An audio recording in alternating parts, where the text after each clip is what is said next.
much farther out. Earlier today, Jamie Dimon suggested getting rid of the debt ceiling altogether so that this scenario would not happen again. Secretary Yellen seemed to lend her support to that idea of getting rid of the debt ceiling altogether in the past. Has she spoken with the president about that idea, and does he have a position?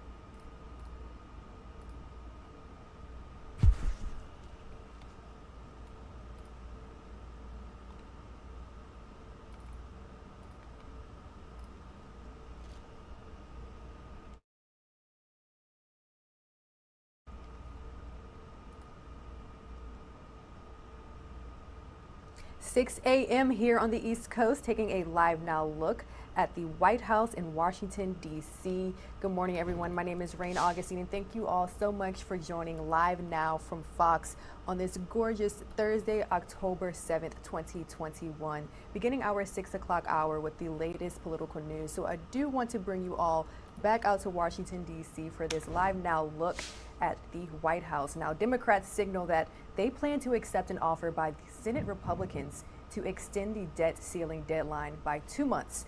They have been facing an October 18th deadline, but the extension only pushes the debate down the road, but doesn't fix it. Fox's Lauren Blanchard has more from Washington.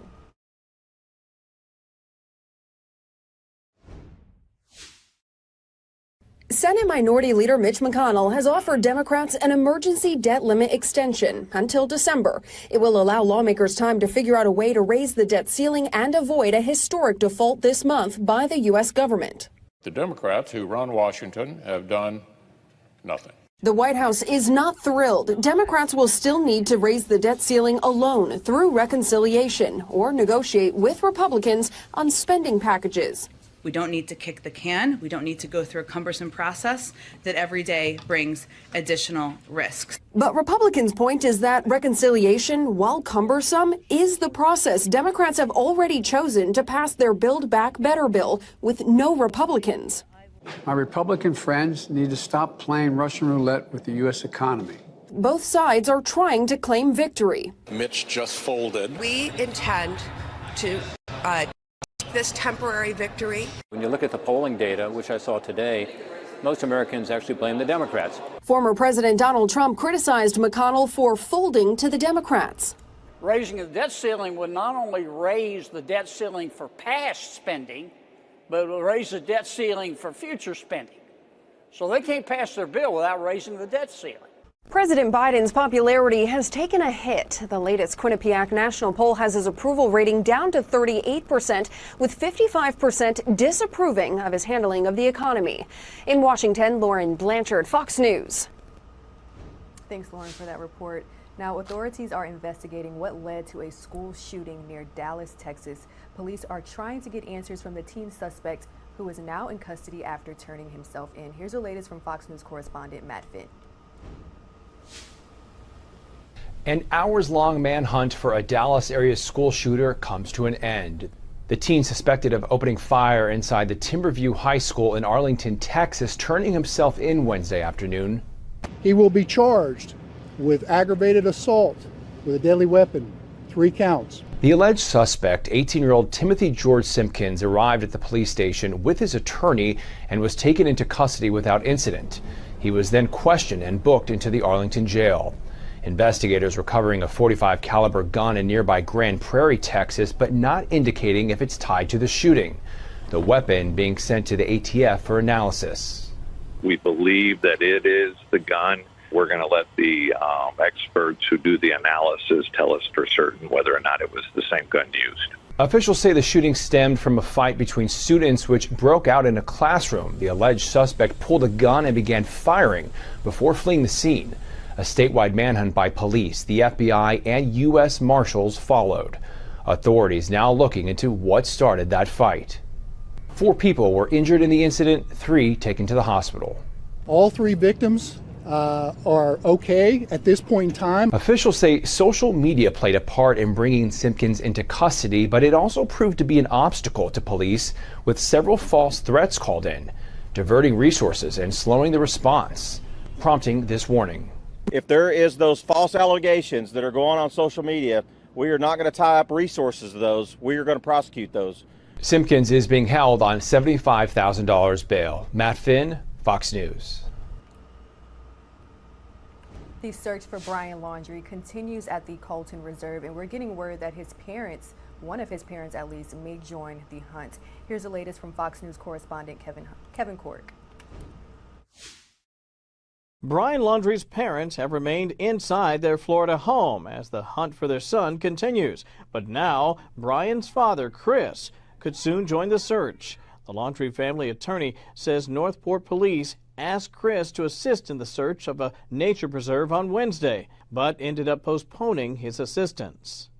Chris's lawyer tells Fox News, quote, "Since the preserve has been closed to the public, Chris has not been able to look for Brian in the only place Chris and Roberta believe Brian may be."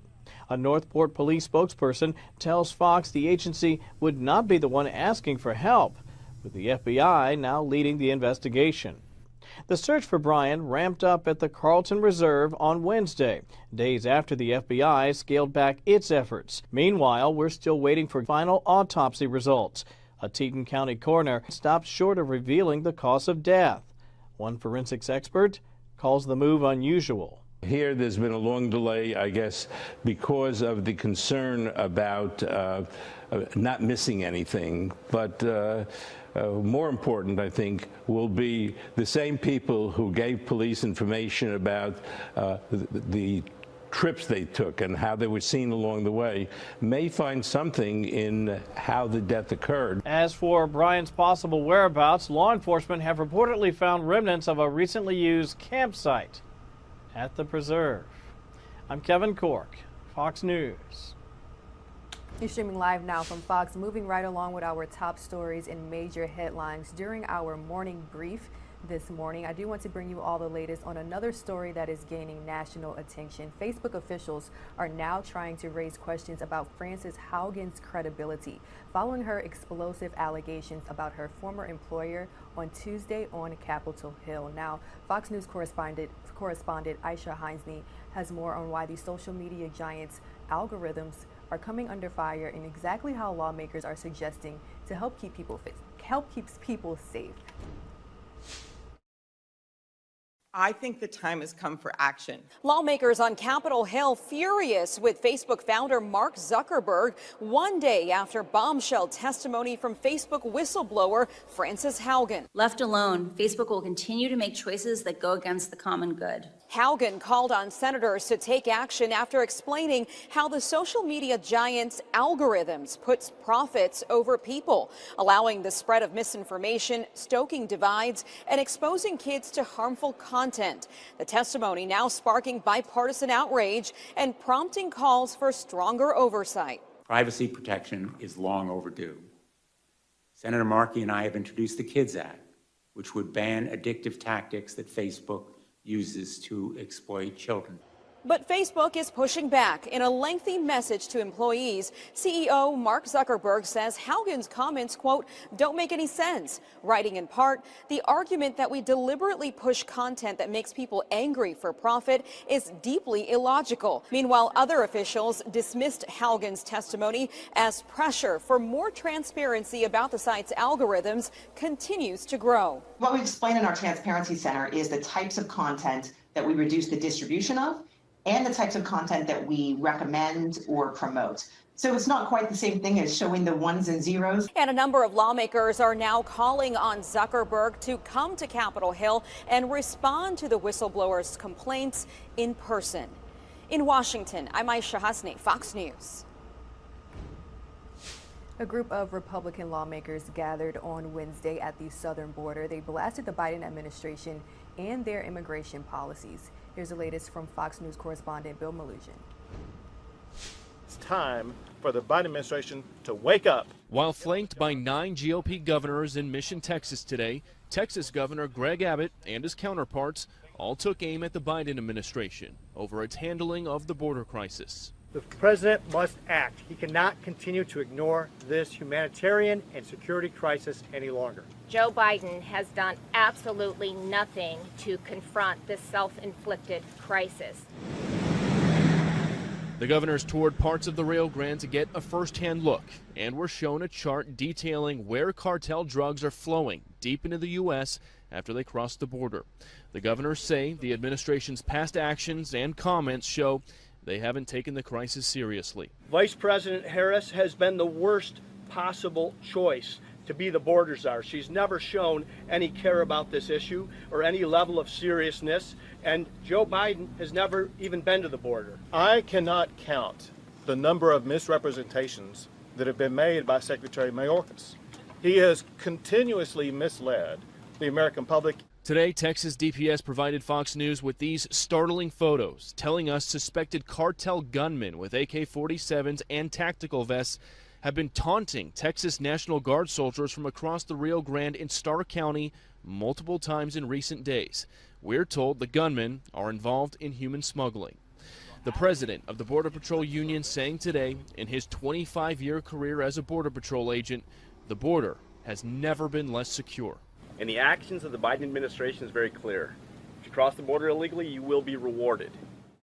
And today, those GOP governors referenced some recent comments made by Jen Psaki, where she essentially told Republicans, look, stop just giving speeches about the border, actually try to work with the president on possible solutions. Well, the Republicans said today that's what they've been trying to do. They said they sent a letter to President Biden 16 days ago asking for a meeting in person about the border crisis. Today, the governor said they never heard back from the president. Reporting in Mission, Texas, Bill Malugin, Fox News. That was the latest from the southern border from our Fox News correspondent, Bill Malugin. We are slowly approaching the 6:15 mark here at Live Now from Fox. And if you aren't aware, Live Now from Fox is powered by Fox-owned and operated television stations across the country. So we're going to take a quick 2-minute commercial break, and when we return, we will continue our nonstop news coverage with Fox 35 Orlando. They're going to bring us a live update to the Miya Marcano case.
And you have the VOSOT footage?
Good morning, everyone. Welcome back to Live Now from Fox. If you're just now joining us, my name is Rain Augustine.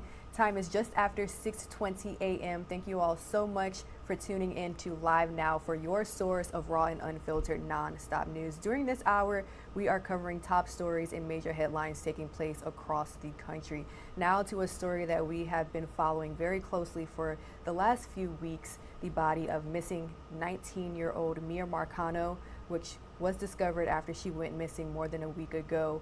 Her body was found near an Orlando apartment complex. Now, Mia's family is raising new concerns when it comes to how the investigation was handled, and we're also getting new information about the suspect, the alleged suspect, who later killed himself. So I do want to bring into the conversation Fox 35 Orlando's Amanda McKenzie. Amanda, thank you so much for joining us this morning.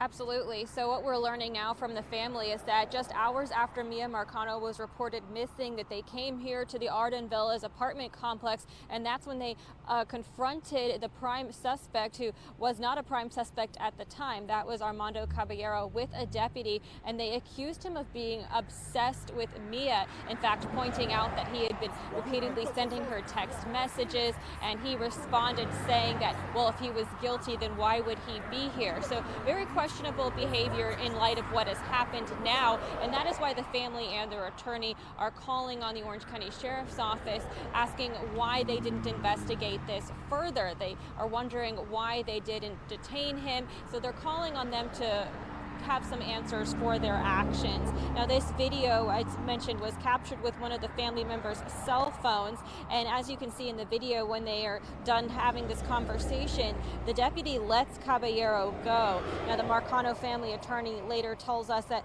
Mia's wrists were tied and her mouth taped shut when her body was found at a rundown apartment complex over the weekend, and he is also pointing the blame at Arden Villas for hiring Caballero and for not knowing how to use the fob system. He says that if they had known how to use that fob system, that they could have gotten that data and information about who and when Mia's apartment was accessed by Caballero. So a lot of questions remain here. Now the family is going to be pursuing legal action according to their attorney. No official lawsuit has been filed at this time, but they have said that they do plan to sue Arden Villas. And we have reached out to Arden Villas for comment about all of these issues, but so far have not yet heard back. Rain?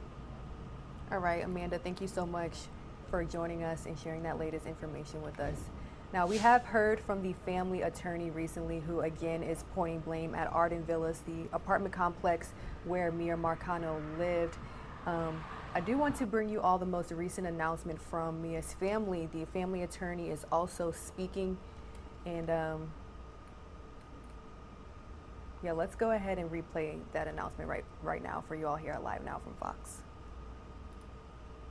Today, whether Miya was alive when she left that apartment or whether she was deceased.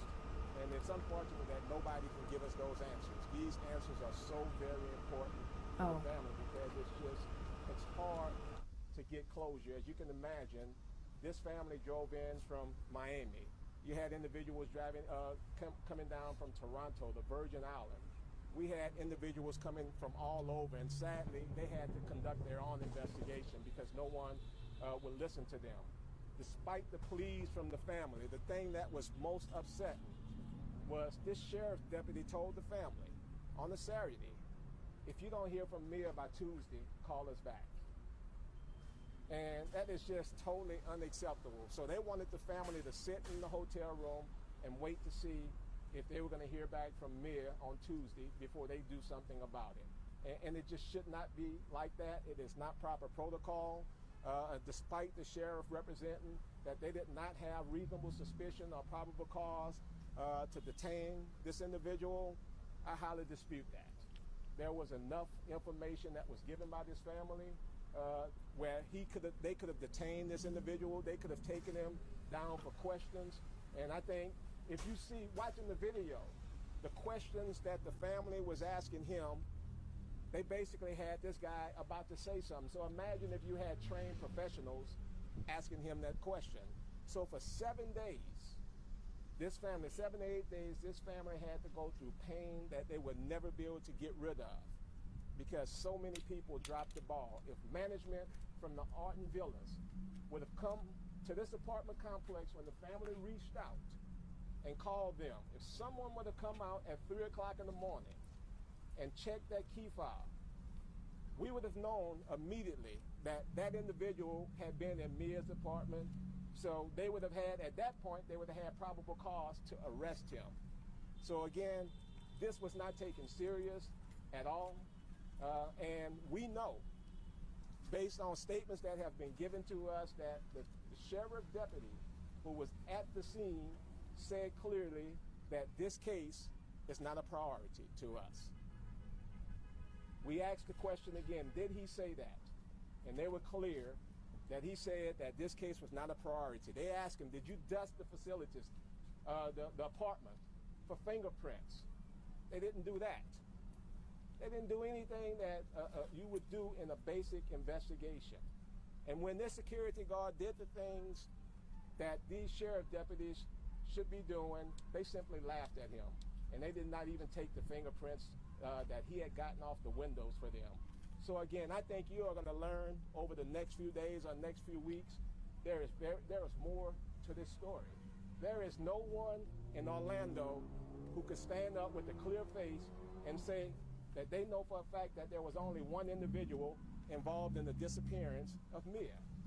Nobody knows this. We don't know if this was some type of activity that's been going on around Orlando for quite some time. That's why it was so important to detain this individual and not allow him to commit suicide. So we're going to take a few questions at this time. There will obviously be no trial. What does justice look like for Miya? Justice for Miya, it's going to require that the sheriff's department takes accountability. They need to take full accountability. I think the sheriff needs to come. Mic check, 1, 2, 3, 4, 5. Mic check, mic check. He needs to compare that video to everything that he learned about that morning and see if there are inconsistencies. And I think if there are inconsistencies, I think the sheriff owes it to people of Orlando to tell the truth. I know watching that interview just a short moment ago, he could not say whether what those officers or the deputies did was proper. All he can say was that we need to conduct the further investigation. So again, I think that would be justice. Justice for Miya and the family would be having laws changed. You heard us talk about the Miya's law. I mean, these students that are out protesting right now should be studying. They should be focusing on college life. They should be getting ready for a football game this weekend. But instead, they are out there demanding change. So when we see those type of change, then we will see some type of justice. But the only justice truly that this family can get for Miya is if Miya was gone home with them. That's the only justice that they can ever get. Daryl, you saw it with this investigation. The family is repeatedly saying, look in the car. In the hour of the day this gentleman was here, there were so many outliers of why this person should have at least been detained. In your legal opinion, did the sheriff's office miss the mark? Should he have called a supervisor? Is that the protocol? Because it seems like there were more than enough outliers to make a detention there. At a minimum, a supervisor should have been called. One of the things, and we have not been able to confirm, but one of the things that we have heard is that those early morning shifts are the time of the morning when they put their most inexperienced deputies on the job. So based on that, there should have been a supervisor who should have been called. It's no question. When you saw that the door had something blocking the entry, that was enough. I mean, that is just not common. She's missing. We've already said that Miya's missing, and now you see that there's a dresser that's blocking the entrance to that room. What more do you need? I mean, they had everything that they need to know that this was a crime scene. Do you foresee filing a lawsuit against the sheriff's office, the apartment, and how forthcoming do you think that legal action could be? Well, I will tell you, and as we've always said from day one, everybody that had played a part in Miya's death are going to be held responsible. And how forthcoming? When do you think, a time scale on when you think that those filings could be made? I mean, it could be very soon, but again, we've said early on that our focus right now is on Miya. Our focus is having the family to properly grieve. And that's the focus. This week is going to be about Miya and the family. The apartment, and how forthcoming do you think that legal action could be? Well, I will tell you, and as we've always said from day one, everybody that had played a part in Miya's death are going to be held responsible. And how forthcoming? When do you think, a time scale on when you think that those filings could be made? I mean, it could be very soon, but again, we've said early on that our focus right now is on Miya. Our focus is having the family to properly grieve. And that's the focus. This week is going to be about Miya and the family. And that's always been the #1 priority. The timeline says, according to the sheriff's office, that after the family spotted that blanket when he went into the apartment, it says Castleberry PD stands by while Miya's family looks through the apartment with his permission. Which is fairly extraordinary. Did he react to them? Did they find? I guess they didn't find what they had just seen him with. Any ideas how that all transpired then?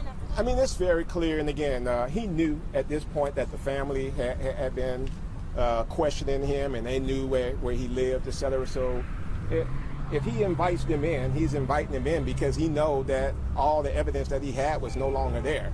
So again, in these type of investigations, every second matters, and the time that they needed, they just basically dropped the ball. Do you have any solid proof or evidence or tips that there is somebody else involved?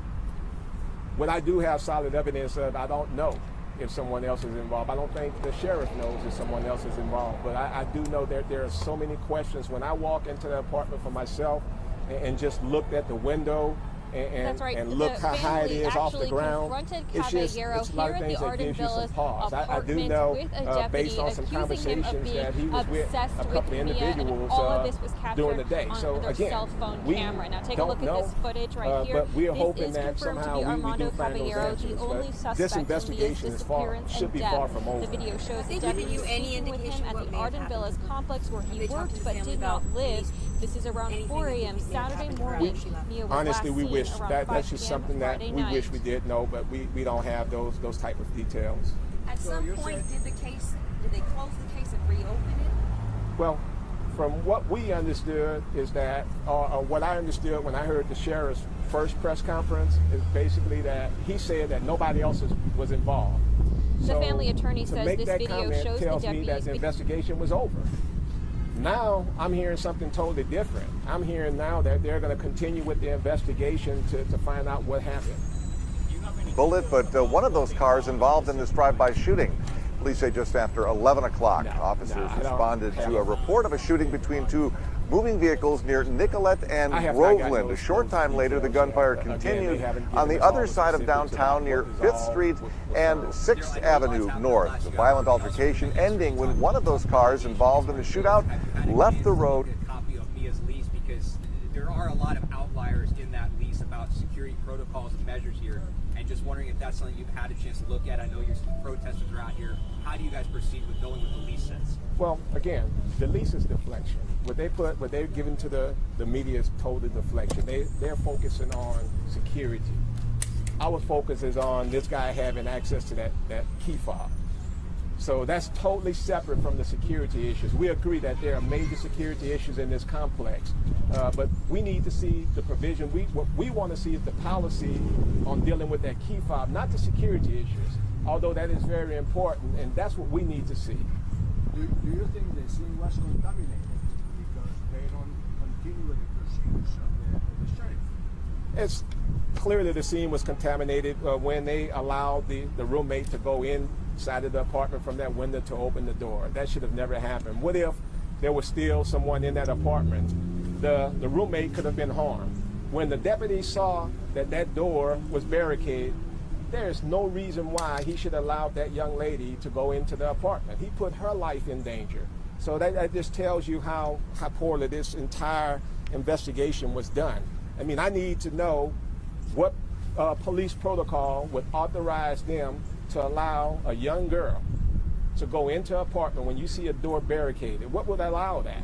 Why didn't the deputy do that? Or why didn't he call somebody out to the scene immediately to say that this door is barricaded? I don't know if somebody else is in here. We need to get somebody out here immediately. That was not done. And the reason why it was not done, because as he told the security officer, this was not top priority. Have you asked to see the body camera video of that response when police showed up the first time?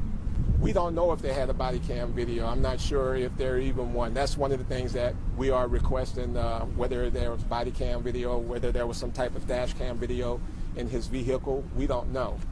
And I'm assuming this is Mia's teddy bear. The medical examiner's office, have they told you when you will have a final result? Tell you what happened. We have not gotten any answer as to when we're going to have a final result. Obviously, because Miya was left out for so long, this is just not the ordinary autopsy that they had to conduct, so things are taking just a little longer than they ordinarily would. The family is here. Do any of them want to speak to us at all? No. What's the next step? I mean, again, as we said earlier, the family is going to be grieving, continually grieving. We're focused now on the funeral for Miya. That is what is most important. The family is already starting a foundation in Miya's honor. And I think that is going to be something that you're going to hear about. That's going to be very important for the family, because they want to make sure that nobody ever has to go through what they experience. They're going to be looking at changes to how apartment complexes deal with key fobs. Also, they're going to be looking at procedures, how law enforcement officers deal with the investigation of a missing person. I think this is something that has been swept under the rug for so very long, and sadly, you see the support system that's here today. Think about the people who go missing who don't have that support system. Sadly, they just become a statistic. So the family has decided that they don't want Miya's death to be in vain. Sadly, it took the loss of Miya to bring attention to a very huge issue. I cannot tell you how many people who have contacted us over the last couple of days who said they had the very same experience at the Arden Villas.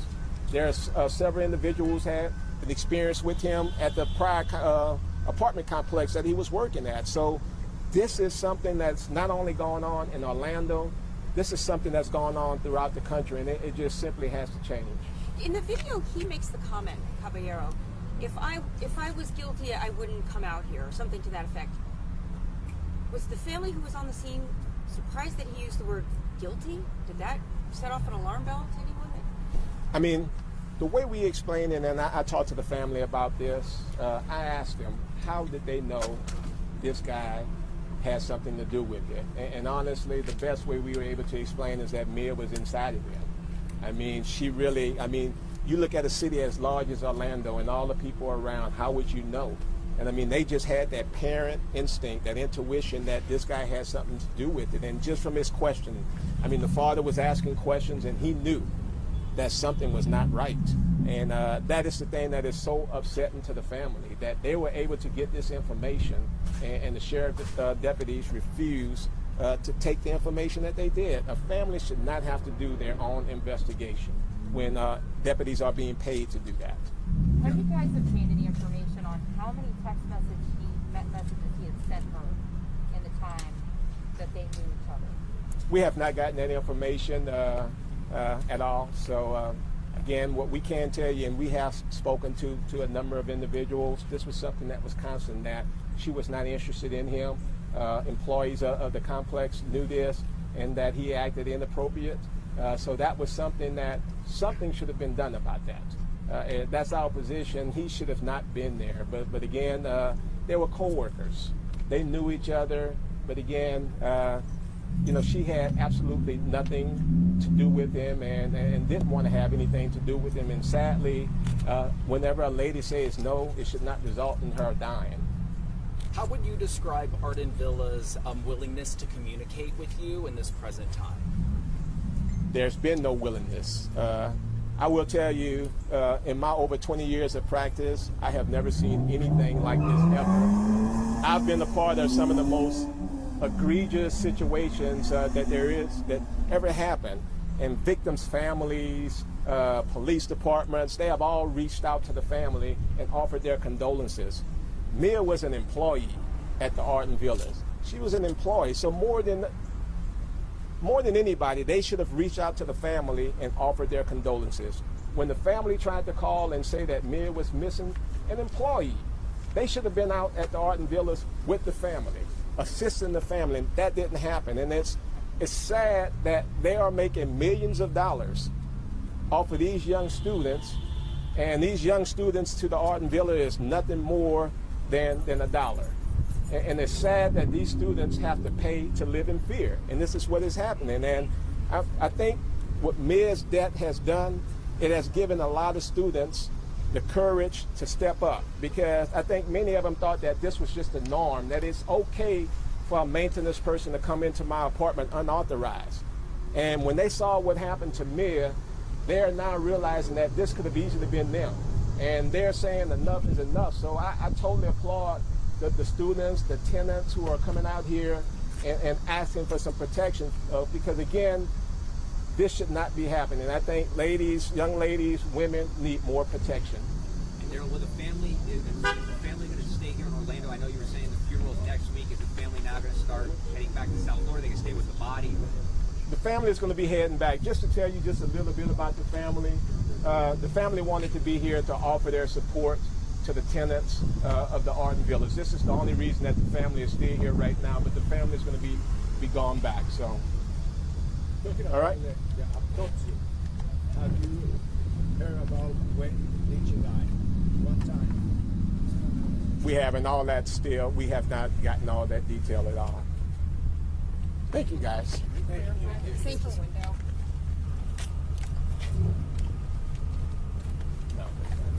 What's back there in the parking lot? And that was the latest from Daryl Washington, the family attorney of Miya Marcano.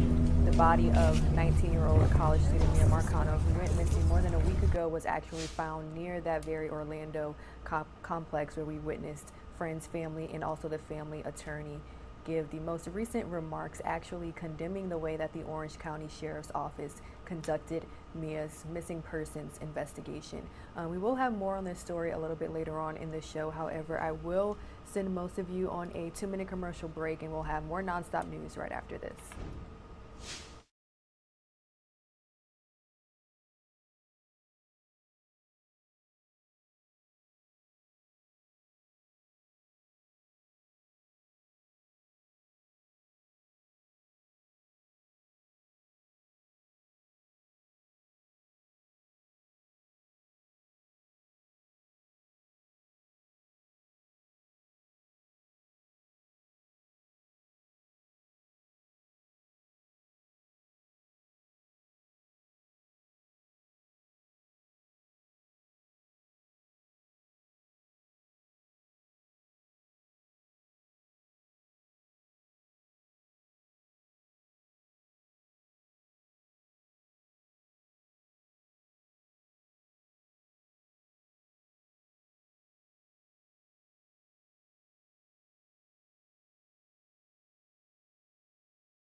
Welcome back to Live Now from Fox. The search for Brian Laundrie continues at the Carlton Reserve. Joining us now with the latest information is Fox 13 Tampa's Dan Maddox. Good morning, Dan. Thank you so much for joining. Rain, very good morning to you. I think it's safe to say over the weekend the search had almost been pretty much non-existent, but in recent days it's really picked back up. And the attorney for the Laundrie family said yesterday that Brian's dad, Chris, was asked to assist with the search. There's some confusion around that, but I want to show you, if we can show you some video of the search from above yesterday as activities really picked back up. The family attorney then said Northport police had to postpone Chris Laundrie's participation in the search and that he did not take part in the search Wednesday, which saw an increased police presence after resources dwindled last week. The family attorney said that the Laundries are hopeful there will be another opportunity to assist. But there's kind of some back and forth with the Northport Police Department. The spokesperson said the department did not ask for Chris Laundrie, Brian's dad, involvement, nor did the police postpone it. He said that request would have had to come from the FBI, which is not commenting on the case. Of course, Brian Laundrie was last seen on September 13th, just days after his fiancée, Gabby Petito, went missing. She was found dead in Wyoming on September 19th after the couple's cross-country camping trip. I thought it was interesting, just a lot of confusing points between Northport Police and the family attorney. It'll be interesting to see if there's any activity here at the home this morning as whether Brian's dad, Chris, will participate in that ongoing search, which I'm told is expected to pick back up at the Carlton Reserve. Dan, thanks so much for sharing that information. Now, I do want to kind of get into the background information about the families that are involved. So you mentioned that we do not know yet if Brian Laundrie's father will join the search, but the Petito family has been very, very outspoken, haven't they? Very outspoken. They were actually on Dr. Phil yesterday, where they pretty much were asking, if Brian happened to be listening to them, to turn himself in. That would be the correct thing to do, that if he indeed loved her. And they do believe that he is very much still alive. There's been a lot of speculation that Brian Laundrie may be deceased, but the family, the Petito family, and the stepdad certainly believes that he is still very much alive. There's also been a lot of reported sightings along the Appalachian Trail in North Carolina. Police, of course, investigating that as well. All right, Fox 13 Tampa's Dan Maddox, thank you so much for joining us here on Live Now from Fox.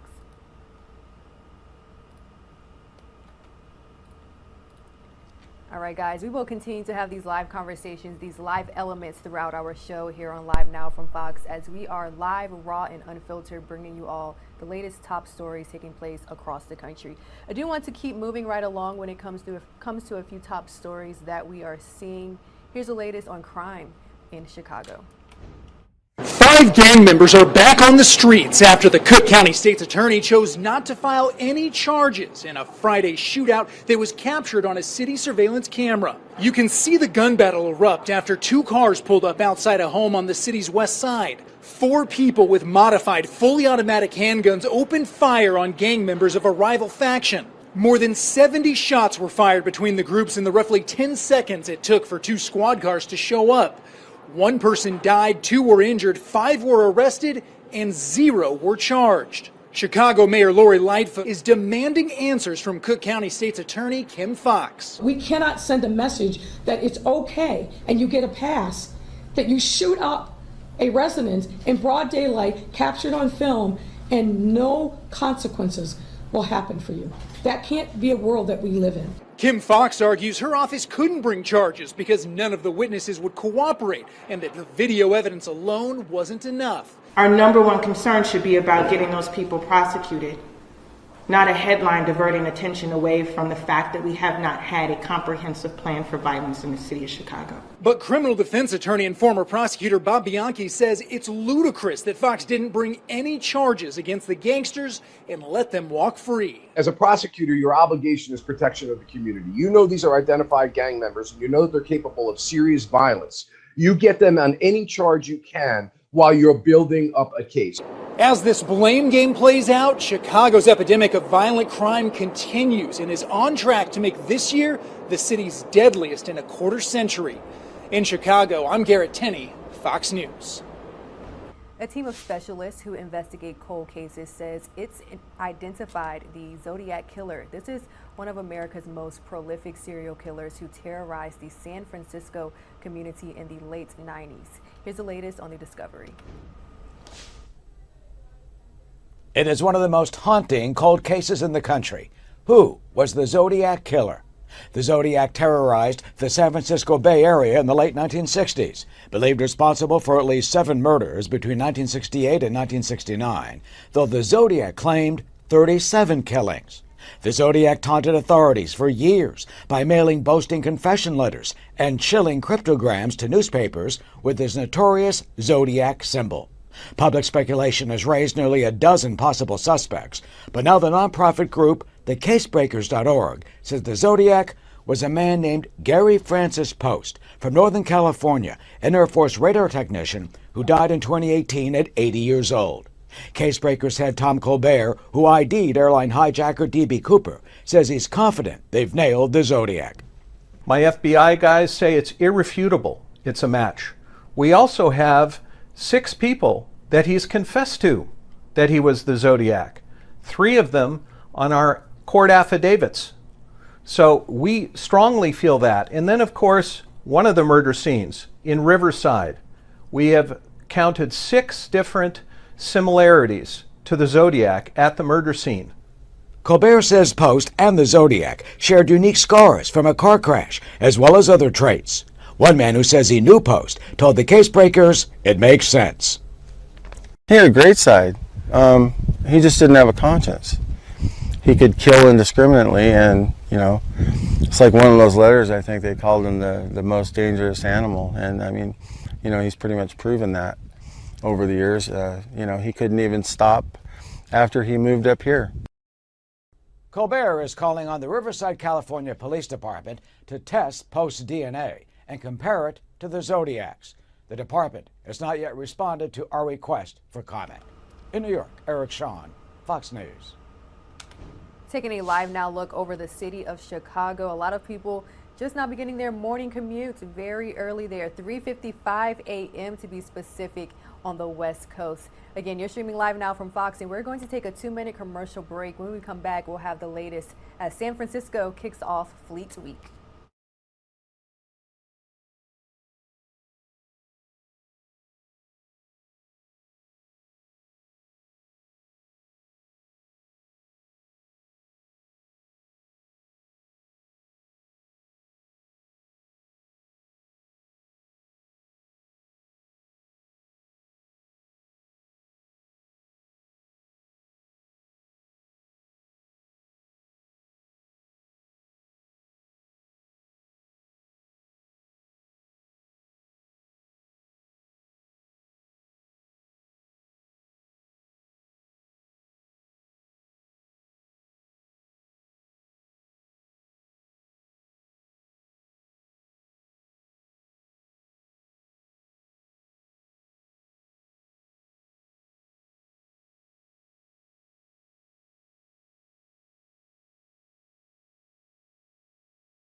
Welcome back, everyone. You're streaming live now from Fox. This gorgeous morning shot is coming from San Francisco, California. The city is only one in the nation to host Fleet Week this year due to the pandemic. Now, city officials hope the big event pays off and helps to revive the local economy. Here's the latest from Fox's Christine Cofton.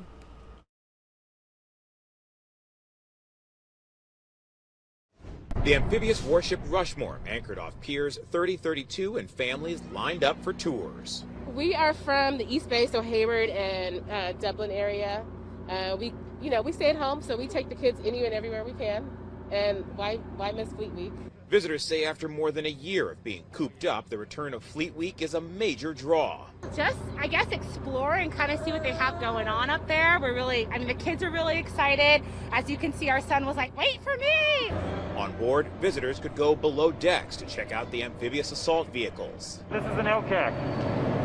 LCAC, landing craft air cushion. Commander Emily Royce was on hand to greet the visitors. Get your cameras out, feel free to engage our sailors. She said the sailors get just as much out of the tours as the public. It is a refreshing perspective when you have folks coming on board and they are interested in what our sailors do, and our sailors love talking about their jobs. And I encourage as folks see them out in town in their uniforms, just engage them and ask them questions. The ship is just one of 4 in town through Monday, and the ships are usually one of the major draws of Fleet Week. In years past, Fleet Week has brought as many as 1 million visitors to San Francisco, a welcome sight for hotels like the Argonaut on Fisherman's Wharf. This year, instead of international visitors, regional tourism is helping fill the hotel rooms. Imagine a circle of about, or a radius of about 150 miles. A lot of people coming from the Central Valley, from just south of us or north of us, even Sacramento. And then, of course, some domestic travel. SFO is seeing a slight increase now. Mullis says major events like Fleet Week are critical to the city's hospitality industry. And after more than a year of turning visitors away, Fleet Week and the Giants playoff run all coming during a 3-day weekend is a welcome sight. That's good news. It's good news for all of us. It's good news for hotels, restaurants, cab drivers, retail merchants. We're all looking forward to it. The amphibious warship. A lot of community leaders hoping that event helps to revitalize the economy there in Chicago, especially post-COVID-19 pandemic. All right, now let's take a look at the consumer news that's taking place nationwide. Here's the latest from Fox Business Network's Jerry Willis.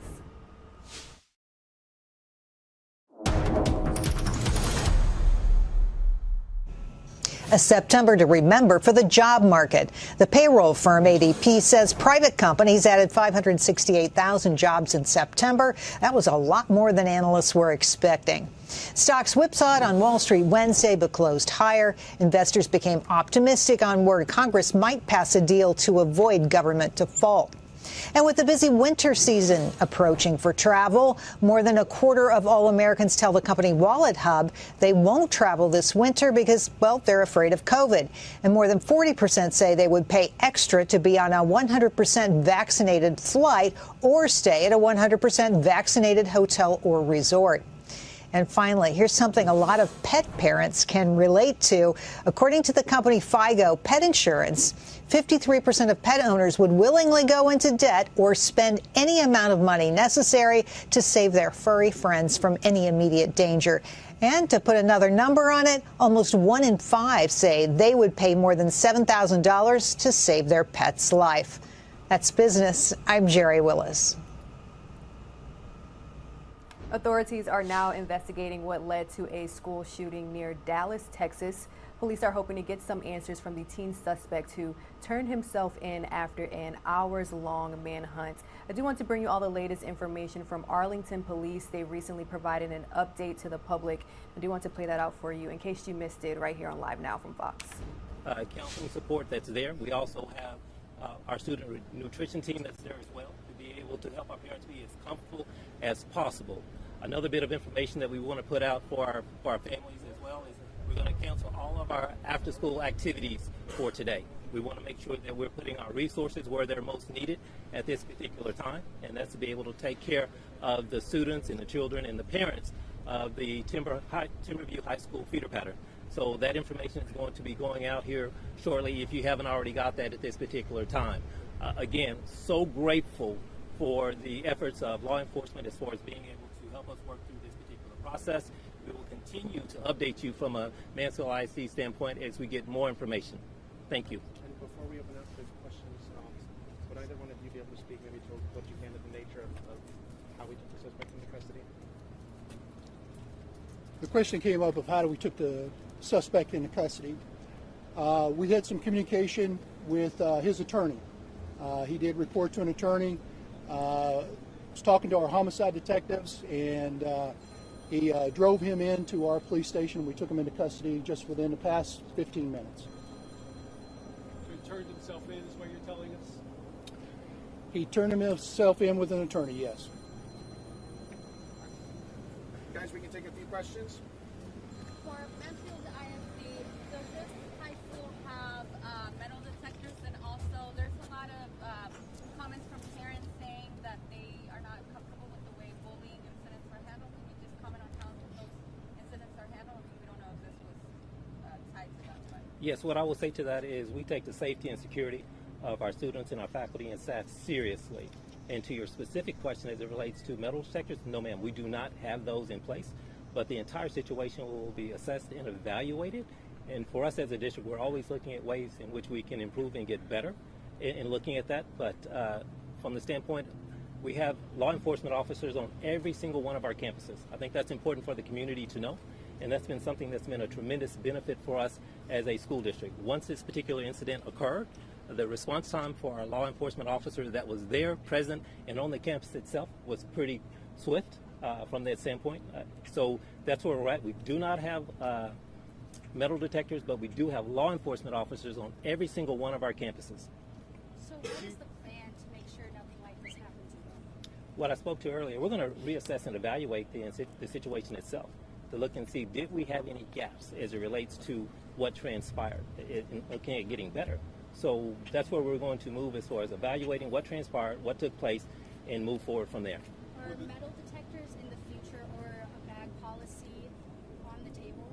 Well, what I can say as it relates to metal detectors, about 3.5 years ago, we created a safety committee in which that was comprised of parents, students, community members, teachers, faculty, and staff. And the number one recommendation that came out of that particular task force was they wanted to have law enforcement officers on every campus. So that's where we moved at that particular point in time. Where we're at today is the fact that we're going to assess and evaluate every aspect of what transpired and then make recommendations as far as how we're going to move forward. The students involved in the fight in the video and the suspect, can you confirm they currently enrolled, they were fully enrolled, or were they? Yes, they were enrolled in Timberview High School. That's correct. I can't speak to that. Because that video's been out there. We want to confirm that it's him and that he's the suspect wearing the white shirt. I've seen the video, and I cannot confirm that at this point in time because I don't know which one was who. So, I'm sorry. Some of the parents mentioned that the fight actually took place yesterday. Is this something that you guys knew about? You want to comment on that? You do? It's in the middle of it. I don't have any information on that right now. So. It speaks to, however, what you said earlier today, Chief, about what that video showcased. There was an act of bullying, there was fighting in that classroom, and subsequent or post that, a weapon was presented and used in that classroom, in that school. So our understanding is, and to your knowledge based on the investigation, that does all this start from two kids fighting each other based on bullying, and he brought that gun in because of that. You know, that's something that hopefully that we'll find out during our investigation. But I want to kind of go back to Mansfield Independent School District Police. They did a really good job. They have 2 police officers here. And when the police officers heard over the radio that there was a teacher that was in distress, the police officers immediately went to that classroom. And I can tell you that one police officer heard the shots as he was going up there. So I can tell you that they were on scene, quickly responding to this incident and trying to render aid to those that were injured. And just to be clear, that video, was that from today? Do we know, is it possible that could have been yesterday or the day before? Or are we 100% sure that video is from today? I'm not 100% sure. All I know is I saw that video and that's what was presented to me. So. Where was the gun when the fight broke out? Did the student have it, or did he have it hidden somewhere, or was there a lag time after the fight and the time the gun showed up? I don't have that information. So. And do you know how long it took the officers to get there? You mentioned it was swift. You said it was quick, but do you have a precise time? I'm told that the officers responded to a distress call over the radio. prior to a shooting, as I'm being told that the officers, when they responded in the area, they heard shots fired. And so what my understanding is the response by Mansfield Independent School District, it was within minutes. Was there an alarm that went off inside to warn students? I'm not sure on the procedure of this school. So, do you have any comments? We don't have that information. Can you talk about the disciplinary action to students that are involved in a fight? Does it take a day, 2 days to get them suspended? Or what happens? We're going to continue to investigate this particular situation, and the students that are involved will be dealt with in accordance to our student code of conduct, and that's the way that that whole process is handled from that standpoint. They've already referenced, as it relates to the student that was actually involved in the shooting itself, the individual has been apprehended and is currently in custody. But what are some of the things that students that are involved in fights can face? What are some of the It just depends on the nature of what the situation is. But I can assure you that for us within Mansfield ISD, we will deal with students based on what transpired, and they will be dealt with based on the student code of conduct. Have you had any other instance where a gun was found in the school within the last couple of years? And if so, what did you do about it to change protocols? I would have to dig into that a little bit more as it relates to that particular specific question, and we can definitely get back with you as it relates to that particular question. Do you have any information that you can confirm that there were students who had, quote, warned of this escalation between these two individuals, that a weapon was brought to this school? I do not have that information at this particular point in time, but I can assure you that we're doing a thorough, intensive investigation as it relates to what transpired and what happened. What's the plan for school the rest of the week? Well, what we've done, and I shared it earlier, is the fact that we've canceled all of our after-school activities at this particular time. We're in the middle of this being a very fluid process. We're in the middle of it. We're trying to get all 1,700 of our students home as it relates to with their parents. So it's a process that we're continuing to assess and evaluate today, and we'll put out additional communication as we know more information. Chief Chesney, both chiefs have actually on the proximity of where this gun was found, sort of in the Grand Prairie, Mansfield, Arlington area. You said it was found in Grand Prairie, but where in proximity to? Within a couple miles of here. Within 2 miles? Yes. It's a major thoroughfare just in the middle of the street? It was on England Parkway. England Parkway.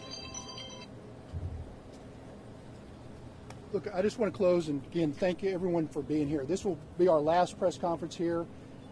Again, I want to emphasize that there's a lot of social media that's being pushed out right now. Some of the things that we're actually seeing too and investigating, it's not correct information. So I've tried to give you the most up-to-date correct information as I can, and then any further information during the investigation will come out of our media office. So again, thank you guys for being here and staying with us. One last question. Was there technology in the school employed to limit cell phones coming in or out, cell phone signals coming in or out?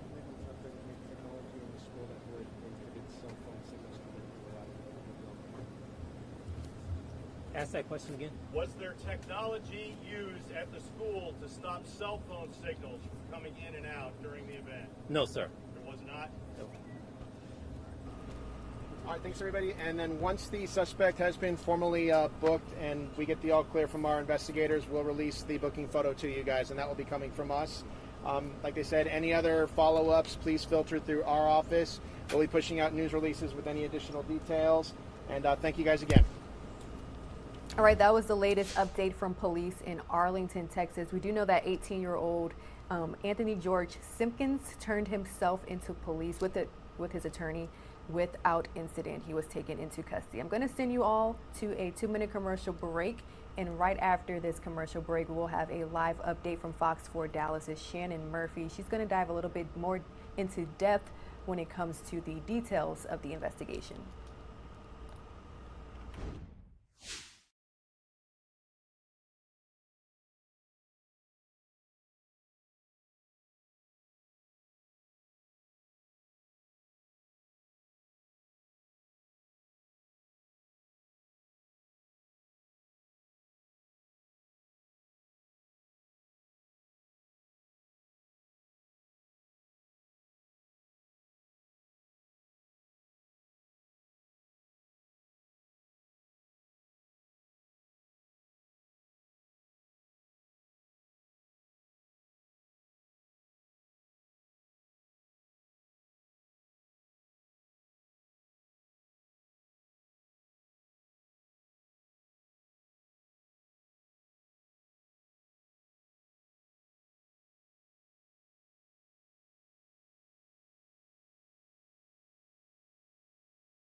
Welcome back to Live Now from Fox, everyone. We are taking a Live Now look over the city of Dallas, Texas, not too far from here. Suspect is now in custody for a school shooting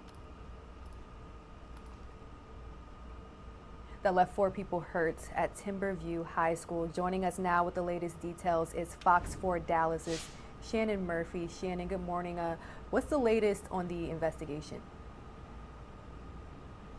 All right, so this morning, Rain, the district has canceled classes here at Timberview High School, which is in Arlington, not too far from Fort Worth here in North Texas. They want to give students and staff more time to heal after a really traumatic day yesterday. Police say it all started with a fight between 2 students in a second-floor classroom at this school. It ended in gunfire and 4 people hurt. The suspected gunman is 18-year-old Timothy Simpkins. They say he took off played a part in bringing Simpkins into custody, but it also proved to be an obstacle to police, with several false threats called in, diverting resources and slowing the response. Prompting this media played a part in bringing Simpkins into custody, but it also proved to be an obstacle to police, with several false threats called in, diverting resources and slowing the response. Prompting this media played a part in bringing Simpkins into custody. An hours-long manhunt for a Dallas area school shooter comes to an end. The teen suspected of opening fire inside the Timberview High School in Arlington, Texas, turning himself in Wednesday afternoon. He will be charged with aggravated assault with a deadly weapon, 3 counts. The alleged suspect, 18-year-old Timothy George Simpkins, arrived at the police station with his led up to that fight that then led up to the gunfire and the shooting. They also recovered the alleged weapon. They found it in the street just a few miles from here yesterday after the shooting. Shannon, we know that social media has really taken this story by storm. We saw that video of the alleged fight that you mentioned all over social media. I'm wondering, have you heard anything from Simpkins' family? We know that he turned himself in to police with the by being accompanied by his attorney. What is his family saying? Right, so the family members pointed to that video. Police say they've seen the video of the 2 students fighting. And played a part in bringing Simpkins into custody, but it also proved to be an obstacle to police, with several false threats called. He was being bullied. They say there is documented reports of this from incidents he's had with other students here on campus. At this point, neither Mansfield ISD nor the police are confirming those reports, but again, they say that's part of their investigation. They'll be looking into what transpired, why he had that reaction, why he brought a gun and drew a weapon, and why he was fighting with that student. But his family yesterday did speak with reporters. The mother had been working with investigators all day. She did not want to go on camera, but other family members stood with her, and they spoke to reporters saying they can't justify what he did. They want to ask for forgiveness on behalf of their family. They can't justify that he brought a gun. They say that was wrong, but they also hope that this investigation will show more about the circumstances that led up to the incident. All right, a story that we are closely following here at Live Now from Fox 4 Dallas is Shannon Murphy. Thank you so much for joining. Thank you.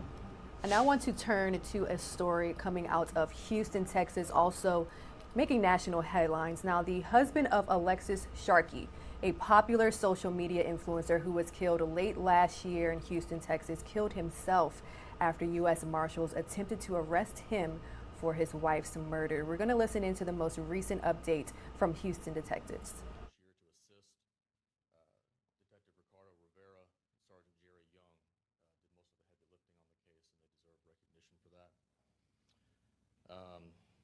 I'd also like to recognize the Major Offenders Division of the Harris County DA's office, who provided an abundant amount of assistance in the case. This was a lengthy investigation. Our evidence determined that Ms. Sharkey was killed on the night of November 27th, 2020. Her body was found the following morning. The investigation determined that Thomas Sharkey, her husband, is the only person who had the means, motive, and opportunity to have committed the murder. We were able to eliminate other suspects that came up, some of which were brought up by Mr. Sharkey. We established that there was a history of domestic violence. between the two of them, and that the relationship was ending and that there was a pending divorce. There was also clear evidence that Thomas Sharkey had not been truthful about several key issues and statements that he made to police. Over time, we were able to develop enough evidence to have probable cause to get an arrest warrant and to charge him with her murder. An arrest warrant was obtained for Thomas Sharkey on September 29th, 2021. Because of the high-profile nature of the case and because Mr. Sharkey had been evasive with us throughout much of our time, we went very quietly about obtaining the arrest warrant, but the intent was, once he was arrested, to formally charge him in Harris County with her murder. We contacted the Gulf Coast Violent Offenders Task Force to assist us in locating Mr. Sharkey. They developed leads that he was located in Fort Myers, Florida, and they contacted the Marshals Fugitive Task Force in that area. That task force, U.S. Marshals, located Mr. Sharkey staying with a relative in Fort Myers at approximately 10 p.m. last night. They were able to make contact and establish that he was inside the residence. Mr. Sharkey avoided them, ran upstairs when he learned that law enforcement was there for him, and he took his own life using a firearm. His identity was confirmed by the relative that was on scene, by the arresting officers who had been looking for him, and by official identification that he had in his possession. The Lee County Sheriff's Office in Florida is conducting the death investigation of Mr. Sharkey. I would like to emphasize that this has been a very tragic series of events for both families, the Robanals and the Sharkeys. They've been through hell, essentially, with the attention of the public on this case. I want to put out there that no one else is suspected of any involvement in the case, and no one else is under investigation in the case. We have clear evidence that Mr. Sharkey acted alone. Both families are composed of innocent people who have been through a lot and are in pain, especially the Sharkeys right now, his family. I would ask that people give both families their privacy and space to grieve. The family of Mr. Sharkey did not know that he was wanted in the case at the time, as we were able to keep the warrant secret. Mr. Sharkey also did not know that he was wanted until last night when he was confronted by law enforcement. And at that point, I'll open it up to any questions. Can you describe how he was being evasive to the authorities? Well, he left the state not long after the homicide, and especially here recently, detectives made efforts to meet with him in order to collect a DNA sample from him. He agreed to do that. He was living in Georgia at the time, and detectives went to Georgia to try and obtain his DNA sample, and suddenly he no-showed, dropped out of contact, came up with a very bizarre story later on about why he had essentially disappeared. And then a short time after that incident, he relocated to Florida. When exactly did you request the DNA? When was that supposed to happen in Georgia? That was supposed to happen, I believe, end of July. Early August of this year. We had been making efforts to get him to meet with us to provide that sample for some time. That was just finally the time that he agreed that a detective could meet him in Georgia to obtain the sample. So what was the tipping point where you said, this is the person who you believe killed Alexis Sharkey? There was no one bombshell piece of evidence that suddenly shifted everything in our favor. Like I said, the investigation was very lengthy. There's a lot of different pieces of circumstantial evidence, a lot of things that we had to comb through. Mr. Sharkey's behavior and our conversations with him over time and evolving stories and the ability to disprove stories, that took time, and eventually the mountain of evidence essentially just became high enough. But did you wait too late? No. You don't think you waited too late? No. The goal would have been to get him alive, obviously, perhaps. Of course, but we don't really have any control over his actions in that scenario. It took almost a year. Yes, like I said, it was a detailed, lengthy investigation. There was a lot of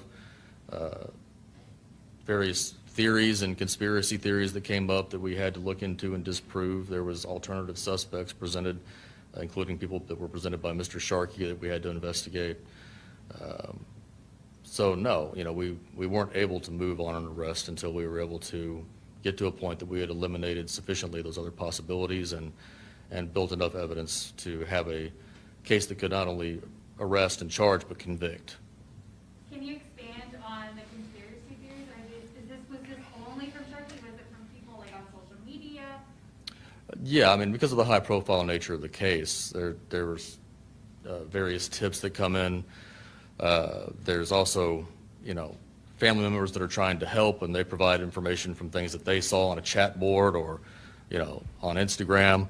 And then, like I said, Mr. Sharkey himself, in his explanation of what happened, provided a suspect description of somebody that he claimed to have seen Ms. Sharkey leaving with. Can you talk about what led up to her death that night, what we know? We know that Ms. Sharkey was home throughout the day and at their apartment, and that Thomas came home that evening and around 6:40 p.m. and things began from there. And the manner of death was strangulation, correct? The cause of death was strangulation, yes. And sorry, when we talk about the arrest, there was an arrest warrant, correct? Yes. And the U.S. Marshals were there to serve that? Yes, they were there to arrest Thomas Sharkey. And then had charges already been filed, or was that happening after the arrest warrant was served? That was going to happen after the arrest warrant was served. And was there a standoff or any type of confrontation with police when they were at the home? My understanding, and I wasn't there, but my understanding from secondhand information is that there was no confrontation, that he simply went upstairs. The marshals were aware from talking to the family member that there were firearms in the house and that he had access to them. So they waited, tried to talk him out, and eventually determined that he had taken his own life. So he was never a threat to the actual officers? Not from my understanding, no. You have to ask them too, so. Yeah. Were they inside the house, or were they in the doorway having this conversation? You'd have to ask them. I'm sorry? You'd have to ask the marshals that question, not us. Yeah. They haven't told you where they were? I haven't got into every detail of the arrest situation with them, no. What happens now?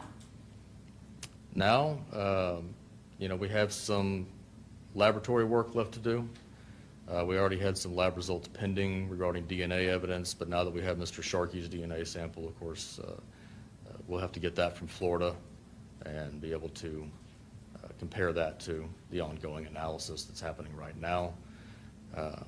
Ultimately, since someone else is under investigation, unless some new bombshell lead comes along that reopens that door, ultimately we believe the case will be cleared by the death of the defendant. And his actions that night, from the time when he got home to the next morning when she was found, do we know what happened, how she ended up, the means and all that? That's part of the specifics that I don't want to get into until I have a chance to speak with her family about all that. How the family feels now that the suspect is gone? Deceased? I don't want to get into too much detail about their reaction. They're aware. I can tell you this, they're very wonderful people, her parents, and they actually felt a great deal of sadness for Tom Sharkey's family. And the relationship between Tom and Alexis, can you go into, I know you said that a divorce had been filed?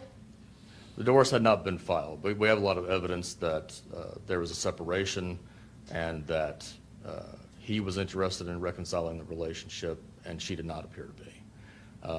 No official divorce filings were made, but there's every indication that that was the direction it was going. And there's evidence of domestic violence, you said?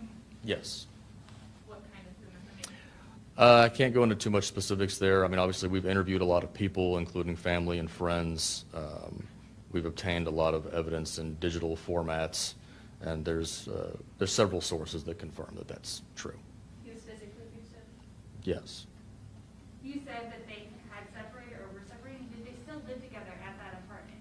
They were still both on the lease at the time, although Mr. Sharkey had spoken to the management about being removed from the lease and leaving the apartment to Alexis. Did he live somewhere It appears most of the nights around that time he was staying elsewhere.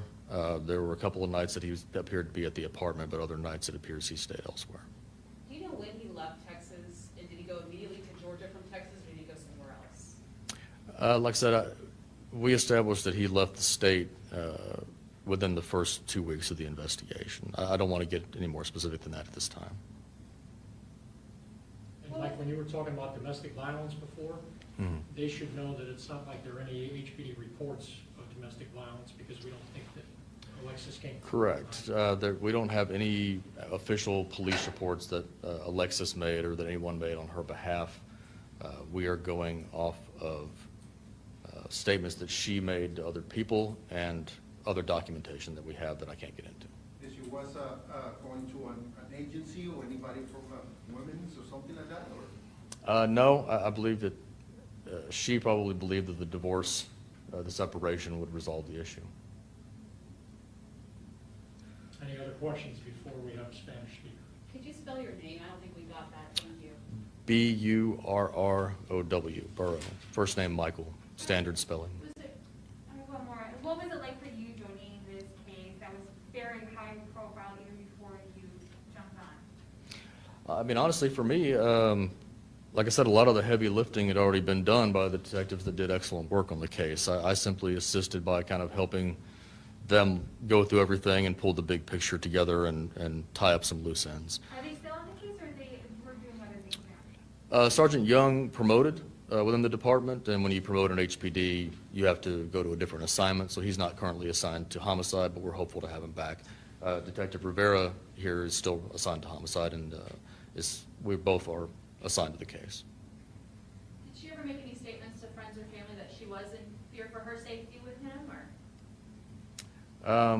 That's a specific I don't want to get into right now. And did all the attention from the media, did that make the case harder to solve? Of course. Not just the media, but the social media element. Because of her online social media attention and fame. Again, like I said, there's a lot of good information can come from that, but a lot of noise can come in from that factor as well. And that's what you would say would make the investigation longer, sorting through all of that? Yeah, it's definitely a contributing factor. Would you make any comparison to the other high-profile case, Gabby Pepito, where people were going nuts online about it? How would you say that kind of scenario is similar? In that respect, sure. I mean, it's similar in the sense of the public attention devoted to it, and just the day and age in which we live, where we have an abundance of internet sleuths and sometimes outright internet trolls that like to dig up information and put things out there and say things. So it can be very difficult for the families involved because they see these things and they want to bring it to our attention. They want to do everything that they can to help. And it's often very painful for them to read the things that people post online, but that's the situation where we find ourselves. Thank you, Detective. Victor will give Spanish to Telemundo and Univision. All right, more nonstop news up after this.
Welcome back to Live Now from Fox, bringing you all the major top stories from across the city. New this morning, Minneapolis police say a woman is dead after a shooting and crash overnight. Joining us now live with the latest is Fox 9's Bill Keller. Good morning, Bill.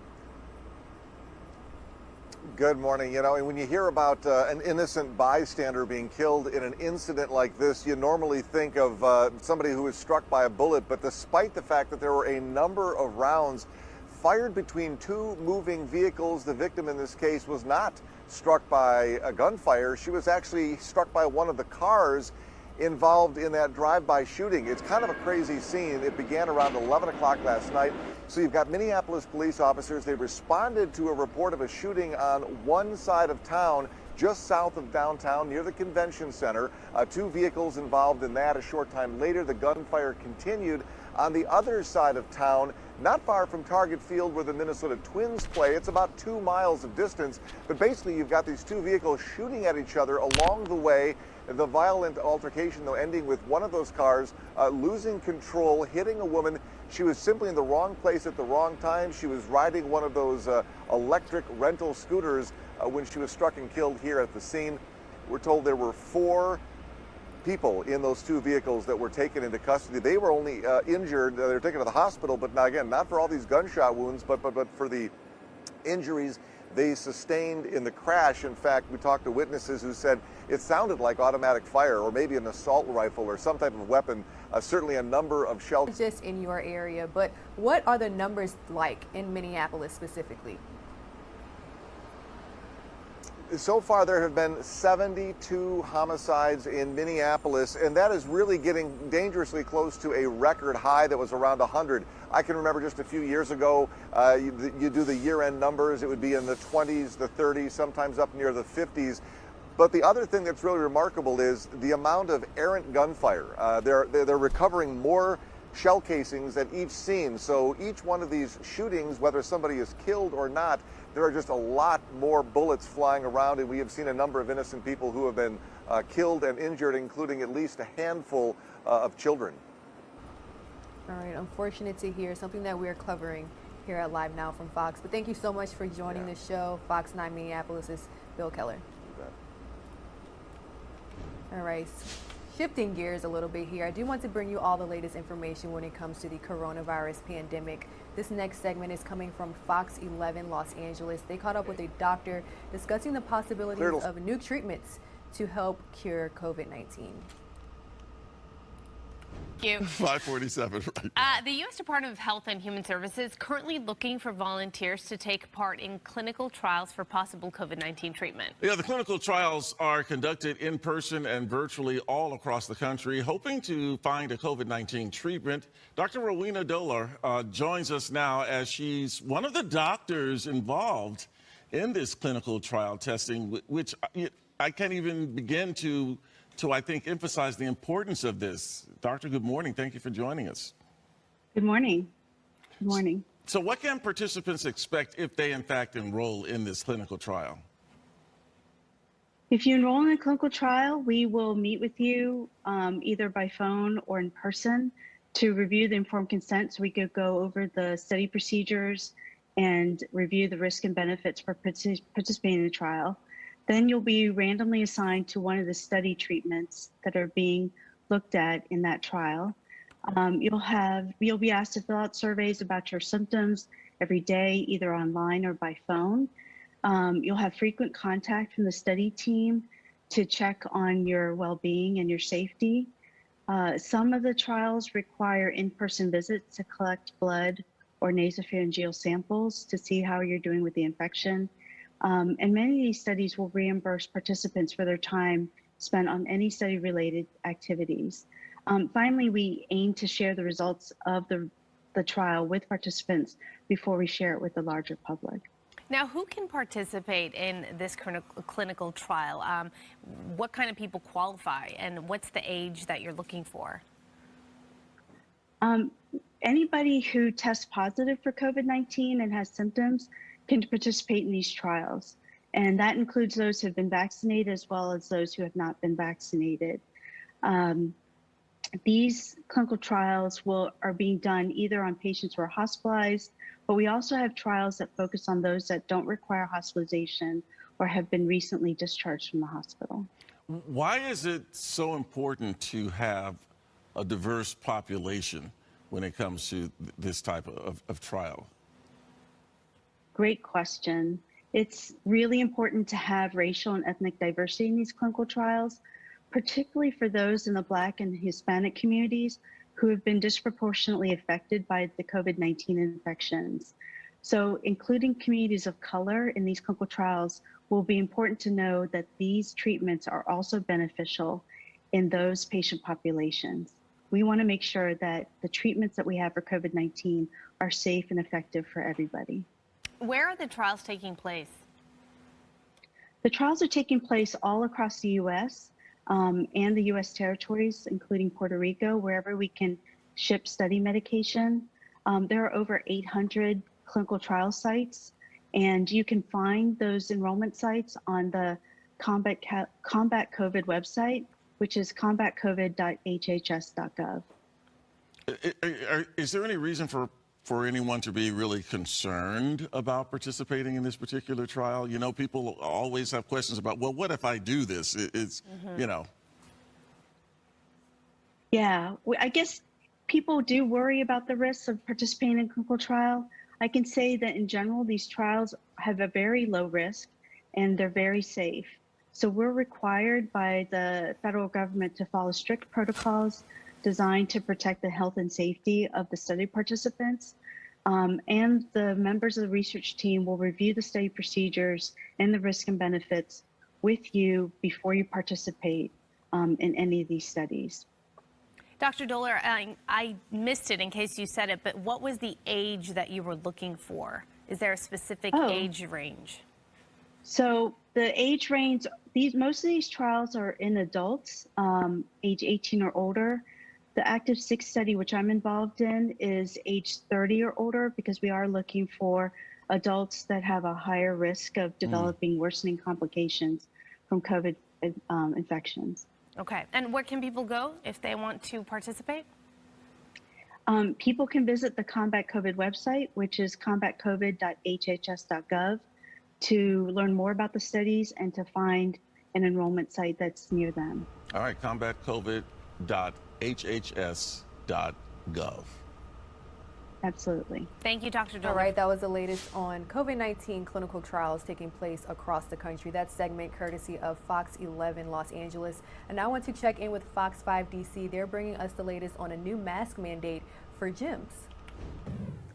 Well, local gym owners this morning, they are searching for some answers from DC's mayor. They're asking for a break. They sent a letter to her office asking her to reconsider the mask mandate for fitness studios. Since July, indoor mask mandates have been mandatory regardless of vaccination status. But the gym owners say that the studies the city used to make that decision were based on data from early to mid-2020. They also say that DC outbreak data shows that fewer than 1% of COVID patients had been to a gym or fitness studio. For more on that letter, the impact the pandemic has had, and what comes next, we are turning to some local gym owners. Brian Myers from Solid Core, Sadie Kurzban from 305 Fitness, and Chris Perrin from Cut 7. Want to say good morning to you all, and thank you so much for joining us. Good morning, Erin. Thanks for having us. I appreciate your time. I want to start with you, Brian. Why send the letter now? Yeah, simply put, Erin, it's time. We have declining cases in DC, and so week over week, we're seeing hospitalizations, cases, and deaths decline. So it's time for our elected leaders to start making different decisions. But the data also speaks to the fact that we can alleviate this mask mandate and require vaccinations and still keep our people safe. The cities of New York and Philadelphia have done that. And what you see in the data in those two cities is that we have not seen any impact to cases as a result of gyms and fitness facilities being allowed to have fully vaccinated classes, but their clients not required to wear a mask. So what data do you want the mayor to reconsider, Brian, as they take a look at this letter and hopefully give you a resolution soon? Yeah, realistically, it should be the same data that they're looking at for making decisions about the pandemic in general. Amongst vaccinated people, we should be looking at the extreme outcomes of hospitalizations and deaths, which we know are extremely rare. And we should be looking at data consistently across industries, because what we are seeing is that in bars and restaurants, performance venues, you can be in there with a drink in your hand, completely unmasked in a full capacity setting. But in a class of 15 people who are fully vaccinated, working out to improve the health of your body, you can't require or can't have people in there without a mask on. And that's simply not fair. And physical fitness, obviously very important to help keep people safe and healthy. Chris, let's move over to you. Talk to me about your business and how it's been impacted since the mask mandate went back into effect in July. Absolutely. From day one, we saw a tremendous drop off from our utilization. We're seeing about 40% of the people that we used to see prior to the mask mandate. It was day one from the mask mandate where people just stopped coming. They just decided they did not want to work out with a mask on. And also, Sadie, for you, as we get into the colder month, weather is starting to get cooler, so outside workouts not an option. What are you hoping for moving forward? I hope the same thing that everyone on this call does, which is that fitness is given parity to other industries. Everyone on our staff is vaccinated. We check for vaccines at the door. We're very serious about this. This is how we operate in New York, where we don't have the mask mandate and where we're operating at 100% capacity. In DC, we have 4 or 5 people showing up for a class.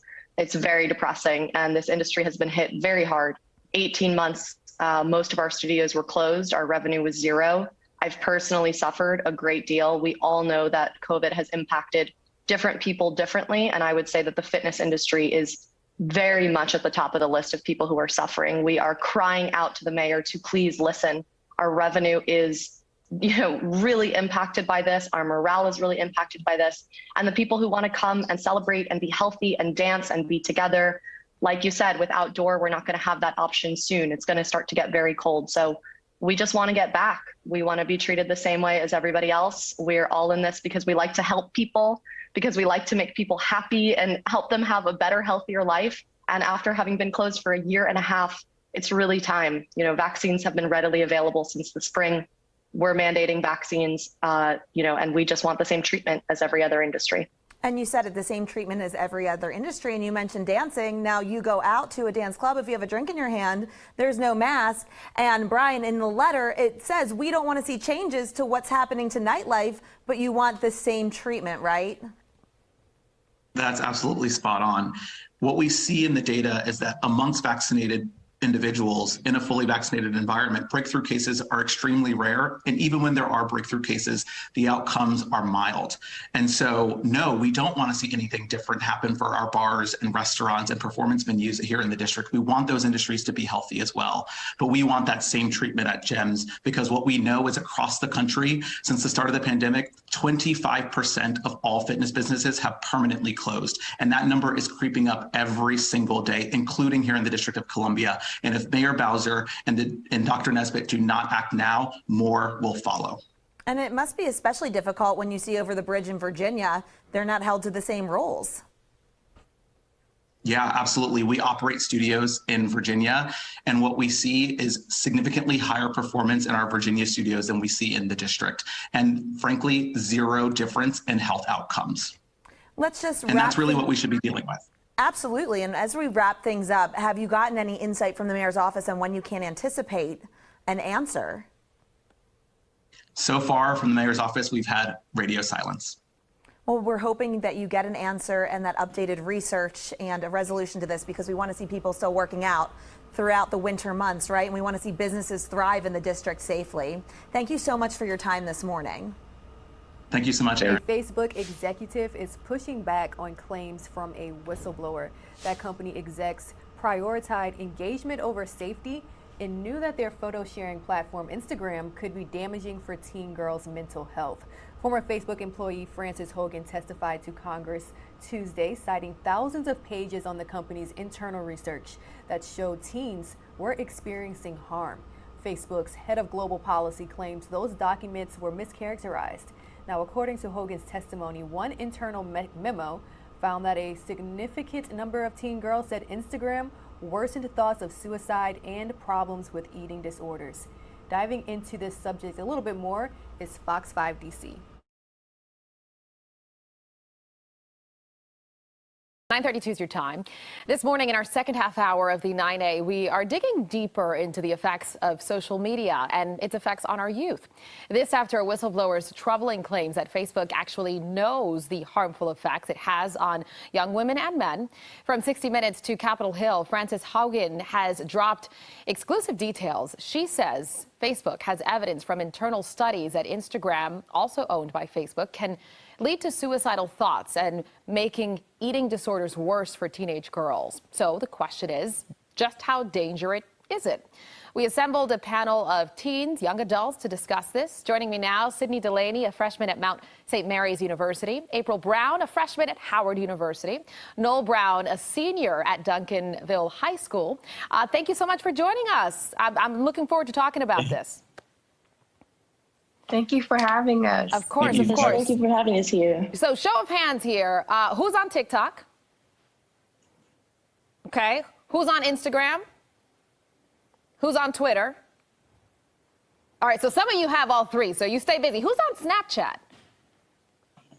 Okay, we have a couple people on Snapchat. So now, be honest, how much time do you spend on social media? Noel, I'm going to start with you. How much time? I don't really spend that much time on social media. I really just focus on my craft. And when I do get on social media, I do post, but I do leave. So I don't really tap in with the social media like that. Okay, April, what about you? I admit I spend a lot of time on social media, but it's because I use it as another resource for information. Here at Howard University, we have a lot of different socials on Twitter and Instagram, and it's just ways for us to stay connected in our community with information. Gotcha. And Sydney, how about you? I don't really use social media that much, but when I do, I use it for study tips and resources that I can use to help understand my schoolwork. Yeah. Now, when you hear these studies, these claims that Instagram in particular is harmful to teens, teen girls specifically, right, that it makes you feel worse about yourself, if it can have an impact on your self-esteem. One, do you agree with that in terms of how it affects you personally, or do you see it in some of your girlfriends that it affects their self-esteem? Sydney, I'll stay with you. Personally, I have dealt comparison with social media. I've had body dysmorphia when I compare myself to other people. And I read an article by Lizzie O'Leary that said that in teen girls, there is body dysmorphia that social media causes. April, do you agree with that study and with what Sydney said? I 100% agree, because with the development of social media along with our society, we also have to include, the ways that we look at women's body and body imagery today. So with that impact both being highly influenced on Instagram, when you have Instagram models and, different imagery in the industry today about how women's body should look, it's always in our face as well when we're on Instagram and Twitter constantly. Yeah. It definitely impacts our mental health. Let's talk about what happened. View ourselves. Absolutely. Let's talk about what happened a few days ago. Instagram was shut down for 7 hours, right? Everybody was off. Were you kind of freaking out? Noel, I'll go with you. Were you kind of freaking out, or did it kind of feel good to be free of Instagram for a little bit? It did freak me out a little bit, just a tad bit. But I can go without social media. So it's like, as my friends were talking about it, I was kind of glued to the situation, because as the Instagram was shut down, I was actually working on projects. So I didn't even know Instagram was shut down at this time. What would you say, in your honest opinion, I'm going to end with you, April. Parents might be listening to this. They're seeing these reports. And I mean, let's be real.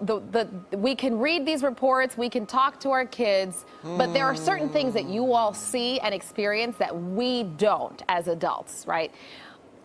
Can you honestly go on social media and not experience the negative effects? April, is that possible? And what would you say to parents?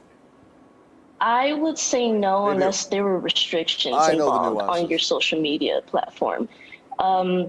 It's a constant debate between if social media is beneficial or not. It's even discussion in classrooms. we've had essays about it. So it's a very serious conversation that's been going on for me since middle school. And unless there's restrictions involved, there's going to be both positive and negative impacts with social media that you can experience. Yeah, I think for you guys especially, closed. you haven't known a world without social media. April, you mentioned that's your way of staying connected. And so then I'm like, maybe balance and oh, I moderation get it. is the key here. Sydney Delaney, April Brown, and Noel Brown, thank you so much for joining us this morning. We appreciate the insight and your honesty. 9:32 is your time. And that was the latest on social media Sam, am I impacts tossing from to Fox 5 DC. Now, we'd Tom? like to stay connected with you all here on It's Live about Now her, from Fox. if So you're if nasty. you would like to comment on this very subject, just tweet us at Live Now Fox. Going to send some of our viewers on a 2-minute commercial break, and when we return, we'll have the latest from Texas Governor Greg Abbott. He was joined by a delegation of other Republican governors from the southern border, really blasting the Biden administration over its handling of the southern border crisis. So we'll have that story right after this break. Cracking down on human trafficking in Texas. 7, I signed a law that creates a new crime for the manufacture or distribution of fentanyl. This targets the gangs and cartels that Biden is allowing into America who are trafficking this deadly drug. 8, I declared a disaster for border counties that are suffering from the surge of illegal border crossings. 9, I issued an executive order to prevent NGOs from transporting illegal immigrants to Texas. Crash in Minneapolis overnight. And Well, the 10, very latest on the investigation. Texas took legal action to enforce the Remain in Mexico policy as well as the Title 42 policy. In that regard, a federal judge in Texas ruled in our favor, commanding the Biden administration to continue to keep the Remain in Mexico policy in place. The Biden administration has refused not only to keep that policy in place, but the Biden administration has also ignored that order issued by a federal court that was appealed all the way up to the Supreme Court and allowed to stay in place at this time. The Biden administration is in violation of a federal court order to impose the Remain in Mexico policy. Last, I want to make clear that while Biden continues to dither, Texas and other states are taking action. Good morning, guys. To do the this federal involves government's job. crime scenes from I one think end the of town governors to from the across other, not to America mention who have sent countless gun resources casings. to our Investigators now state. trying to piece how They understand the came magnitude together, of the the problem shootout as between well two as the need pieces, for two action. moving vehicles. And I think the that governors ended who were in the death able of an to innocent adjust their bystander. It all schedules began just after to 11 be with o'clock us here last today. night. Police responding There are to several the other first report speakers, of shooting, including two first cars the near Nicollet and director Groveland. of the Texas It Department ended of just Public about Safety, 2 miles away with Steve a crash McCraw. following more gunfire near 5th and Thank you, Governor. 6th, not far from Target Center. That's when the driver lost control, sending one of those vehicles up onto the sidewalk. Say this A before woman you heard who the was governor riding on said, that scooter. it cannot The woman be pronounced dead at the most scene. significant 4 threat men to reached Texas. the MC for injuries Clearly related to the an crash. unsecured international Police, though, not border saying how with many Mexico, vehicles most significant at the time. public safety and homeland security threat.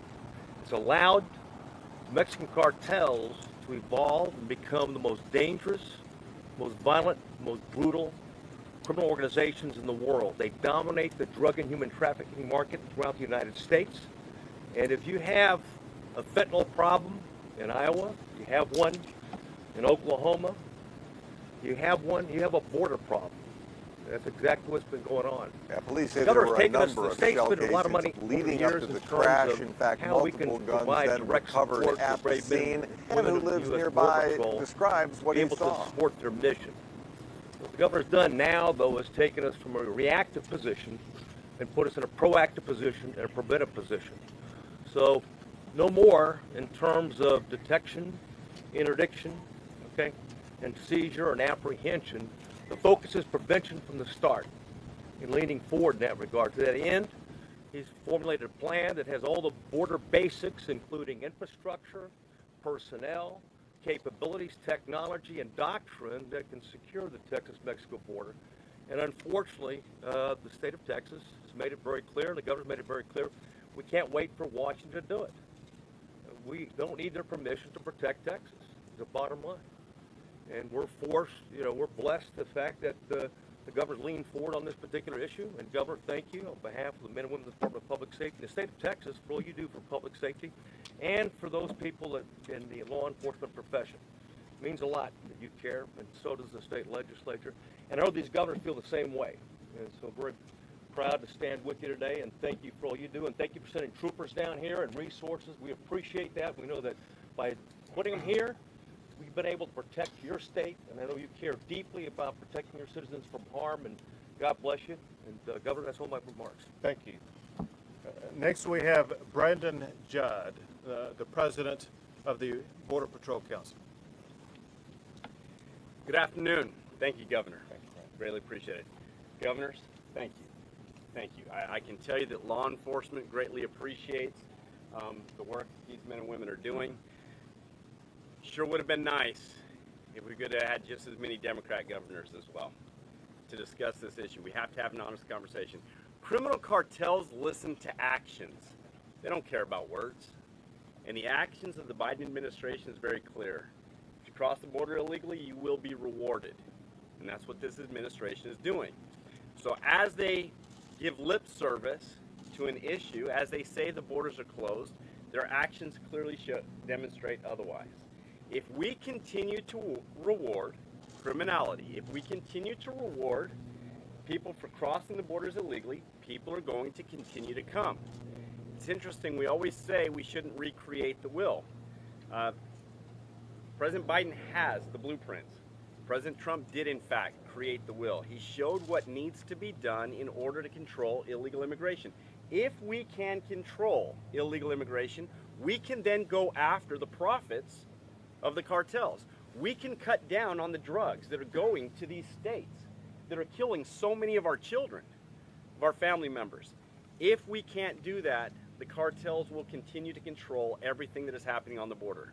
President Biden has a responsibility to the citizens of this great nation to do what's right by them, not by the cartels. Do not allow the cartels to make the profits that they are making, which, by the way, is over $400 million every month in illegal alien smuggling. That does not count the drug smuggling. Over $400 million a month. That's an astronomical number. There's a reason that they're in that business, in the illegal business. Again, I want to thank the governors. I feel for you. I feel for what you have to deal with in your states, with your families, with your family members, simply because we don't have the policies that does not cost the taxpayer a cent.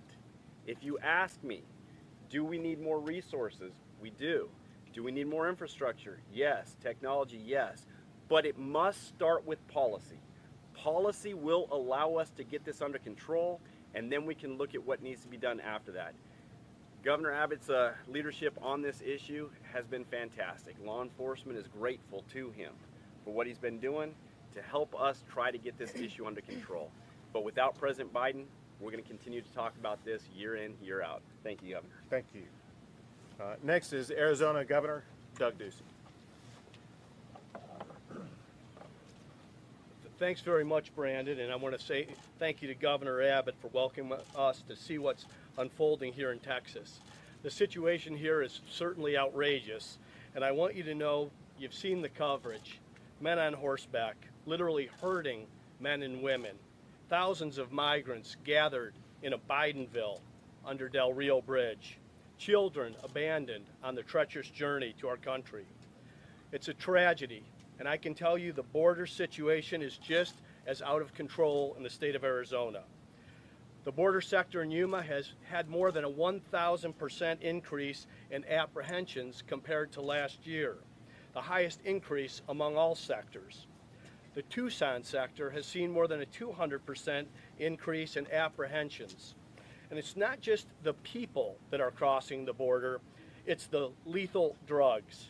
Almost 2,000 pounds of fentanyl and over 13,000 pounds of methamphetamine have been seized in Arizona's sectors alone this year. Just think about how many drugs are slipping through the cracks and slipping into the bloodstreams in our communities. This isn't a figure of speech, this is our reality. Fentanyl overdoses have replaced car accidents as the leading cause of death for people 19 and younger in Pima County, one of our border communities. Pima County deputy sheriffs are responding to a call involving fentanyl every 40 hours. By neglecting the border, President Biden has fueled an opioid epidemic in America. The Biden border crisis has also led to a disturbing rise in crime in our streets. Because our border sheriffs have to spread their personnel thin between the border and the rest of their counties, there are far fewer officers patrolling our streets and keeping Arizonans safe. In Yuma, the amount of theft has increased by over 36% compared to the second half of last year. Homicides in Tucson are up almost 60% compared to this time last year.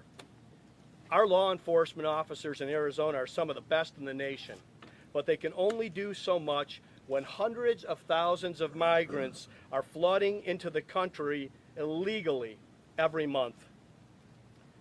There are 3 people to blame for making America a more dangerous place: President Joe Biden, Vice President Kamala Harris, and Secretary Alejandro Mayorkas. It's no secret anymore. They have created this crisis, and Americans know it. This year, President Biden took the oath of office to become our country's 46th Commander-in-Chief. Instead of commanding our military, he's commanded drug cartels and other criminals to wreak havoc on the United States. He and Vice President Harris and Secretary Mayorkas have allowed criminals and drugs to run rampant in our streets, and it's time for them to do something about it. I've joined 25 other governors, many who are standing behind me today, in sending a letter to President Biden requesting a meeting now. Either he's unwilling to solve this crisis or he doesn't know how. So we're here to offer solutions. It's been 16 days since we sent the president the letter, and we still haven't heard anything back. We're not going to sit around while Joe Biden refuses to act. The White House press secretary last week told the Republican governors to be a part of the solution. We've tried to meet with the president and be a part of the solution, but he refuses. Even worse, he ignores. Just like he's ignoring the border and the well-being of the American people. If the president won't meet with us, then we'll share our policy ideas today. Hopefully he'll hear the solutions and act. The Biden administration should begin by dedicating federal resources needed to eradicate human trafficking and drug trafficking along the southern border. We need additional resources to fight drug cartels, arrest offenders, support victims, and prevent lethal and dangerous drugs from reaching American cities and schools across our country. The Drug Enforcement Administration issued a public safety warning for the first time in 6 years as international and domestic traffickers flood the U.S. with fake prescriptions laced with lethal doses of fentanyl. Americans' lives are at risk. We need this administration to provide adequate resources to stop the flow of these deadly drugs across the border. The border must be secured and criminals must be deported. On top of that, the U.S. should re-enter all agreements with our Northern Triangle partners, including Mexico. Upon taking office, President Biden issued an ill-advised and frankly foolish executive order that terminated agreements with El Salvador, Guatemala, Honduras, and Mexico. Those countries had already agreed to enforce their respective borders, fix their asylum systems, and receive migrants seeking asylum before they journey north to the United States upon Joe Biden's open borders invitation. And our final solution is about communication. President Biden, Vice President Harris, and Biden administration officials at every level of government need to speak with a unified and clear voice to potential migrants. Our country's borders are not open, and abuse or misuse of the asylum system will not be tolerated. This isn't hard, or at least it shouldn't be, but we are talking about the Biden administration after all. We can turn things around. We can keep drugs out of our communities and our schools, and we can make our streets safer. We can have an immigration policy that doesn't include men on horseback herding migrants. President Biden, this is up to you. Are you willing to make the changes necessary to keep Americans and these migrants out of harm's way? That's the question you need to answer. Thank you. Thank you, Governor. And next is Iowa Governor Kim Reynolds. Thank you, Governor. It's a pleasure to be here. You know, over the past 8 months, we have seen illegal immigration just soar, and in fact, it's becoming a migration. And Joe Biden has done absolutely nothing to confront this self-inflicted crisis. As chief executives of our state, Republican governors have come together to discuss what we expect the federal government to take action on so that we can stop the crisis and humanitarian crisis that's happening at this border. You know, the security, we have seen, we need Joe Biden to step up and lead. We can do this by enacting common sense policies that will reduce never-ending programs, but his policies have done just the exact opposite. What we're seeing coming out of the Biden administration is incentivizing actual migration, and illegal crossings is at a 20-year high, including the crossings of unaccompanied children. And what they're doing after that is they're secretly transporting them into our states across this country. And Iowa is one of those states. In April, we had 15 unaccompanied minor girls that were flown into the Des Moines airport in the middle of the night, and then they were boarded on charter buses. And after we were made aware of this happening in the state of Iowa, we reached out to the Biden administration to ask them if they were responsible for this action taking place. And for over a month, they denied any involvement in this action. And so we were concerned that it could be human trafficking. And so we used our own resources to continue to investigate the plane that had 19 young women being dropped off in the state of Iowa and moved to charter buses. After weeks of denying that they had no involvement in it whatsoever, they finally admitted that it was their administration that was responsible for that plane landing in the state of Iowa. I can tell you Tennessee has a similar story, as well as Iowa. So if this is happening in Iowa, and if it is happening in Tennessee, this is happening in states all across our country. And at a minimum, this administration should not only provide transparency, but they should notify governors across this country when illegal migrants and unaccompanied children are being dropped off in our state, because then we become responsible for them. So that is a policy solution that he could enact tomorrow. In addition to that, he should require the Office of Refugee Resettlement to enforce that policy action. In addition to that, they need to resume the deportation of all convicted criminals. When President Biden took office, the first thing he did was to issue an executive order that ordered ICE to do limited deportations. That is unacceptable. That should have never happened. All convicted illegal criminals need to be deported, and that is another thing that he could do tomorrow. Thank you, Governor. And next we have Nebraska Governor Pete Ricketts. Thank you very much, Governor Abbott, for hosting us here today. And I want to start by thanking the men and women of the Customs and Border Patrol. They are heroes helping to secure our nation's border here, and they need to be supported. So thank you to them.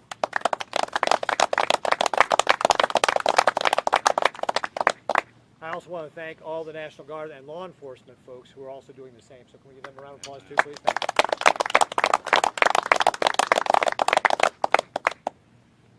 President Biden thinks that he can ignore this humanitarian and security crisis and it will go away. But we are here today to shine a light on what is going on here at the southern border and how it is impacting all of our states, not just the state of Texas. And that's why we put forward this 10-point plan that Governor Abbott kicked off for us and my other colleagues had highlighted. I'm going to round out a couple more of the points that we're asking for as part of this overall plan that we know will work to help us stem this mass migration into our country. One of the things the Biden administration must do is end the catch and release program. This was an Obama-era program that was terminated under the Trump administration and restarted again under the Biden administration. What this does is just incentivize people to come across the border illegally because they are then released. And that is creating a crisis not only here at the border, but health hazards across our country. So if you think about what's going on here, as reports have shown, 18% of the families. You're streaming live now from Fox. In case you missed it, we are taking a look back as Republican governors almost blast the Biden administration over its handling at the United States-Mexico border. This delegation was led by Texas Governor Greg Abbott. I do want to switch gears, but staying on top of the latest news in Texas. A suspect is now in custody for a school shooting that left 4 people hurt at Timberview High School. This took place in Arlington, Texas on Wednesday morning. Now, Arlington police confirmed the school shooting started as a fight between a student and another individual around 9:15 that morning. One student then drew a weapon and fired at an undetermined amount of students. Joining us now with the reaction from students there at that Dallas area school is Dan Godwin with Fox 4. Good morning, Dan. Good morning, Rain. The Mansfield School District Center for the Performing Arts today will be serving as a counseling center for students, staff, and families of Timberview High School. Anyone who wants to talk about what happened yesterday. On Wednesday, this location also served as the place where many students were reunited with their moms and dads after a traumatic morning at that high school campus.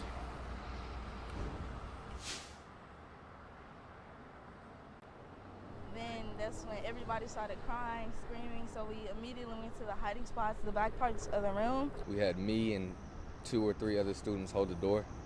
That's all we could really do in that situation. Just making sure nobody got in. I just wanted to stay alive.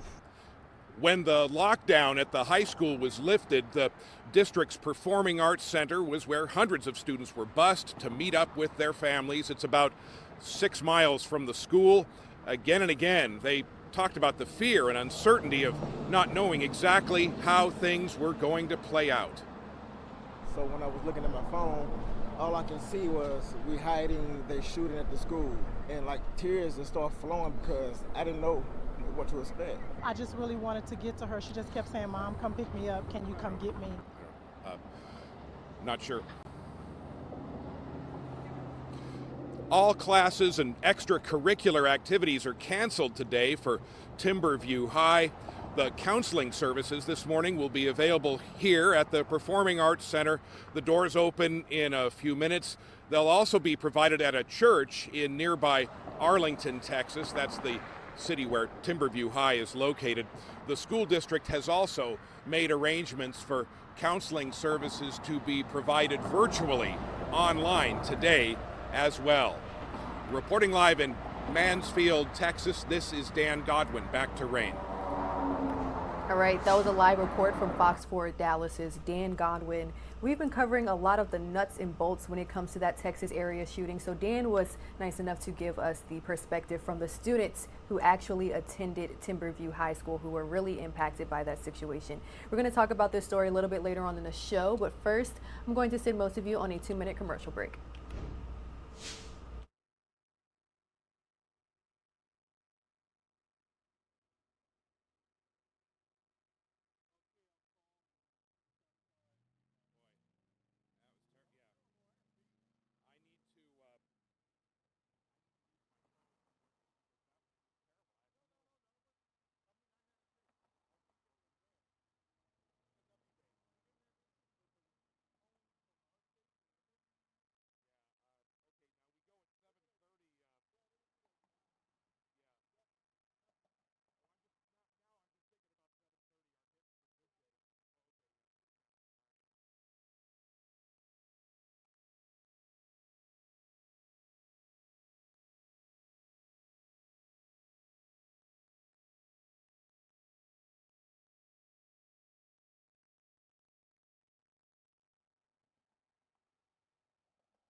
And for weeks, millions of Americans who received the Moderna or Johnson & Johnson vaccines have kind of felt like they were sort of left in a lurch. Federal regulators recommended Pfizer booster shots for some groups, yet they said they still didn't have enough information to decide on boosters for those who received those other two vaccines. But all of that could soon change. The Fox Medical Team's Beth Galvin joins us live this morning. Good morning. Some new information, and it sounds like some encouraging news, right? And good morning, Portia. Yes, you know, more than 100 million Americans got the Pfizer-BioNTech vaccine, but there are still 85 million about who received either the J&J vaccine or the Moderna vaccine, and they've sort of been left waiting over the last few weeks, on whether or not they should get booster shots, because the federal regulators saying, hey, we're just waiting for the safety data to come back. We're going to sit down, talk about it, see if we need, booster shots for those folks, and now it looks like that's finally going to happen. Right. So when could we expect a decision? They've both asked for FDA authorization. What's this process like at this point? So what's going to happen is next Thursday, a FDA advisory panel is going to meet, and they're going to first talk about on Thursday, the 14th, they're going to talk about the Moderna vaccine and whether boosters may be needed for the Moderna vaccine. Then they're going to meet the next day on Friday, and they're going to talk about the Johnson & Johnson vaccine and really kind of to discuss where the data is. Do we feel like, at this point that, there is more benefit than risk to offering an additional shot of those two vaccines? So the companies have turned in, their research data. They're going to try to basically, explain their case and say that we need booster shots. And then this advisory panel is really going to take a look at it. If the FDA goes ahead and authorizes boosters for these two different vaccines, then it's going to go to a CDC advisory panel. That's an independent panel, and they're going to talk about, okay, yes, this has been authorized under an emergency use authorization expansion. Here's who should get these boosters. So they're going to be the ones that make the recommendation of these are the groups, the target groups who should get boosters. Portia? So should we expect that it's probably going to be those same sort of limited target groups focusing on seniors and others in particular lines of work? I think so. I mean, at this point, it looks like, right now they're saying folks who are 65 and older, people who have high-risk health conditions like obesity or high blood pressure or diabetes, and then also adults, who live or work in settings that raise their risk of being exposed to the virus. So it looks like, probably if they're going to expand the boosters for the Moderna and the Johnson & Johnson vaccines, they will probably go after those same groups. But it really depends on the data that they're seeing, and it really depends on the direction that the advisors for both the FDA and the CDC recommend that we go in. So do you think at some point we just ultimately reach a point where vaccine boosters are recommended by authorities for everyone in the population? I think so. European regulators just came out this week and said that they're recommending booster shots for adults 18 and older of the Pfizer-BioNTech vaccine. So it may be, what they're going to be doing is watching the trends, watching the data. We're looking like we're coming off another surge and case numbers are really substantially dropping. That's a good sign. If we start to see a winter surge, they may reevaluate. If they start to see additional breakthrough infections, Portia, they may reevaluate and say, we're seeing across the board, we need to just give boosters to everybody who received, the initial doses. So it's hard to say what that's going to look like. But I think they are definitely tracking the safety data, tracking, how well these vaccines are working over time. All right. Sounds like it's encouraging news, just at least the part where we know that the numbers are starting to go down. Let's hope it continues to trend in that direction. And we thank you for keeping up with all the details. Beth, thanks. Protecting yourself and your baby. That's why the CDC is urging pregnant mothers at any stage in the process to get vaccinated against COVID-19.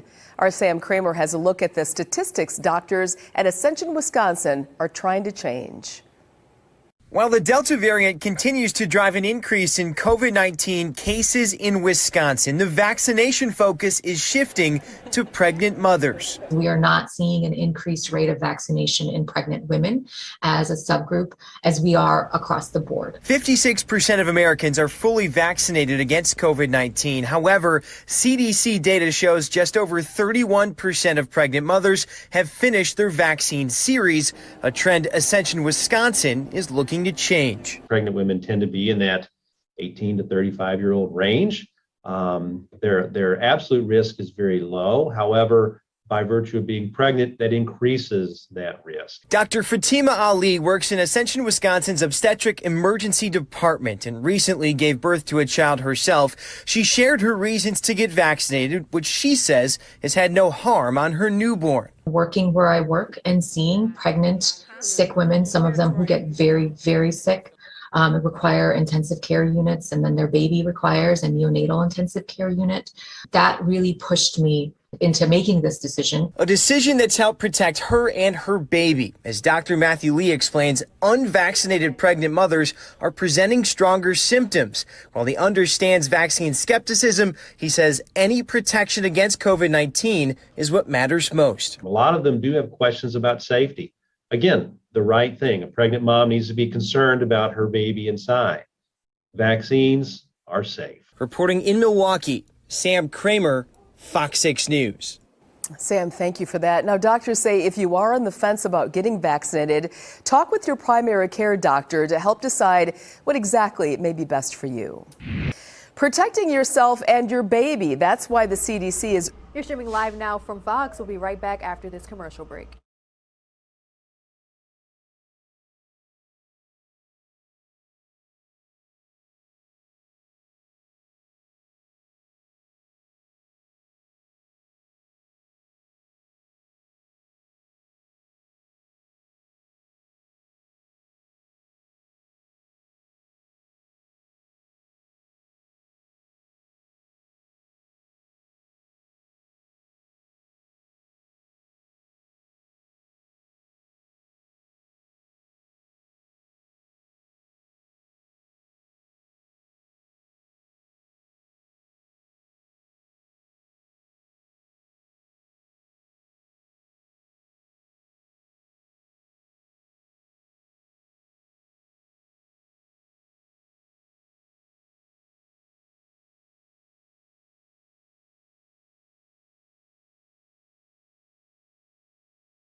Welcome back to Live Now from Fox, taking a Live Now look over the city of Cleveland, Ohio. But it's 8:33 here on the East Coast. If you're just now joining us, my name is Rain Augustine, and this is your source for top stories, major headlines taking place across the country. Now, for this segment of our show, we like to check in with Fox 9 Minneapolis' Kelly O'Connell. Good morning, Kelly. You're going to join us and tell us the latest headlines taking place in your area. So let's begin with a very serious topic. COVID-19 we're definitely not out of the woods yet, right? And it looks like health officials in Minnesota are sounding the alarm on a spike in surges that they're seeing. Yeah, very much so. I know you guys have been talking about, obviously, across the country, and cases have gone down in some parts of the country. That's not the case here in Minnesota. In fact, we've seen an increase in case and an increase in the severe cases. The number of COVID patients in the hospital here across the state of Minnesota, it's up 11% from just 2 weeks ago. Now, generally speaking, really the focus of attention right now from health officials is really rural Minnesota. That is where, obviously, with the Delta variant, along with a lower vaccination rate, that is where officials are really seeing an increase in cases. In some areas, the vaccination rate there about 20% less than the Minneapolis-St. Paul metro area. State planning now to increase testing capacity in select areas where they are seeing a need, kind of upping the ante there. Hospitals in rural Minnesota too say that they are overwhelmed right now and are having to delay and postpone elective surgeries just because of the sheer amount of people who are right now in the hospital. So the focus right now, obviously across the entire state, but really honed in on rural. As though officials are really urging people to get vaccinated, right? So about state and government employees in your area, what's the latest on that vaccine mandate? Yeah, so as it stands right now, across the state of Minnesota, state workers who are into the office, whatever that office may be, if you are going into the office, you either need to have been vaccinated or you need to be okay with having weekly testing. That is the idea from the governor. Now, we've learned that 73% of the cities who would fall under that category, it's about 25,000 plus or so under that policy, they are vaccinated, showing the proof of vaccination. 500 workers, though, have refused to show proof of vaccination and have refused testing. So at this point, it's not totally clear what happens to those 500. We know looking at ways to make it maybe easier to get tested, including some at-home capabilities. And really what's pretty interesting, too, the vaccination rates among the different agencies and different departments really vary. So the health department has the high, which is probably what you would expect, followed by the Department of Education. Military Affairs is at the bottom of the list at about 40% of its workers who would fall under that are vaccinated, whereas the health department has about 90, 93, 95, I believe. So we're still kind of waiting to see what that means for those who have not shown the proof of vaccination or who have not said that they're open to weekly testing. And again, the push is to just get those who are not vaccinated, or at least increase the testing for those folks. Now, Kelly, Governor Walz's administration implemented this mandate some time ago, so I'm wondering, for those who are opting out, what are the options? And that's kind of what we're trying to figure out at this point. Obviously, if you're not going into the office, this doesn't impact them. This is only for those who are going into the office. So I know a lot of folks are trying to figure out if maybe they can still continue to work from home. Obviously, a lot of people who have not decided to get vaccinated but still working and going in are opting to do the testing, the weekly testing. But then there's some that are deciding they don't want to do that and they feel like that's an overreach. So what happens to those some 500 or so? Obviously, the governor says let's focus on those who have gotten it. Republican lawmakers are saying, look, we have to figure out a solution here, and maybe this mandate isn't the way to go. We'll see what happens. And we're seeing pushback when it comes to these mandates all over the country. All right, Kelly, so you know what time it is. We like to end our segment with some interesting, happy, exciting news. So a lot of people may be wondering why I'm showing Christmas lights right now. It's only October. Is Christmas coming early in the Twin Cities? Why are you showing it? Because why not, right? Okay, so you have the Christmas creep. People talk about it, you know, creeping in on Thanksgiving, creeping in on October. And this one bar in Minneapolis has decided to just go all in. This place is called Psycho Susie's, pretty well known for just kind of the quirkiness. They've got great drinks, just kind of a fun atmosphere. They have basically turned their entire place into a Christmas palace. I mean, it's just like everything you could think of, the amount of lights, the music, everything. They go all out. They've decked it out, crazy decor, really festive drinks. What's kind of crazy, they launched this in October 1st, so the start of the month. They tell us that they actually had a line waiting out the door. People wanted to get in. This is, I think, the third year that they've done it. And they also had people decked in, you know, in the holiday sweaters, that whole get up.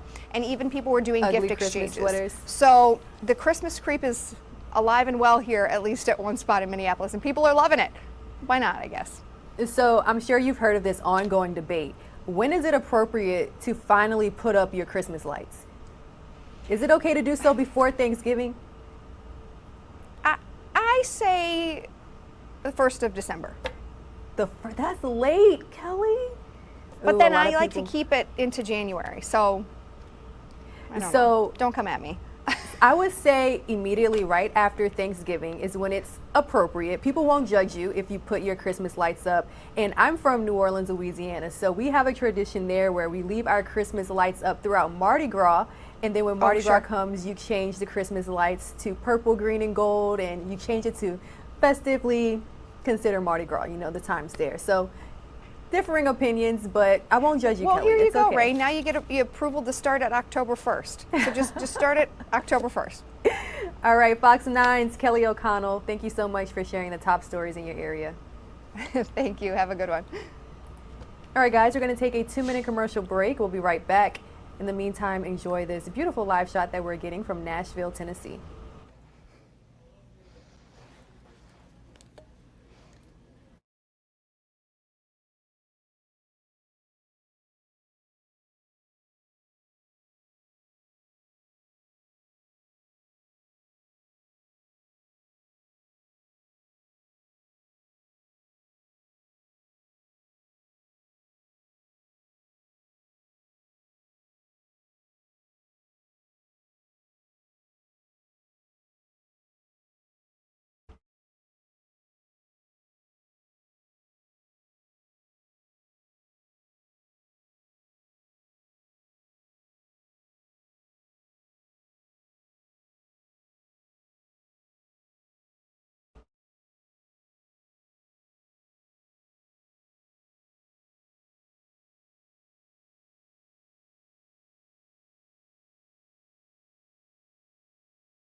Welcome back to Live Now from Fox. We are slowly approaching the 8:45 mark here on the East Coast. I do want to bring you all this segment from Orange County Sheriff John Miya on a story that we are closely following here at Live Now from Fox. Now, Orange County Sheriff Miya is giving an update on the investigation into the murder of 19-year-old Miya Marcano. We know that her family has released new details from the night she disappeared, saying that a sheriff's deputy actually found immediate signs of a struggle in her apartment, but did not at the time consider it a crime scene. So let's go ahead and listen into this announcement.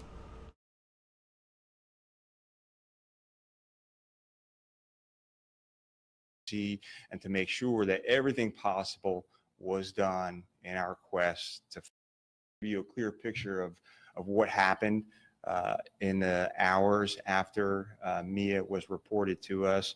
You'll see on there that she was entered into the system at 1:30 a.m. that morning, and that we were had conducted a search warrant on Armando Caballero's apartment the next day. And Mia's parents had been receiving this information from our detectives as the investigation was unfolding. Our detectives talked to her, to the parents numerous times a day, and gave them as much information as we could without, compromising the integrity of the investigation. So again, we're still awaiting the cause and the manner of death from the medical examiner's office. Because of the decomposition, because we're waiting on toxicology, that could take some time. As has been reported before, Miya was found bound with black duct tape on her feet and hands, and her mouth was also covered with black duct tape. The shirt that was widely posted as the shirt that she had been missing was found inside of her purse as well. And so before I take some questions again want to express our deepest sorrow to Mia's parents, the rest of the family and the friends and all their loved ones. So I'll take some questions. We'll start over here. At this point, do you think she was raped? I mean, finding the shirt in the purse like that, what do you know from that so far? There's no indication that there was sexual assault of any kind. Sheriff, so it says that the deputy was dispatched at 9:42 on Friday. Seeing the disarray in her apartment, how come that didn't spark more of a response? Well, actually, in watching video and looking at the report, the deputies actually made comments about how clean the apartment was. So again, our deputies responded to check the well-being and began the documentation and began collecting the information they needed to continue with the investigation. Like I said, she was put into the system as missing at 1:30, and we worked all weekend long, identified the suspect with all those facts involved, and continue our investigation and until we found her, this past weekend. Sheriff Curtis McLeod with Section News 13. Did the deputy on the scene who actually had contact with Caballero, did he contact a supervisor after he came in contact with him? Yeah, and that's all part of the investigation. We're going to look into exactly who was notified, when they were notified, and what more could have been done. And so again, I do have to go back to the fact that unfortunately all these things that we're talking about wouldn't have prevented anything. She was already left dead at Timberscan Apartments before we were ever called. And I know as a parent myself, I would feel so upset, and I would want all these answers, and I would want to place blame. The person responsible for Mia's death is Armando Caballero, and although the investigation still continues, he is the only person responsible for her death. What have you been able to find about the circumstances? What exactly happened? And right now, does evidence show that she may have left her apartment alive?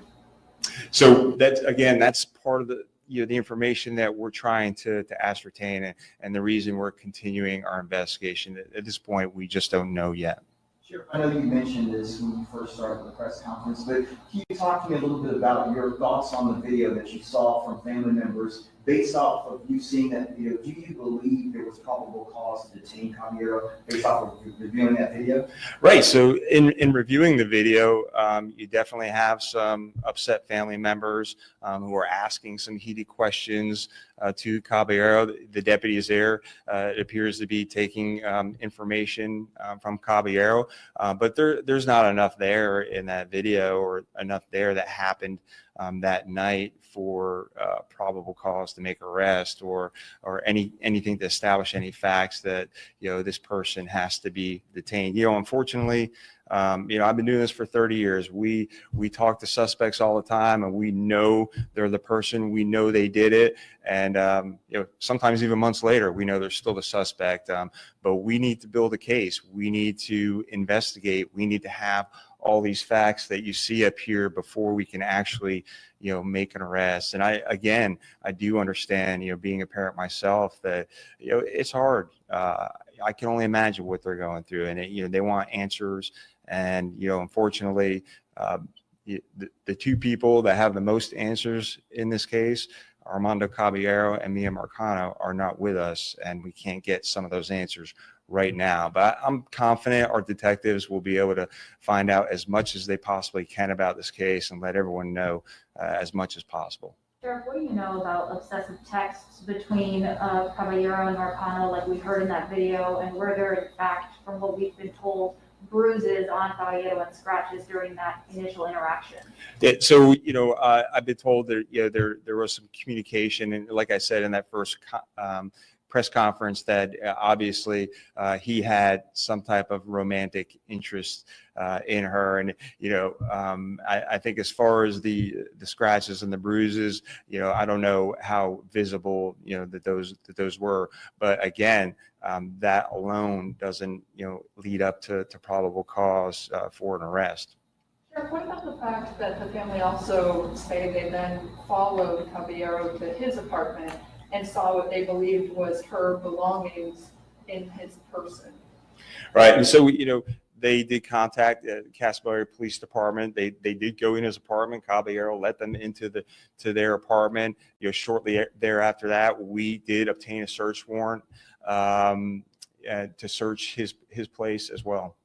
What did you say to the family? Because I think their feeling right now is that if the Orange County Sheriff's Office maybe would have done even just a little bit more, they would have been able to find Mia's body earlier than a week and a day after it happened. Well, I would say again, those are all things that we're looking into. What was done early on, maybe what could have been done more. And again, the person responsible for the death of Miya is Armando Caballero, and unfortunately, she was dead before we ever received that call. But I do understand, the family's concerns, and so we'll be looking into all that.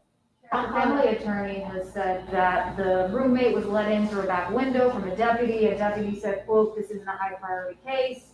Allegedly didn't consider it a crime scene. Is that true? What are you seeing from watching body cam in those initial reports? So, the initial report was extremely detailed, and like I said, she was entered into the system as missing. And so all those parts about the security of a possible crime scene, that's all the stuff that we're looking into to make sure that we did the best possible build the best possible case that we could. Sheriff, looking at the timeline, was this a planned out attack? Yeah, it's hard to tell. It's part of the investigation. Obviously the fact that he had been in her apartment earlier in the day, maybe leads us to believe that he had some plan in place. And, I don't know what that is exactly. Did he just plan on confronting her, or did he plan this out? So we're not really sure, but, we're going to try and find those answers for me as parents. Sure. We talked about remaining evidence of the cell phone. Has that been found? I know you all have been searching for that. So we're still looking for 2 cell phones, a set of keys, all that information. So if people find those things, please call the Orange County Sheriff's Office. Sheriff, lastly for me, what would it have taken to establish probable cause to detain Caballero? Well, a lot of different things go into that. I think you're getting all of that information. And remember, the initial responding deputy, they don't have all the information that we have now a week and a half later. So all that takes time. But yes, you start to build a case, you start to investigate, and you learn different things about access to apartments. And so yeah, it takes a little bit of time, but we have to make sure we have probable cause.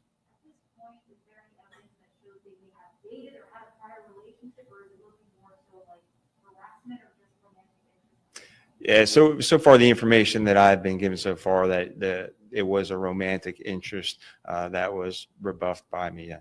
In that video with the family attorney, someone says Tati, and he's talking about this employee Tati. Was she questioned? What do we know about that person? Yeah, so our detectives are some of the best in the world, and they've interviewed every possible person that has any connection to this case that we know about.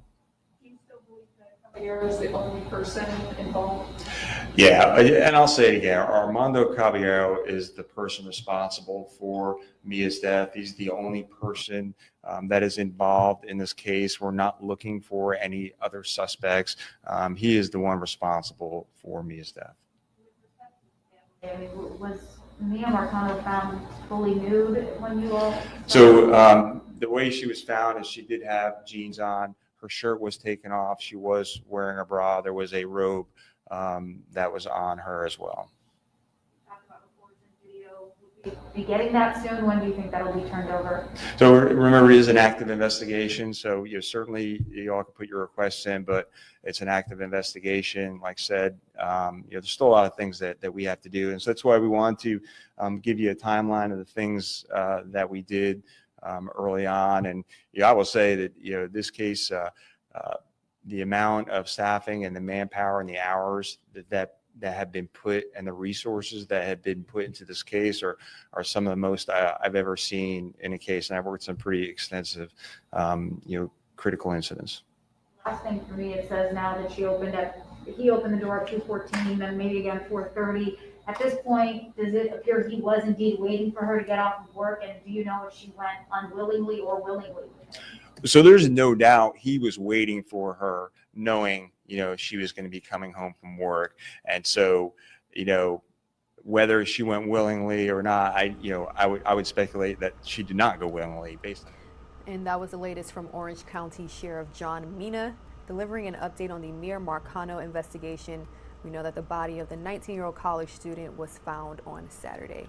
Taking a quick break here, live now from Fox. We'll be right back.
Almost 9 a.m. here on the East Coast, taking a live now look from Washington, D.C. It's a beautiful 66 degrees there, partly cloudy, but no chance of rain as everyone is beginning their morning commute in the DMV.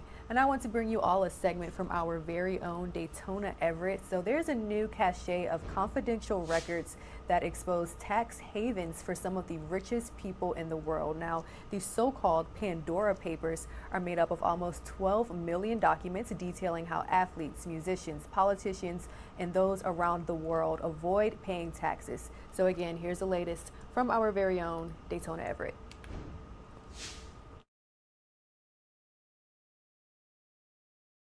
About the Pandora Papers leak that just came out. For people who don't know what this is, can you put it in simple terms for us? What was found out by this group of journalists?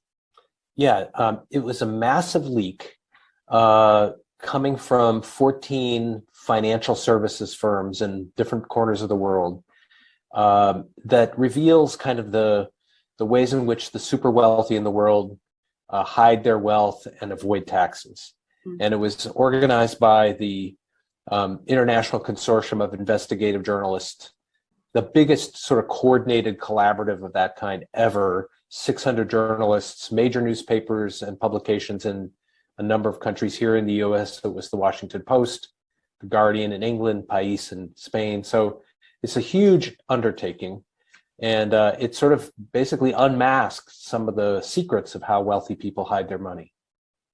And it's kind of a cliffhanger right there. What did it find out about how they mask this? And something to point out is a lot of this is being done offshore. Yes.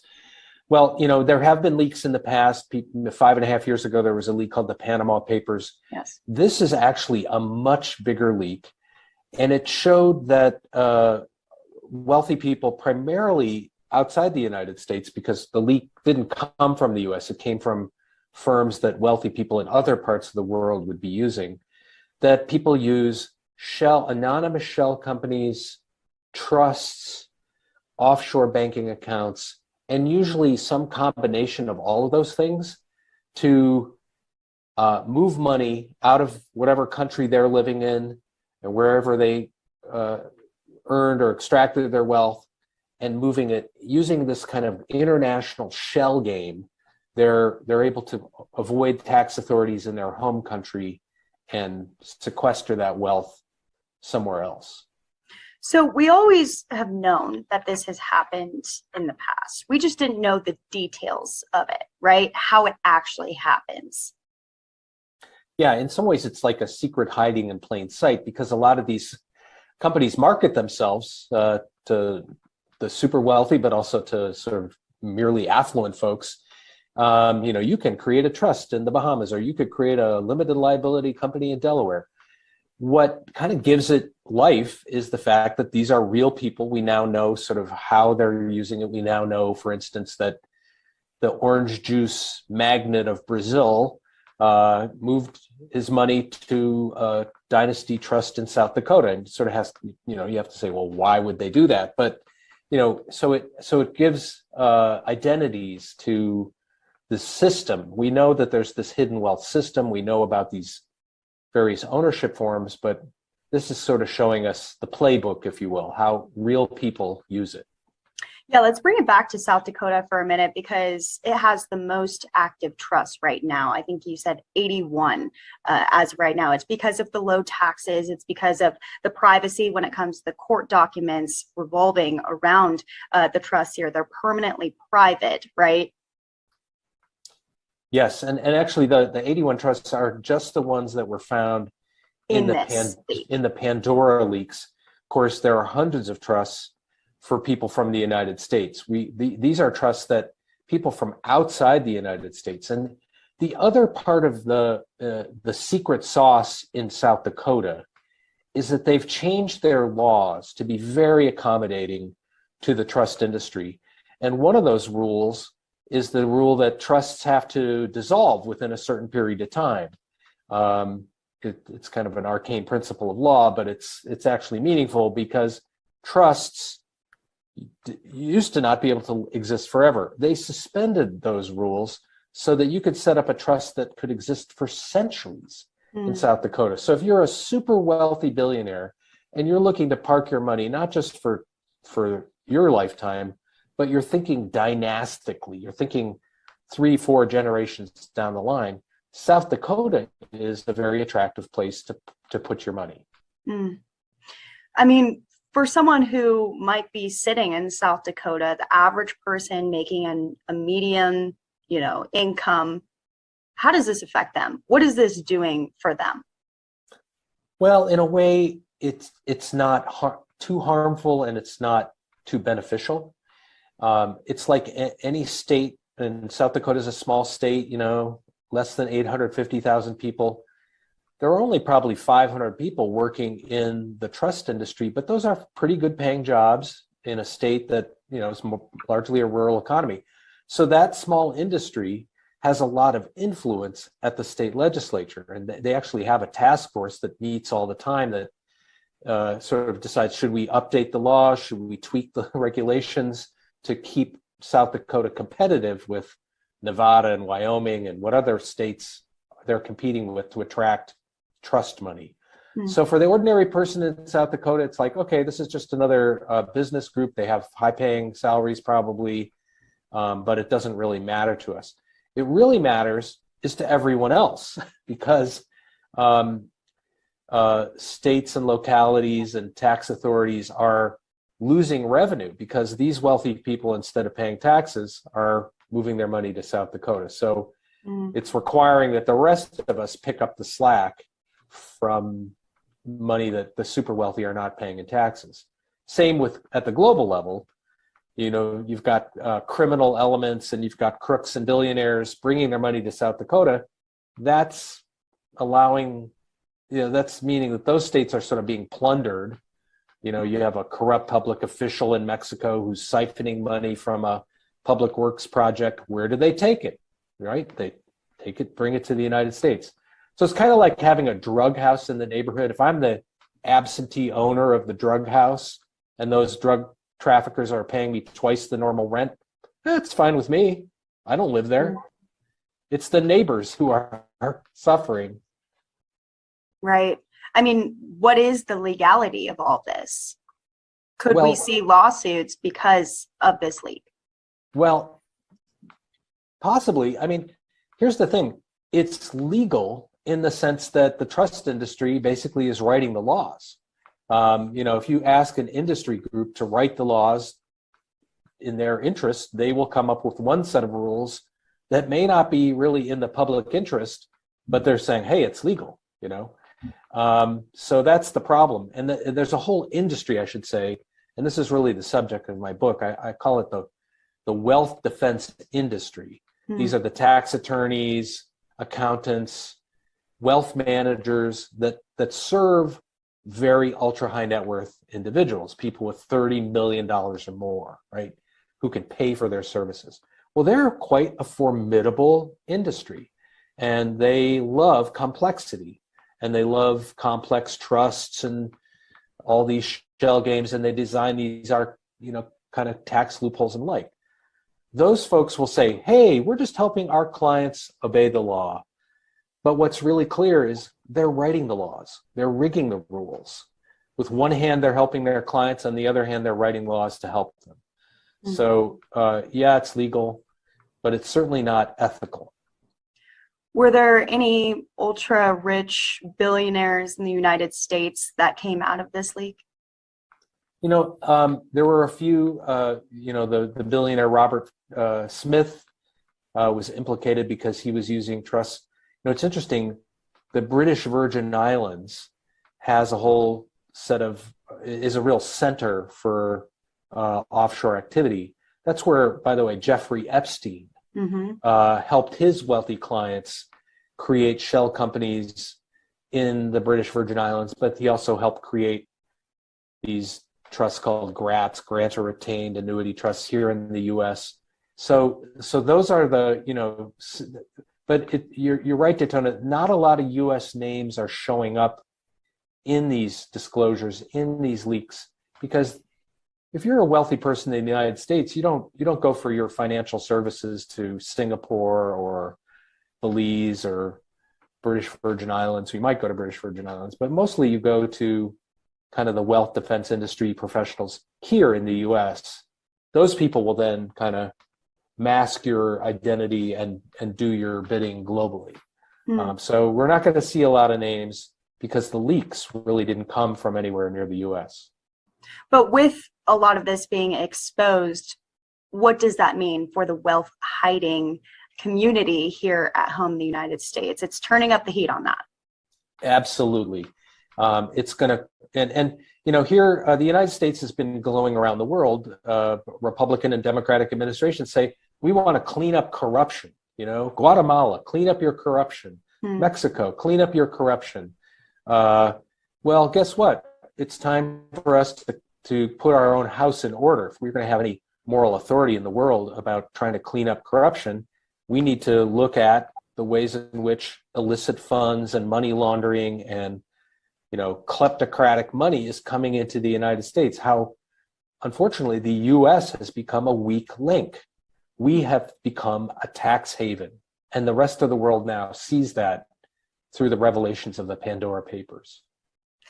Yeah, I mean, we were just talking before the interview, Jeff Bezos, richest man alive, 2007, didn't pay any taxes. You know, Elon Musk also not paying federal taxes.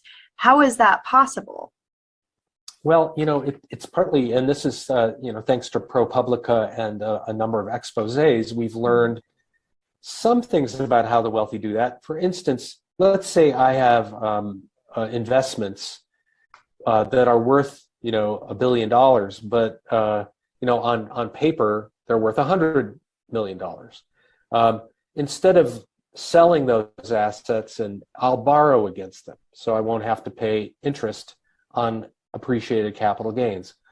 What we found, and actually ProPublica just released this, the 100 wealthiest people in the United States, half of them use this trust, what's called a grant or retained annuity trust, to avoid paying inheritance taxes.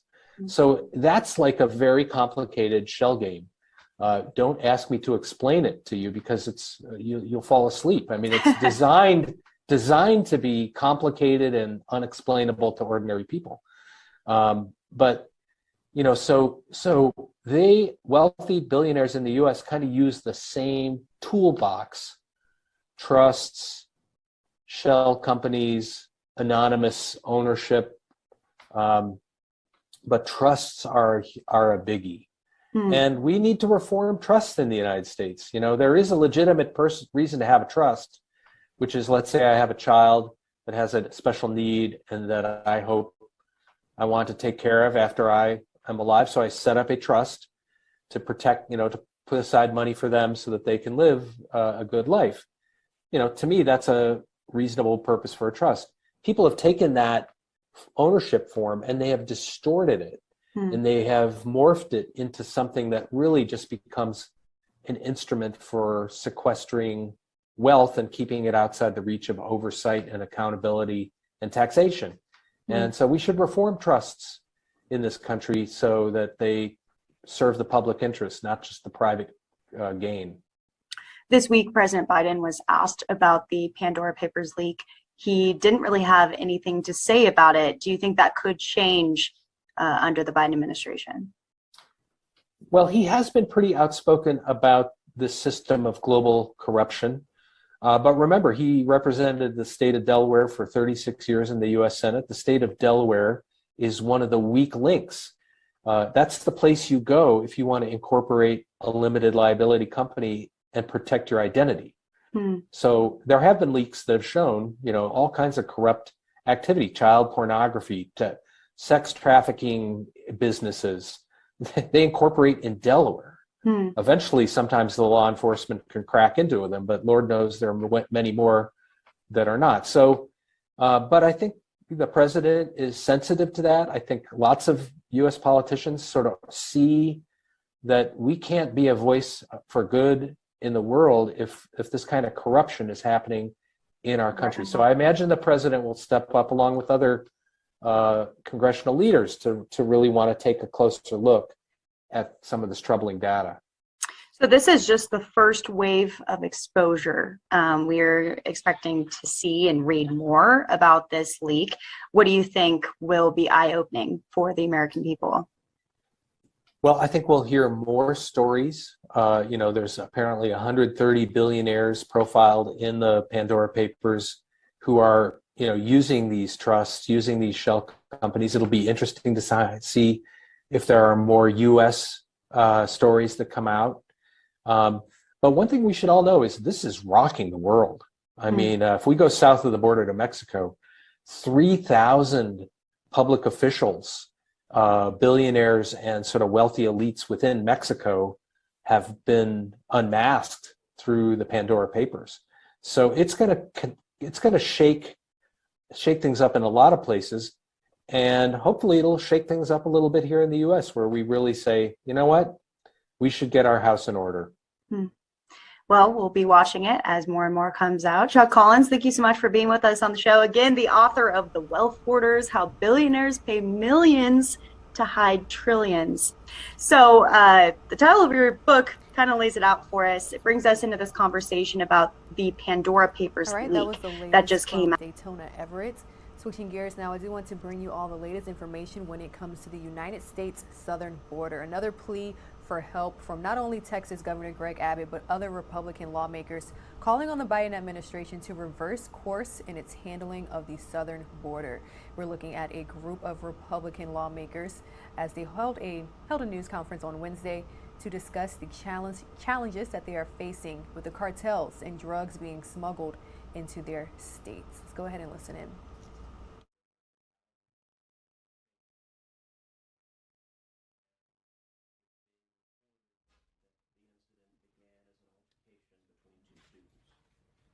All of those details are preliminary, and as more facts are discovered, we will learn what occurred there. But right now, I know all of us are lifting up in prayer the students and the teachers and the first responders and the parents.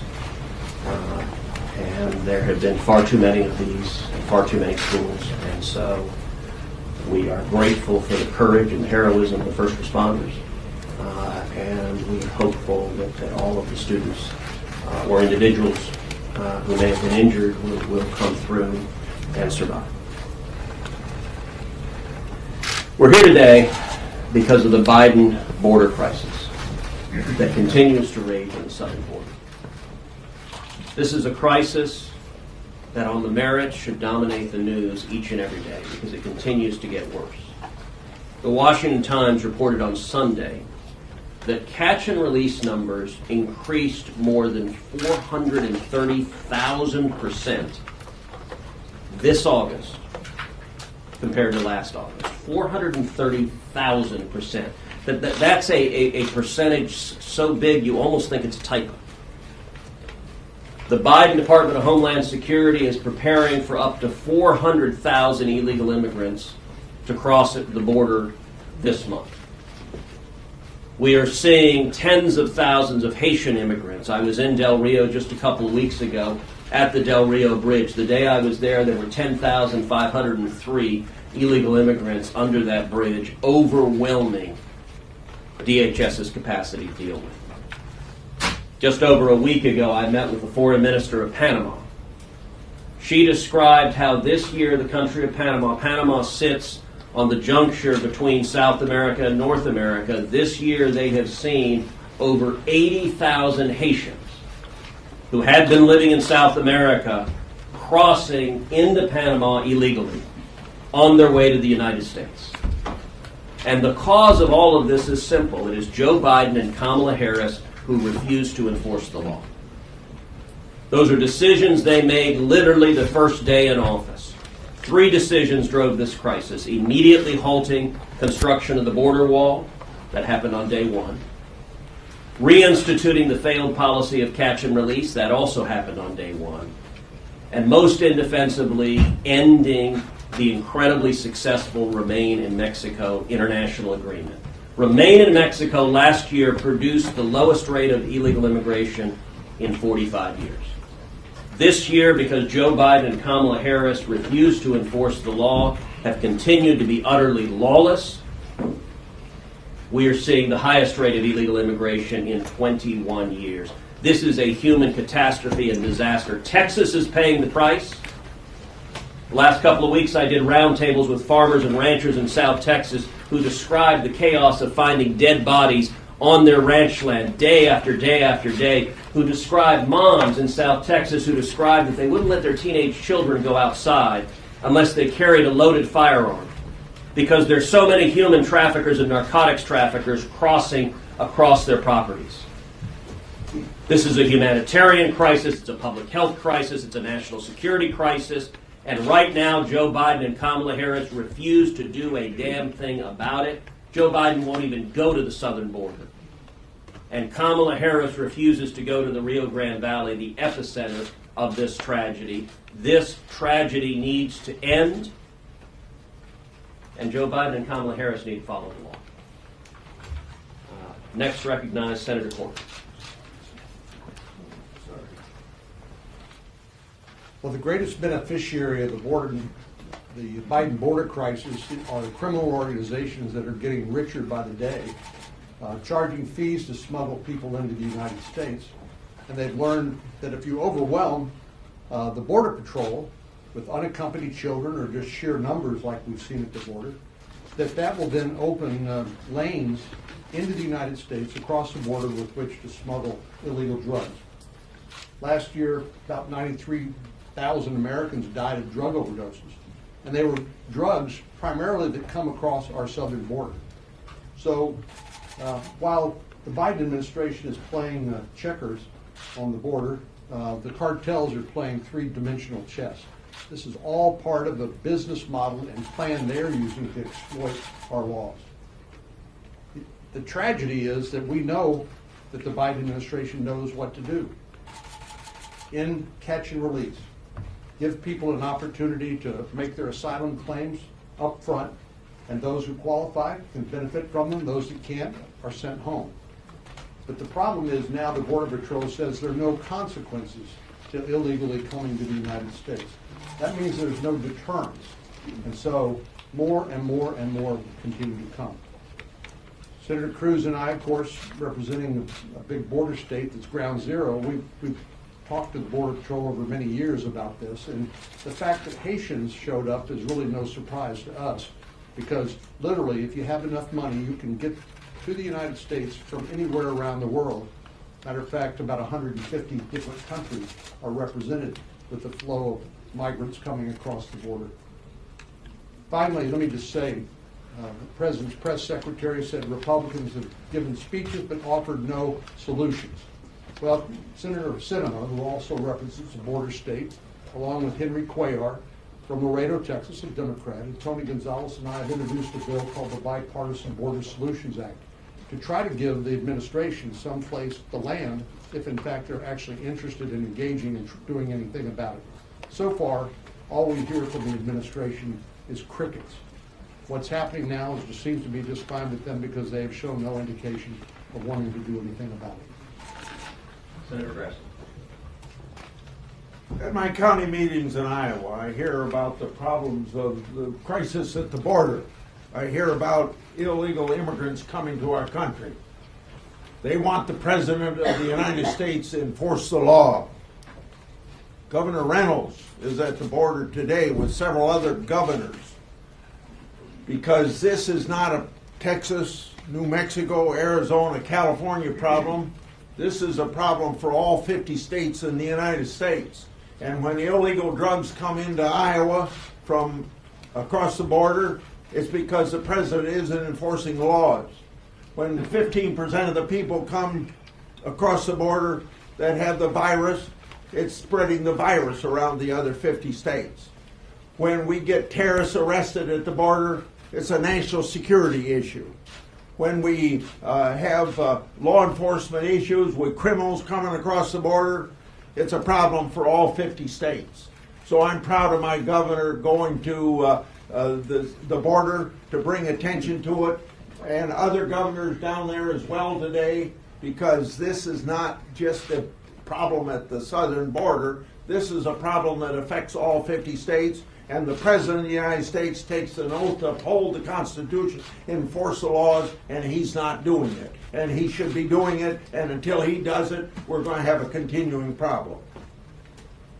Senator Ernst. Thank you. Just as my senior senator, Chuck Grassley, said, this is an issue for all 50 states.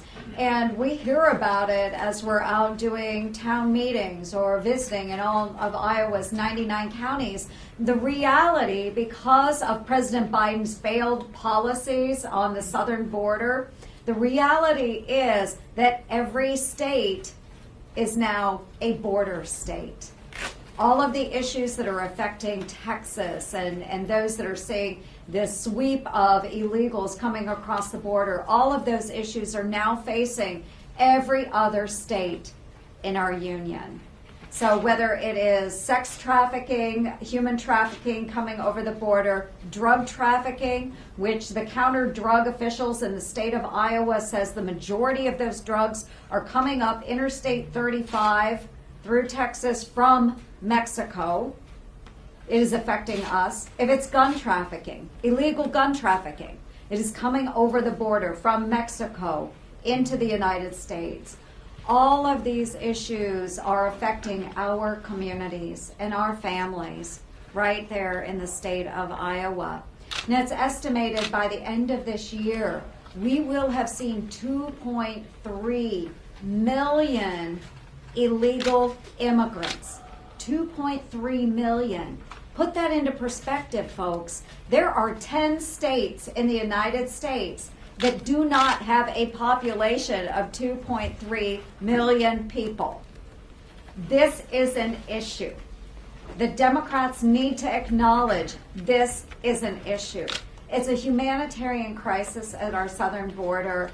As Chuck Grassley stated, not only do we have illegals crossing the southern border that are trafficking drugs, guns, but we also have terrorists. One former Biden official has stated that with an extraordinary number of people crossing the border illegally, of course, we're going to have rapists. We're going to have those that are terrorists. We're going to have other bad people entering our country. So, folks, President Biden, please wake up. You have to address this situation. Republicans have solutions that we've outlined. It's your time to act.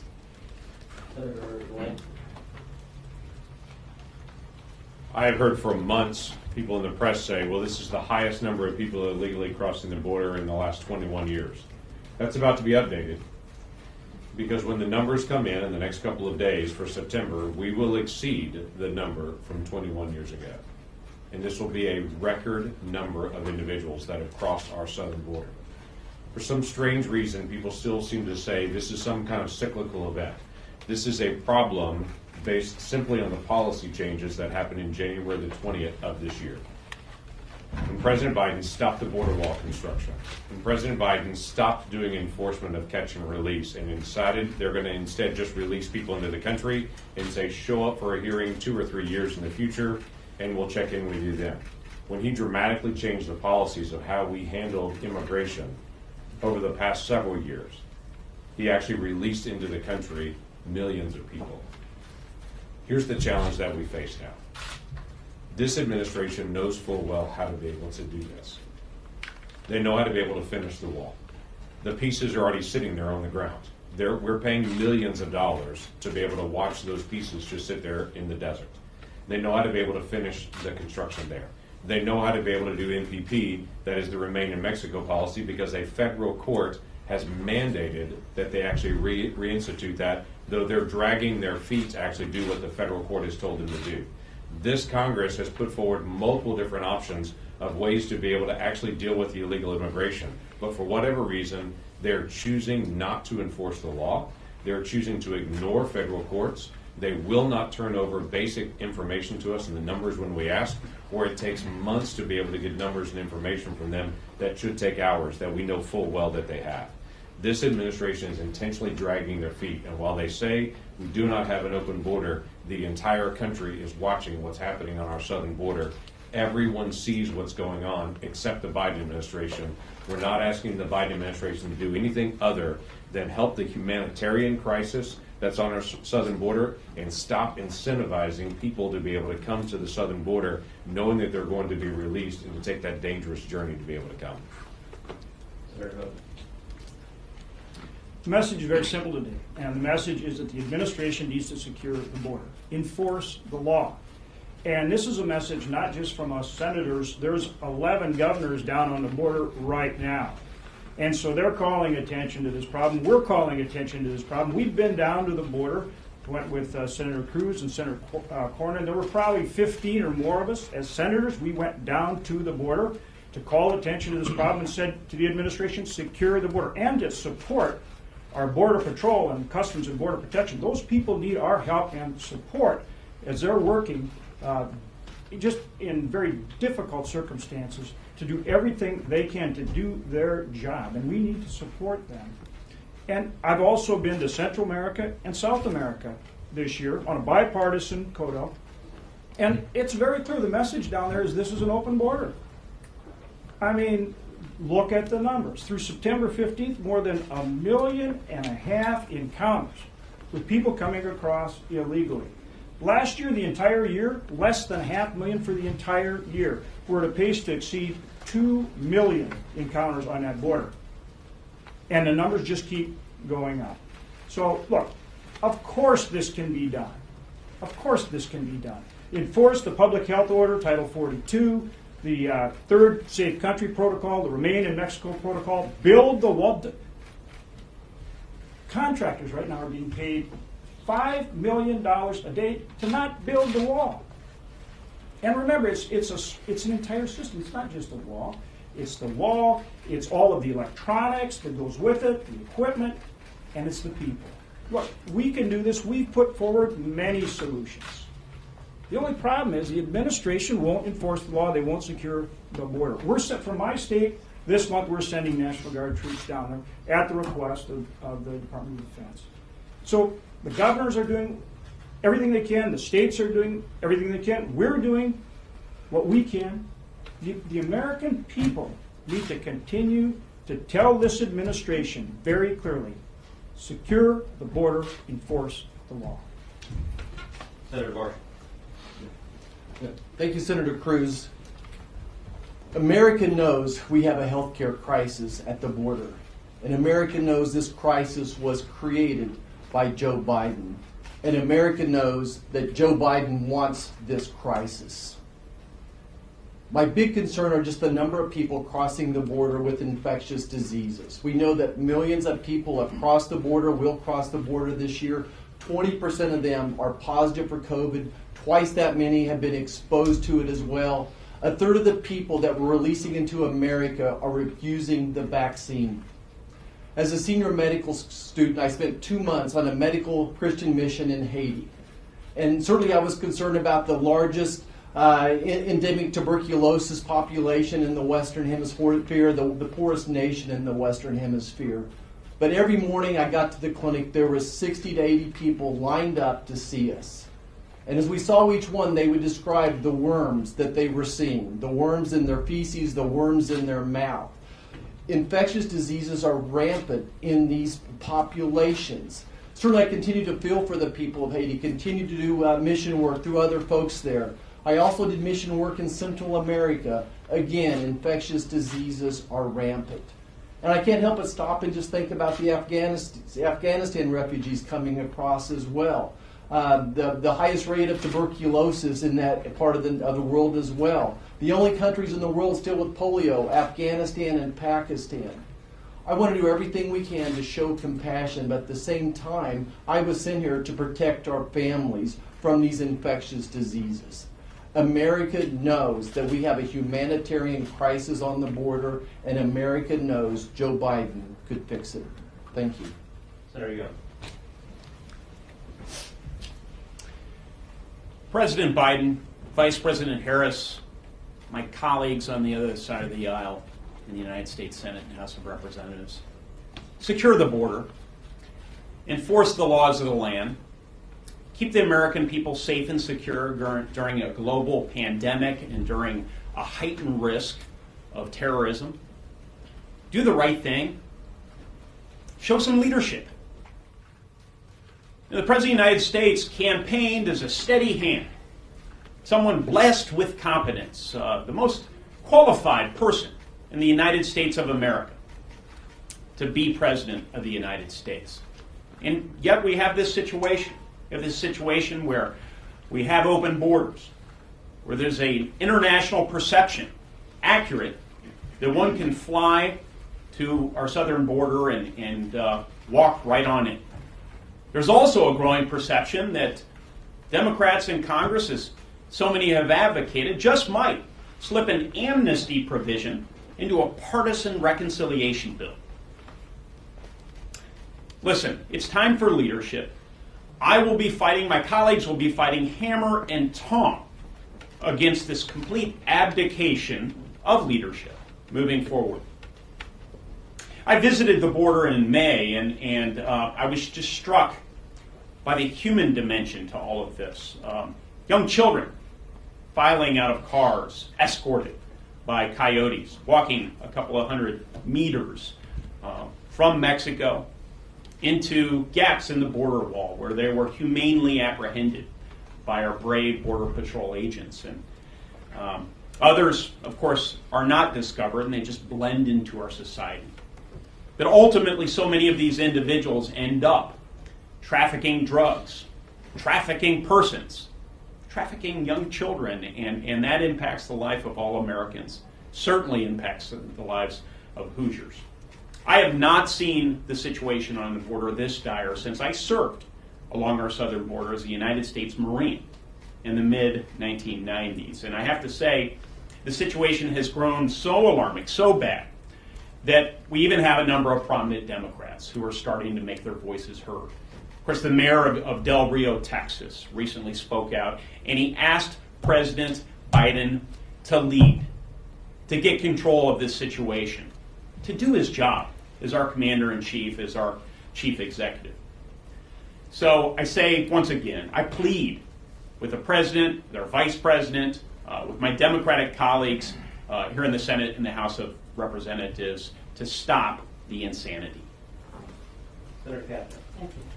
I want to thank Senator Cruz for pulling this all together. You can see there's a lot of interest because this does impact every single state in the union. No state is not a border state.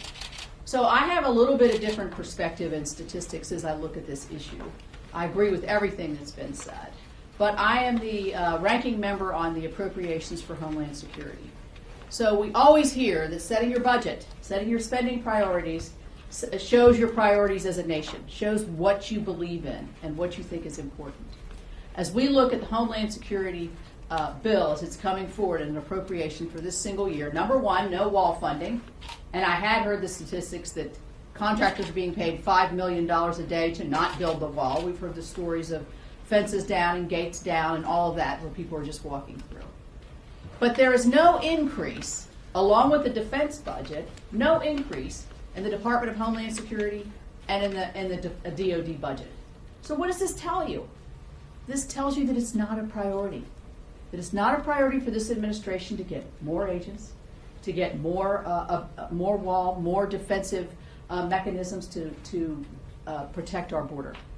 And that, to me, shows that what we learned during the campaign and what we've seen as I've talked to Mayorkas and also to Ortiz, who's head of the Border Patrol, is that they didn't have a plan. And I'll take Ortiz out of that conversation and just say the administration, they didn't have a plan. They keep throwing their hands up saying, this is somebody else's fault. It's October, and the numbers are skyrocketing. It's obvious we have an open border. It's obvious by the thousands, tens of thousands of Haitians that were in the Del Rio Bridge where 11 babies were born during that period of time, that there is no plan. And so I want to say a great thanks to Mr. Ortiz, who's head of the Border Patrol, for trying to handle a very difficult situation. These are heroes that we have on the border trying to handle what has basically been no guidance, no effort to rein in and no way to help and support our Border Patrol face these. They sent 2,000 agents down to Del Rio. These are agents that are disrupting drugs that are coming into West Virginia.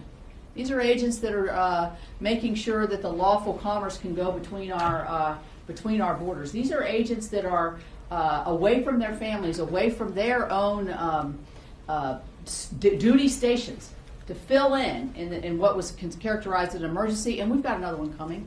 We know that. So I would implore the President and the Vice President to act. It's important to my state of West Virginia. It's important to the nation. It's important to the people who are trying to get here legally. Where are they in this conversation? They're barely even discussed. So I want to thank you again for pulling this together. Thank you. Senator Scott. So I want to thank Senator Cruz for putting this together. I'm from an immigration state. We like immigration, but we like legal immigration. Floridians don't want people to come here illegally. They want people to come here legally. Now, if you just think about the numbers for a second, we're going to have about a little over 2 million people come here illegally this year. Think about that. By the end of this year, 1 out of every 150 people in this country will have come here illegally this year. 1 out of every 150 people will have come here illegally this year. That's staggering. You're streaming live now from Fox. We're taking a look back as a group of lawmakers urged the Biden admin to address the ongoing situation at the southern border. Now, it was actually just yesterday when Texas Governor Greg Abbott was joined by other Republican governors detailing steps of action that they would like the Biden admin to take. And this took place from Mission, Texas, right there along the southern border. And we do know on Friday, Homeland Security Secretary Alejandro Mayorkas, Secretary of State Antony Blinken, and also the Attorney General Merrick Garland will travel to Mexico City to discuss security issues, but right now it's unclear whether immigration will be brought up in the meeting. Taking a quick break, and when we return, we'll have the latest from the World Health Organization. They're bringing us some information when it comes to COVID-19. Less than 5% of people are fully vaccinated. As you know, earlier this year, WHO set a target for all countries to vaccinate 10% of their populations by the end of September. 56 countries didn't make it, through no fault of their own. Today, WHO is launching the strategy to achieve global COVID-19 vaccination by mid-2022. The strategy outlines the road we must all take together to achieve our targets of vaccinating 40% of the population of every country by the end of this year, and 70% by the middle of next year. Achieving these targets will require at least 11 billion vaccine doses. This is not a supply problem. It is an allocation problem. By the end of September, almost 6.5 billion doses had already been administered worldwide. With global vaccine production now at nearly 1.5 billion doses per month, there is enough supply to achieve our targets, provided they're distributed equitably. Contracts are in place for the remaining 5 billion doses. But it's critical that those doses go where they are needed most, with priority given to older people, health workers, and other at-risk groups. We can only achieve our targets if the countries and companies that control vaccine supply put contracts for COVAX and the African Vaccine Acquisition Trust, AVAT, first for deliveries and donated doses. We have the tools to bring the pandemic under control if we use them properly and share them fairly. And we must remember that vaccines are a powerful tool, but not the only one. All countries must continue with a comprehensive, risk-based approach of public health and social measures in combination with equitable vaccination. Vaccine equity will accelerate the end of the pandemic. Achieving WHO's vaccine equity targets will substantially increase population immunity globally, protect health systems, enable economies to fully restart, and reduce the risk of new variants emerging. Today, I'm delighted to be joined by the United Nations Secretary General Antonio Guterres, who, like us, has long called for global vaccine equity. Secretary General, thank you for your support and advocacy throughout the pandemic and also your special focus on vaccine equity. Welcome, and you have the floor. Thank you very much, dear Tedros. Ladies and gentlemen of the press, vaccine inequality is the best ally of the COVID-19 pandemic. It's allowing variants to develop and run wild, condemning the world to millions more deaths and prolonging an economic slowdown that could cost trillions of dollars. I've long been pushing for a global vaccination plan to reach everyone, everywhere, sooner rather than later. A plan that I suggested should be implemented by an emergency task force made up of present and potential vaccine production countries with the World Health Organization, COVAX partners, and international financial institutions, working with the pharmaceutical companies to guarantee the production of enough doses and their equitable distribution. Unfortunately, I've not been heard. Yet instead of global coordinated action to get vaccine where they are needed most, we have seen vaccine hoarding, vaccine nationalism, and vaccine diplomacy. We, of course, welcome efforts by countries to get vaccines to more places. But a plethora of global, regional, and bilateral initiatives has failed to deliver. It has not got us anywhere close to the first benchmark of 10% vaccination in all countries by the end of September, as Dr. Tedros just said. And this even though the number of doses required comes to less than 1 week of global manufacturing output. That is why I'm very pleased to join Dr. Tedros today to launch the global COVID-19 vaccination strategy. This is a costed, coordinated, and credible path out of COVID-19 pandemic for everyone, everywhere. This detailed plan of action drawn up by the World Health Organization is designed to get vaccines, as it was said, into the arms of 40% of people in all countries by the end of this year and 70% by the middle of 2022. And it is based on a thorough scientific analysis of the evolving pandemic, the effectiveness of vaccines, the cost of procuring and delivering them, and global demand and supply. Through dose sharing, swaps, technological transfers, and other priority actions, it is possible to reduce deaths and minimize suffering, prevent health systems from being overwhelmed, resume social and economic activities, and reduce the risk of dangerous new variants. It is up to member states to do their part, to come together, doing everything that is needed for this strategy to succeed.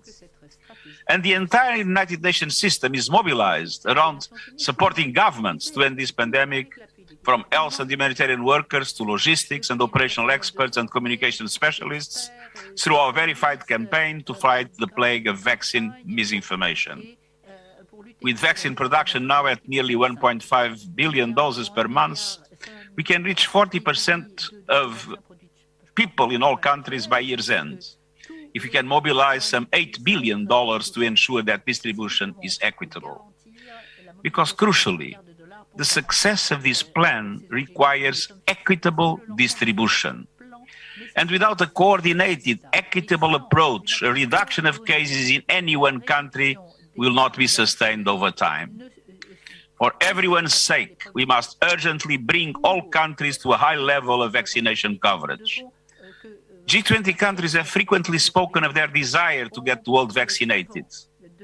Their meeting later this month will be an opportunity to deliver. I urge all global stakeholders to step up, mobilize their resources, and turn this strategy into a reality. And I wish WHO the best success in all the efforts WHO has been doing to make sure that we are able to defeat the COVID-19 pandemic. Thank you very much, Dr. Tedros. Thank you very much, ladies and gentlemen of the press. Thank you so much, Secretary General. Thank you so much for your leadership. And as you said, this plan can only succeed with everyone's cooperation. We call on all countries to update their national COVID-19 vaccine targets and plans to guide manufacturing investment and vaccine distribution. We call on countries with high vaccine coverage to swap delivery schedules with COVAX and Avat and to fulfill their dose-sharing pledges immediately. We call on vaccine-producing countries to allow free cross-border flow of finished vaccines and raw materials and to enable sharing of know-how, technology, and licenses. We call on vaccine manufacturers to prioritize and fulfill contracts with COVAX and Avat as a matter of urgency, to be more transparent on what's going where, and to share know-how and non-exclusive licenses to enable all regions to increase manufacturing capacity. We call on civil society, community organizations, and the private sector to continue to advocate local, nationally, and globally for equitable access, not just to vaccines, but also to tests and treatments. We call on all countries to ensure they have the capacities in place to use all doses as rapidly and efficiently as possible. And we call on global and regional multilateral development banks to support countries to more rapidly access the capital they need to fund vaccine delivery programs. Finally, all the equitable distribution of vaccines will help to end the pandemic. Its effects will continue to be felt for many years, especially for the people who have been infected and will continue to suffer from the effects of post-COVID-19 condition, also known as long COVID. Yesterday, after a global consultation with patients and experts, WHO published a clinical case definition for post-COVID-19 condition. The definition says that post-COVID-19 condition usually occurs 3 months from the onset of COVID-19, with symptoms that last for at least 2 months and which cannot be explained by an alternative diagnosis. Some patients have reported symptoms of post-COVID-19 condition for much longer than 2 months. Common symptoms include fatigue, shortness of breath, cognitive dysfunction, and others that have an impact on everyday functioning. This standardized definition will help clinicians to identify patients more easily and provide them the appropriate care, and is crucial for advancing recognition and research. WHO encourages all national authorities, policymakers, and clinicians to adopt this definition. Margareta, back to you. Thank you, Dr. Tedros and Mr. Secretary General. So now I'll open the floor for questions. And as I said, this is really about the strategy. This is about COVID. So I will ask you to confine your questions to those topics. And we're also, the Secretary General has got limited time, so we will send the questions to him first. We've already got some people who've indicated that they have questions for the Secretary General. And the first one is Sherwin Bryce Peace from the South African Broadcasting Corporation. Can you unmute yourself, Sherwin, and ask your question? Thanks very much. Can you hear me? Very well. Please go ahead. Thank you. Dr. Tedros, Secretary General, in October 2020, the global death toll was around 1.3 million. The month at which South Africa and India presented their proposal for a TRIPS IP waiver at the World Trade Organization. A year later, that death toll is exceeding 5 million. Amnesty International says vaccine pharma companies are fueling an unprecedented human rights crisis through their refusal to waive intellectual property rights and share vaccine technology. At what point will officials like the Director General, like the Secretary General, be able to say pharmaceutical companies and countries blocking or stalling efforts towards a waiver are now directly responsible for continued deaths? Because there's a strong case to be made that it's no longer COVID-19 that's killing people, but a lack of access to these life-saving immunizations. Well, this demonstrates that, unfortunately, fight COVID-19 pandemic, leadership and power are not aligned. WHO, the whole UN system have shown leadership, but we have no power. We have no power to determine the things that you have just mentioned. We have no power to force companies to license or to make countries accept that there is the TRIPS will not apply. We cannot force countries to organize their vaccination programs in order to take into account also the vaccination programs of other countries. I mean, the power is in the countries that produce vaccines or might produce them, and in the companies. And that is why I've been saying since the beginning that they need to come together and to make sure that there is a vaccination plan to everybody everywhere. In the absence of that effort by those that have power, WHO and UN, showing leadership, are presenting a strategy which would allow to vaccinate 40% of people everywhere until the end of this year and 70% until June next year. Now, if those that were not able to come together to assume command with their power to make equitable distribution of vaccines, I hope that they will be able to come together to do the steps that are necessary for this strategy to be effectively implemented. And it is clear for me that this is a case in which the well-being of humankind and the dramatic situation of the global economy would require not business as usual, but exceptional rules, exceptional norms, and exceptional measures in order to be able to defeat the COVID. Each day the COVID goes on is people dying, and it is economies not being able to recover, and it's so a dramatic increase of suffering all over the world. Thank you, Mr. Secretary General, and Dr. Tedros will add. Yeah, thank you so much. I agree with what Secretary General said, and would like to add a bit. As you know, the TRIPS waiver was meant to be used during emergency situations like this one. And as also everybody knows, this pandemic is unprecedented. You can't just call it emergency.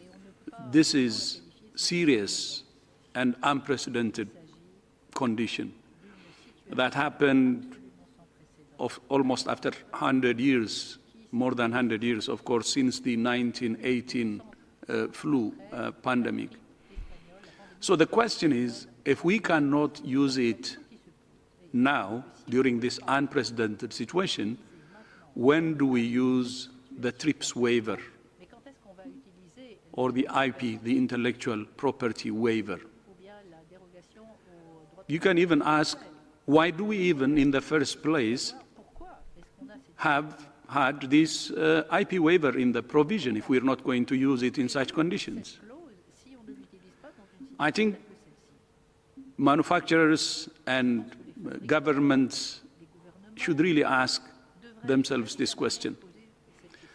As Secretary General said, we cannot force manufacturers and countries, but we can challenge and pose these questions to check for themselves.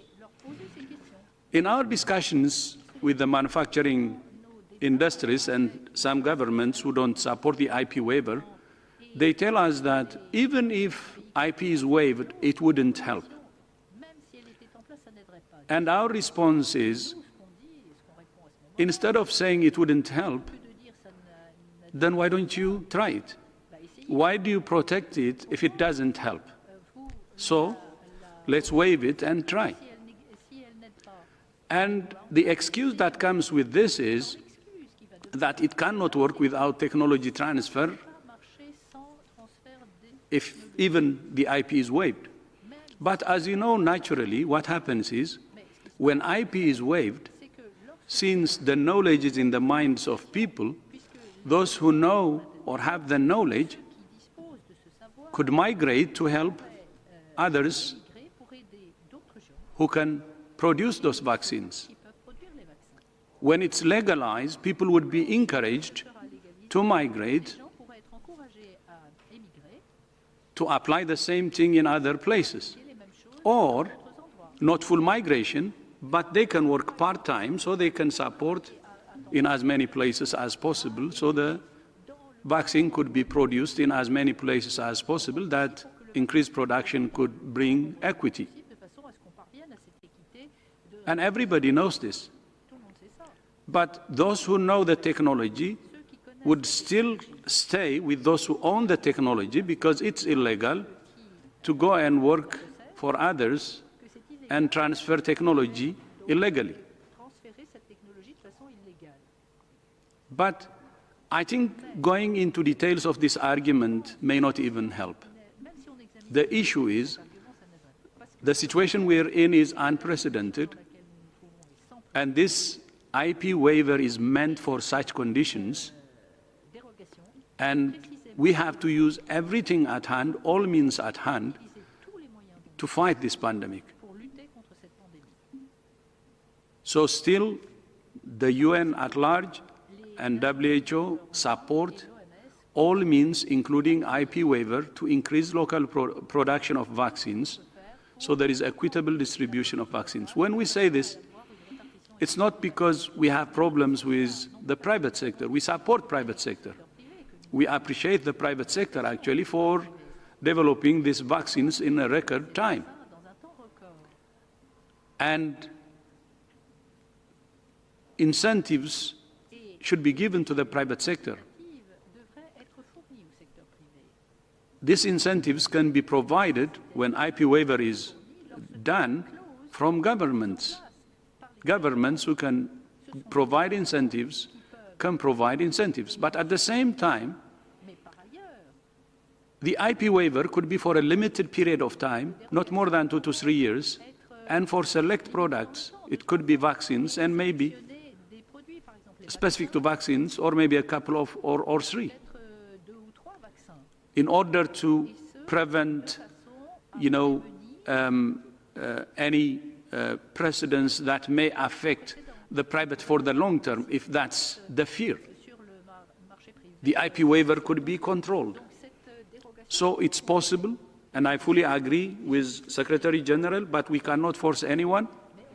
But we believe that governments and manufacturers have the obligation to really cooperate, because when they cooperate, it will help economically. The world will open up, and because it will help us to end the pandemic, and it's morally also the right thing to do. Thank you so much. Thank you, Dr. Tedros and Mr. Guterres. The next question is from Pamela Falk from CNBC. You're streaming live now from Fox. We are listening in live as the World Health Organization gives us an update when it comes to the latest COVID-19 vaccine distribution effort. We're going to take a 2-minute commercial break here on Live Now from Fox. We'll be right back.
Welcome back, everyone. The time is just after 10 a.m. here on the East Coast, taking a live now look over the city of Philadelphia, Pennsylvania. And if you are just now joining us, good morning, everyone. My name is Rain Augustine, and this is Live Now from Fox. We are your source for raw and unfiltered, nonstop news, bringing you all the latest top stories, not only in your area, but in communities across the country. And we're currently on standby for a live press conference for a very sad, devastating story that's coming out of the Atlanta area. Now, we know that the family of an 18-year-old football player who was crushed to death by an elevator accident in an Atlanta student apartment complex, his family is now calling for a criminal investigation into his death. And we are getting some live images as we are on standby for the family to make a live announcement. Now, this took place on August 31st. Again, taking place on August 31st, 18-year-old Jamarcus McFarland was killed when an elevator he and other Champion Prep Academy football players were on became stuck. The elevator had stopped at the 3rd floor, but when McFarland tried to exit, it fell, trapping him and crushing him for almost an hour. We are on standby again for a press conference to happen. The family is expected to call for an investigation into the elevator's malfunction. We heard from the family, or Fox 5 Atlanta heard from the family just a few days ago, and the mother said, "My son came here to do what he liked to do, and that was play football, and he really enjoyed that. He was not able to fulfill his mission, and I just want answers." She's overwhelmed by the whole thing. Now, we're also getting word that the State Insurance Commissioner's Office told Fox 5 that the building's elevator was more than a year past due for an inspection. However, the building's property manager is claiming that the elevator passed similar annual inspections and it was not due for another 5-year inspection until 2024. So very sad story coming out of Fox 5 Atlanta, working to get VO for you as we do have surveillance video from that elevator incident. Again, on standby for a live press conference from Atlanta as an 18-year-old football player was crushed to death when the elevator malfunctioned. And it looks as though we are just now beginning to see this press conference fill in with attorneys. Let's go ahead and listen in.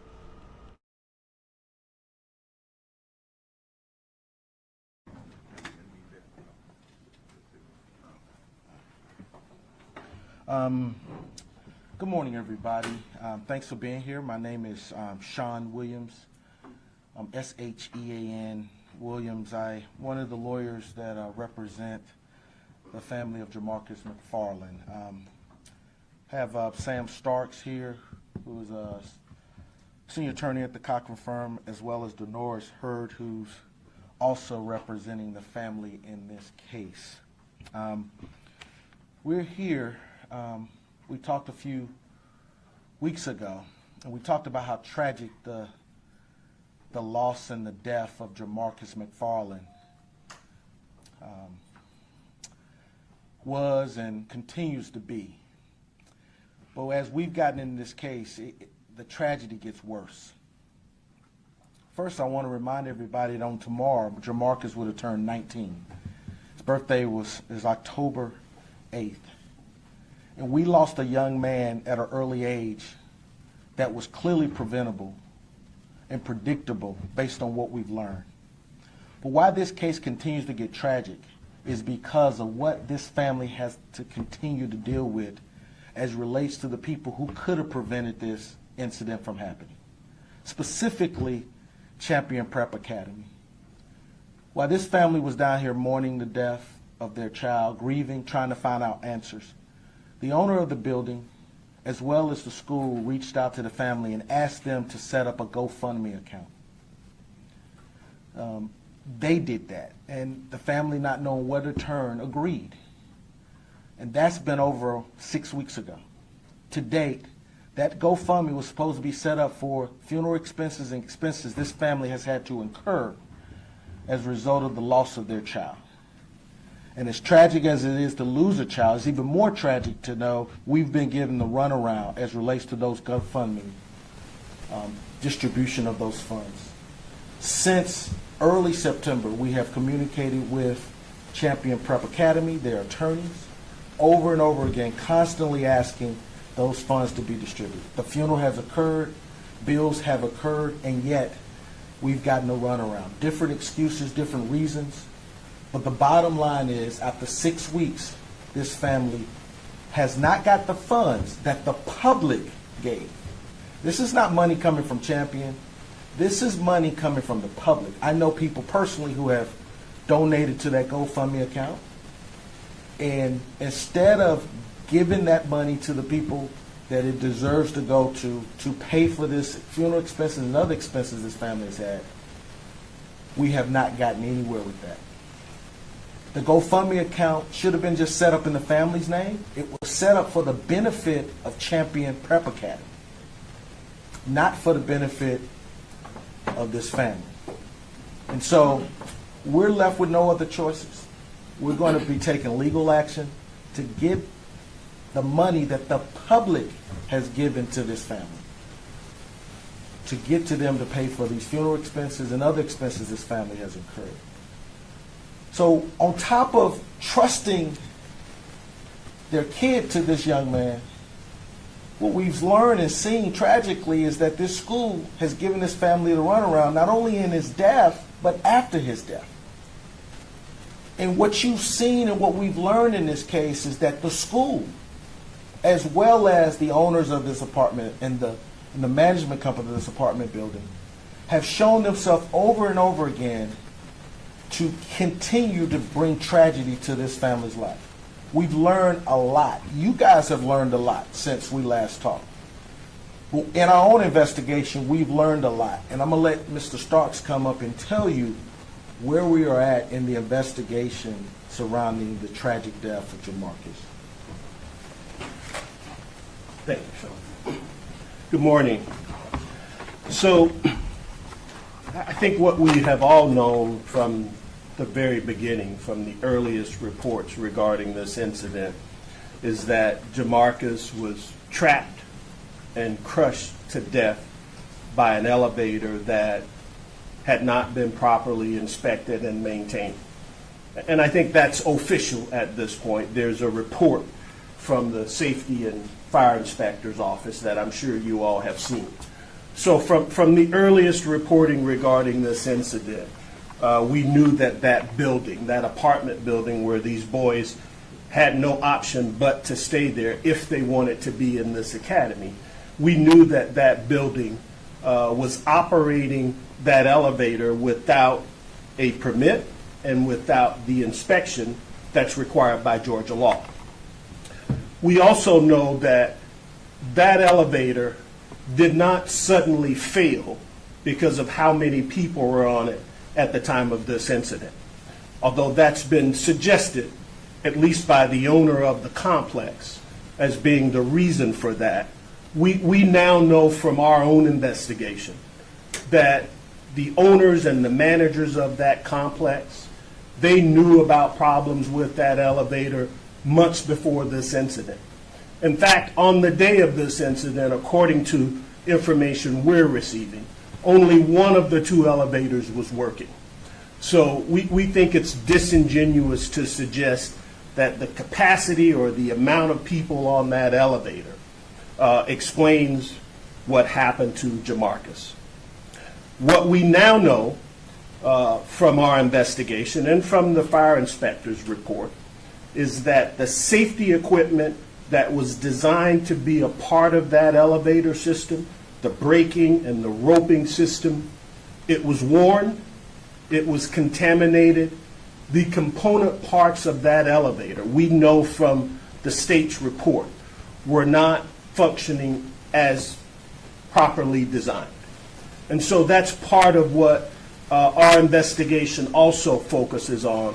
What I expect is that within the next 30 to 60 days, we will have our own independently retained elevator expert do an inspection of that elevator. It has still not been repaired or put back in service.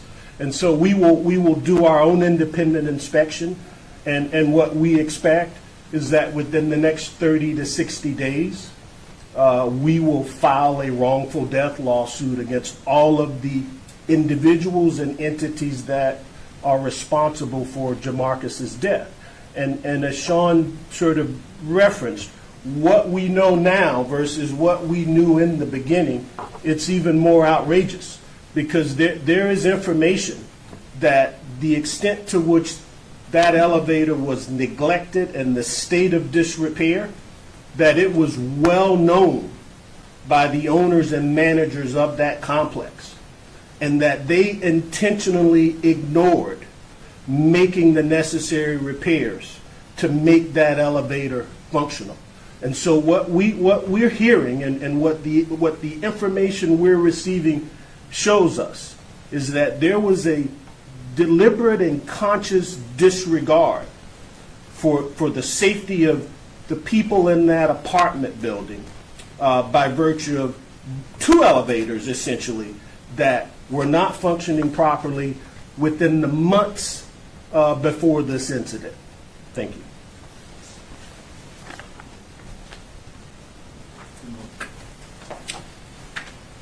Good morning. Good morning. As I come before you regarding this tragic death of Mr. Jamarcus McFarland, I'm just going to preface this by saying, first of all, that the fact he's having a birthday tomorrow and his parents are unable to celebrate that opportunity with him is in itself tragic.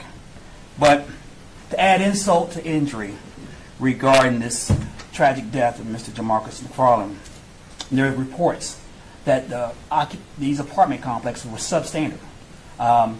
There are reports that Mr. Starks has already identified. There's also some news reports that have been done showing that the conditions of that apartment complex was substandard. We're talking about boiler issues. We're talking about elevator issues. We're talking about a myriad of situations where that fell below the standard that was necessary for these residents and also Mr. Jamarcus McFarland to occupy. As a result of that, we are requesting, we are demanding that a criminal investigation be had on behalf or open up on behalf of this situation with Jamarcus McFarland by the District Attorney's Office in the Fulton County District Attorney's Office, Ms. Fannie Willis. We feel that it's warranted. It is necessary. We feel that because of what a tragedy that happened to Mr. McFarland, in addition to the reckless and disregard that's been exhibited by the apartment complex and the intentional acts that have been exhibited by the apartment complex and its owners and its management, it is necessary to serve justice in this situation, and the only way to serve justice in this situation is to get a criminal investigation going and open in order to investigate this situation regarding the apartment complex and what has transpired. We're asking that to be done by the District Attorney's Office in Fulton County. I'm going to close up by just saying, as you heard from Dolores, as you heard from Sam, there are so many issues that was known about this apartment complex that was just grossly and recklessly disregarded by people who were given the responsibility to look out for not only the residents of that building, but for these young men. And it gets back to how we started this thing. This family trusted Jamarcus to champion prep. They trusted him. Not only did they trust him, all these parents trusted this school with their kids. And this school put them in a place that was clearly unsafe and dangerous. Clearly.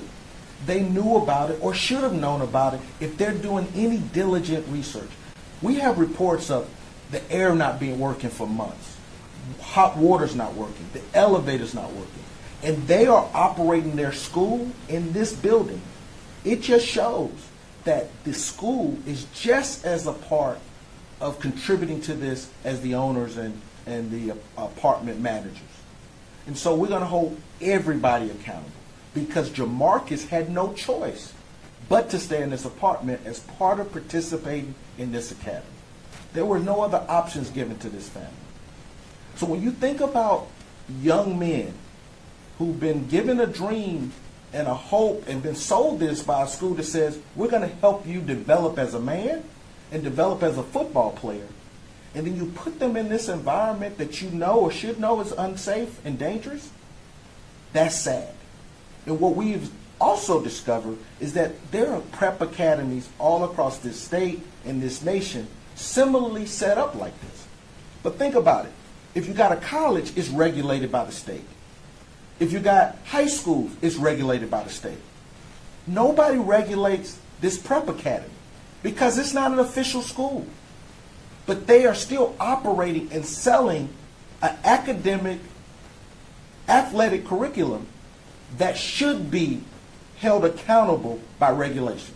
So we're going to be talking to state legislators. We've already had. We're going to be asking them to investigate Prep Academy and to see if some regulatory authority needs to be exercised over Champion Prep and other prep academies throughout this state. We're going to be making a campaign to do this nationally because if you may have heard, there's other schools like this that are not regulated, that are operating and selling these families dreams and hopes, and what they're getting is said, unfortunately, like the McFarland family, is nightmares. So we're asking all of that to be done. Not only the criminal investigation, but we're asking the state legislature to get involved because this cannot happen to any more young men in our state again, in this city. Here to take any questions from any of us. How much money had been raised in that account, that GoFundMe account? As far as we know, and the reason I say as far as we know, because we have not had any control or any involvement in that account. As I stated before, the family was approached immediately by the owner of the building in connection with the school. So they've been involved in this from the beginning together. And asked the family, said, we're going to take care of this.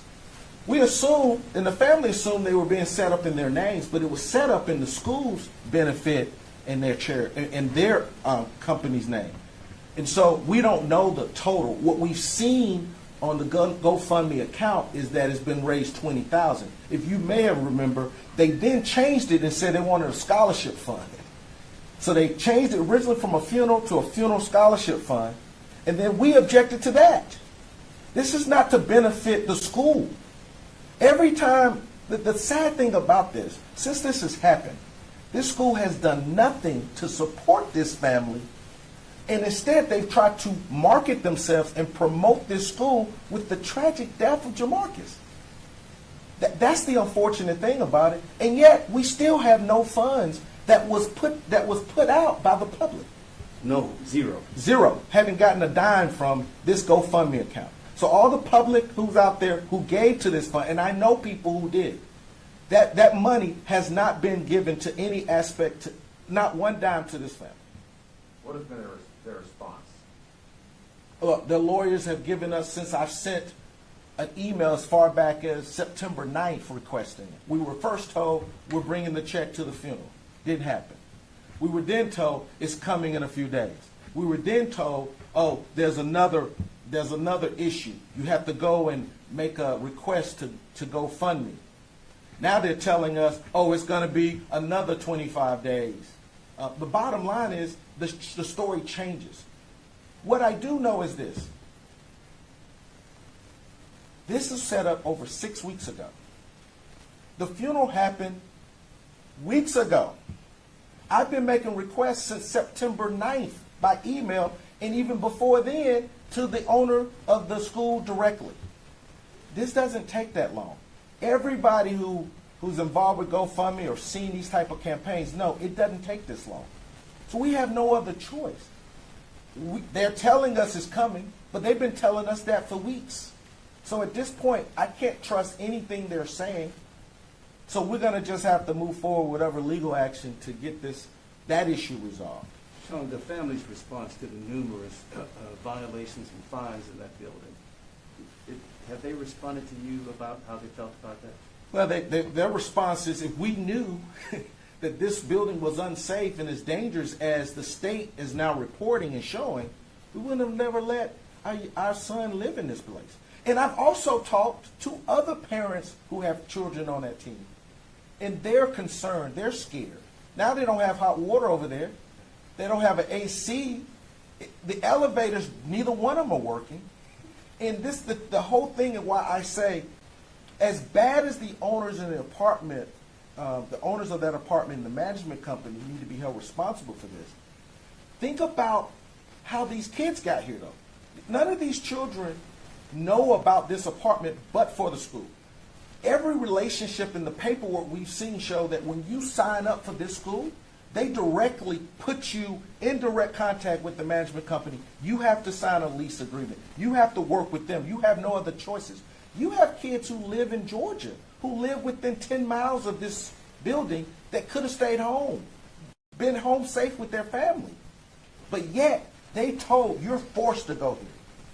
So, if you're going to force the kids to go here, don't you have a duty and responsibility to make sure the place you're forcing them to stay at, to operate your business at, is safe and not dangerous? So from the beginning, from the moment they asked to set up this GoFundMe, this school has been in collaboration with this apartment complex, the owner and the management. And what has happened is they should have gotten this right before any of these kids got to that building. And what's even sadder is we're finding out after the fact that they're continue to do things that are not in the best interest of this family or those students. And to follow up on your point, the school says it had no idea that the elevators were in the condition that they were in. You just answered that question, but I'm just asking. That's what the school says. They had no idea. That just shows you how disingenuous this whole thing is. Because the school operates in the building that they're saying they didn't know the elevators didn't work in. How do you not know what's going on in the building that you're operating your daily business in? The school has classrooms up there. They meet the students up there. There are actually, some of the coaches stay there.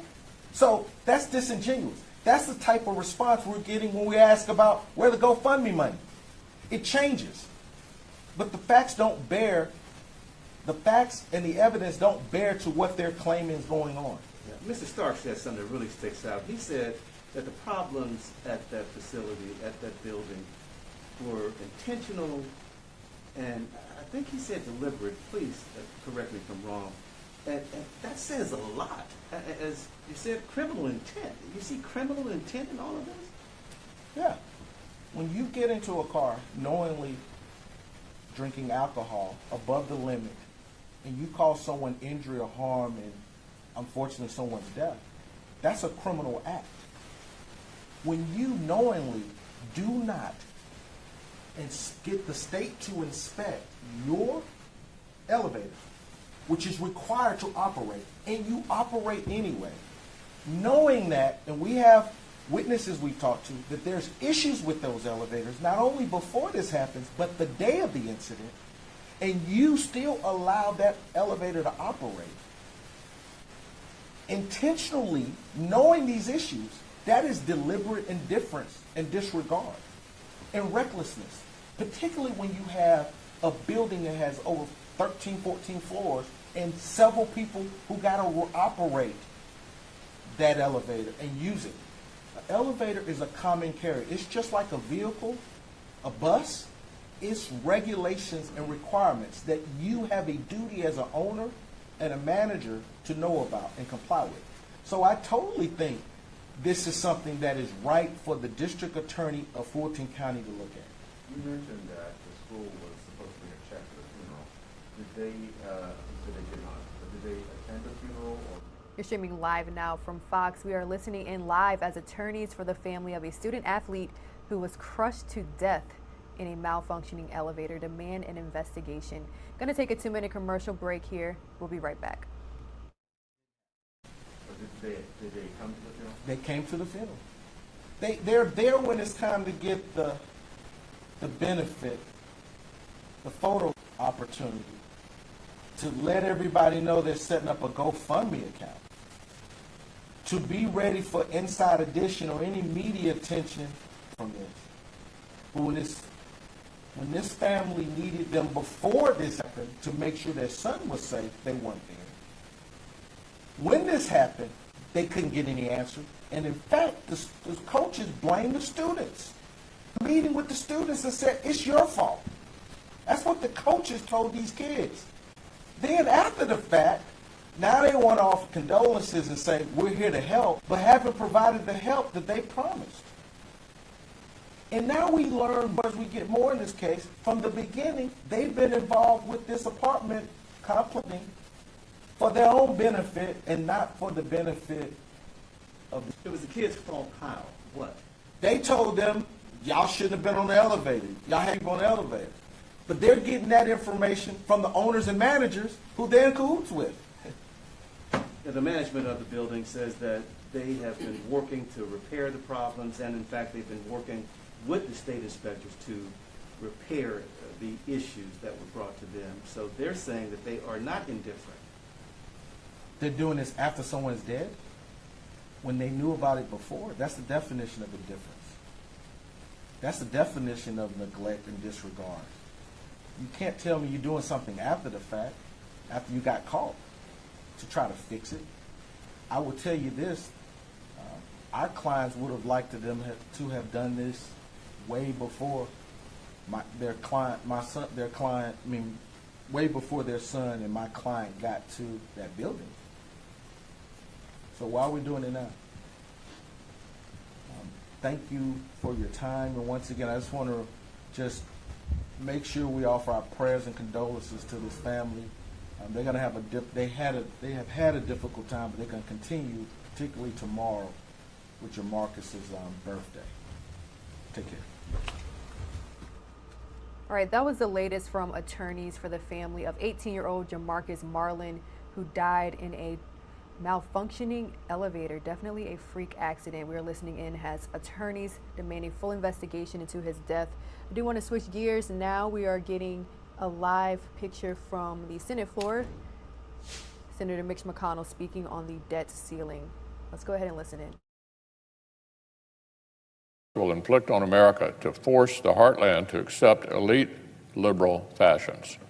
Their legislation includes special giveaways for electric cars that are disproportionately the preferred option, you guessed it, of wealthy people, jacking up America's gas bills and utility prices in order to turn 49 other states into California. It's a bad idea at an awful time. And just one more way their reckless taxing and spending spree would hurt families and help China. Now, on a related matter, while Americans contend with Democrats' self-created border crisis and inflation crisis, our foreign policy is in crisis as well.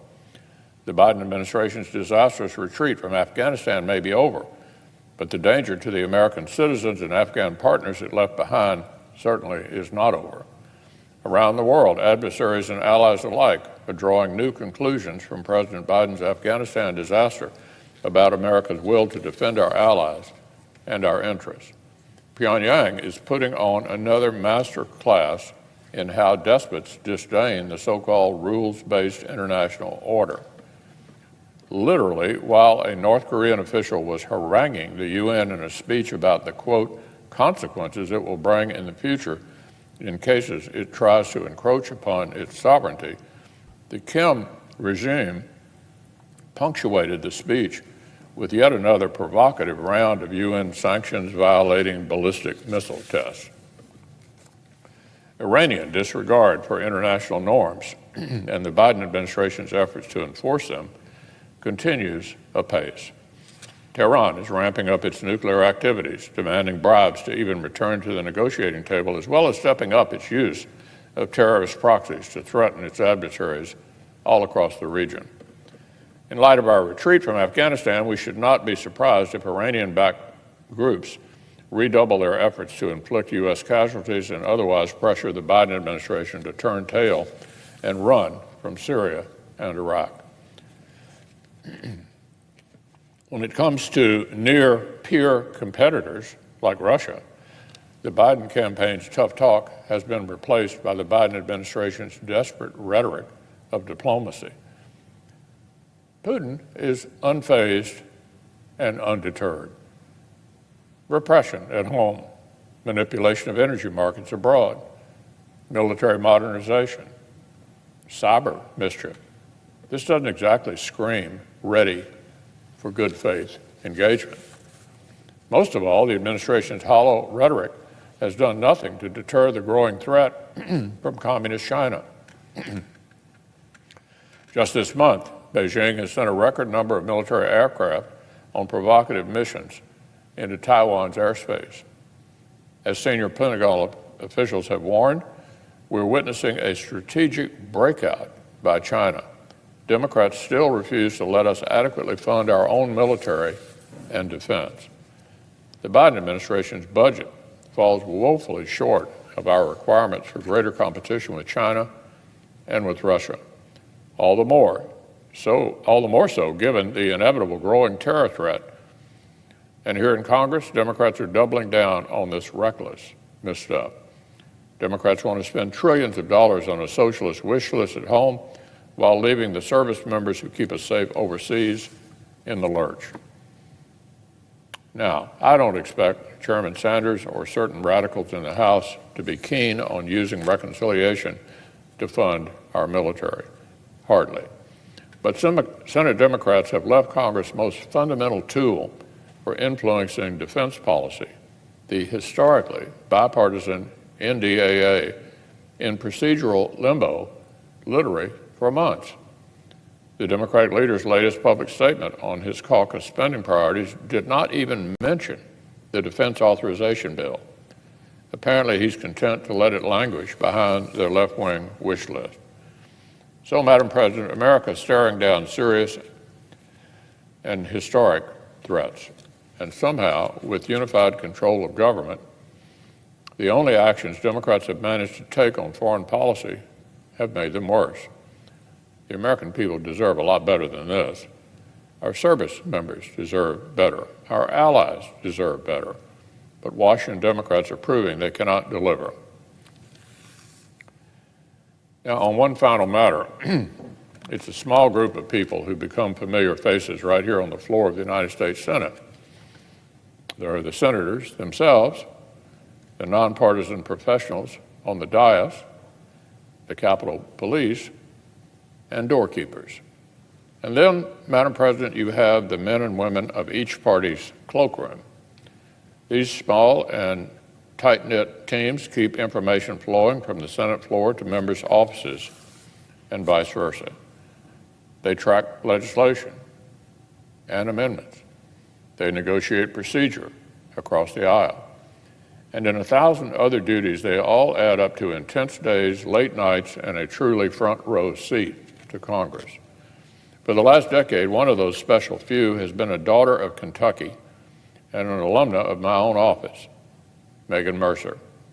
Megan's Senate story started about 15 years ago when she spent a summer as a page. Before long, this impressive young woman took an internship in my personal office serving Kentucky, then an entry-level position in my leadership office here in the Capitol, and then Megan came here to the floor to the Republican cloakroom. A decade ago now, she took a seat behind their big desk. She answered phones. She answered questions. She learned the ropes. And over 10 years, she worked her way up to a key role of senior floor assistant. Pick any important vote, and Megan's been right here in the well at this table, tallying the count for our side. She's cleared legislation and consent requests. She's negotiated with Democrat counterparts on a daily basis. Through it all, Megan's colleagues have come to admire her patience, level-headedness, and the institutional knowledge she has built up. And so have us senators. Fortunately, the work has not been thankless. I remember Megan was especially thrilled when Senator Lamar Alexander made sure that Megan's help with the Music Modernization Act yielded a signed thank you note from Dolly Parton, one of her all-time favorites. So as we unfortunately prepare for Megan's upcoming departure from the Senate, I want to thank her for her fine public service. Megan has made her native Kentucky proud. She's made her parents, Dr. Albert and Robin Mercer, very proud, and she's made me proud as well.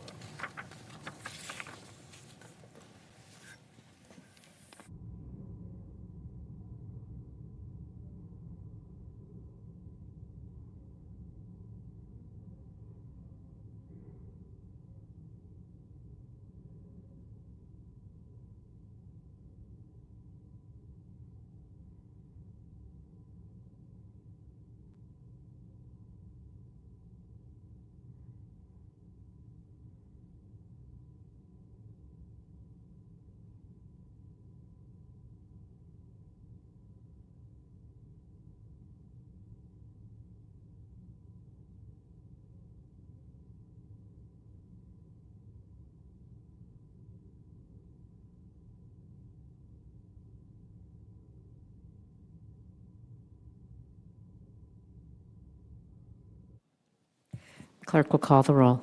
Ms. Baldwin.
All right, everyone. You are streaming live now from Fox. The time The is majority now whip. 10:48. I ask consent the quorum call be 10:45 suspended. a.m. Without We just heard a few remarks from Senator Miya Marcano as Congress could start voting as soon as today to avert a first ever default on the national debt. Now, we are getting a few live images from Texas. I do want to bring you all the most recent report that we have when it comes to a missing 3-year-old.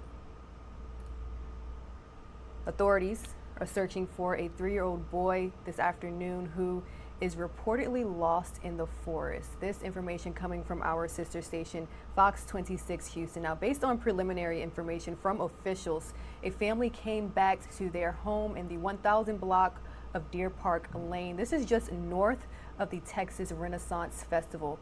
After grocery shopping, Christopher Ramirez, 3 years old, was said to have spotted a neighbor's dog and was playing with it, according to authorities. Now, moments later, he was nowhere to be found. Several law enforcement agencies are working to help find the child, including Montgomery and Grimes County Sheriff's Office, DPS, game wardens, and at least 8 fire departments in the area.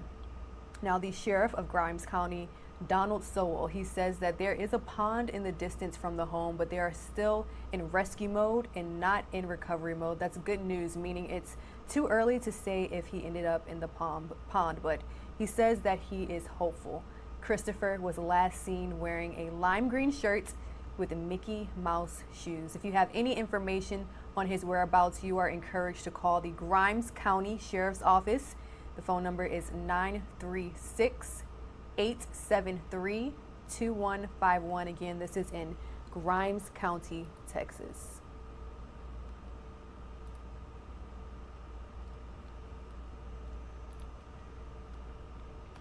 Also getting these live, getting these live images from Rome, Italy. If you can see there, Pope Francis hosted a prayer ceremony and also greeted supporters at the Colosseum in Rome. I do not believe this is still live, but just moments ago, we saw him live speaking to supporters and praying for individuals right outside of the Colosseum. Again, you're streaming live now from Fox. We'll be right back after this break.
Welcome back to Live Now from Fox, bringing you all back out to the Senate floor as lawmakers could soon vote to plan to avert the first ever default on the national debt.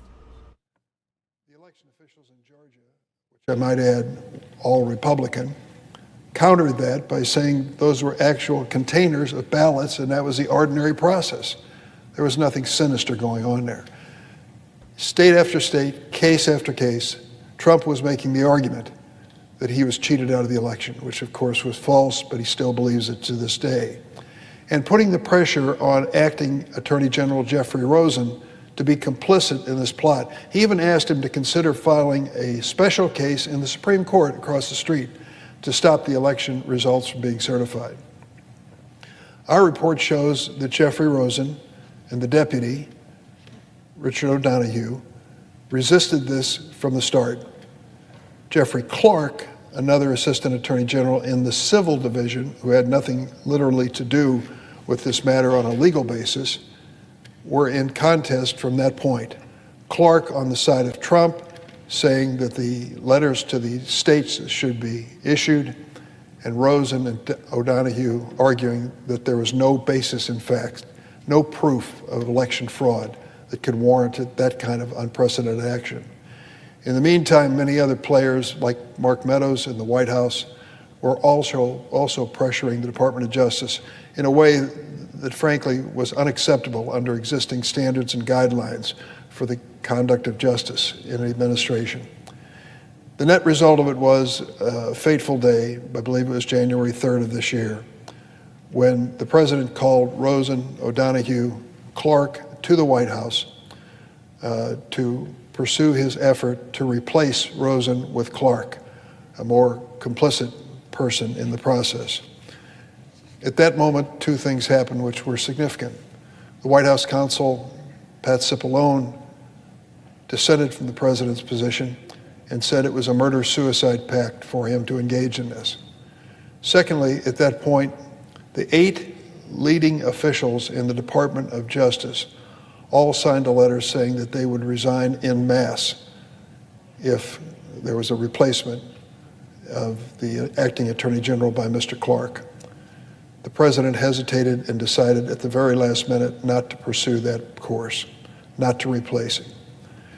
That was significant, I'll tell you, because had it happened otherwise, it would have been a possibility that there would have been a contest on the election results. What did the president do next after deciding that? Well, just for good measure, he ended up firing the U.S. attorney in Georgia who refused to buy his outlandish claims. It was the president's way of protesting that particular U.S. attorney, Mr. Pak's independence in the situation. What followed? We know what followed. In a matter of 3 days, this former president, desperate in his situation, having failed in every court case, having failed to take over the Department of Justice, decided to take his cause to the streets. We saw it in the United States Capitol 3 days later on January 6th. The president turned loose a mob that was supposed to stop us from counting the electoral votes and electoral ballots. Now, most people say, well, we've heard most of this story before, so what's the point of it? The point of it is that we were so close to a constitutional crisis at that moment that it bears continued investigation and disclosure. So the American people know that we should never be complacent when it comes to our rights as citizens and to our responsibilities to our Constitution. This president, former President Donald Trump, would have shredded the Constitution to keep his office in the presidency. There is no doubt in my mind. And to think that we had reached that stage in history is certainly worth reflection for a moment. What more should we do going forward to make certain that we protect this democracy from the likes of Donald Trump or any of his successors in interest? That, I think, is a major responsibility that we face. I hope that this report from the Senate Judiciary Committee will reopen the conversation. I hope as well that the Select Committee in the House on the January 6th occurrence, the mob insurrection here at the Capitol, we've submitted this evidence to them. I hope it is a benefit to them as they move forward. And I certainly hope that on a bipartisan basis, we can decide that the ordinary course of action with a valid legal election deciding the future of this country is always the best route in a democracy. Madam President, I ask that my next statement be placed in a separate part of the record. Without objection. Madam President, there's been a controversy going on for the last several years, which has really been to the detriment of many good people. In 2007, Congress made a promise to college students. Here's what we said 14 years ago. If you will give us 10 years of your life in public service and you make your student loan payments during that 10-year period of time, at the end of it, America will forgive the remainder of your student debt. We said that, and more than 1 million people took us up on the promise. They passed up perhaps higher salaries and more lucrative professions in order to serve the country. And then they discovered at the end of the 10-year period that the loan forgiveness they were promised wasn't coming. Nearly 99% of those who applied under the Public Service Loan Forgiveness Program were denied relief by the previous administration, often for superficial clerical errors, loan servicing mistakes, or other matters beyond their control.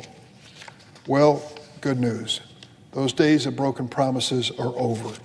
Yesterday, the Biden administration announced important changes to this program to help hundreds of thousands of borrowers finally get the relief we promised over 10 years ago. The Education Department estimates the changes will immediately erase the debt of 22,000 borrowers, more than the total number of loans that have been forgiven so far under the program.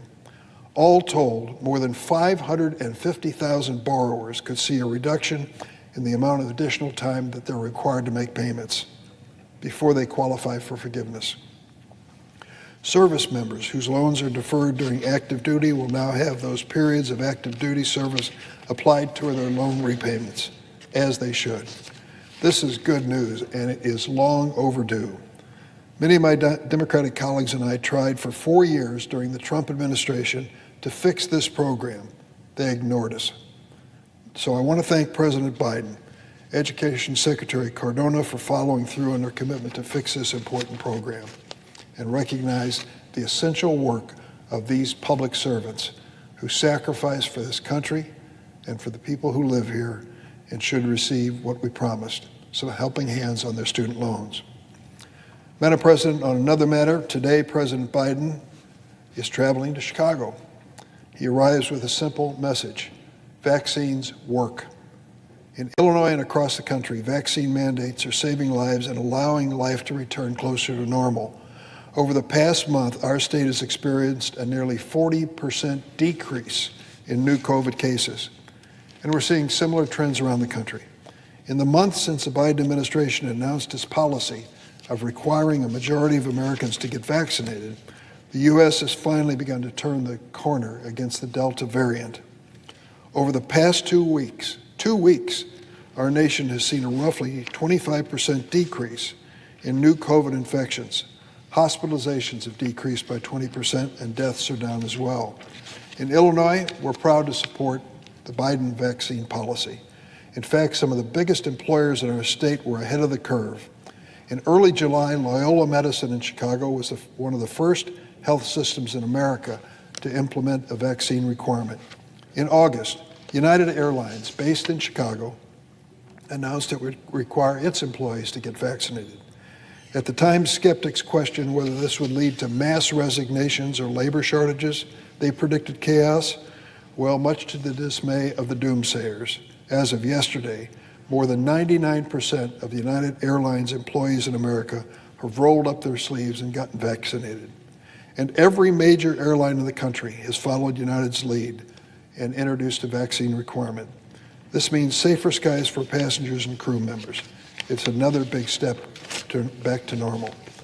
Unfortunately, not everyone is on board with this science-driven approach. Earlier this week, one of my colleagues from Wisconsin took the floor and made some unfortunate and irresponsible statements about the safety of coronavirus vaccines. This false information, unfortunately, may mislead some people. Senator Johnson decided to bring an argument from a Facebook comment section to the floor of the Senate. So let me say this. More than 700,000 Americans have now died from coronavirus. That's more than the number of Americans that have died in every war since the Civil War combined. We have the power to prevent more needless deaths from this disease in the form of 3 remarkably safe and effective vaccines.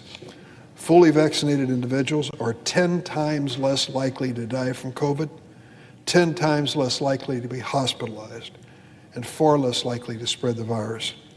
A strong majority of Americans agree with President Biden's actions.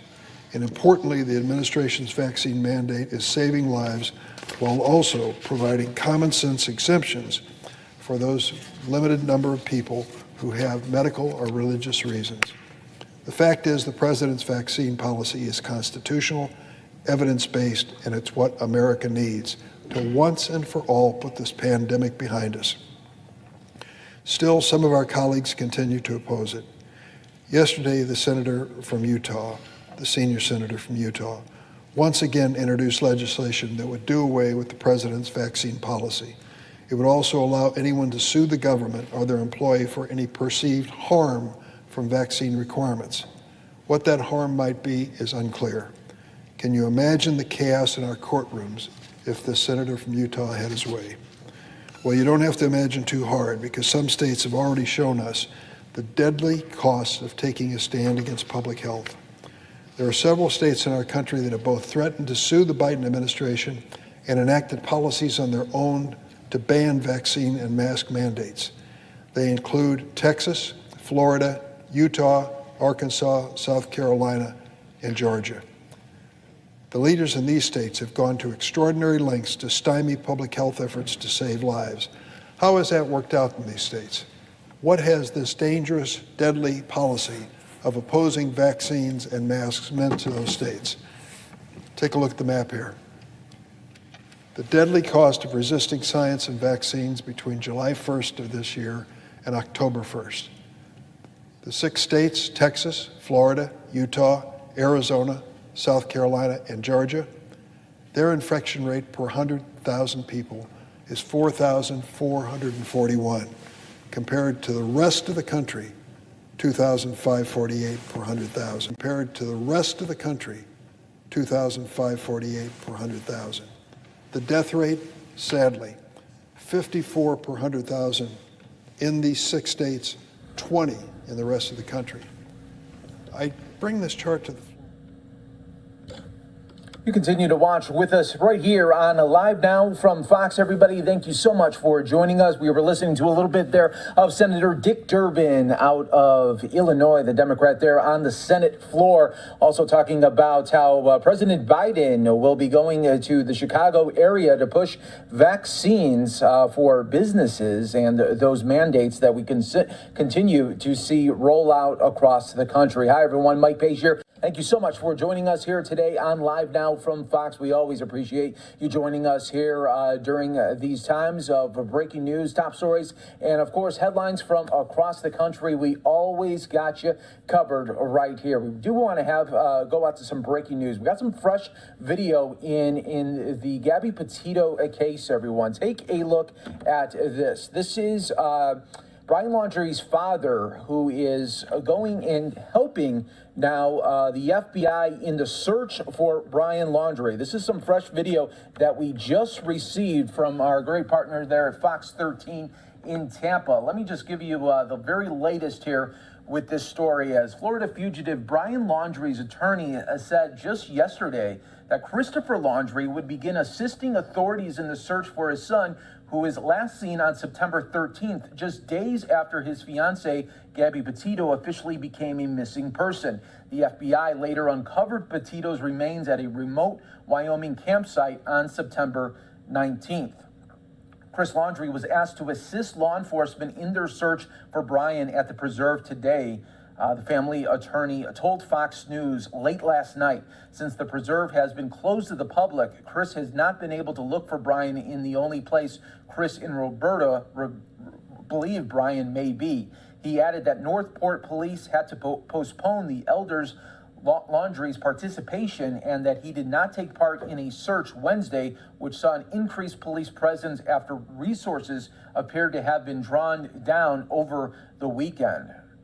Chris and Roberta are hopeful there will be another opportunity to assist, he added, referring to both of Brian Laundrie's parents there. So that was from the attorney yesterday. This is the video from today as the search now continues in the Carlton Reserve right there, and you can see Brian Laundrie's father there being taken into that site right there. And so that is our freshest video that we have here for you. Obviously, we are covering this from every angle for you right here on Live Now from Fox. Every time we've been giving updates, it's really continues to showcase a large following really across the country and around the world. Everybody wants to know just where is Brian Laundrie as we continue to talk about this Gabby Petito case that has really gripped the nation and, of course, around the world there. So we will continue to follow this story for you at every angle right here on Live Now from Fox.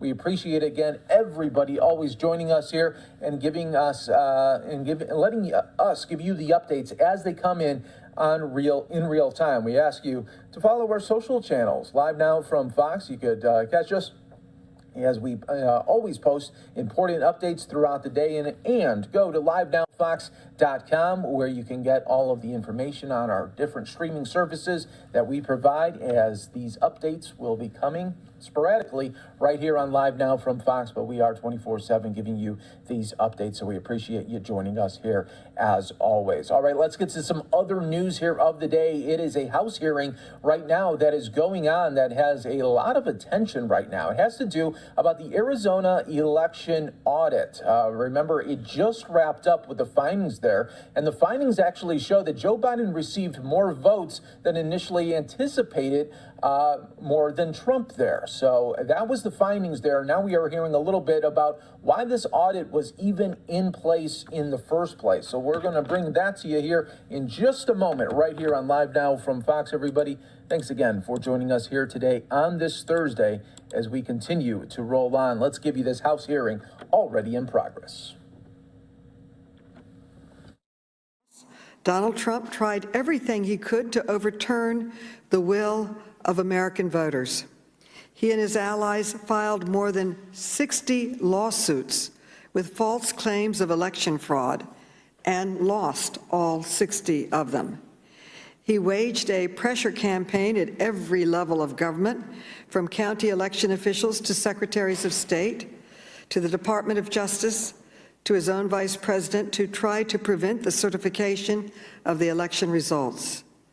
At each stage, Donald Trump and his allies were asked to bring forward evidence that the election was tainted by widespread voter fraud.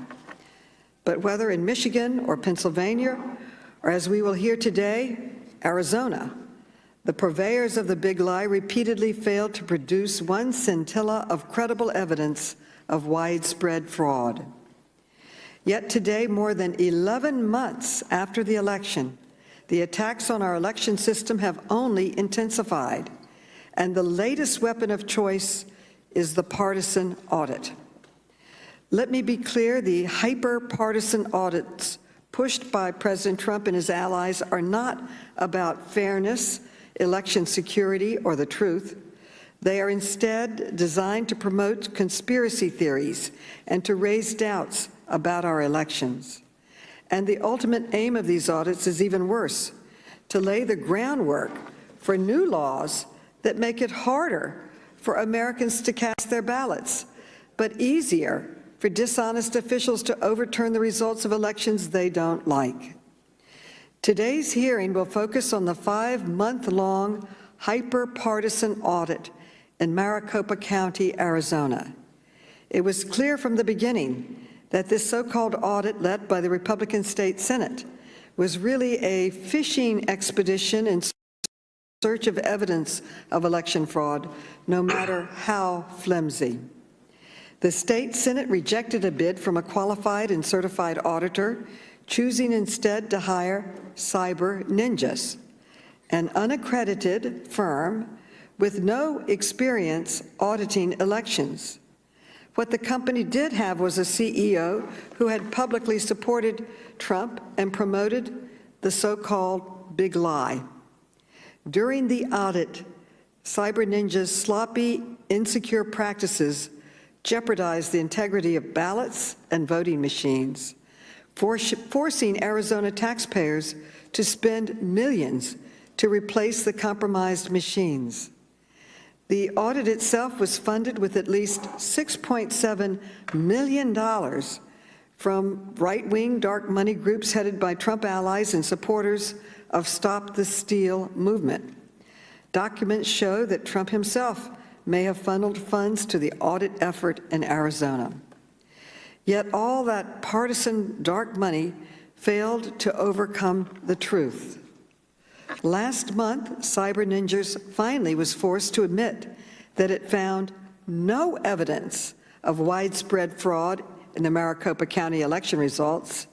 In its final report, Cyber Ninjas wrote that they were, quote, no substantial differences, end quote, between the official count and the audit results, and that there is, quote, no reliable evidence that the paper ballots were altered to any material degree, end quote. This should have been the end of the story, but rather than admit that they were wrong about voter fraud, Cyber Ninjas and Republican leaders in Arizona are now pushing a host of unnecessary legislative changes to make it harder to vote and easier to overturn election results. And hyperpartisan audits are now spreading to more states. We are holding today's hearing so we can hear the facts about the Cyber Ninja audits in Arizona. We invited the company's CEO, Doug Logan, to testify today so that we could hear firsthand about the audit's findings.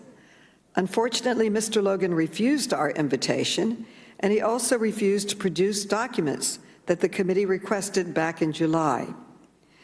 Mr. Logan's refusal to answer questions under oath is just one more sign that the dark money-fueled audit he led never should have happened in the first place. Today, we will hear from the chairman and vice chairman of the Maricopa County Board of Supervisors, both Republicans, who, unlike Mr. Logan, were not afraid to tell the committee the truth about this audit.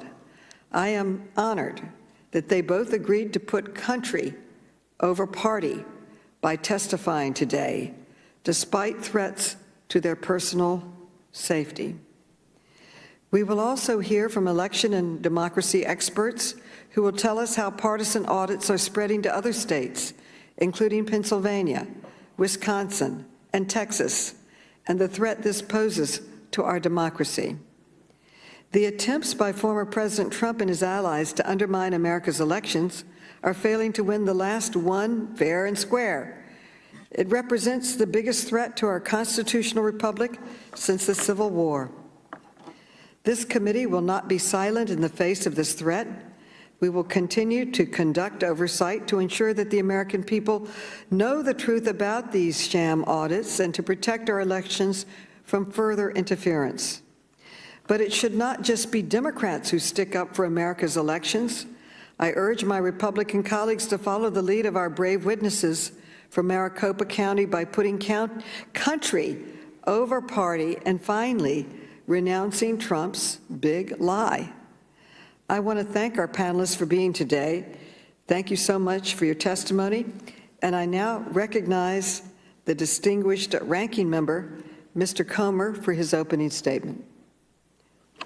Well, thank you, Madam Chairwoman, for holding today's hearing, because half of America has questions about the integrity of our elections.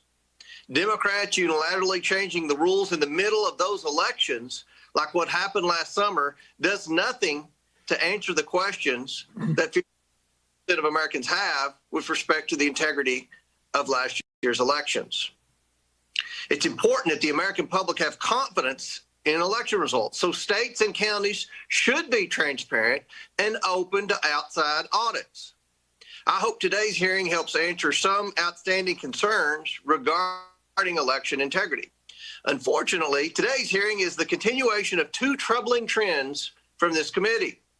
The first trend is the Democrats' obsession with avoiding any actual oversight of the Biden administration. If you don't believe me, just look at the actions. This committee has held less than half the number of hearings they did when President Trump was in office. This committee has had less than half as many witnesses from the administration. And this committee hasn't held a single hearing on the border crisis, or on the disastrous withdrawal from Afghanistan, or on the illegal leaks at the IRS, or on the origins of COVID-19, or on many other important topics like the border security crisis. The second trend is the Democrats' current obsession with investigating anything coming out of the states. Recently, we've had hearings on voting rights and abortion, both solely because of laws passed in a single state. Today, we're having a hearing about election integrity based solely on an audit that occurred in a single state. Each of these issues, abortion rights, voting rights, election integrity, are issues that have long been known to be handled at the state level. Yet this committee cannot resist wading into state issues, attempting to trample all over the 10th Amendment. With that, I want to yield the balance of my time to Mr. Biggs, who's been on the front lines in Arizona on this issue from the very beginning. I thank the gentleman for yielding, and I thank the chair today for having this hearing. You know, the Democrats really can't have it both ways, can they? I mean, really, can they have it both ways? You cannot say that the audit showed the integrity of the election, while at the same time claiming that the mere fact of an audit in and of itself is a threat existentially to our democracy. You can't do that. It's a fallacious, logical inconsistency. If, as you claim, by the way, claim I dispute, that the election was fair and properly conducted, a complete forensic audit ought to demonstrate that, which is what you assert. That's what you are asserting here today. But at the same time, you're saying, well, while the audit confirms what we think it did, when you cherry pick some of the statements from the audit report, you're also saying that an audit undermines the election integrity. Do you see the inconsistency of your position? If there are questions as to the accuracy of the election, a forensic audit will reveal the questionable outcomes and problems that need to be cured going forward, and the legitimacy of the election may be compromised. Dems and leftists have been highly critical of this audit even before it began. They had an agenda, and the chairwoman mentioned this agenda today, so that all of you are participating here, you can support this agenda. She said they don't think legislative changes should be made. That's what she said. That's why we're doing this today, because they think any legislative changes are not appropriate. Well, All right, everybody, we are going to go back out to that hearing in just a little bit, but we are getting fresh aerials right now coming out of Florida in the search for Brian Laundrie. Let's bring it to you right here in the mix on Live Now from Fox, everybody. Thank you again for joining us here today. The new news today is that Brian Laundrie's father is joining in the search here in the Carlton Reserve. We have live Sky Fox images coming right now, and we're giving you this as they are coming in live, raw, and always unfiltered. We appreciate, again, everybody joining us here today as this active search does continue. What I'm going to do is keep you in a double box right here, because I want to show you these live aerials and then also show you the video that Fox 13 Tampa was able to get of Brian Laundrie's father going in and for the search here this morning. We appreciate, again, everyone always joining us here on this really dynamic news day when it comes to this Gabby Petito case. You just never know what is going to happen. It looks like Sky Fox zooming in here. Haven't seen anything quite yet right now, but I just want to show everyone that new video also that came in. So right there on the right, that's the fresh video here of the morning, as well as the live shot on the left. and we'll continue to loop that for you. Let's give you the updates here as we are getting them in real time right now. As the Florida fugitive Brian Laundrie's attorney said just yesterday that Christopher Laundrie would begin assisting authorities in the search for his son, who was last seen on September 13th, just days after his fiancée, Gabby Petito, officially became a missing person. The FBI later uncovered Petito's remains at a remote Wyoming campsite on September 19th. The attorney says Chris Laundrie was asked to assist law enforcement in their search for Brian at the preserve today. That's from the family attorney telling Fox News just last night. Since the preserve has been closed to the public, Chris has not been able to look for Brian in the only place Chris and Roberta believe Brian may be. He added that Northport police had to postpone the elders' Laundrie's participation, and that he did not take part in the search on Wednesday, which saw an increased presence of police after resources appear to have been drawn down over the weekend here.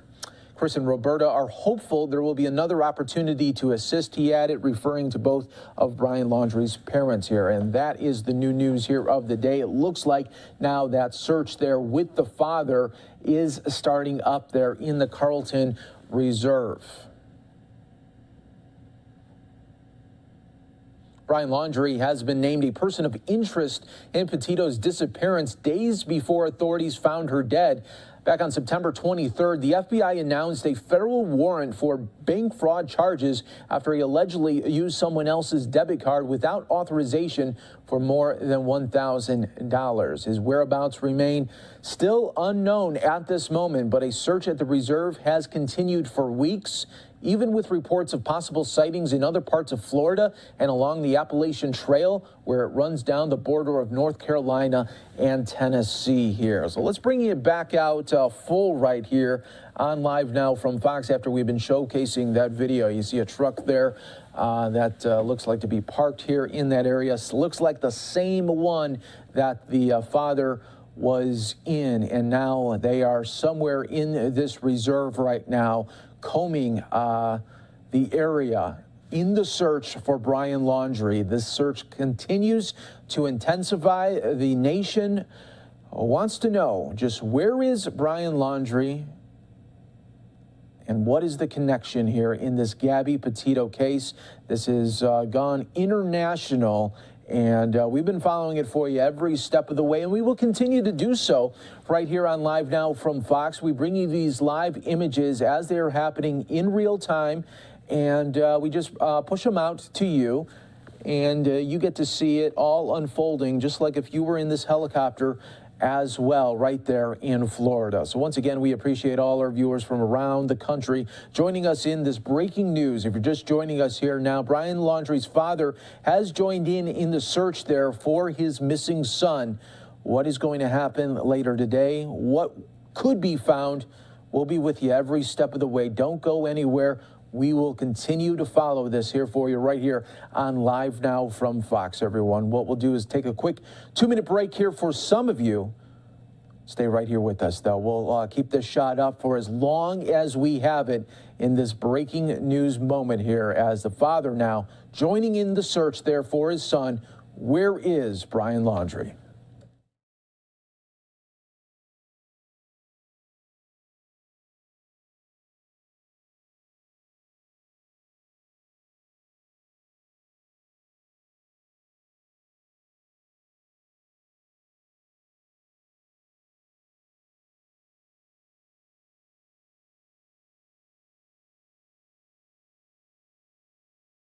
held a bipartisan classified briefing with the Defense Department, State Department, DHS, and the intelligence community to examine the ongoing efforts to help U.S. citizens and Afghan allies who are still at risk in Afghanistan. And I will note that just yesterday, our National Security Subcommittee Chair, Mr. Lynch, sent invitations for a counterterrorism hearing later this month on Afghanistan. But we do not want to be focusing on areas. We are focusing on this election audit, and I would now like to. I would like to introduce the witnesses. Our first witness. Point of order, Madam Chair. Point of order. Point of order. Point of order. Who is calling for a point of order? Will you state your point of order? Who's speaking? Yes, I just wanted to clarify, Madam Chair, I just wanted to clarify. Who's speaking? We called for public transparent hearing about the debacle in Afghanistan. What you've provided us was a closed door classified briefing. The American people want transparency and accountability with what went wrong in Afghanistan. So what we're asking for isn't a behind the closed doors in a smoke-filled room briefing by a bunch of, bureaucrats in the Biden administration. We want a transparent hearing so the American people can see exactly what went wrong. So that's my point of order. I yield back. One is scheduled, and again, I repeat, I held that classified briefing at the request of Republicans who asked for it. But right now, let's return to the subject before us today. I would like to introduce our witnesses. Our first witness today is Jack Sellers, who is the chairman of the Board of Supervisors of Maricopa County, Arizona. Then we will hear from Bill Gates, who is the vice chairman of the Board of Supervisors of Maricopa County. Next, we will hear from David Becker, who is the executive director and founder of the Center for Election Innovation and Research. Next, we will hear from Gauri Ramachandran, who is a senior counsel at the Brennan Center for Justice. And finally, we will hear from Ken Bennett, who was the Senate Audit Liaison and the former Secretary of State in Arizona. The witnesses will be unmuted so that we can swear them in. Please raise your right hands. Do you swear or affirm that the testimony you are about to give is the truth, the whole truth, and nothing but the truth, so help you God? I do. Let the record show that the witnesses answered in the affirmative. Thank you. Without objection, your written statements will be made part of the record. With that, Mr. Sellers, you are now recognized for your testimony. Thank you for traveling here from Arizona and for your public service. Mr. Sellers. Thank you, Madam Chair, members of the committee. Thank you all for inviting me here today. I want to start by saying that the election of November 3rd, 2020 in Maricopa County was free, fair, and accurate. Maricopa County is the second largest voting district in the United States of America. I sit before you today as a Republican who was voted into office in November of 2020. And there's a member of this distinguished committee who was also successful in the November 2020 election held in Maricopa County. But the most important people involved in the November election were the men and women of the Maricopa County Elections Department. They executed a secure, accurate, and efficient election of over 1.8 million voters in the nation's fourth most populous county during a worldwide pandemic. Our election department was praised by election experts throughout the country, and we received an award from the National Association of Counties. Maricopa County began planning for the 2020 election immediately after the November 2018 election results were canvassed and submitted to the Arizona Secretary of State. The county began to assess staff, processes, and equipment needs in anticipation of the 2020 election cycle and taking appropriate action to complete that preparation, because we also knew that the election results in Maricopa County would play a pivotal role in both the outcome of the presidential race and the U.S. Senate chamber political makeup. I'm very proud of the efforts we put forth to prepare. We worked closely with the Arizona Secretary of State, our legislative leaders in both the House and the Senate, the Attorney General, and the Governor's Office. We were also very inclusive of all the political parties who participated fully in not only observing Election Day administration and tabulation, but also in pre- and post-election logic and accuracy testing. If you were in Arizona politics in November of 2020 and didn't understand how Maricopa County was running elections, then you just weren't paying attention. The county authored an election bill regarding electronic adjudication at the legislature, which passed both chambers unanimously and was signed by our governor. The county invested in a very robust voter education campaign, so if you watched TV, tweeted, Instagrammed, or used YouTube, you saw our media campaign. We implemented the technology to educate our residents on when and how to register, how you can vote, where you can vote, and the wait times at the polling locations, all by pushing a button on your phone. We ran a presidential preference election in February. All participants agreed it was well run and accurate. We ran the primary election in August of 2020. Again, the public, the candidates, and the political parties all agreed the county's election execution was excellent. We ran the 2020 general election in November, and suddenly, what to that point had been a great process was deemed fatally flawed by a small yet loud minority. I dare say if you're a student of Maricopa County Republican election history, you are not surprised by the results. It was not a flawed election process, not a lack of security. It was a candidate that many Maricopa County Republicans simply did not support. If that lesson is not clear to our state and county Republican leaders, then I'm afraid 2022 will not be favorable to my party. During these last 10 months, I've learned a lot about people. And frankly, I was naive in thinking that I could just sit down with our state Senate leadership and explain the answers to their questions and accusations, and we could put this uncertainty behind us and move on with securing a fruitful future for our residents. But it's become clear that there are those who don't care what the facts are. They just want to gain political power and raise money by fostering mistrust of the greatest power an individual can exercise in the United States, their vote. I'm an elected official. Some say I signed up for this, and that's true. But I ran because economic development and maintaining our quality of life is very important to me. Making sure the Valley of the Sun has the proper investment in infrastructure, technology, and education is what drives me. Relitigating a failed campaign is not what drives me. So it's time to move on. It's time to put our efforts into securing a greater future for our country, and that's exactly what I plan to do. Thank you. Thank you. The gentleman yields back. Thank you. And Mr. Gates, you are now recognized for your testimony. Thank you very much, Madam Chair, Ranking Member, and members of the committee. Thank you so much for having me here today to discuss a very important issue in our country, and that's the future of fair and free elections. The 2020 election in Maricopa County, the general election, was the best election we've ever run in Maricopa County.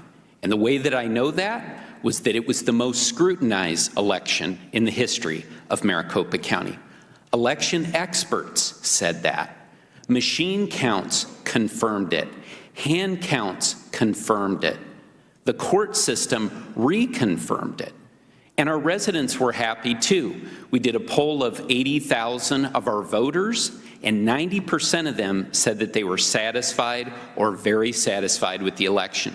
Really, by any measure, this election in 2020 was secure, and everyone who wanted to vote was able to do so. Unfortunately, some in our party see it differently. They have attacked the work that was done by our elections workers in Maricopa County, and they have fanned the flames of conspiracy. And this willingness to do so, unfortunately, is what led to the first non-peaceful transfer of power in our country's history. And unfortunately, Arizona has been at the center of this attack on our American ideals. Even though Joe Biden won Arizona by 45,000 votes, 20 members of the Arizona legislature signed a resolution asking Congress to disregard those results and seat an elector slate of Trump electors. That was, without a doubt, a staggering refusal to follow the will of the voters. Next, Republican state senators went to court, and they tried to get from Maricopa County the people's ballots and the election machines, quote, sufficiently in advance of the Congressional review of the Electoral College returns on January 6th, 2021. Now, when they failed, the senators carried on. They threatened to jail me and my colleagues on the Board of Supervisors. And then they cast doubt on 2 additional audits that we authorized at the Board of Supervisors. And by the way, both of these audits found that there was no hacking, there was no manipulation with our machines or with our software. It should have ended there, but it didn't. Senate then hired the cyber ninjas to head up a group of firms with no or little election experience to conduct an extra-legal review, essentially an extra-legal recount of Maricopa County's ballots. And really, that can only be described as an amateurish review of Maricopa County's election technical infrastructure. The cyber ninjas, they changed the policies and procedures, they chased conspiracy theories, they threw out false claims, and worst of all, they accused our good elections workers of committing crimes. They said that they deleted files, but these were files that the cyber ninjas just couldn't find. Now, this was either an out-and-out lie or a level of incompetence by the cyber ninjas that was staggering. Elections integrity is not a new thing for me. As a former Republican election lawyer for the Arizona Republican Party, it's a passion of mine. And that's why I'm here today, to speak out against those that are passing off this disinformation and those that would call on legitimate elections to be decertified. This is without a doubt the biggest threat to our democracy in my lifetime. If elected officials continue to choose party over truth, then these procedures are going to continue on, these privately funded, government-backed attacks on legitimate elections. And losers of elections will just go out and find financial backers who will continue to drag these procedures on. And unfortunately, that is going to negatively impact our democracy. As a Republican who believes in democracy, I dreamed of one day going to a nation that was trying to build a democracy and help them out. Perhaps a former Soviet republic like Belarus or Tajikistan. I never could have imagined that I would be doing that work here in the United States of America. Thank you. Thank you. Mr. Becker, you are now recognized. Thank you, Madam Chair and members of the committee. We're going to take a quick 2-minute break here for some of you on Live Now from Fox as we continue to listen to this U.S. House hearing on the Arizona election audit, where after it was all said and done and after nearly $6 million spent, it appeared that Joe Biden received even more votes than Donald Trump than expected the first time around there. You're watching Live Now from Fox. We'll take that 2-minute break. News. In every state, including Arizona, we saw the most secure, verified, and transparent election in American history. Almost 95% of all ballots were cast on auditable paper, up from less than 80% in 2016, including all ballots in every swing state. There were more legitimate audits of those ballots than ever before in states like Arizona, Michigan, and most notably in Georgia, where they counted every presidential ballot 3 times, including once entirely by hand. We saw more pre-election litigation clarifying the rules than ever before, with each side winning some cases and losing others. And there was more post-election litigation confirming the results. This was largely due to the heroic efforts of election officials around the country, of both parties, who managed record turnout while severely underfunded during a global pandemic. But the bad news is that tens of millions of Americans, sincerely disappointed that their candidate lost, have been targeted in a scam to keep them angry, divided, and donating. They've been fed a constant diet of lies telling them that millions of their fellow citizens, half of them members of their own party, engaged in a massive conspiracy to deliver the election to the current president, and that none of the millions of conspirators are talking. This big lie is leading to laws in the states that make elections less secure and leading to threats against public servants who run elections. And it's led to the effort that was recently concluded by the cyber ninjas in Maricopa County, Arizona. The ninjas' effort was flawed from the start. They spread lies about the election months before they got the contract, and despite having no experience in elections, they raised millions of dollars from outside sources to fund their efforts. The Arizona Senate and their contractors had to be taken to court to get basic documents about the process and the backroom discussions that drove it. Meanwhile, the ninjas seized ballots from the election officials who were required by law to maintain them, and in so doing likely violated federal law and broke the chain of custody of these ballots. One of the great ironies is that even if the ninjas had discovered an actual election problem, which they did not, they had so tainted the evidence that it would almost certainly have been found inadmissible in any legal proceeding to address the problem. The ninjas' conclusions suffered from the same flaws that afflicted the entire process. They made wild claims about voters who had allegedly moved based upon an incompetent and discredited methodology and an incomplete commercial database. Experienced election auditors confirmed that the ninjas and their allies got nearly half of their numbers flat out wrong, including failing to account for 1/3 of the hand-counted ballots.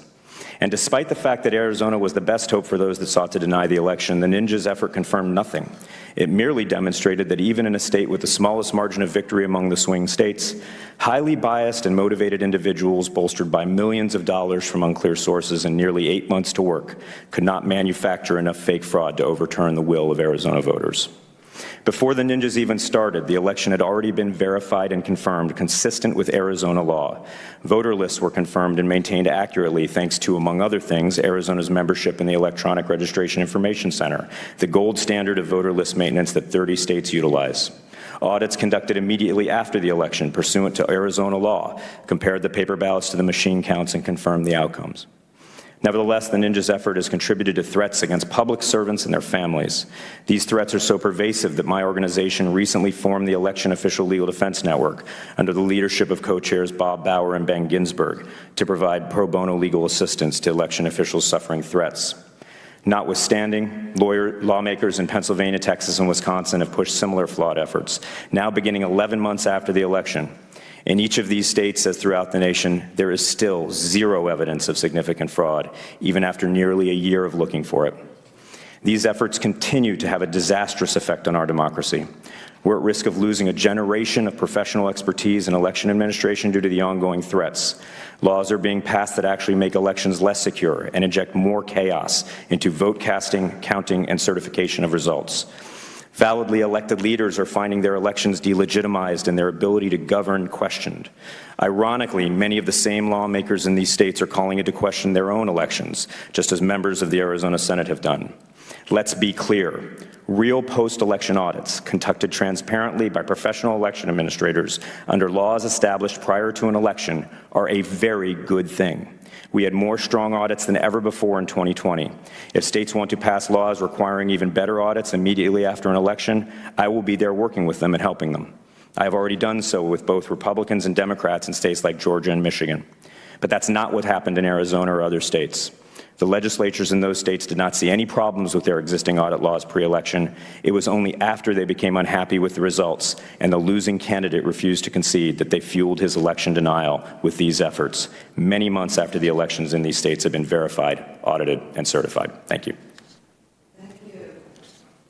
And Mr. Ramachandran, you are now recognized for 5 minutes. Mr. Ramachandran. Chairwoman Maloney, Ranking Member Comer, and members of the committee, thank you for the opportunity to discuss this critical issue. In the last year, we have seen a number of techniques employed to undermine the will of the voters. The flagrant violence of January 6th, the behind-the-scenes phone calls to state and local officials, an alleged secret memo advocating for a coup. None of these techniques succeeded in overturning the 2020 election, but willfully ignorant sham partisan reviews are serving up innuendo and baseless suspicion, ready for deployment by super spreaders of lies. The impact of these lies is twofold: attacks on election officials and their families now, and the fostering of systematic efforts at election sabotage in the future. I hope to make 3 points in my testimony.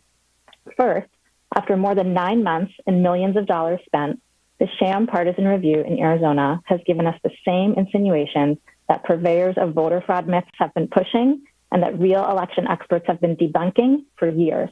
And it's no surprise, the contractors that the Arizona Senate chose to conduct this charade were biased from the start. Second, we cannot dismiss these foolish exploits out of hand because they are spreading and providing seed material that prominent actors leverage in their disinformation campaigns to keep the big lie alive. Third, all of society must do its part to protect our democracy. Congress can help by providing resources to help election officials defend against these attacks, and by passing legislation to protect election officials, workers, and voters. The Arizona Senate's partisan review was conceived and executed by people who were the subject of pressure from former President Trump and his supporters to propagate fraud claims. From a state Senate meeting with Giuliani, to a call from Trump to Senate President Fan, to voicemails left with a Maricopa County supervisor who stood firm and did not call back, the pressure campaign did not let up. It is in this context that instead of choosing objective, transparent, and competent contractors, the Senate chose cyber ninjas.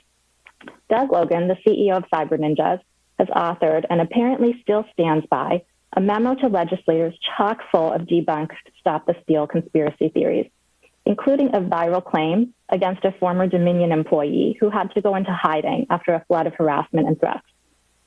In addition to being biased, the Cyber Ninjas have resisted transparency about their procedures and for the press at every turn. There's also very little transparency about who is funding the review. What little information has been disclosed is troubling. Finally, the Cyber Ninjas were incompetent to perform any election review. The firm's top 3 findings are textbook examples of how purveyors of voter fraud misunderstand data. First, they ignored the birthday problem, a basic concept in probability. They looked for Arizona voters who shared a first, middle, and last name and birth year with another voter, and they found about 10,000 such matches. They then gave this finding the alarming title, Voters That Potentially Voted in Multiple Counties. But within groups of people who have a common name, such as Robert Smith, it is expected that some of them will share a birthday. And it is even more common for people to share a birth year, which is all the Cyber Ninjas found. In another example of their willingness to cast aspersions on their fellow citizens, they labeled one finding critical, supposedly impacting over 23,000 ballots. This is the number of people who Cyber Ninjas found through matching voter check-in files to a commercial address verification list. The temporary moves do not change a voter's eligibility to vote from their permanent residence. This isn't an obscure election law fact. It appeared in mainstream news stories before November, since many voters had questions about this during the pandemic. And Cyber Ninjas is not the only biased contractor that was chosen. Shiva Ayudurai was contracted to look at ballot envelope images. He has a history of conflating ballot images and ballots to allege election fraud in his home state of Massachusetts. And he did this again with envelope images and ballots in Arizona. These errors and misleading innuendo would be sad if they weren't so dangerous. Most election officials do not have the staff and resources to run year-round fact-check operations. Congress should assist with these resources. Many of the provisions in the Freedom to Vote Act would also be helpful, such as one providing for voters to bring a lawsuit if their right to vote has been infringed in a federal election. This provision would provide a remedy in the worst-case scenario where an official gives in to pressure to overturn an outcome. Thank you for the opportunity to testify today. I look forward to answering your questions. Thank you, Mr. Bennett. You are now recognized, Mr. Bennett. Thank you, Chairwoman Maloney, Ranking Member Comer, and members of the committee. Auditing elections is not a threat to our democratic republic. Anything we can do to make sure our elections are transparent, trackable, and publicly verified only strengthens our country. Elections are how we, the people, give our consent of the governed as is stated in the Declaration of Independence. And every citizen deserves to know that they are treated equally under the law, as guaranteed in the Constitution. Every lawful vote must be counted accurately and not canceled out by unlawful ones. Even the election system used by Maricopa County, known as Dominion, points out in their marketing materials that the fourth of 4 steps in an election is to audit the election. They even trademark that module, saying, quote, "This ballot-level audit trail allows election officials and other stakeholders to review not only the ballot images, but also the tabulator's interpretation of each ballot," end quote. And why does each ballot matter? In 2020, Arizona had the closest contest for president in our state's history. To use numbers we can all easily relate to, if Arizona was 1,000 people, we had 80%, or 800 people vote. The official results were President Biden 397, President Trump 395. Yes, a 2 out of 800 vote margin, or 0.3%, which was the exact percentage of about 10,000 out of 3.4 million in the actual election. Now you notice that 397 and 395 don't add up to 800 either. That's because on 1% of the ballots, 8 out of 800, the machines didn't record any vote in the presidential race. In the actual election, it was almost 34,000 ballots out of 3.4 million statewide. Maybe that's what those voters intended, or maybe some voters circled their ovals or checked next to the oval, not getting any mark inside the oval. In either case, no vote was counted by the election management system, and those undervotes would not have been sent to adjudication teams to determine voter intent. This fact alone warrants auditing an election that was this close by reviewing each ballot, which is exactly what we did in the audit. We reviewed each of the almost 2.1 million ballots, and despite months of warnings from the county, our Secretary of State, election experts, and most of the media that the auditor's procedures were imprecise and unreliable, the most significant finding of the audit is that the hand count of the physical ballots very closely matches the county's official results in the President and U.S. Senate races. Now that finding is frustrating to many who expected the audit to prove a different election result. But as Arizona Senate President Karen Fann stated numerous times, the audit has never been about trying to overturn the 2020 election. It is about verifying that Arizona laws and procedures were followed and identifying how our laws can be improved and better enforced going forward to maximize integrity in our elections. To that end, we did find several areas where election laws and procedures were or may have been violated. These include missing or unmatched signatures on ballot envelope affidavits, missing serial numbers matching duplicate ballots to their originals, common usernames and passwords used to log into the election management system, insufficient security protocols and procedures, deleted files and churned logs from the data delivered to the Senate, and numerous voter registration anomalies. Now, some of these are findings and some are observations or questions to which the county say they have answers and explanations. We welcome those answers. One of the most disturbing aspects of the audit was the county's lack of cooperation, especially their unwillingness to answer any questions once the audit began. Not many people like to have their work checked, but audits are much better with the cooperation of the auditee.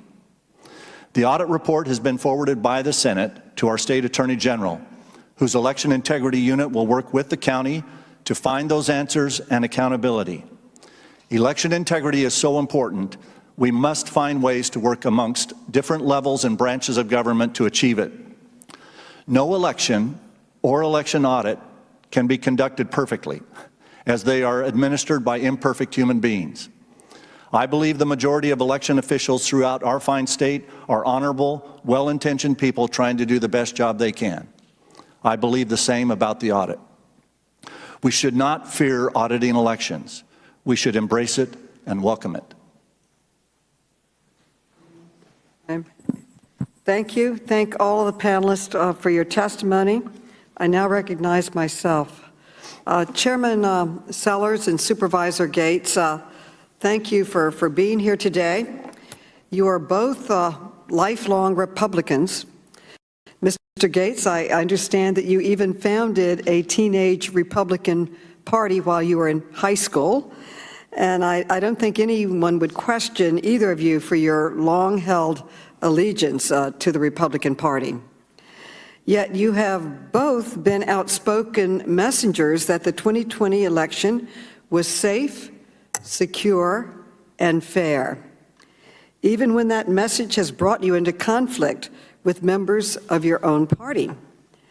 Nearly every Republican in the Arizona State Senate voted to hold both of you in contempt for standing up against the cyber ninja audit. One Republican state senator called for the entire Maricopa board to be arrested and put in solitary confinement.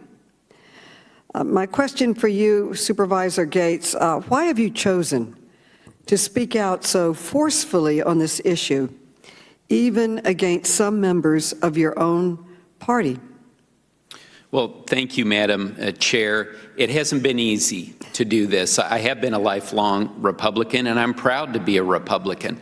But I'm also a member of the Board of Supervisors, and as was mentioned earlier, the Board of Supervisors took more authority in running elections in 2020 because we wanted to run an excellent election, and we believe that that's what has happened here. But the problem is that as people have been distorting what happened in this election, I have no problem with people raising questions.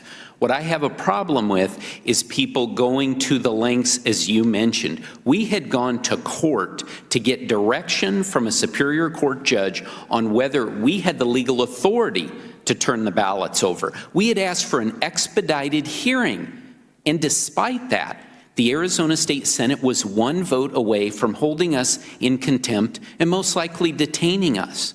That was wrong. It was also wrong, once they had the ballots, in my opinion, to conduct an audit with auditors who had no elections experience, and then also auditors who clearly had a preconceived notion. I don't have a problem with audits. I had concerns with this particular audit, and that's why I'm speaking out. And Chairman Sellers, what about you? Why are you speaking out today? When I first got on the Board of Supervisors, we were in the process of taking the parts of the election process back that we could, because we'd had some issues with elections in the past couple of elections, people waiting in lines for 4 or 5 hours and those kind of things. And the interesting thing to me was that every step of the way, we ensured that we were staying within the U.S. and the Arizona Constitution on everything we did. When we were faced with a pandemic and had to change the way we were going to run the election from a precinct-based model to a vote center model, we again went back to the political parties, to the Secretary of State, to the governor, to the Attorney General, and got their agreement on everything we were doing, that it was legal and going to provide us with a safe, secure election going forward. Thank you. Reclaiming my time, I have very limited time. Mr. Sellers and Mr. Gates, you faced pressure to support President Trump's big lie even before the audit started. On Christmas Eve last year, former President Trump's personal lawyer, Rudy Giuliani, called both Mr. Sellers and Mr. Gates as part of Trump's pressure campaign to try to overturn the election results in Arizona. Neither of you picked up, so he left a voicemail message. I'd like to play one of those voicemails now that Mr. Giuliani left for Chairman Sellers. May we hear the audio now, please?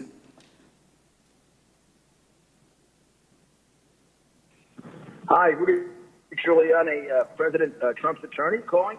I'm hoping we could have a chance to have a conversation.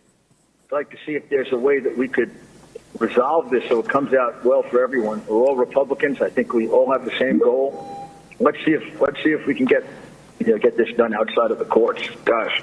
Okay? Call me. Anytime. No problem. Bye. Mr. Giuliani said, and I quote, we're all Republicans. I think we all have the same goal. I'd like to ask you, Supervisor Gates, what do you think that goal was? And you got a similar call where he said he asked you to, quote, get this thing fixed up, end quote, and saying, quote, I think there may be a nice way to resolve this. What do you think Mr. Giuliani wanted you to do? Madam Chair, just a point of order real quick. I hope I'm going to be extended the same courtesy to go beyond the 5-minute limit. Absolutely. Mm-hmm. Madam Chair, that voicemail was left at a time we were in litigation with the state Senate over turning over the ballots in the election machines. I think he was trying to get us to settle that lawsuit so that they could very quickly get the ballots in advance of the January 6th certification of the Electoral College. And why was this so important? What was Mr. Giuliani's ultimate goal? What do you think his ultimate goal was? Well, I can't speculate on that, but I think that he wanted to look at the evidence and see if there was evidence to support not certifying the election. And I want to thank you both. My time is up, and the many other state and local officials who stood up to Trump's pressure campaign and turned back his efforts to overturn a free and fair election. The late Senator from Arizona, John McCain, once said, and I quote, "We are Americans first, Americans last, Americans always." I agree. We are Americans before we are members of any political party. Chairman Sellers and Supervisor Gates, I hope other Republicans, including my colleagues in Congress, follow the example that you set today. I want to thank you for your testimony. Thank you so much. I now recognize the gentleman from Arizona, Mr. Gosar. Mr. Can you hear me, Madam Chairwoman? I can hear you. That sounds good. Well, I want to thank all the witnesses, especially Mr. Bennett from my district. Ken, it's good seeing you again. Mr. Sellers, Mr. Gates, thank you for attending.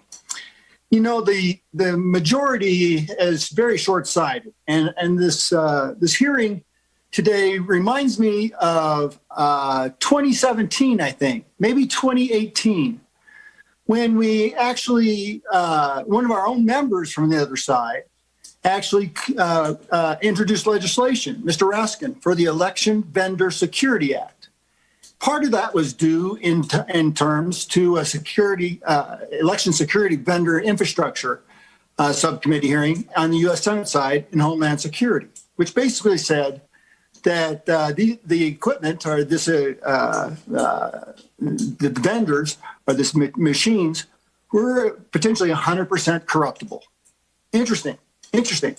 Now I want to bring back into point a film. And I'm not usually complimentary of films, but this one is very interesting, released in March of 2020.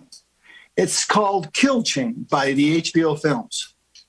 And basically what it is they go in with a security expert, cybersecurity expert by the name of Harry Hursty. I think most of you would admit he is very good at what he does. And basically what he talks about, he goes systematically through an election and these machines. You know, in the old days, in the 20th century, I guess when my hair was still around and it's not so gray, they were basically adding machines with a light. But today they're controlled by computers. And all computers can be hacked.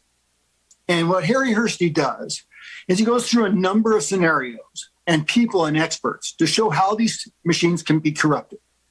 Yes, the results we see here supposedly don't change the outcome, but there's more to the story. It's how those votes can be manipulated by the machine, and then the calibration or the certification of those ballots is covered up by the machine. Don't take my word for it. I want you to go back to watch Kill Chain. I think it's a wonderful documentary that doesn't take a partisan look either way. For at least for most of it. But it highlights a series of problems that exist. Undeniably.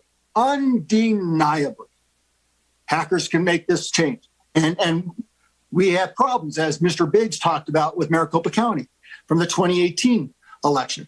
The Board of Supervisors adamantly and valiantly took back some of their power and oversight of that election.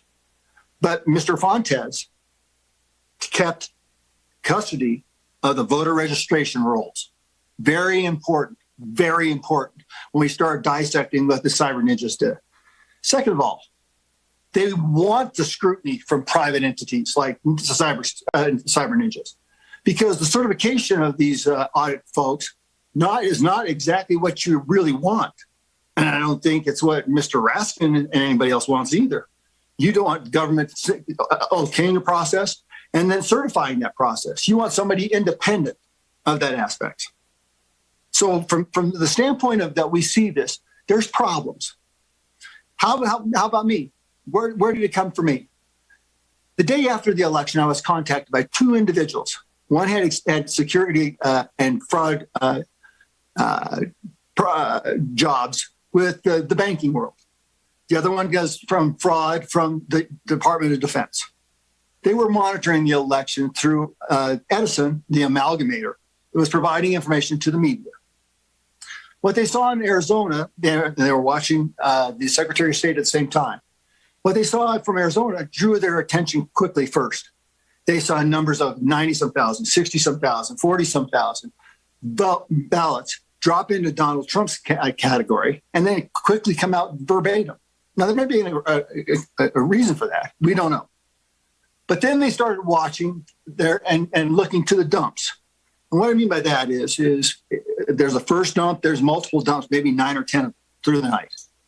So if they're random, which they should be, if the first dump in Coconino County was 61% for Joe Biden, you would expect the rest of the time, the rest of the dumps, to be very similar. 58, 62, 55, and so forth. Not 40, 38, 35. That drove their big question mark for them. There were 4 anomalies in our state: Maricopa County, Pima County or Tucson, Coconino County up in Flagstaff, and Pinal County down just southeast at Phoenix. Interestingly enough, the top 2 election officials in Pinal County actually resigned the very next morning. That doesn't draw any attention, does it? So it gets even worse. So they go, the election, Maricopa Election Committee actually takes 100 random duplicate ballots. These are ballots that can't go through the machine for smudges, tears, whatever. And you do a new one with judges from both sides of the aisle looking over, making sure that it's done right. So when you run them through the machine, you should have a 0% error rate. They had a 3% error rate. And in Maricopa County, that represents over 90,000 ballots. Wow, we got a problem. Margin of loss was right under 11,000. So then they did 2,500 random duplicate ballots. They never finished. They locked them up. We were told that there was double-digit error rates. We're going to take a quick 2-minute break here on Live Now from Fox. Stay right here with us, because when we come back, everyone, we will be taking you out to New York, where we will be getting a news conference. This one is highly in demand right here. We are going to be hearing about an NBA health insurance fraud news conference where 18 former NBA players are accused of defrauding the NBA's health and welfare benefit plan out of approximately $4 million. We'll listen to that on the other side of this break right here on Live Now from Fox.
Welcome back, everyone, here to Live Now from Fox as we continue to roll on right here. We appreciate everyone continuing to always join us here worldwide, bringing the top stories, headlines from across the country and around the world as well. Live look right now at Joint Base Andrews. We are expecting President Biden to be wheels up pretty soon. He's going to be heading to the Chicagoland area today to push vaccines for businesses as those mandates that we see continue to roll on for businesses with more than 100 workers, and we've been seeing that mandate continue to be in effect. You're watching Live Now from Fox. We'll keep an eye on President Biden's whereabouts and his agenda there in Chicagoland area a little bit later right here on Live Now from Fox. But I want to go out to an event that just started up. We're going out to New York right now where we're hearing about a case right here that is going to be really in demand for a lot of people. It's an NBA health insurance fraud news conference where 18 former NBA players are accused of defrauding the NBA's health and welfare benefit plan out of approximately $4 million. Let's listen right here on Live Now from Fox. He provided the other former players with false invoices for medical and dental procedures that they never received.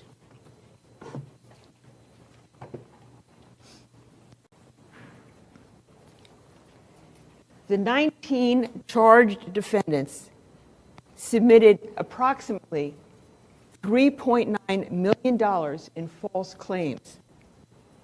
The plan paid out $2.5 million to the defendants. And Williams received approximately $230,000 in kickbacks.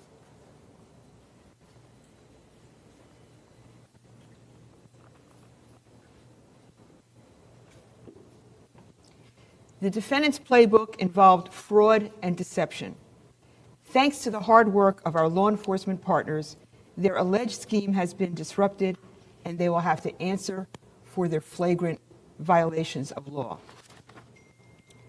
Now let me share with you some of the details about how the scheme worked.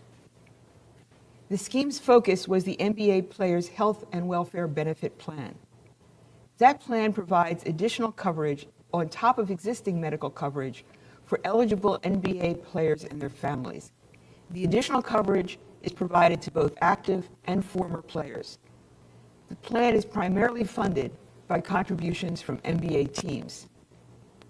The plan reimburses medical expenses, but it does not permit players to be reimbursed for services they never received.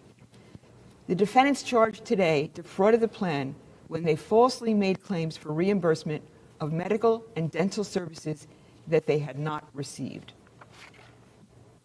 As alleged in the indictment, the leader of the conspiracy was former NBA player Terrence Williams. And here's how it worked. First, Williams obtained fraudulent medical and dental invoices. Second, he sent those invoices to his co-conspirators, other former NBA players. Third, the co-conspirators submitted the fraudulent claims to the plan. Fourth, unaware that the claims were fraudulent, the plan paid most of the defendants' claims. And fifth, in many cases, the defendants paid kickbacks to Williams. As charged, the scheme began in or about November 2017 and relied on the submission to the plan of false invoices for chiropractic, dental, and wellness services that were never provided. As alleged, travel records, email, GPS data, and other evidence shows that the defendants who purportedly received medical and dental services at a location on a particular date were often nowhere near the provider's offices when the claimed services were supposedly provided. The plan accepted the false claims as submitted and paid out many of them. Each defendant fraudulently sought reimbursement ranging from approximately $65,000 to as much as $420,000 per defendant. For example, one of the charged defendants, Gregory Smith, submitted a claim to the plan stating that he received IV sedation, root canals, and crowns on 8 teeth at a dentist's office in Beverly Hills on December 20, 2018, at a total cost of almost $48,000. But Smith was nowhere near Beverly Hills or even in the state of California on December 20, 2018. Travel records, email, and publicly available box scores show that he was playing professional basketball in Taiwan that week and did not receive eight root canals in Beverly Hills as represented in the claim form he submitted. In particular instances, the co-conspirators submitted false claims that reflected the same purported procedures on the same teeth on the same dates. For example, 3 of the charged defendants, Ronald Glenn Davis, Anthony Roten, and Anthony Allen, purportedly had root canals on the same 6 teeth on April 30, 2016, and crowns on the same 6 teeth on May 11, 2016. Roten and Allen each also purportedly had root canals on the same 13 teeth on September 6, 2018, and crowns on the same 12 teeth on October 2nd, 2018. In exchange for Williams providing them fraudulent invoices to support their false claims, many of the co-conspirators paid Williams kickbacks. Williams received approximately $230,000 in kickback payments from other defendants.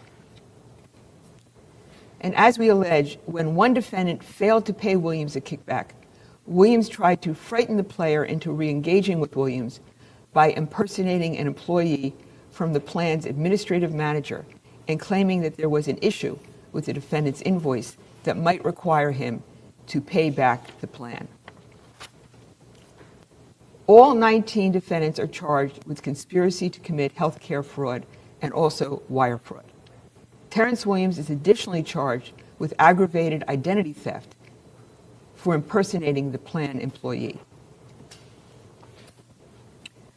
My office and our law enforcement partners will apply our resources to expose healthcare fraud and to hold accountable those engaged in illegal conduct. Now, a case like this is only possible through the hard work of our law enforcement partners. I am joined by my good friend, Assistant Director in charge of the FBI's New York Field Office, Michael J. Driscoll. I want to thank Assistant Director Driscoll and the dedicated team at the FBI NYPD Healthcare Fraud Task Force for their great work on this ongoing investigation. I also want to thank our partners in the FBI throughout the country who helped further this case, including with their assistance this morning in making arrests around the country. And lastly, I want to acknowledge and thank the career prosecutors in my office handling the case, Christy Greenberg, Ryan Finkel, and their supervisors, Tim Howard and Krista Macy, the chiefs of the office's Complex Frauds and Cybercrime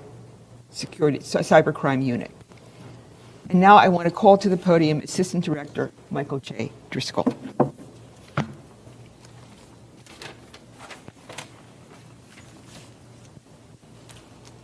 Good morning. I want to thank everyone for joining us this morning for this important announcement. And thank you, Audrey, for hosting us this morning. As Audrey explained earlier today, we've indicted 18 former NBA players and 1 spouse for conspiracy to commit healthcare fraud and wire fraud in connection with this scheme to defraud the National Basketball Association's health and welfare benefit plan. This scheme, which lasted for about 3 years, from 2017 through 2020, inflicts a significant loss to the healthcare industry, something we take very seriously. Terrence Williams, who you've heard mentioned already this morning, orchestrated the fraud by providing others with false provider invoices. And in total, the defendants have attempted to bill the insurance plan of close to $4 million, and resulting in payouts, as you heard Audrey explain a little earlier, close to $2.5 million. This industry loses tens of billions of dollars a year to fraud. These costs are then passed on to businesses and customers. That's a fraud we take very seriously. This remains an ongoing investigation, and we will continue to pursue those involved in this kind of fraud. I want to thank the United States Attorney and your very aggressive office for taking this on. And I want to congratulate our Healthcare Fraud Task Force, which includes our partners from the NYPD, and as well as make a specific thanks to the FBI offices around the country that helped us conduct these arrests this morning. So thank you all for joining us.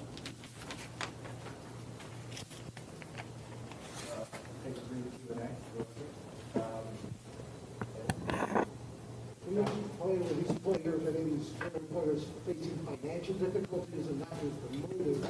Can you tell us where is Mr. Williams currently as the alleged ringleader of this scheme?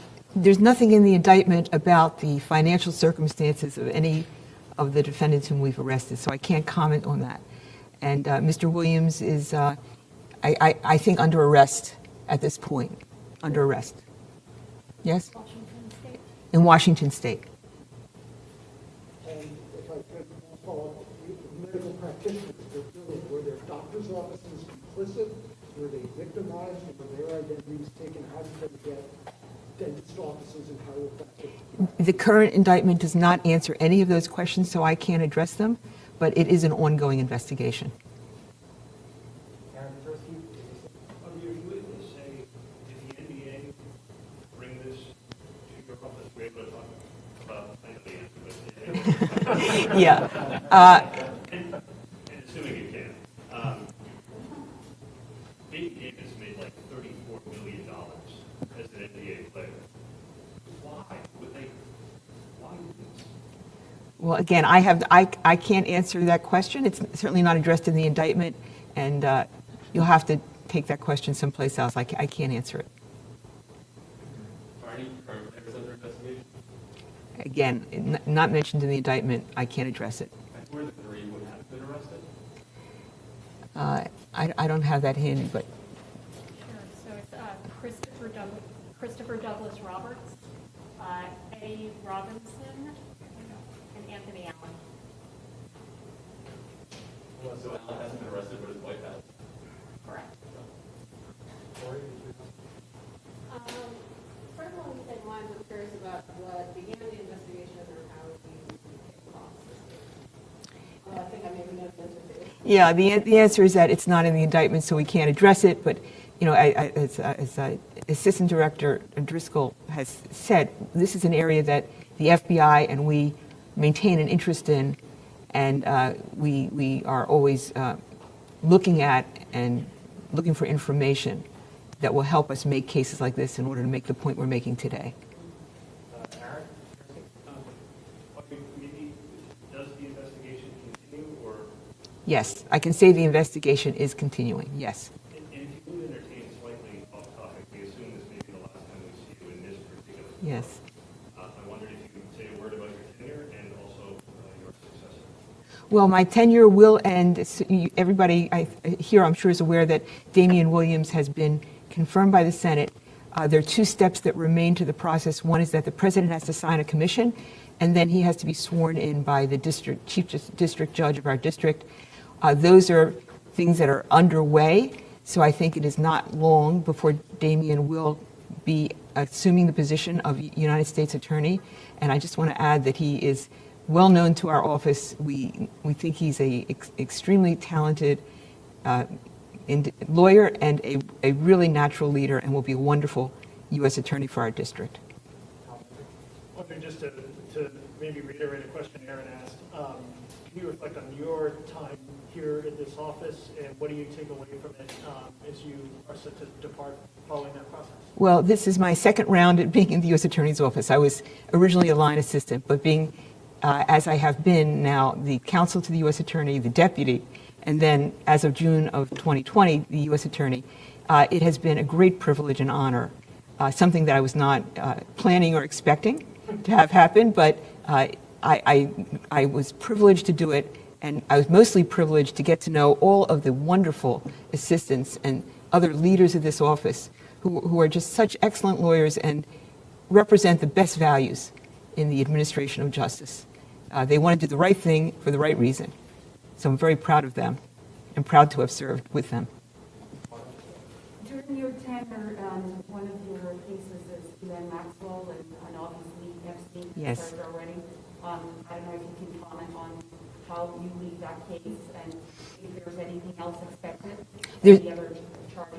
Well, that case is being prepared for trial. There's a trial date, and I think that trial will be going on in the very near future. I want to step away from that news conference as it is wrapping up. We're taking you live right now to Joint Base Andrews. You see President Biden about to head on up the steps to Air Force One on his way to Chicago, where he will be talking about vaccines and continuing to push that for businesses to mandate that to their employees. And we'll be featuring that for you about 3:45 Eastern right here on Live Now from Fox. We'll bring it to you from start to finish like we always do.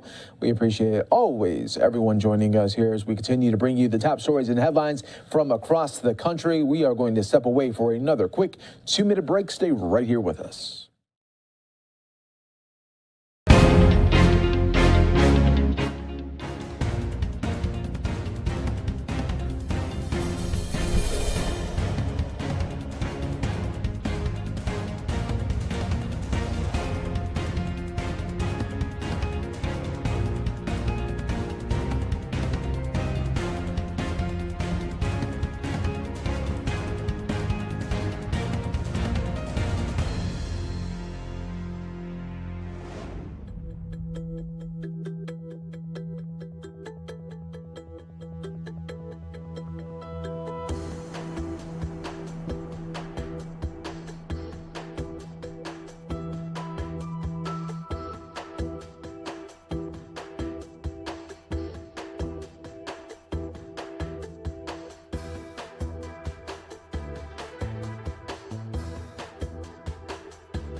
Live look right now at beautiful New York City right there. You can see in the distance Statue of Liberty, always shining bright here for us as we continue to roll on this Thursday as we get you going here. All top stories and headlines from across the country. We got you covered right here. We have another live event to get to, right, everyone, that is happening right now. Taking you out to Houston area where the FBI right now is addressing a new initiative there for hate crime reporting there. We'll bring it to you right here on Live Now from Fox. El año pasado se reportaron 4 fear of becoming a hate crime victim simply because of how they look, who they are, who they choose to love, or how they worship. We're here because in August, the FBI released nationwide hate crime statistics for 2020, and we're well aware that there is speculation that hate crimes go largely unreported. We hope it's clear. If anyone is in imminent danger, please call 911 or your local officers. The local officers are well trained and work closely with us, and they will share that information with us when it's appropriate. In Texas, there were 406 hate crime incidents reported last year. From our law enforcement perspective, that is one crime too many. With the launch of our hate crime reporting campaign, the FBI is proving our continuing commitment to put our actions behind our words and end hate crime, particularly in our city of Houston. And we're counting on the public to help us. The FBI has invested in the media. We're here with you today. We're on several social media platforms. We're on local publications. We're in transit because we want our message to be clear. If you have been a victim or a witness to a hate crime, we want to hear from you. You can reach us directly and anonymously by dialing 1-800-CALL-FBI, that is 1-800-225-5324, or going online at tips.fbi.gov, again, tips.fbi.gov. Your immigration status is not taken into account when we receive your information. I should also add, you can write to us in whatever language you feel most comfortable in. We promise, if you pick up the phone and you call us, we will answer you with respect, compassion, and dignity.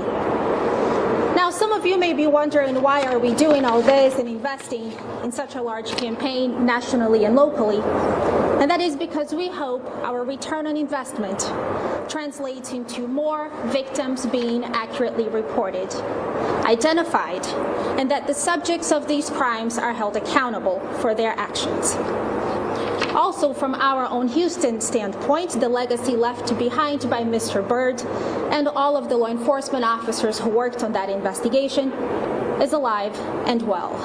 It is Mr. Byrd's legacy that pushes us every day to deploy every tool available to fight this threat. Because it's important, and before I conclude, I want to highlight how appreciative we are of the victims who have come forward and the courage they have to share their story with us. But I also want to direct some words to our witnesses. When hate crimes make headlines and you hear that federal charges have been brought, it is our witnesses who are typically the unsung heroes behind the scenes who tell the story of these investigations. They help us accurately identify the victim. They help us collect the facts which support our criminal investigation. We understand the witnesses may be reluctant to come forward, and we'll do everything within our power to protect your identity and your privacy.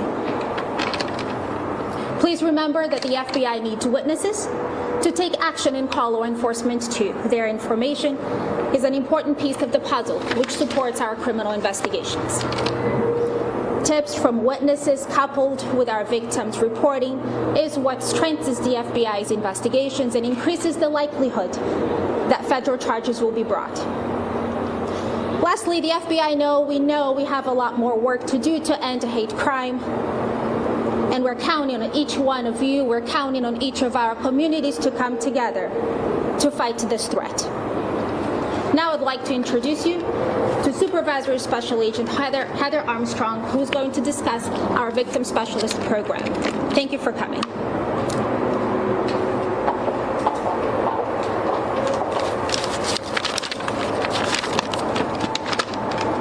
Good morning.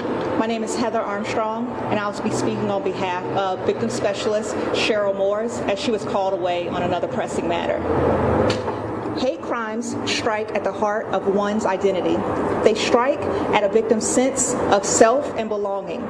FBI victim specialists stand ready to assist and identify victims of federal crimes. The FBI Victim Specialists in Houston are part of the multilingual nationwide FBI Victim Services Division staff that are located in all 56 offices and headquarters. The Houston team that serves and assists identified federal crime victims throughout the entire Houston area of responsibility. Being local ensures victims of crime are immediately supported in the aftermath of a crime by someone with knowledge of our community and the resources available to them. The FBI knows that victims may be reluctant to call law enforcement after attack if they feel scared, targeted, and worried that they might be a victim again, lose trust in anyone who is a member of the perpetrator group, or are uncertain how to report it and not sure how law enforcement can help. While victim assistance is important for all victims of crimes, it is especially important for victims identified in federal hate crimes. If the FBI determines that a federal hate crime has occurred, then FBI victim specialists work with FBI special agents to help victims to understand the legal rights that they are entitled to as part of the Victims' Rights and Restitution Act. Most importantly, the FBI takes an individualized approach to providing victim services. FBI victim specialists tailor our assistance to fit their specific needs and earnest appreciation for the fact that every victim is unique, and so is how they might respond in an aftermath of a crime. Thank you, and I'll now introduce Mark Tubin, ADL.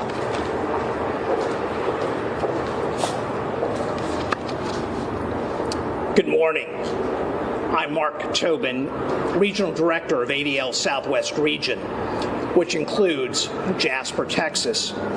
We're grateful for the close partnership on issues of hate crimes and extremism, which ADL and the Southwest Region enjoy with the FBI, and appreciate the invitation to speak here this morning.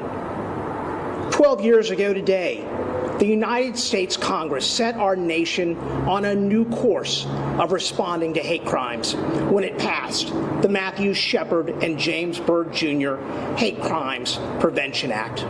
ADL, a 108-year-old anti-hate organization dedicated to stopping the defamation of the Jewish people and to securing justice and fair treatment to all, has been on the forefront of the drafting and adoption of hate crime laws, having written the legislation, the model legislation that served as the model for the federal law. We know three important characteristics of hate crime laws. Hate crime laws help protect individuals, families, and communities from the criminal intentions of the intolerant, the bigoted, and the racist. The training required to enforce hate crime laws enable law enforcement officers to become better at their jobs. And reporting of hate crimes help law enforcement effectively allocate their resources. If not adequately reported, however, hate crimes cannot be addressed. ADL is encouraged by the recent passage of the Jabari Hire No Hate Act, which seeks to dramatically increase the number of law enforcement agencies that report hate crime statistics to the FBI. The FBI's hate crime reporting and education campaign, announced today, is an additional and important effort to improve hate crimes reporting and support for victims in our city. We applaud the FBI's initiative and look forward to continuing our mutual work of combating hate and intolerance. Lastly, to report a hate incident or hate crime to ADL, please visit adl.org/report incident. For training on how to recognize hate crimes and report them, please email us at southwest@adl.org. Thank you, and thank you to the FBI. Our speakers will now welcome your questions. Please state your name and your media outlet before you ask your question. We were taking a listen there at the news conference there. FBI announcing some new hate crime initiative so people will be able to better report and put it on the books there for what they feel may be a hate crime. You're watching Live Now from Fox, everybody. We are going to take another quick 2-minute break. When we come back, the House hearing on the Arizona audit is still going on. We'll listen in live right here on Live Now from Fox.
We are back out live here for you on Live Now from Fox, everyone, where the House hearing on the Arizona audit is still going on. So we're going to listen into a little bit more of that right here. We have Arizona Representative Andy Biggs speaking right now, Republican in a district of Arizona. Let's listen right here on Live Now from Fox. When you released these servers and this information to the auditors to begin with, they didn't have access to those archived files at first. Is that fair to say? They did not subpoena those. That's correct. Okay, so you didn't feel obligated to turn that over then to them? We responded to the subpoena. Okay. Mr. Bennett, your response to that? I find it, frankly, laughable to suggest that a county, in response to a subpoena, could say we will delete files from the hard drives and materials that we give to the auditors because we have those files archived on data that we did not give to the auditors when the subpoena said turn over all the records related to the election. Yeah, see, that's the way I read the subpoena. It was more broadly than the county read it, for sure. So, so your Twitter account mentions that the purging of the 2020 election database in the beginning of February is a standard practice. Can you please confirm for me that that's what you do for all elections, after all elections that you do that? I cannot confirm that for you today, but we can certainly get you that answer, Congressman. Thank you. Mr. Chairman, can you confirm that today or not? I really can't confirm that either today. I just know that because there is limited space on these servers, when you have to run another election, then you have to make room for the additional election data. So was there additional, was there still, well, let me just rephrase this. If that is the standard practice, which is kind of, I don't think you guys are saying that you know for sure, but the chairman just intimated that that's the case. Can you explain to me why data was still present for prior elections on the databases in and of itself? Yeah, again, I don't have an answer to that question, but we'll certainly get you an answer for it, Congressman. Okay. All right. I would appreciate if you would give me that information. And I do think that it's important that our recorder has suggested that he will be answering every question in a timely fashion. That's the same recorder that campaigned that Adrian Fontes was incompetent and called him a criminal. And he was the guy that was running the 2020 election, and you actually hired someone to oversee Mr. Fontes because you guys didn't trust Mr. Fontes as well. Is that the same guy? Is that the same Stephen Richard? Yeah, I wouldn't put it that way exactly. But what we did was we did have statutory and boards, as you know, Congressman, boards of supervisors have responsibility for election day operations, and we took that back so that we would have 4 Republicans and 2 Democrats overseeing the 2020 election. We thought that was important. I'll yield back. Thanks. The gentleman from California, Mr. Rocana, is now recognized. Rocana. Thank you, Madam Chair. Mr. Bennett, you testified that the most significant finding of the audit is that the hand count of the physical ballots very closely matches the county's official results in the President and U.S. Senate races. That finding is frustrating to many who expected the audit to prove a different election result. I appreciate your honesty in that, so I just wanted to get a few things straight under oath. And please be brief since my time is limited. Mr. Bennett, given your statement, did Cyber Ninja's hand count show that Joe Biden won more votes than Donald Trump in Maricopa County? Yes. If I heard your question correctly, did the audit show that Mr. Biden got more votes in Maricopa County than Yes. Mr. Trump? Yes, Did the Yes. audit shows that. Do you have any reason to believe today that Joe Biden did not win the state of Arizona? Not other than the, question ballots, question envelopes. I mean, do you think he's the legitimately elected president? Yes. So when President Trump says, we won the Arizona forensic audit yesterday at a level that you wouldn't believe, and said of President Biden, he didn't win Arizona, he lost in Arizona based on the forensic audit, that is false, correct? I mean, I'm not asking you to pick a fight with the former president. I just want to make sure that people understand what the record is. That is not a true statement, correct? I would not characterize it that way. I was asked by the Senate to be the liaison to the Maricopa audit. The Maricopa audit found that the results were very similar to what Maricopa County canvassed in the official results. So it is anyone, including the former president, who is saying that the audit somehow suggests that Donald Trump won the Arizona election, that would be a wrong and false interpretation of the audit, correct? I would say that he's probably making that statement based on his opinion of other things in the audit. I can't begin But to... it's not your characterization of the audit. Correct. I mean, I don't think we have to have a postmodern version of truth. There is truth and falsehood, and I don't think everyone just gets to make their own interpretation. Let me ask you this. Is it true that Cyber Ninjas found no bamboo fibers or watermarks placed by the Trump campaign on paper ballots, or suspicious folds that show that ballots were fake, or evidence for any of the conspiracy theories about changing the ballots that have been circulating online? Did they do what about bamboo fibers, Congressman? That they found no bamboo fibers or watermarks. This is one of the conspiracy theories.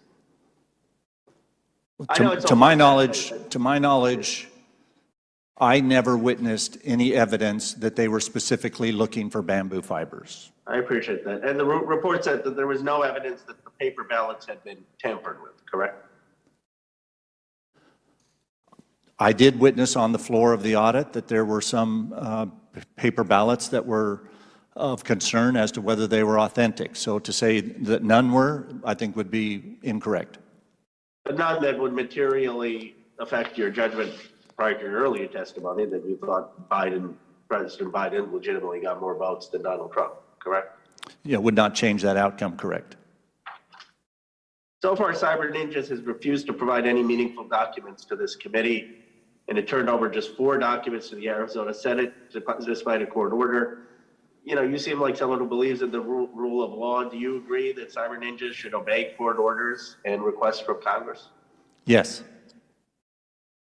Let me ask you this, Mr. Bennett, because, you know, we come from different parties, different views, but you seem like you're trying to do a decent job in terms of the elections. And it's all we have in our democracy. And you have people really concerned about whether the democratic system is going to continue in the robust way that we've had for 200 years. Let me ask you just 2 final questions, and you can answer them both. One, do you think that there would ever be grounds for a state legislature to overturn votes if a candidate for president wins the popular vote in that state, or do you think that's going down a very dangerous road? And 2, do you think it's healthy, put aside being a Republican or whether you voted for Trump or Biden, do you think all of this conspiracy theories is healthy for our democracy? I mean, we have a legitimate president, and when half the country is saying that he's not elected president, does that help America stay a great nation in the 21st century? Let me answer your second question first, Congressman. I do not consider it healthy for the number of references that have occurred, even in this hearing alone, that this was a hyper-partisan audit. The first thing that I did after being asked by the state Senate to be the liaison was to call the state Democrat chairman and ask that a co-liaison be assigned who is a Democrat. I was refused 4 times. I called several prominent Democrats personally, all who either refused or told me after checking with state Democrat leaders that they should not. Mr. Barrett, I don't want to interrupt. And so, I'm not even trying to make a partisan point. I'm not even trying to go at whether the auditor is fine. I'm just saying you have some credibility. The gentleman's time has expired. The gentleman's time has expired. The gentleman may answer him in writing. The gentleman from Texas, Mr. Sessions, is recognized for 5 minutes. Mr. Sessions. Madam Chairman, thank you very much. Mr. Gates, I'm interested in going back to some conversation of several members back. When an audit was done and prepared, did you follow the same procedures that under law would have been required from the time a ballot came in and you looked at the envelope and then placed that to make sure that it was the correct person, and looked at that process that I understand has 8 or 9 different characteristics to it to ensure accuracy? So which audit were you talking about, Congressman? Okay, so let me go back. At the time that Maricopa County did their audit, or the audit that was performed by your county, whether that's you or the county, did you follow the same procedures in looking at the law that would have been followed by the people running the election? Well, I want to make sure that everyone understands the audits that we did. So we ran 2 audits, we authorized 2 audits that were run by certified voting technology companies. Now, as Mr. Bennett referenced, at that point, you don't get to have any examination of the envelopes because the ballots have already come out. And in fact, the audits that we did were more focused on the machines themselves, on whether there was malware attached to the machines, whether there had been hacking, whether the machines had been connected to the internet, because there's been a lot of questions about that. So I want to be clear that the nature of the audit, the 2 audits that we authorized, didn't involve the full process because, frankly, you're unable to do that because when the ballot comes out of the envelope, it's separated. Does that answer your question? Well, it's your answer. I think you're trying to help me. What I'm suggesting to you is there a process that is normally followed by the elections administrators or workers at the time they receive a mail-in ballot? Is there a process? Yes, no, there absolutely is a process. I apologize. So there's been some discussion about voter ID as it relates to mail-in ballots, and that's something as an elected official I've been concerned about over the years, and we currently have signatures verification, and that's what happens when the ballot comes in. It does have, when the mail-in ballot comes in, it has a signature on it, and then the signature. Okay, so you and I are working really well together. Was that process followed in the audit that you did? So again, I want to be clear, I'm not trying to be obtuse, but that particular portion, the signature verification, was not part of our audit because the ballot had come out, it's separated from the envelope itself. Okay, and I want to come back to that. I've got a question. Was there at any point in early voting an indication that was given by election officials that there would be no verification or audit process like what was given in Georgia, that was given by elections officials to say to people, all the ballots will be counted? I'm not aware of any indication given from Maricopa County that we would not do the normal signature verification on mail-in ballots and voter ID check for Election Day voters. So you believe then that there was no information given, public information, that would have swayed anyone to think that the full, what are there, 8 or 9 different verification steps by a mail-in ballot person who's processing that? They check a number of things. Correct. Yes. I'm not aware of. Go ahead. Okay. Well, no, you answered the question. Okay. I've got 10 seconds left. Mr. Becker, there was a reference a minute ago to internet. Is there any state that allows an internet process to be utilized, or said another way, would it be against the law in Arizona for the internet to have been used? So I have no information at all that Arizona, which has been using the same very verified paper processes for years with extensive mail balloting, as Secretary Bennett pointed out, that there was anything connected to the internet. The most extensive use of even a small number of ballots that may have been transmitted over the internet that I know of is in West Virginia, where they have been using a pilot program there to allow for primarily military and overseas voters to transmit their ballots over the internet. So during the process of the early voting and day of election, in your opinion, use of the internet, by and large, except for West Virginia, would not have been allowed by law? So I'm not as much of an expert on Arizona law as the gentleman that I'm No, sitting I up here just with, said but across I the would. country. But what I tell you is, I know Arizona election procedures extensively. I've not seen any evidence that that did exist or could exist. The gentleman's time has expired. Thank you, Chairwoman. The gentlelady from Michigan, Ms. Tlaib, is recognized.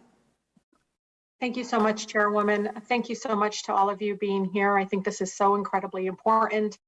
I know that in my community, we witnessed firsthand the radical backers of the former forever impeached president's attempt to prevent votes from being counted in one of the most beautiful, blackest cities in the country, the city of Detroit.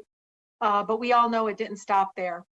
Ever since Donald Trump was voted out of office by overwhelmingly majority of voters in our country, he and his allies, led on the ground by Arizona State Senate President Karen Fann, have sought to turn Arizona into the poster child for their efforts to push false election fraud claims that failed elsewhere. Before their attempt, Chairwoman, to overturn the election, before it even started, I believe Senator Fann told the people of Arizona that it would be a, quote, big step in returning trust and confidence in our election process. Again, when the report was released, she said, quote, this is not about Trump. This is not about overturning the election. But you all should know, but as early as December 2020, she bragged that she was working with Rudy Giuliani and the president to get, quote, forensic audit, which, you know, in Detroit, we call that voter suppression tactic, the so-called forensic audit in Arizona. Supervisor Gates, as you know, you're under oath, yes or no, do you believe this so-called audit was about restoring, quote, trust and confidence in our election process? So I believe that some of the people who were involved in this, you know, some good volunteers who got involved, I think that really was what they were focused on. But unfortunately, I do believe that a lot of people who led this, that was not their major focus, was restoring confidence. Instead, I think it was more on raising doubts. And I think we're seeing that again today, quite frankly. Yeah, they misled so many of our American people that really fell for it. You know, Chairman Sellers, was it your impression that Senator Fann was willing to work with you to conduct a fair and impartial so-called audit of the votes in Maricopa County to help restore trust in the elections process, yes or no?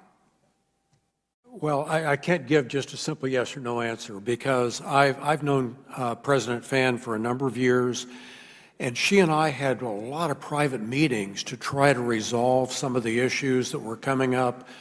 And early on, especially, I truly believed that her approach was to simply say there are questions from a number of our constituents that we need answers for, and I said I'm willing to work with you to get those. Well, we all know, although based on completely unreliable procedures, that Joe Biden actually won by more votes in Arizona than initially reported after it was done. Is that correct? Well, that's what the results from this. He won more votes. Is that correct? At the end, it showed that he won more votes than it was initially reported in Arizona. Is that correct? I can't verify the results that the Cyber Ninjas got in their report. Okay. Well, Secretary Bennett, is that correct? Yes, the hand count done by the audit Hand count. Remember, not internet, y'all. hand count. The hand count done by the audit reflected an increase in 350 votes as the margin Biden won in Maricopa County.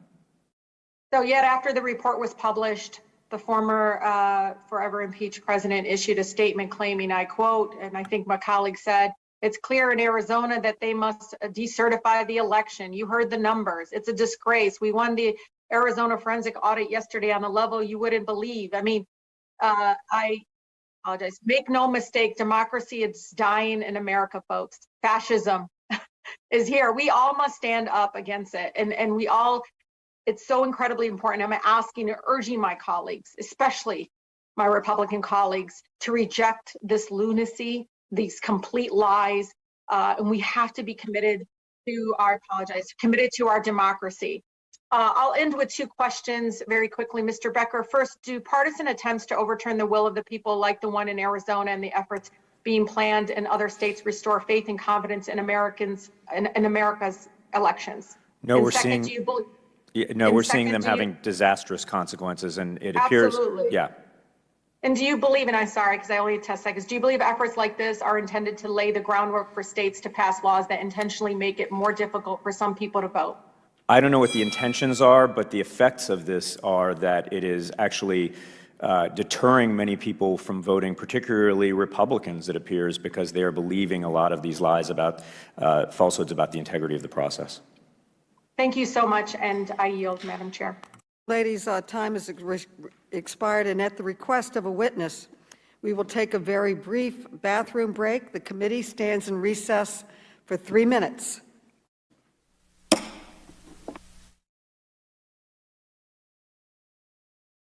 All right, so we have been listening to some of this hearing here on the Arizona election audit there, as it costed nearly $6 million and took quite some time there. But when all the results were back in, it showed that Biden got even more votes than anticipated the first time around than Trump. You're watching Live Now from Fox. Thanks so much for joining us here. We always appreciate it right here. I'm your host, Mike Page. Always great to be here with you on this Thursday as we continue to roll on top stories and headlines, always in the mix. We have President Biden up in the air right now. He is headed to the Chicagoland area. He's going to be visiting a business to continue his push for vaccine mandates. He'll be speaking at about 3:45 Eastern. Of course, we'll have that for you in full when it gets going right here on Live Now from Fox. Looks like another live event just popped up here for us. We're going to go out to some East Coast governors speaking right now about gun violence prevention. Let's listen right here.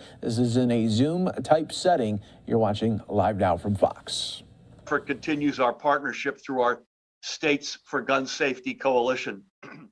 As we've noted before, when we work together as regional partners to enact regional solutions, we're far better off than if we all go on our own.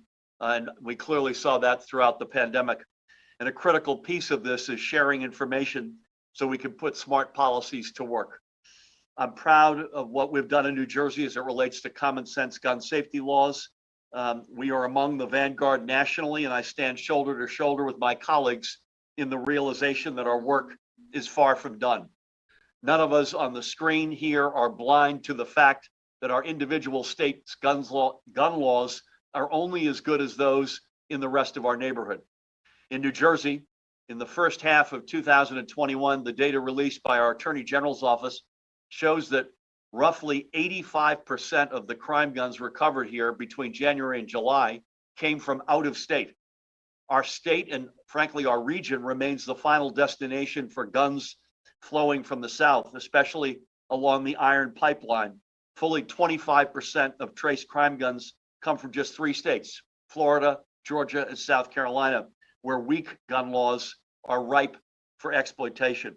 And again, it bears repeating, in our state, 85% of the crime guns came from out of state. The reality is that guns don't understand the concept of state lines, but those who purchase them do. Working together, we can, as a region, put in place the safeguards we need to combat the trade in illicit guns as we continue imploring Congress to enact strong national gun safety measures. That's why we're signing this memorandum of understanding today to share with each other states relevant crime gun statistics on a regular basis with the designated law enforcement agencies. It's a classic case where there's safety in numbers. We're stronger if we move as a region. And I'll speak for myself, and I suspect we're all in violent agreement. We couldn't have better partners than the folks on this screen. Again, I thank my fellow governors for their commitment to public safety and to closing the pipeline of guns that lead to our state. And it is my great honor to introduce the governor of the great state of New York, Governor Kathy Hochul. Thank you, Governor Murphy, for your incredible leadership on this and so many other areas where we have a common bond as the governors of the adjoining states of Pennsylvania, our friend Tom Wolf, as well as Ned Lamont from Connecticut. And I want to thank all of you for your willingness to collaborate. It's not always a word used in terms of governors or people in our positions, but it's the way we get things done for the people we are honored to represent. And the gun crisis, the gun violence crisis has been with us a long time. As a young staffer on Capitol Hill for Senator Moynihan many decades ago, we worked on this issue. But what we have seen as a result of this pandemic is a spike in gun violence. And I'm sure there'll be psychologists who study a long time from now what that's exactly attributed to. But we do know that the results are being seen in our streets and in our communities, and people deserve to have leadership, people who are going to work together to find solutions. This memorandum is transformative. I believe this is going to give us and our law enforcement entities in each of our states the tools we need to be able to trace guns that are coming from other states, to understand when a crime has been committed. We want to share information with our neighboring state if someone's on the run. Where are the guns coming from? How are they getting on our streets? And why is there such a disproportionate impact of young people, particularly in communities of color, who are becoming the victims of gun violence? So we all share in this common goal to do whatever we can in our power to eradicate this situation and to do everything we can to save lives in our states. And part of it comes down to just fixing something that, as you mentioned, if Congress would simply allow us to share this nationally, what a better place we would be. But in the meantime, this is where the states are the incubators. So they're the ones who are the innovators who come up with policies working collaboratively among ourselves. And if we can be a model for the rest of the nation, and again, I thank Governor Murphy for bringing us together and your leadership on this to say that we can do so much more together. So I'm hoping is that we can put this template in place, have our law enforcement partners work in sync together, share the information that we get from the FBI already, but only goes to our individual states.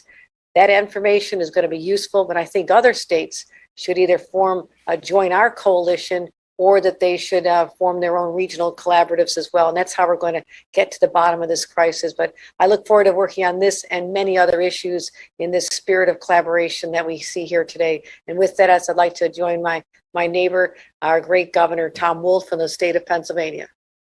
So thank you very much, Governor Hochul. I really appreciate working with you on this, and I agree with you, Governor Murphy. Thank you for your leadership in this. It's great to work with our neighboring states, and of course, it's always good to work with the state of Connecticut and Governor Lamont. Thank you very much for working together on this really important project. And I couldn't agree with you more, Governor Hochul.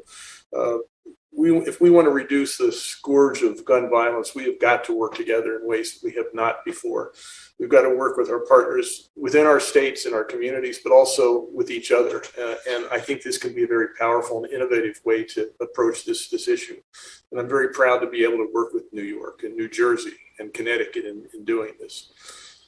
Listen, we know that gun violence and homicide rates have risen over the past year. And Governor Hochul, you're right. I think it'll take years for psychologists and others to figure out exactly why that is. But the pandemic has certainly had an influence, at least in Pennsylvania. While it was necessary to stay apart to fight that pandemic, the isolation that many experienced, at least this is our experience in Pennsylvania, also stripped away support networks and safety nets. At the same time, it caused increasing stress, anxiety, fear, and clearly anger. Data shows that in 2020, gun violence, I'm talking about Pennsylvania here, we're up across the board, all across the state. According to data published by the Pennsylvania State Police, the number of gun homicides statewide. All right, everybody, we are going to step away for a quick 2-minute break here for some of you. We are monitoring this in Texas right now, where the family of an accused high school shooter from yesterday may be making a statement. We'll listen in if that happens right here live on Live Now from Fox. You're going to enter into a quick 2-minute break.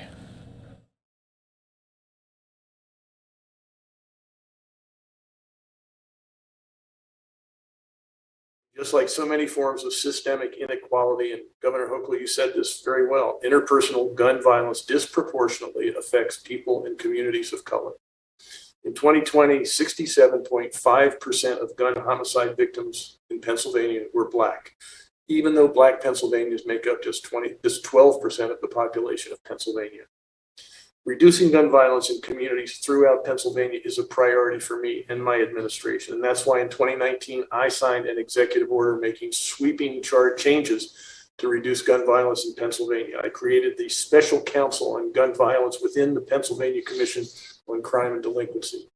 And my administration invested nearly $7 million in community violence prevention and reduction grant programs over the past several years. This year's budget, we put $30 million into the violence prevention effort to give local communities and local community-based organizations the resources they need to work on preventing gun violence. These efforts are making a difference, but as Governor Murphy said, I don't think anybody disagrees. We have so much more that we have to do. This data sharing agreement, this memorandum of understanding between our states is an important step in the right direction. And I'm proud that Pennsylvania is joining this agreement. So thank you for including Pennsylvania in this. I'm proud to be part of this. So thank you. And now I'm going to turn this over to a good friend, Governor Ned Lamont of Connecticut. Governor Lamont. Hey, you guys. And Kathy, welcome to our merry group here. We worked together very closely during COVID. And we found that working together, we were a lot more effective. As Phil said, COVID doesn't know state borders, and neither do guns. Phil, your comments about where these guns are coming in from out of state, what we can do together to track and trace them. Phil, you're right. I mean, talking just about gun violence is a symptom of so much more that's going on in this post-COVID world, the isolation, the quarantine, what that's done in terms of stress, what that's done in terms of extreme activities going on in our schools, on our streets, and guns just exacerbate that. And Kathy, I think you're right. I want to see this coalition grow and expand because that will make us so much more effective. This database is really important. Right now, we're all putting more police on the street, more community policing, more folks on the community looking out. But a little like, the war on drugs. You don't want to just go after that kid with a nickel bag or that kid with a pistol. We're going to take care of them. But I want to go after the kingpins. I want to go after those pushers. I want to go after those big drug and gun wholesalers, those big guns, so to speak. And that's what this, e-trace system allows us to do. We can track that gun back, see where it originates from, see what commonality there is, and find the big guns that are pushing these out on the street. Despite our best efforts, despite our best gun safety laws, we have more damn guns in the street than we ever have before. And if you're not taking guns seriously, you're not taking law and order seriously. And that's why I'm really proud to be with each and every one of you. And Phil, thank you so much for convening us and getting us together and taking a lead on this. Ned, thank you. So I was just handed the actual, those are our 4 signatures. So this is official, a really huge step. And I want to also echo Kathy's point. This is a coalition that I believe should grow, and it will grow as we welcome in more of our fellow governors and fellow states. And Kathy also alluded to another point: in the absence of national action in Congress, maybe there are different coalitions in different parts of the country that may not be neighbors with us, but that who should be doing the same thing. So to each and every one of you, Governor Hochul, Governor Wolf, Governor Lamont, my late mother would say, you're known by the company you keep. We're all keeping darn good company on this one. Wish you a great day ahead. And again, this is a huge step for our region, and I can't thank you enough, everybody. Thank you. Take care, folks. That's it. Take care. All right, so that was the East Coast governors coming together to put the bill together to really enforce gun violence prevention, and we'll continue to showcase that for you right here on Live Now from Fox, everyone. We continue to monitor right here out in Texas right now, where the family of the accused high school shooter may be speaking out. This is all stemming from yesterday's breaking news. Remember that shooting that happened in Arlington, Texas. We're going to see if the family here of the accused shooter is going to be speaking. If that happens, we'll bring it to you right here on Live Now from Fox. We're also getting word that there could be maybe a police chase in the Houston area. We'll be seeing if we get that. If we do, we'll bring it to you right here on Live Now from Fox. Everyone, stay right here with us. We're going to another quick 2-minute break.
Welcome back, everyone, here to Live Now from Fox, where we always bring you the top stories and headlines from across the country. Always great to be here with you as we roll on, giving you these big news events here of the day as we get these live feeds. I just want to show you once again what we are working with here right now. This is in Texas right here, where with the family of the accused high school shooter from yesterday in Arlington could be speaking out. This is viewer discretion is always advised here, as we have a rolling camera going on right now, and sometimes those shots could go a little bit up and down, but we'll keep an eye on this. If we do get the family making a statement, we'll bring it to you right here on Live Now from Fox, everyone. Of course, we'll continue to follow everything coming out of the Senate and the House today. For more on that, we'll be bringing you some live coverage throughout the day when senators and House representatives are speaking. In the meantime, let's listen to a little bit of New York City Mayor Bill de Blasio from earlier today. Extraordinary efforts have resulted in a 20% increase overall citywide in gun arrests. This is crucial. This is the foundation of how we stop violence, how we protect people, how we bring the city back. Now, the efforts that have been made, a lot of creative, innovative efforts to stop the violence, to stop the shootings by the NYPD, that's included the takedowns, gang takedowns, working with DAs, making a huge difference in communities. The people who do the shooting no longer in the community causing such harm. The efforts to focus on the interconnection of 311 calls about something very different, quality of life issues, conflicts in the community that then are indicators of something that might brew into a bigger problem, and tracking that and acting proactively. That's a great strategy that's been innovated and championed by our Chief of Department, Rodney Harrison. You'll hear from him in a moment. Another thing that Chief Harrison's focused on, the fraudulent paper license plates on cars that have been indicative in so many cases of people using those vehicles for inappropriate activity. We know all these pieces are making a profound impact on fighting violence, making the city safer. We also know as the NYPD works with the community, reduces the shootings, reduces the violence, makes the city safer, more and more attention can then be focused on other issues, quality of life issues that we're hearing from communities. We're going to be able to put more and more energy, more and more resources into those. One example we've talked about a lot lately, the dirt bikes, the other vehicles that are not legal that have caused some dangerous situations, but also noise and disruption in communities. More and more action being taken there to get them off the streets, confiscating them, making very clear that they're not allowed in the city and there's consequences. So we're seeing some real results, but it's going to take more innovation, more creativity, particularly focusing on some of the areas of the city we need it most. I want to now bring someone to you who I think has done amazing work innovating and coming up with these new strategies, and it's working. Our Chief of Department, Rodney Harrison.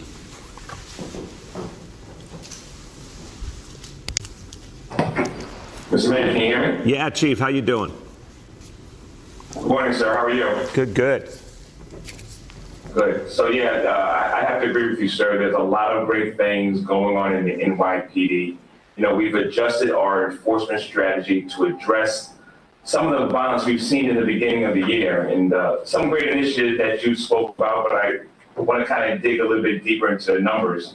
That we could talk about that our temp tag initiative, which is going to help slow down the shootings that we saw during the summertime. Mr. Mayor, we've seized over 400 vehicles for fraudulent temp tags and have made over 100 arrests connected to those seizures. If I could just real quickly talk about our dirt bike initiative, which resulted in over 3,000 seizures of dirt bikes and ATVs since the start of the summer. We've made dozens of gun arrests from those seizures as well. We also took a look at our public safety teams, and we bulked those teams up. And we've seen results automatically, where we've seen results in, I'll talk about Manhattan North, where they made 46 gun arrests in the past month. And like you stated before, sir, overall citywide, we're up 20% in gun arrests. Mr. Mayor, there's a couple of people that are very involved in regarding us making this a safer city. I gotta acknowledge our field intelligence officers. The importance of getting positive briefings and being able to address violence is so important for us to make this a city that doesn't have any concerns when it comes to violence. And they've done a great job, and they've been able to recover 1,100 guns from positive debriefings. Those numbers are absolutely phenomenal. If I could just talk about our detective bureau. So far this year, we've had 972 arrests that were linked to a shooting or a homicide by our detective bureau investigators. As we are seeing our clearance rates get back to the 2019 numbers. The detective bureau has cleared over 53% of all homicides in 2021. And then we could talk about some of the takedowns that we've done to help curtail the violence. And we could talk about Queensbridge and Ravenswood, where 27 subjects arrested and charged with murder, shootings, and firearms possession. We've done some great work in Brooklyn, but recently we were able to take down 13 subjects, charge them with several acts of violence like racketeering. And in one of our night shift developments in Manhattan that was plagued with violence, there was a narco conspiracy case, and 5 subjects were charged in connection to that investigation. Mr. Mayor, you spoke a little bit about 301 and how we address quality of life concerns. The way we're going to address it going in the future is there's going to be executive oversight in each borough to ensure each call gets an appropriate and timely response. And that's going to come with strict accountability. And last but not least, sir, There's been some concerns regarding school coverage with school safety officers. I want to assure everyone that between school safety agents and youth officers, the schools are properly covered and will be safe. Thank you, sir. Thank you so much, Chief. A lot of important work happening. We all know there's more to do, but I think this spirit of innovation and urgency that you're bringing to the work, that so many of your colleagues are showing, even after everything we've been through the last year and a half, is really commendable. Appreciate it. Keep going. And now I want everyone to hear from some of the folks, neighborhood by neighborhood, who are working with us in different ways, everyone in different ways, to make the city safer, to protect the people they serve. First in the Bronx, someone who's focused a lot on the quality of life issues, making sure there's close coordination between the NYPD and the residents of the neighborhood. This is what neighborhood policing is all about. And recognizing how much we can do when we build that cooperation, that coordination. He's been helping us to do it in his community. I appreciate that very much. My pleasure to introduce from the Bronx Council Member Mark Jonai.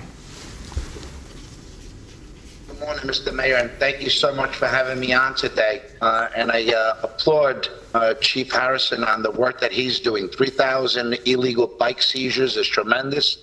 We've worked closely on increasing the fines, Mr. Mayor, from 500 to 750 for first offenses of illegal bikes on the streets, and from 1,000 to 1,500 for second offenses. We need to do more. Today I'm introducing a piece of legislation, Mayor, that I hope that you'll be supportive of as we continue to work to codify the law from confiscation to immediate destruction of these illegal dirt bikes. They're creating not only havoc on our streets and lawlessness, but they're dangerous for the motorists, pedestrians, and bike users. I encourage this administration to continue to work with the public, to have those phone calls come in reporting dirt bikes and the storage of them, so they can get the $100 reward for every illegal dirt bike. This goes a long way in sending that strong message. Not only will you lose the bike, which is a very expensive recreational, illegal, dangerous vehicle that's on our streets, but also bringing law and order back to this city. And I would just want to take a moment, Mr. Mayor, as we talk about quality of life, and I'm hoping that we start focusing on some of the noise complaints that have been increasing due to loud stereo systems that have been built into these vehicles that are walls of speakers that are creating havoc in our neighborhoods and can be heard for miles. So when we talk about quality of life, first, it's safety, and then second, quality of life, which is impacting the lives of New Yorkers. And I'm looking forward to working with you and this administration and the NYPD as we better equip them and train them on how to bring back peace and law in the city of New York.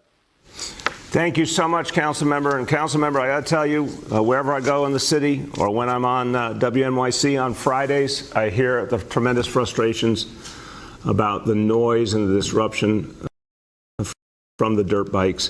This is something the people of the city want to see addressed. The NYPD is addressing it, but the way the NYPD is addressing it is by working with the community. It's the only way to do it right. It's the only way to do it safely, is to get that help, that information from the community and act on it proactively. All right, everybody, we're going out to Texas right now where the suspect from yesterday's high school shooting is just coming out. Let's listen to anybody that will be speaking and trying to get some sound from this suspect here.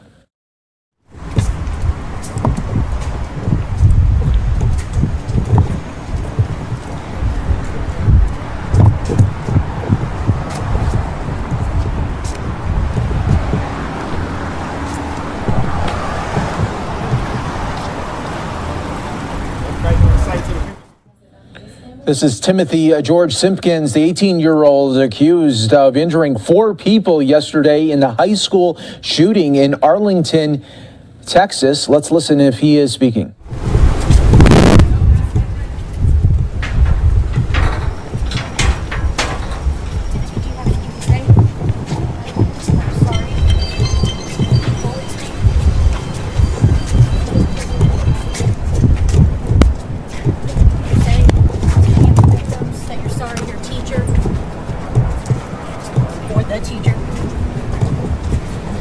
Anything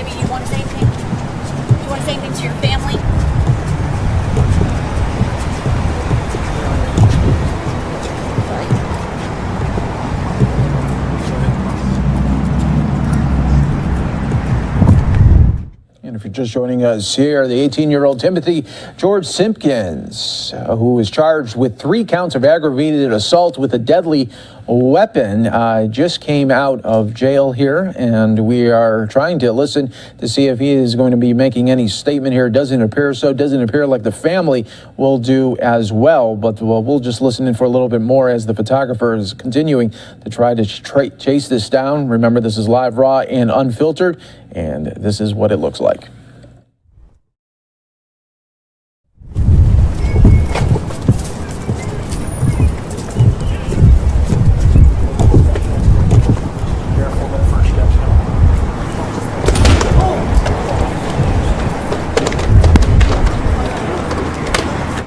All right, that's all we will be getting right there for now. No statement made, but we'll continue to follow that story for you right here on Live Now from Fox, everyone. This is always live, raw, and unfiltered, and that's why I get the camera shots there. That's coming in right from the camera, right into our newsroom, and then out to you. No editing involved right there. You're seeing it all play out in real time. Live look right now at the Senate floor as we will take another quick 2-minute break here on Live Now from Fox.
Welcome back, everyone, here to Live Now from Fox. We're taking you out to Atlanta right now, where attorneys for a family of a teen football player who died in Atlanta when an elevator malfunctioned to provide significant updates there on the case. We will listen right here on Live Now from Fox, everyone.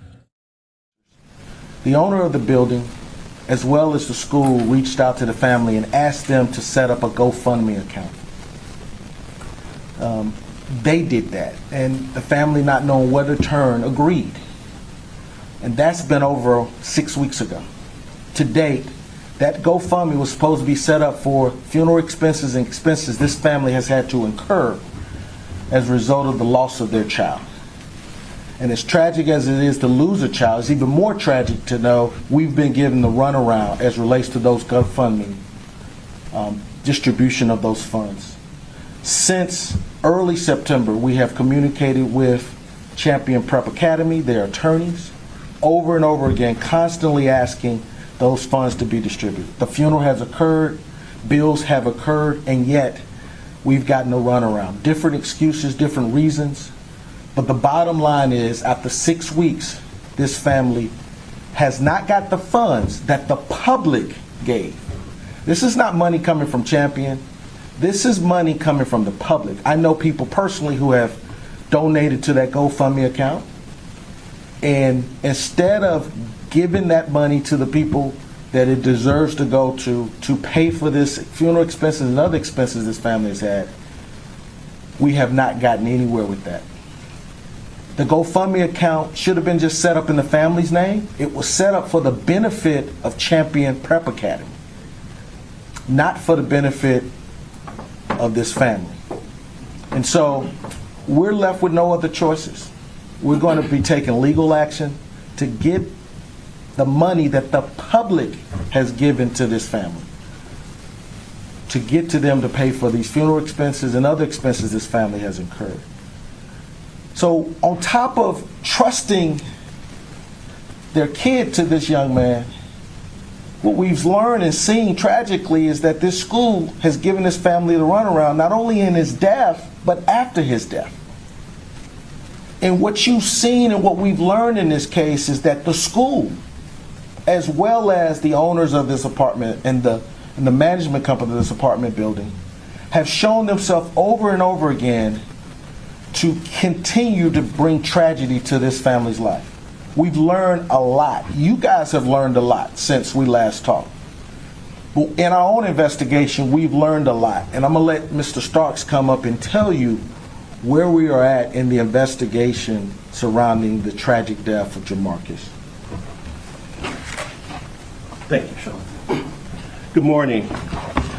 So, I think what we have all known from the very beginning, from the earliest reports regarding this incident, is that Jamarcus was trapped and crushed to death by an elevator that had not been properly inspected and maintained. And I think that's official at this point. There's a report from the Safety and Fire Inspector's office that I'm sure you all have seen. So from the earliest reporting regarding this incident, we knew that that building, that apartment building where these boys had no option but to stay there if they wanted to be in this academy, we knew that that building was operating that elevator without a permit and without the inspection that's required by Georgia law. We also know that that elevator did not suddenly fail because of how many people were on it at the time of this incident.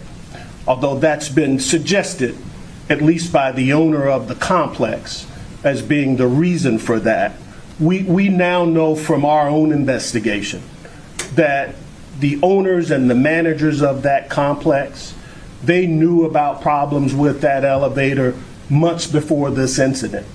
In fact, on the day of this incident, according to information we're receiving, only one of the two elevators was working. So we think it's disingenuous to suggest that the capacity or the amount of people on that elevator explains what happened to Jamarcus. What we now know from our investigation and from the fire inspector's report is that the safety equipment that was designed to be a part of that elevator system, the braking and the roping system, it was worn, it was contaminated. The component parts of that elevator, we know from the state's report, were not functioning as properly designed. And so that's part of what our investigation also focuses on. What I expect is that within the next 30 to 60 days, we will have our own independently retained elevator expert do an inspection of that elevator. It has still not been repaired or put back in service. And so we will do our own independent inspection. And what we expect is that within the next 30 to 60 days, we will file a wrongful death lawsuit against all of the individuals and entities that are responsible for Jamarcus's death. And as Sean sort of referenced, what we know now versus what we knew in the beginning, it's even more outrageous because there is information that the extent to which that elevator was neglected and the state of disrepair, that it was well known by the owners and managers of that complex. and that they intentionally ignored making the necessary repairs to make that elevator functional. And so what we're hearing and what the information we're receiving shows us is that there was a deliberate and conscious disregard for the safety of the people in that apartment building by virtue of two elevators, essentially, that were not functioning properly within the months before this incident. Thank you.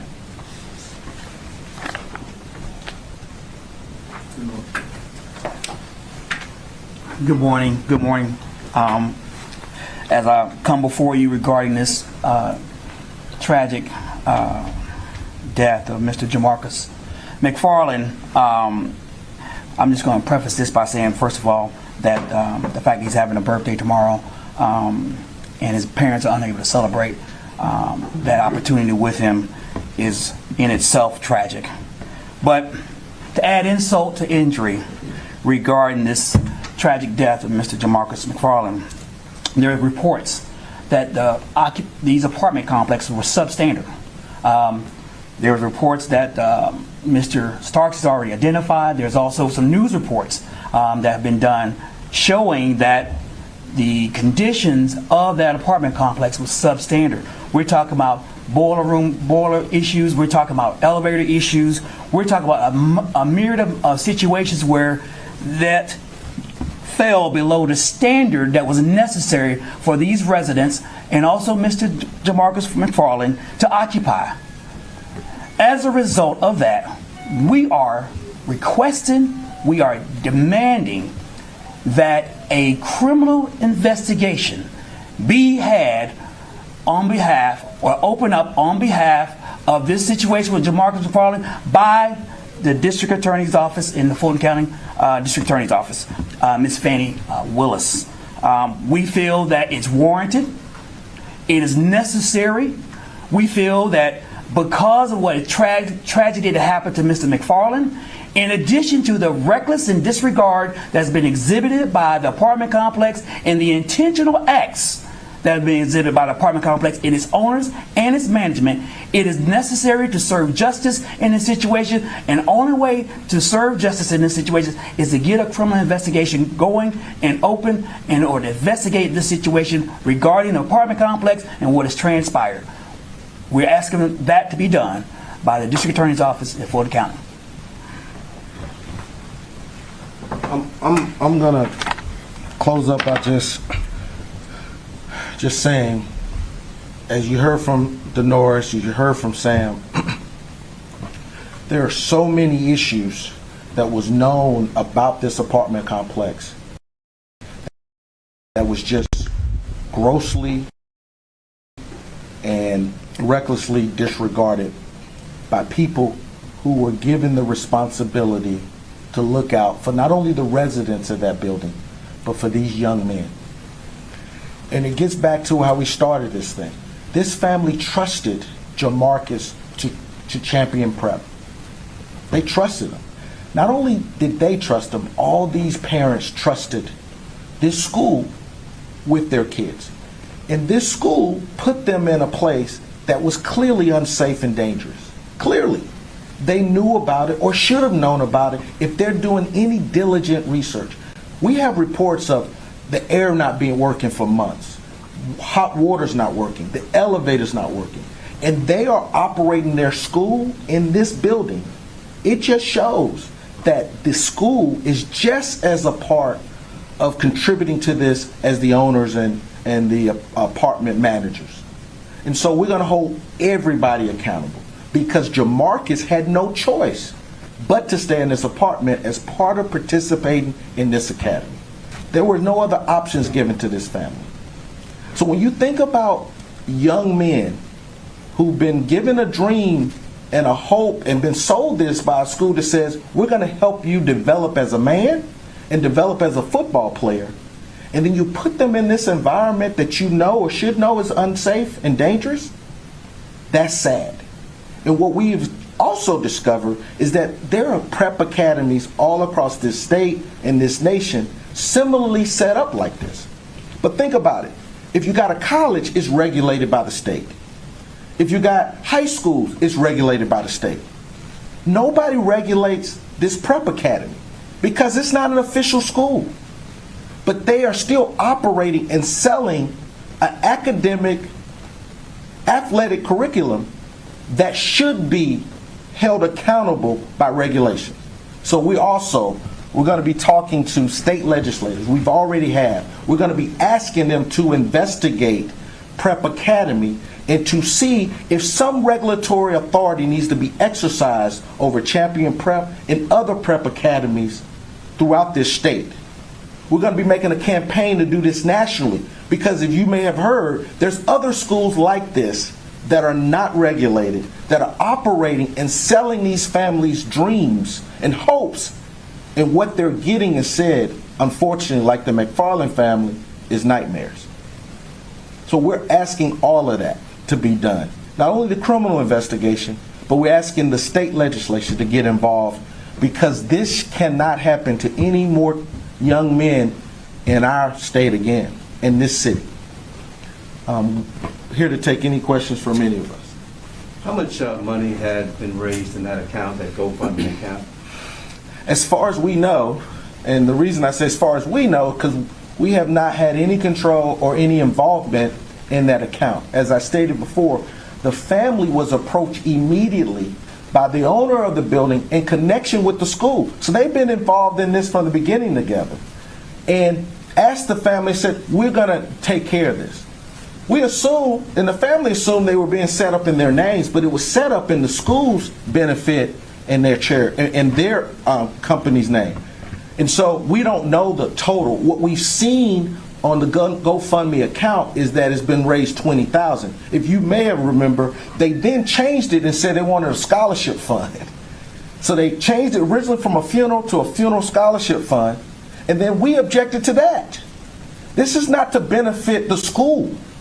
Every time, the sad thing about this, since this has happened, this school has done nothing to support this family, and instead they've tried to market themselves and promote this school with the tragic death of Jamarcus. That's the unfortunate thing about it, and yet we still have no funds that was put out by the public. No, zero. Zero. Haven't gotten a dime from this GoFundMe account. So all the public who's out there who gave to this fund, and I know people who did, that money has not been given to any aspect, to not one dime to this family. What has been their response? Well, the lawyers have given us, since I've sent an email as far back as September 9th requesting it. We were first told we're bringing the check to the funeral. Didn't happen. We were then told it's coming in a few days. We were then told, oh, there's another issue. You have to go and make a request to GoFundMe. Now they're telling us, oh, it's going to be another 25 days. The bottom line is the story changes. What I do know is this. This is set up over 6 weeks ago. The funeral happened weeks ago. I've been making requests since September 9th by email, and even before then to the owner of the school directly. This doesn't take that long. Everybody who's involved with GoFundMe or seen these type of campaigns, no, it doesn't take this long. So we have no other choice. They're telling us it's coming, but they've been telling us that for weeks. So at this point, I can't trust anything they're saying. So we're going to just have to move forward with whatever legal action to get that issue resolved. Sean, the family's response to the numerous violations and fines in that building, have they responded to you about how they felt about that? Well, their response is, if we knew that this building was unsafe and as dangerous as the state is now reporting and showing, we wouldn't have never let our son live in this place. And I've also talked to other parents who have children on that team, and they're concerned, they're scared. Now they don't have hot water over there. They don't have an AC. The elevators, neither one of them are working. And the whole thing, and why I say, as bad as the owners in the apartment, the owners of that apartment and the management company need to be held responsible for this. Think about how these kids got here, though. None of these children know about this apartment but for the school. Every relationship in the paperwork we've seen show that when you sign up for this school, they directly put you in direct contact with the management company. You have to sign a lease agreement. You have to work with them. You have no other choices. You have kids who live in Georgia, who live within 10 miles of this building that could have stayed home, been home safe with their family. But yet, they told you're forced to go here. So, if you're going to force the kids to go here, don't you have a duty and responsibility to make sure the place you're forcing them to stay at, to operate your business at, is safe and not dangerous? So, beginning from the moment they asked to set up this GoFundMe, this school has been in collaboration with this apartment complex, the owner and the management. And what has happened is they should have gotten this right before any of these kids got to that building. And what's even sadder is we're finding out after the fact that they're continue to do things that are not in the best interest of this family or those students. And to follow up on your point, the school says it had no idea that the elevators were in the condition that they were in. You just answered that question, but I'm just asking you. That's what the school says. They had no idea. That just shows you how disingenuous this whole thing is. Because the school operates in the building that they're saying they didn't know the elevators didn't work in. How do you not know what's going on in the building that you're operating your daily business in? The school has classrooms up there. They meet the students up there. There are actually some of the coaches stay there. So that's disingenuous. That's the type of response we're getting when we ask about where the GoFundMe money. It changes. But the facts don't bear, the facts and the evidence don't bear to what they're claiming is going on. Yeah. Mr. Stark said something that really sticks out. He said that the problems at that facility, at that building, were intentional and I think he said deliberate. Please correct me if I'm wrong. And that says a lot. As you said, criminal intent. You see criminal intent in all of this? Yeah. When you get into a car knowingly drinking alcohol above the limit and you cause someone injury or harm and unfortunately someone's death, that's a criminal act. When you knowingly do not and get the state to inspect your elevator, which is required to operate, and you operate anyway, knowing that, and we have witnesses we've talked to, that there's issues with those elevators, not only before this happens, but the day of the incident, and you still allow that elevator to operate, intentionally knowing these issues, that is deliberate indifference and disregard and recklessness, particularly when you have a building that has over 13, 14 floors and several people who got to operate that elevator and use it. An elevator is a common carrier. It's just like a vehicle, a bus. It's regulations and requirements that you have a duty as an owner and a manager to know about and comply with. So I totally think this is something that is right for the district attorney of Fulton County to look at. You mentioned that the school was supposed to bring a check to the funeral.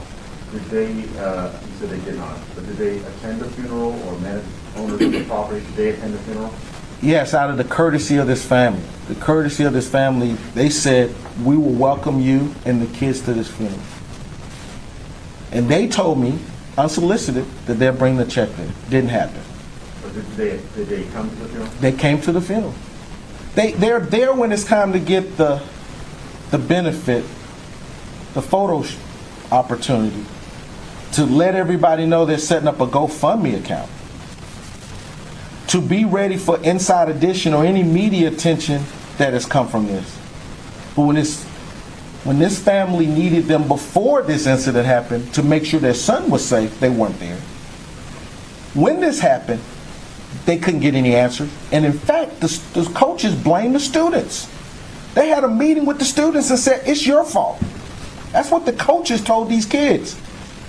Then after the fact, now they want to offer condolences and say, we're here to help, but haven't provided the help that they promised. And now we learn more and more as we get more in this case. From the beginning, they've been involved with this apartment complex and building for their own benefit and not for the benefit of these kids. It was the kids' fault. How? What? They told them, y'all shouldn't have been on the elevator. Y'all had too many people on the elevator. But they're getting that information from the owners and managers who they're in cahoots with. And the management of the building says that they have been working to repair the problems, and in fact, they've been working with the state inspectors to repair the issues that were brought to them. So they're saying that they are not indifferent. They're doing this after someone's dead? When they knew about it before? That's the definition of indifference. That's the definition of neglect and disregard. You can't tell me you're doing something after the fact, after you got caught, to try to fix it. I will tell you this, our clients would have liked them to have done this way before way before their son and my client got to that building. So why are we doing it now? Thank you for your time, and once again, I just want to make sure we offer our prayers and condolences to this family. They're going to have they have had a difficult time, but they're going to continue, particularly tomorrow, with Jamarcus's birthday. Take care. All right, such a hard case there for the family and friends there of that 18-year-old who was crushed and killed by an elevator that malfunctioned in Atlanta. You're watching Live Now from Fox, where we continue to always showcase live news, breaking news, top headlines, and of course everything in between. Right now, we're going to go on to a story here that is going to touch a lot of people's hearts here as America is saying goodbye to one of its oldest World War II veterans. We're going to introduce you to this amazing man right here as I just let you know a little bit of his life. This is a great tribute right now that is going on live right now. A 125-mile police-escorted funeral motorcade for Chief Michael Moore. This is all happening right now, going on from Los Angeles to San Diego. So let's just give you a little bit information about this great American hero here for Sidney Walton. This is for Sidney Walton, who is 102 years old. One of America's oldest World War II veterans passed away peacefully at 7:04 a.m. on Saturday in Santa Monica, California, surrounded by his loving family. He was born back in February 11th of 1919 by a midwife on Manhattan's Lower East Side. Sidney's first memory was a horse-drawn fire engine. He grew up in Brooklyn and later the Bronx. In March of 1941, at the age of 22, Sidney left City College of New York to join the Army to fight Hitler, as he famously said. He trained at Fort Dix, New Jersey, and was then stationed at Fort Jackson, South Carolina, and then went on from there. The Army sent him into Virginia Institute in Blacksburg to train for chemical warfare. He graduated with a chemical engineering degree and eventually was sent overseas to fight in India, in the China-Burma-India theater of war. After the war ended, Sidney returned to the U.S. and taught geology at Duke University. He later attended Yale for graduate work in geology. In 1953, on a blind date at the Brattle Theater in Cambridge, Massachusetts, he met the love of his life, who was taking classes at Harvard. Then the family made a transcontinental move in 1960 to San Diego, California, where Sidney continued to work for the federal government as a civilian at North Island Naval Air Station. Sidney and his wife lived their California dream life until 1982, when she unfortunately died of cancer. Sidney retired shortly after, but remained in San Diego with his children. He never remarried. In 2018, shortly after his 99th birthday, Sidney embarked on a new journey he called the No Regrets Tour, making up for a regret of missing a chance to meet Civil War veterans at the 1939 World's Fair in New York City.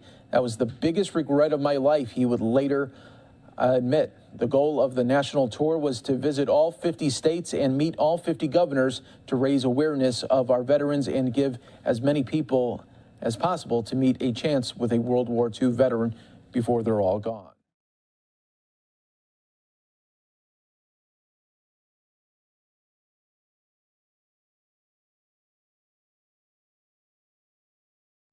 And we continue to honor this World War II hero and just a great American all around. You're watching Live Now from Fox. We're going to take a quick 2-minute break, everyone.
And welcome back, everyone, here to Live Now from Fox. Taking a live look right now of Air Force One. President Biden has just landed in Chicago. So he will be going to a business in a suburb of Chicago today to promote his vaccinations for employees and really everyone. And he's going to be talking about these vaccine mandates for businesses that we heard him talk about early last month as well. So Air Force One coming to a stop pretty soon. We'll see Biden come out in just a little bit. He's expected to speak at about 3:45 Eastern. Of course, we'll bring you all of those details and event status updates when they happen right here on Live Now from Fox. We'll feature it for you in full when that does get going. Coming up in just a little bit, everybody, we're going to be hearing from NASA astronauts. These are the SpaceX Crew 3 astronauts. They'll be taking questions from the media about their upcoming big-time mission that is coming up at the end of this month. We'll be hearing from them and taking that live for you right here on Live Now from Fox. We also have a State Department briefing. Looks to be happening pretty soon. So we got a lot coming up in this hour, everybody. So we welcome you to Live Now from Fox, where we showcase live events, breaking news, and top stories that are happening in real time and give it to you as it's happening, all in the mix right here on Live Now from Fox. Another live event just popped up here. Let's go out to the Senate floor, where we do have one of the Texas senators speaking live right now. This is Senator Cornyn. Activists can throw out their abolish ICE posters because the administration is effectively nullifying the agency from the inside. The reality of the situation, however inconvenient it may be, is that by entering the United States illegally, migrants are breaking U.S. laws. We are fortunate indeed and grateful to the hardworking men and women of ICE and Customs and Border Protection who are committed to enforcing our laws and keeping the American people safe. But they can't do it when they're told, don't do your job. Or if the administration continues to denigrate these officers, to try to shame them, publicly criticize them for doing what we have asked them to do. Secretary Mayorkas's decision not to enforce our immigration laws isn't an example of prosecutorial discretion, which is a usual excuse. It's a violation of his oath. The Department of Homeland Security is charged with safeguarding the American people, but it can't do it because of the direction of its own leadership, a member of President Biden's cabinet. There's nothing wrong with prioritizing the removal of the most dangerous criminals who are here illegally. Previous administrations have prioritized certain categories, like those suspected of terrorism or others who could be a threat to our national security or public safety. But there's a difference between prioritizing and exempting entire categories from enforcement altogether. Under this guidance, this new guidance from Secretary Mayorkas, ICE officers are discouraged from arresting or removing illegal immigrants unless they've been convicted of a serious crime. It's unclear, though, whether domestic violence meets this criteria. Certainly other crimes don't. So it defies all common sense to ask our law enforcement officers. That was Senator John Cornyn making some remarks there on the Senate floor, live for us right here on Live Now from Fox, talking about the border crisis and migrant surge that we continue to hear about really on a daily basis, everybody. We are going to switch gears a little bit and take you to NASA's SpaceX event here. We're going to hear from the astronauts about their mission that is happening at the end of this month. Let's listen right here live on Live Now from Fox. Marshburn and Kayla Barron, as well as European Space Agency astronaut Matthias Maurer. NASA's SpaceX Crew 3 mission is set to carry these astronauts aboard a Crew Dragon spacecraft on a Falcon 9 rocket to the International Space Station October 30th from Launch Complex 39A at NASA's Kennedy Space Center in Florida. Rajachari is commander of the Crew Dragon spacecraft and the Crew 3 mission. He is responsible for all phases of the flight from launch to re-entry, and this will be his first space flight. Tom Marshburn is the pilot of the Crew Dragon spacecraft and second in command for the mission. He is responsible for spacecraft systems and performance. This mission will be his third visit to the space station, and he joins a short list of distinguished flyers who have launched on 3 different vehicles. Kayla Barron is a mission specialist for Crew 3. As a mission specialist, she will work closely with the commander and pilot to monitor the spacecraft during the dynamic launch and re-entry phases of flight. This will be her first space flight. And Matthias Maurer will also serve as a mission specialist for Crew 3, working closely with Rajachari and Tom Marshburn, and this mission will also be his first space flight. We're going to be taking questions through the phone bridge and on social media today using the hashtag AskNASA. But before we begin taking questions, let's run down the line with some opening remarks from our Crew 3 astronauts. Raja, we'll start with you. Sure. Thanks, Courtney. Very excited to be here and being this close to launch. So first off, we probably need to let people know we can stop calling it Capsule 210, which is the serial number for our SpaceX Dragon, and we can come up with and let people know the crews come up with the name of the vehicle, which is Endurance, and it speaks to us on a number of levels. First off, just a tribute to the tenacity of human spirit as we push humans and machines farther than we ever have, going both to stay in extended stays for low Earth orbit, opening it up to private companies and private astronauts, and knowing that we'll continue our exploration to go even further and continue. And also a nod to the fact that development teams, the production teams, the training teams that got us here have endured through a pandemic. And then, of course, just the fact that we are going to reuse this vehicle. So one of the really cool things about the SpaceX Dragon is we'll be the first ones to use Endurance, but it won't be the last time it's used. It's going to be used many times by many missions, and it'll continue to support long-duration space flights, just like the one Mark Vande Hei is doing up on the space station, where he'll eventually become the longest-duration human from the U.S. to be up on the space station towards the end of our mission. And then also a nod to Captain Shackleton, and just the amazing story of the original Endurance. So we're proud to carry on that namesake and excited to get to fly an Endurance. As you mentioned, we'll be launching October 30th at the end of this month in the middle of the night, so stay up and catch us. And we'll be up there for 6 months, coming back in the spring of 2022. So we'll dock with the space station about 22 hours after we launch, and so that'll happen, and you can watch that all on nasa.gov. With that, I'll turn it over to Tom Marshburn, who'll talk about what we're doing up there for the 6 months we're on the space station. Hey, like the rest of the crew, super excited to be going up and seeing the space station again. We'll be joining Expedition 66. Looking forward to seeing Anton, Mark, and Piotr when we're there. As always, there's going to be a really robust backbone of science that we're going to be executing throughout our entire mission. That's going to peak in December when the SpaceX Dragon arrives with a full compartment of more experiments for us to be doing, which we need to complete in that month so it can return back with the samples. But also during that time, I want to note that we're going to have spaceflight participants coming up on the Soyuz, private astronauts on the Axiom spacecraft. So we'll be inviting a lot of guests to the space station. Looking forward to helping introduce this new phase of human spaceflight, which will occur during our expedition. We have a lot of maintenance we're going to be doing, and we want to keep the space station healthy. Some NASA events are going to occur while we're up there with the launch of the James Webb Telescope, launch of Artemis 1.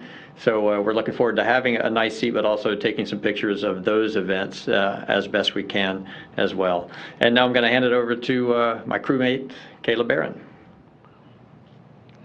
Hi, everybody. Thanks so much for joining us today to talk a little bit about our upcoming mission.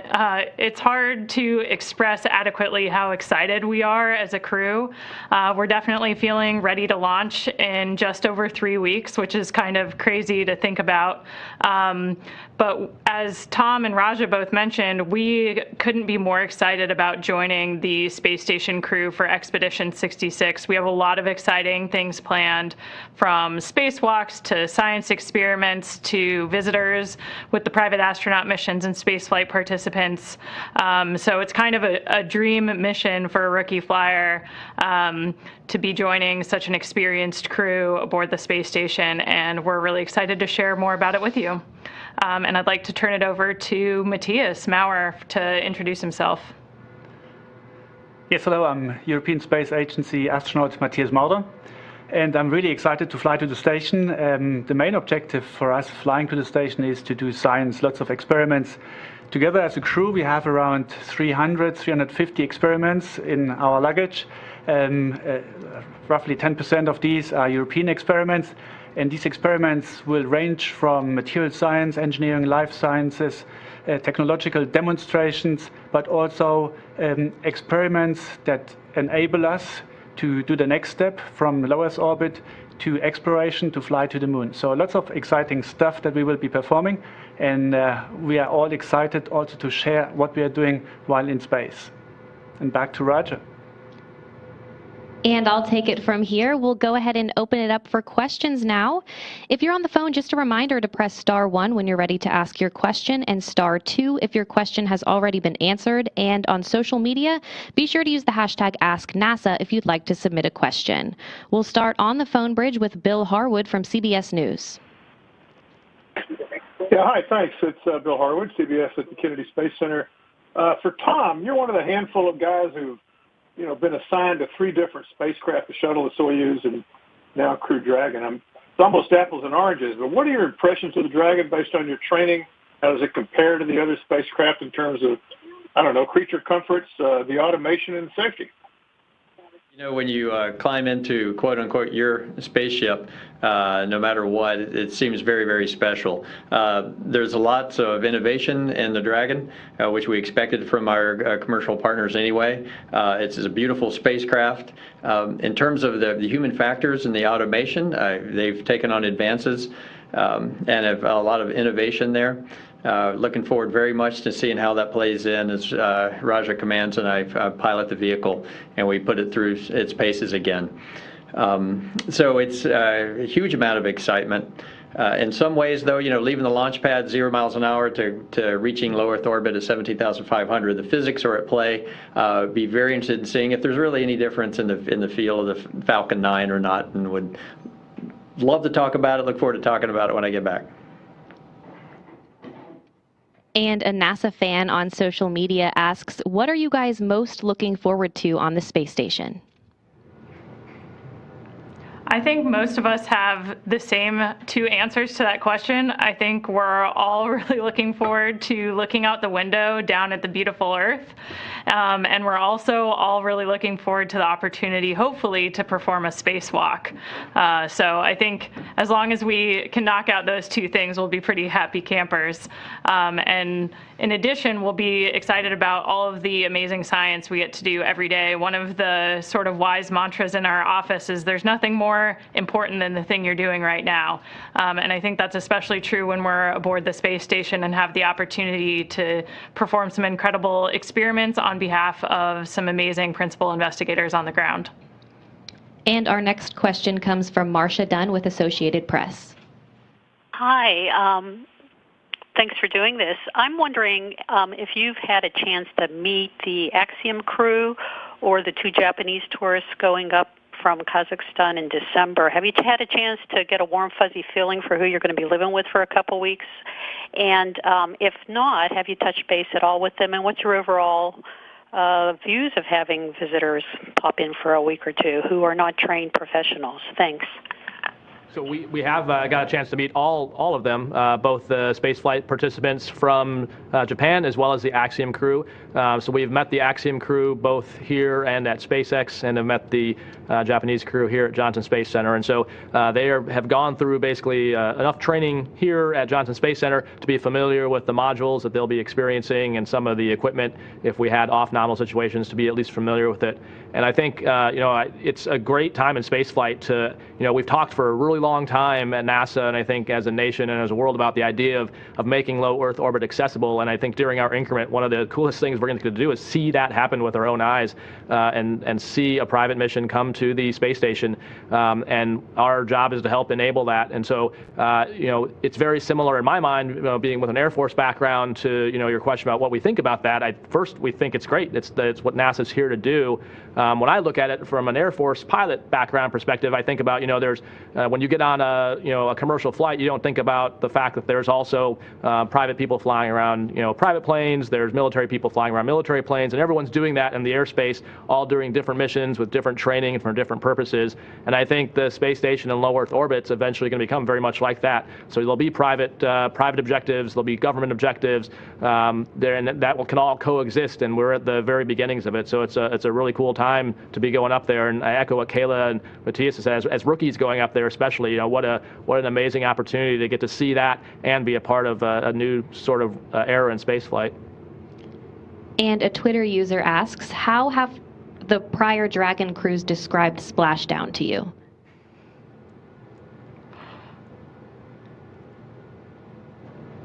Well, let's see. I think both Demo 2 and Crew 1 are the two that have come back so far, and I think they both had really nice conditions. As you know, Demo 2 was the first flight, the test flight, and then Crew 1 was the first operational flight. They came back at night. So we've now gotten to see both a daytime landing, a nighttime landing, and I think what they've both expressed is how pleased everyone has been with the quickness of the recovery forces. And so SpaceX and NASA have done a great job really making that as efficient as possible, from getting the capsule out of the water and the crew extracted. And now we recently saw with Inspiration 4 a very similar timeline. And so I think it's a great example of what the government and private companies working together can do, because we rely on the government for a lot of the search and rescue forces for off-nominal situations, and we rely on the private industry for the nominal recovery. And so getting those things working in tandem has so far worked out really well, and everyone has come out. I think we saw after the Crew 1, Hopper came out and even did a little dance of happiness. So he was obviously both physically and mentally very excited about the recovery. We're going to take a quick 2-minute break here for some of you on Live Now from Fox as we hear from the astronauts on their exciting journey to space that'll be happening on October 30th if all the weather is going according to plan there, and we're hoping for the very best for them. More Live Now from Fox coming up. Private astronauts and other new flyers and passengers on the station?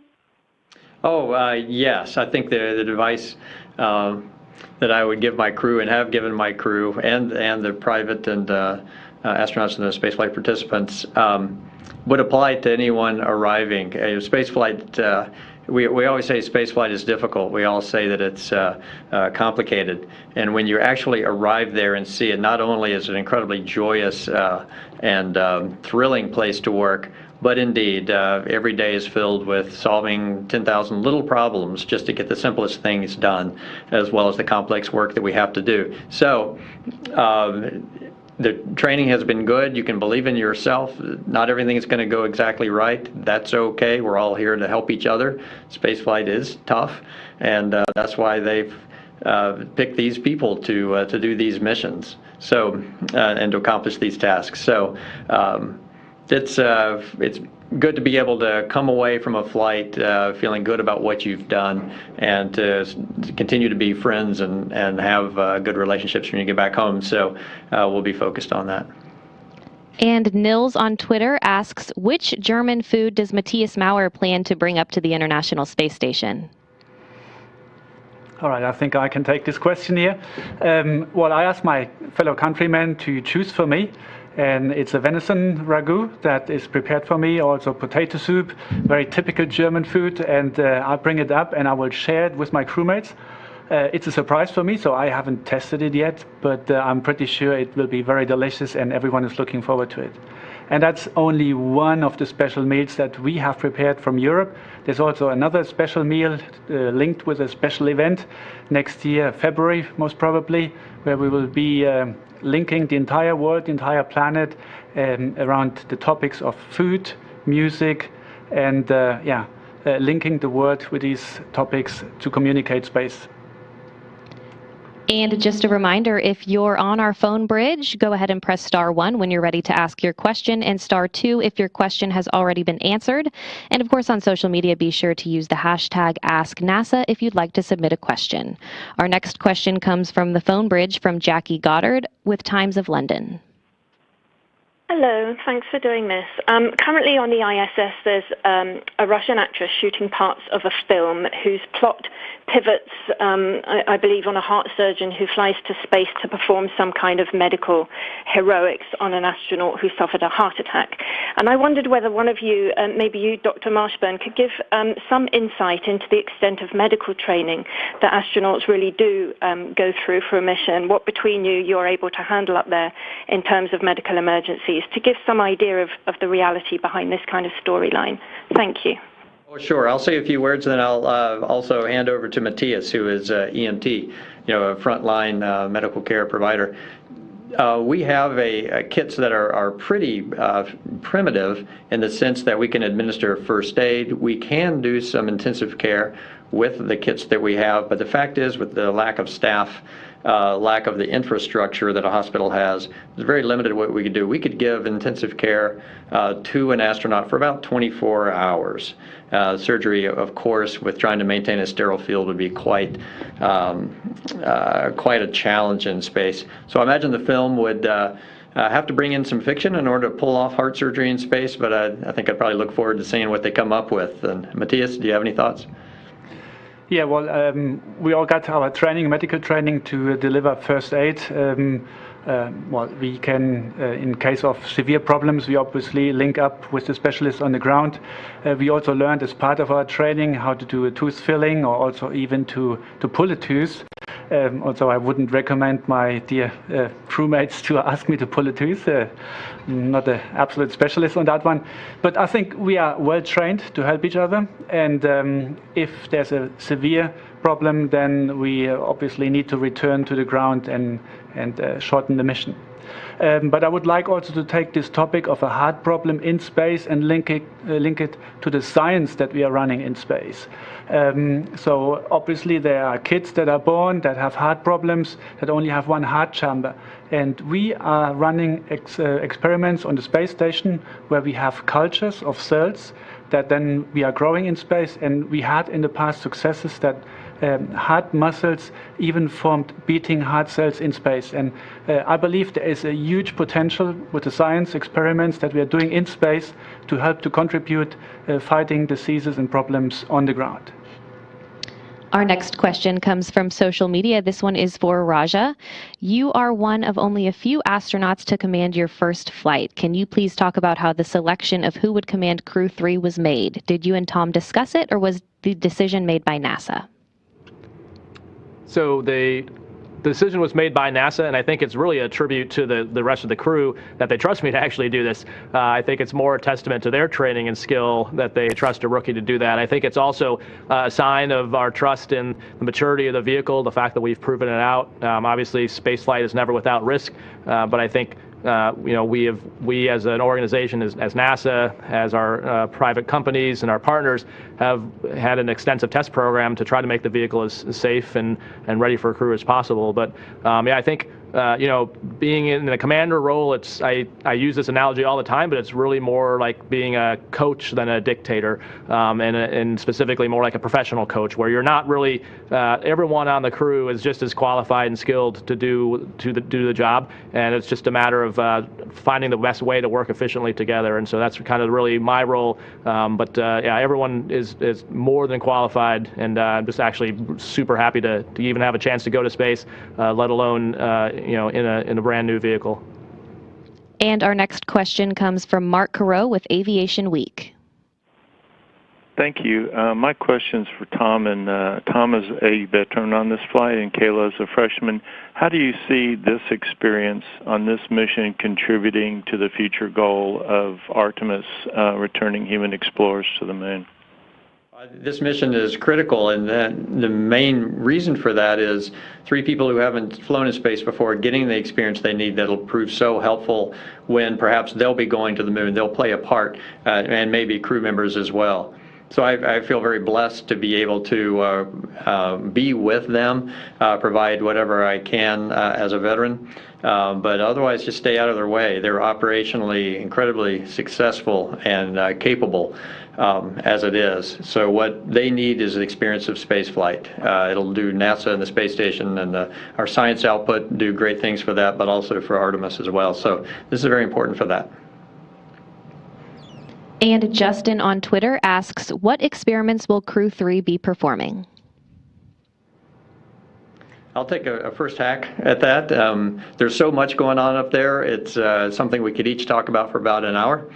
There are experiments going on outside and inside the space station that we just tend, or that we watch. The alpha magnetic spectrometer, looking for the dark matter, origins of the universe. The cold atom lab, which is trying to creating an environment that's so super cold that you can actually study atomic particles close to their quantum state. A lot of medical experiments. We're testing out medical devices. I'm going to be working with a muscle sensor that will help us figure out how muscles atrophy in space, but also is tech development for this device so that people can have these evaluations done when they're in ICUs or out in the field. There'll be ultrasound going on, lots of material science. I love to work with and talk about the magnetic levitation experiments that are taking fluids and using zero-G and magnetic containment to really study how fluids in a sphere react with different temperatures. Matthias is a PhD in material science, and he probably would love to throw in some of those answers as well. Well, I think you covered the field, Tom. Okay, and our next question comes from Paul Brinkman with UPI. Hi, yeah, thank you. My question is for Kayla. As the youngest member of the crew, maybe you'll be on the moon in a few years, but what do you think about the possibility of flying to a private space station after ISS is retired in 8 to 10 years, and whenever that happens? Would you like to do that, and how do you think that would change the nature of the experience? I think that's something we've started to wrap our heads around as we think about what will happen when we don't have the amazing platform, the International Space Station, which we're hoping to continue to fly at least through 2030. So we're hoping the space station will be around for a little while longer. But like you mentioned, we're kind of at the dawn of a new era where we're bringing commercial partners into a low Earth orbit economy, to include partnering with companies who are interested in building destinations in low Earth orbit like commercial space stations. And I think going forward, we can imagine a world where we continue to visit those space stations as NASA astronauts to do science and also to train for future exploration missions. For me, my inspiration to apply to the NASA program was recognizing all the parallels between serving aboard a submarine, which is what I did before coming to NASA, and the space station itself. And so since coming here, as the Artemis program has really come into focus and become a big part of what we're hoping to do next. In fact, Artemis 1 is set to launch during our time on the space station, so we're really hoping we're on an orbit to catch some of that launch. But we're really starting to think about Artemis and how to prepare for it. And I think for those of the rookies on this flight, we're really thinking about this as the best way to train for those future exploration missions, to learn from the fantastic experience we have from operating the space station continuously for 20 years, learn from veteran flyers like Tom, and then also start thinking about how the technology we're using on the space station can be applied on the moon and eventually on a trip to Mars. And next question is from Bill Harwood with CBS News. Hey, thanks. I was going to ask Caleb roughly the same question, but let me ask it to Raja. You're both in the Artemis cadre. I assume that nobody's got cold feet, and both of you would like to go to the moon someday. So can you just, I know the next flight's the one that counts, but what do you think about that long term? Well, I think, like Kayla said, I think that one of the most exciting pieces of science for me that we're doing up there is we call it ECLIS, which is basically life support type experiments, but it has both a terrestrial application for Earth, but also, to your point, Artemis. And so, we'll be looking at new waste management systems that involve better ways and more reliable ways to process waste. And kind of what's key there is to get to the moon and to stay there, which is the goal of Artemis, not to just go and come back, but to stay there and to go to Mars. You need more reliable equipment and higher recovery rates than what we have now. So, right now we recover between 70-90% of the water that's wasted on the space station that comes out of us, and we need to get that closer to 98%. And so some of the work we're doing up there and some of the equipment we'll be working on and using is designed and built to try to test that out. And so not only is it exciting because we're part of the group that's helping, as we look at Artemis designs and architecture, but it also helps here on Earth. So, if we could recover wastewater and have almost a closed loop cycle, that would solve a whole lot of problems here on Earth as well. And so I think for, all of us in the office, the Artemis team per se is just some people that have been helping, but really the whole office is involved with the Artemis program. And so when we're not assigned and getting ready for a mission, what we're doing in the office is helping with different programs, whether that's the Lunar Lander, the HLS, the Gateway, the Orion, the SLS, which is the rocket. So, astronauts in our office are involved in all these programs. And then, as you mentioned, and you're very rightfully, when you're assigned a mission, that's your main focus. And so, right now, our eyes are on successfully executing, getting to and from the ISS safely, integrating with Expedition 66, and making as much life-changing science happen as we can during the 6 months we're lucky to have up there. And our next question comes from Whitney on Twitter, and she asks, what places on Earth are you most excited to see from space and photograph from the cupola? I think I'll take this question. It's before becoming an astronaut, I actually fulfilled my big dream of traveling around the world for one entire year. And now from space, I obviously want to revisit these same places. And it's like a place in every continent of this beautiful planet. So I think I also want to discover Africa, because I haven't seen a lot of Africa, and the perspective from space, the third dimension, that's something really fabulous. And every time I think of it, I get goosebumps all over my skin. And our next question comes from Marcia Dunn with the Associated Press. Yes, for Raja, I'm wondering, yesterday we heard from the NASA managers that they're taking all lessons learned from the last Dragon flight with the Inspiration 4 crew, and I'm wondering if you've talked with Jared Isaacman about his trip and whether there's anything to be learned from their 3-day journey. Thanks. So we had a chance to meet with some of the Inspiration 4 crew before we launched. We haven't talked to them since they've been back, I think, because they've been pretty busy. If you follow the news and social media in terms of sharing all the joy and experiments they did up there, we definitely have had a lot of interaction between SpaceX and NASA. And so even though that was a private mission, there is it's a common vehicle, the same vehicle we used on a previous NASA flight. And so there has been a whole bunch of engineering back and forth discussions, lessons learned past us that involve making improvements to our vehicle as well and the fleet. And so there's a very close relationship there. And so yeah, we haven't talked to Jared, but there has been daily back and forth between NASA and SpaceX about where to make future fixes and enhancements and improvements. And our next question comes from Dane on Twitter. What will the crew be dressing for Halloween?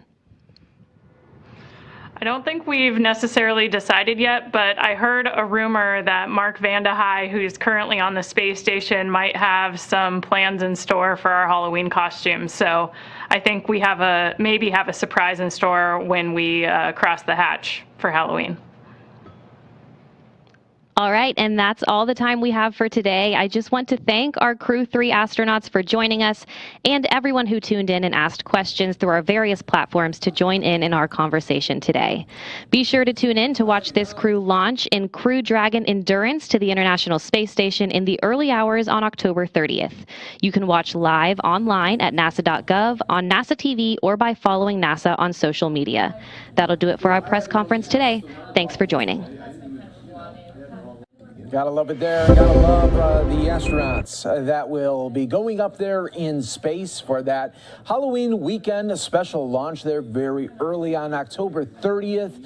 But we're wishing them the very best there. It's always amazing to see SpaceX coming together with NASA and really just having these great missions, and everything goes right according to plan there. And we're wishing them for the very best and much more continued success there on those upcoming missions, everybody. We are going to step away for a quick 2-minute break. Stay right here with us. More news and coverage from across the country coming up next.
Welcome back, everyone, here to Live Now from Fox. Taking a listen right now to the State Department briefing that continues on. Comes to the utility of mutual return to compliance with the JCPOA.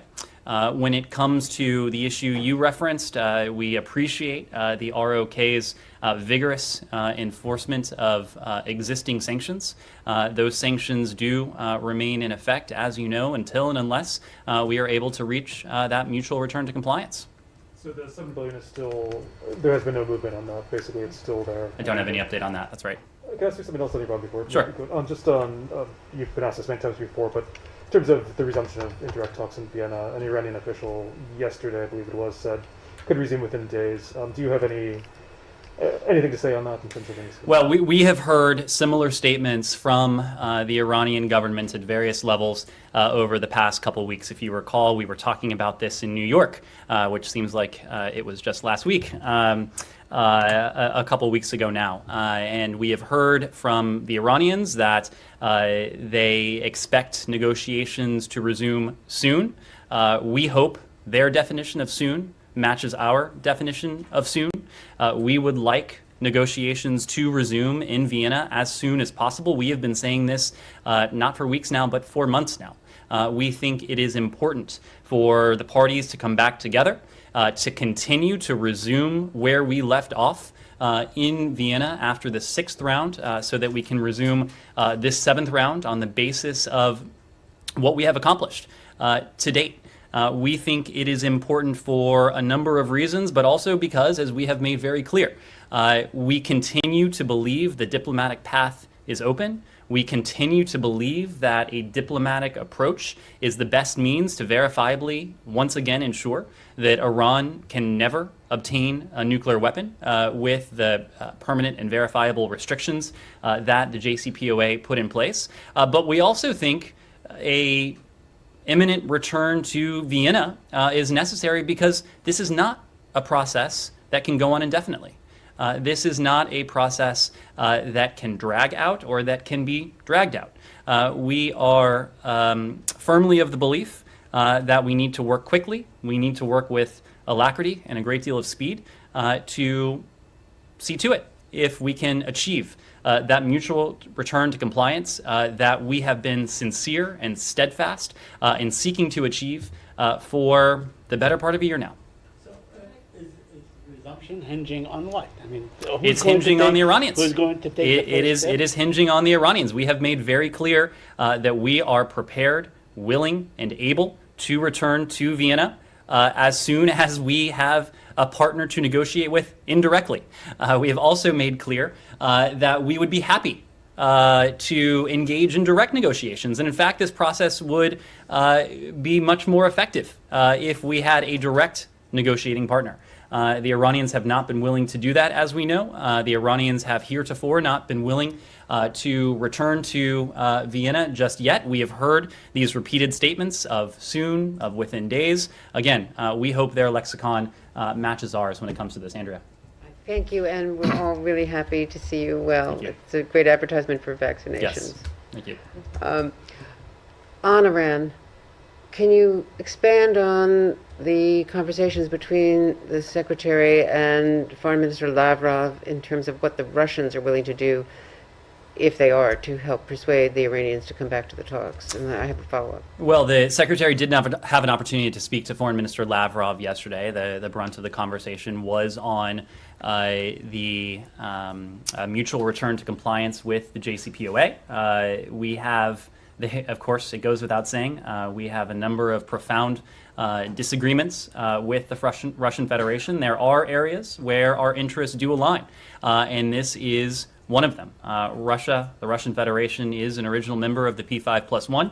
Russia has been constructive in its engagement in the context of the P5+1. We agree with the Russian Federation that Iran should not be able to acquire a nuclear weapon. That is precisely why we and the Russians agree on this one issue, that we should resume negotiations in Vienna as soon as possible. The Russians similarly read out this call, made similar points.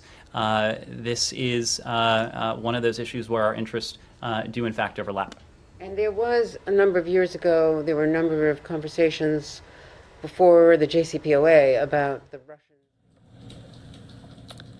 All right, folks, we're going to take a quick 2-minute break here on Live Now from Fox. When we come back, the search continues for a missing 3-year-old Texas boy reported lost in a forest. The very latest coming up on the other side of this break. You're watching Live Now from Fox.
Everyone here to Live Now from Fox as we continue to always bring you the top stories and headlines from across the country.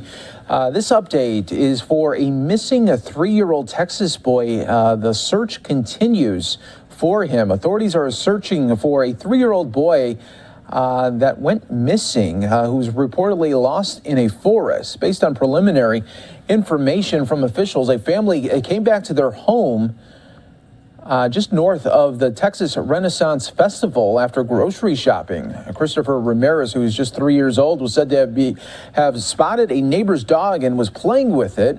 Police said moments later, however, he was nowhere to be found. Several law enforcement agencies are working to help find the child, including Montgomery and the Grimes County Sheriff's Office, DPS, game wardens, and at least 8 fire departments coming together in this search. Sheriff Donald Soule with Grimes County said there is a pond in the distance from the home, but are still in rescue mode, not in recovery, meaning it's too early to say if he ended up in the pond there.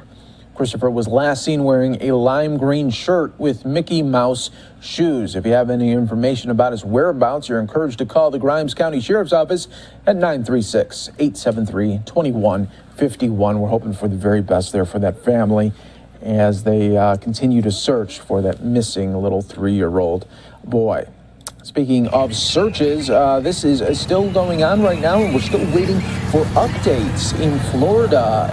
The very latest on Brian Laundrie and the search for him. We do know that the father now is helping authorities try to search an area of forest in a swamp area for Brian Laundrie. You can see this video that was obtained by Fox 13. This is them starting out the search earlier this morning, and we will continue to wait for more updates for that a little bit later here on Live Now from Fox, everybody. Once we get some more information, we'll bring it to you right here in the mix. We are going to step away for our final break here of the hour on Live Now from Fox. President Biden not at the White House today. He is in the Chicagoland area, and we are expecting less than an hour away, get some remarks from him talking about vaccinations for all, including businesses. You're watching Live Now from Fox. Stepping away for that quick 2-minute break, everyone.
And we continue to roll on right here on Live Now from Fox. I'm your host, Mike Page, as we continue to bring you the top stories and really feeds that we get from all over the country and our reporting partners that give us these live feeds. Coming up in less than an hour, everybody, we will have President Biden remarks there in the Chicagoland area. We'll be featuring that live for you from the beginning all the way until the end there. So be on the lookout for that coming up in the next hour sometime there. Our next story takes us out to Houston, where officials coming together to try to combat domestic violence and really put it out there that there is always hope for those that are not in the best relationships. Let's listen. City's current domestic abuse response team, expand emergency access to shelter, and make sure that survivors who are seeking a protective order have advocates to help them navigate that process, especially those that we know are high risk. We can stop that story from ending in death if we collaborate together. Abusers must be stopped from hurting those they claim to love. If offenders violate protective orders and the gun possession laws, they must be prosecuted in a timely manner. And finally, you may be asking, how can you, part of the community, help? Let me assure you, you have a role, a critical role. We all do. Let survivors know you believe them. Do not judge them. It's not their fault. Tell them that. Tell them that help is available. We have resources for you at hawc.org that will help you recognize, respond, and refer people. Don't urge them to leave. That may be their most dangerous could do. Please call or have them call us for help so we can safety plan with them.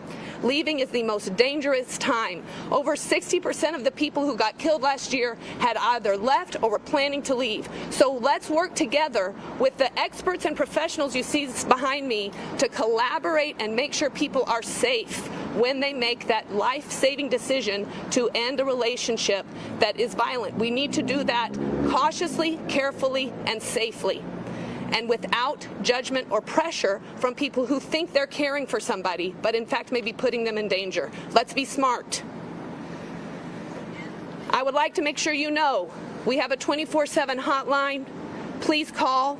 It's 713-528-2121. This violence is not inevitable. It is preventable, and we need your help. And key to that is the mayor. So please, Mayor Turner, thank you for being such a fearless ally. Good morning, and thank you all for being here today. And Emily, let me thank you and Hawk for your leadership. Really appreciate it. And then let me thank all of the other sister agencies as well, to Sheriff Eric Gonzalez, to HPD, to State Representative Lacey Hall, to my own City Council member Abby Kamen, and to Mino Patel Davis, who leads my Domestic Violence and Human Trafficking Division, and everyone else who is assembled. October is National Domestic Violence Awareness Month and presents a greater opportunity to shine a light on an epidemic that often goes unnoticed by most, but will require the attention of us all to help spread awareness and implement proactive solutions. Since the Office of Human Trafficking and Domestic Violence expansion in 2020, progress has been made to intervene with harm doers and further support domestic violence survivors through the execution of our economic empowerment programs. In an effort to intervene before a violent 911 call, we launched our mental health helpline intervention with the Alliance. In record time, the Alliance set up a mental health helpline staffed by therapists and psychiatrists for abusers and victims to prevent explosive situations reaching law enforcement. The helpline proved to be a necessary measure, fielding over 200 calls and providing over 160 counseling and psychiatric hours in 2 months to support domestic violence survivors and harm doers. Second, we launched our Common Good Agency, a dedicated employment agency designed to economically empower survivors of human trafficking and domestic violence. Now, as we look to the future, among the top 10 states with the highest rate of women murdered by men, Texas ranked 9th. In 2018, 174 women were killed by men in Texas. 59% of those women were killed with a firearm. In 2019, HPD reported 43 incidents of intimate partner murders and murders against family members. For 2020, the number raised to 57 reported incidents, and as of August 31st, HPD has reported 44 incidents this year. Out of 44, 42 of those incidents involved a gun. The domestic abuse response teams Emily mentioned are a critical part of the city's domestic violence infrastructure response to these calls. I have committed additional funding for the next 3 fiscal years, in addition to the dollars that we had previously made available. And you will hear more about that from HPD. Exactly a month ago, today, on September 7th, 2021, there was a murder-suicide in the lobby of a hotel in downtown Houston, just a few blocks away from City Hall. We later learned that the shooter was no stranger to violence. Just 3 years before, he was released from jail in May after brutally beating the same woman. Tragedies like this happen far too often. Moreover, 70% of offenders involved in police shootings across the U.S. have passed domestic violence charges. Domestic abusers harm more than just their partners. Because gun violence is often familiar or between intimate partners, reducing gun violence will be a focus of my domestic violence division. I hope to soon announce our plans to carry out a proven multi-pronged strategy aimed at reducing gun violence. There will be more information on this in the coming months. Finally, earlier this month, we launched No More's Join the Chorus campaign that debuted on September 20th at the UN General Assembly. We will be hashtagging Joining the Chorus and using and sharing it across our social media platforms. It features famous Ghanaian television host, producer, and award-winning actress Jocelyn Dumas, Pakistani award-winning actress Mahiri Khan, and successful singer-songwriter and actress FKA Twigs, who has used their own experience with domestic violence to help end the wall of silence surrounding intimate partner violence. Domestic violence is unacceptable anywhere. It is unacceptable right here in the city. But I do believe by working together, each one of us working together, being very intentional and very directional in our resources, that we can see some improvement in this city. Not only can we, but we must see it, and quite frankly, it is the urgency of now. Thank you. Now let me bring forward State Representative Lacey Hall.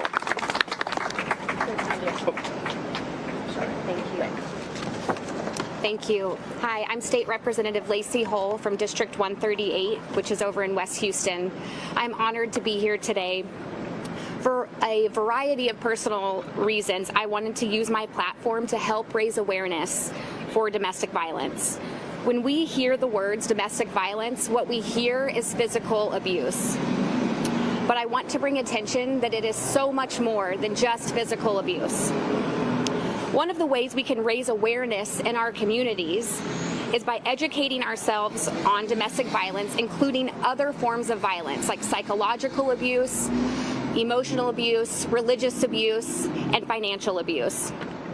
By the time it gets to physical abuse, the other forms of abuse have already taken place. Given that 1 in 4 women and 1 in 9 men are victims of domestic violence, there are a ton of us Houstonians that are survivors. I authored resolutions to recognize the month of October 2021 and 2022 as Domestic Violence Awareness Months. All of my House colleagues stood with me as I spoke on these resolutions, and I am so proud to say that all 150 members of the Texas House of Representatives added their names to this resolution. Whereas every October, Domestic Violence Awareness Month mobilizes people around the country to join in efforts to end domestic violence in their communities. Resolved that the House of Representatives of the 87th Texas Legislature second called session hereby recognize October 2021 and 2022 as Domestic Violence Awareness Month and encourage Texans to learn more about how they can stand up against domestic violence in their communities. So on behalf of all 150 members of the Texas House of Representatives, I am proud to present these resolutions.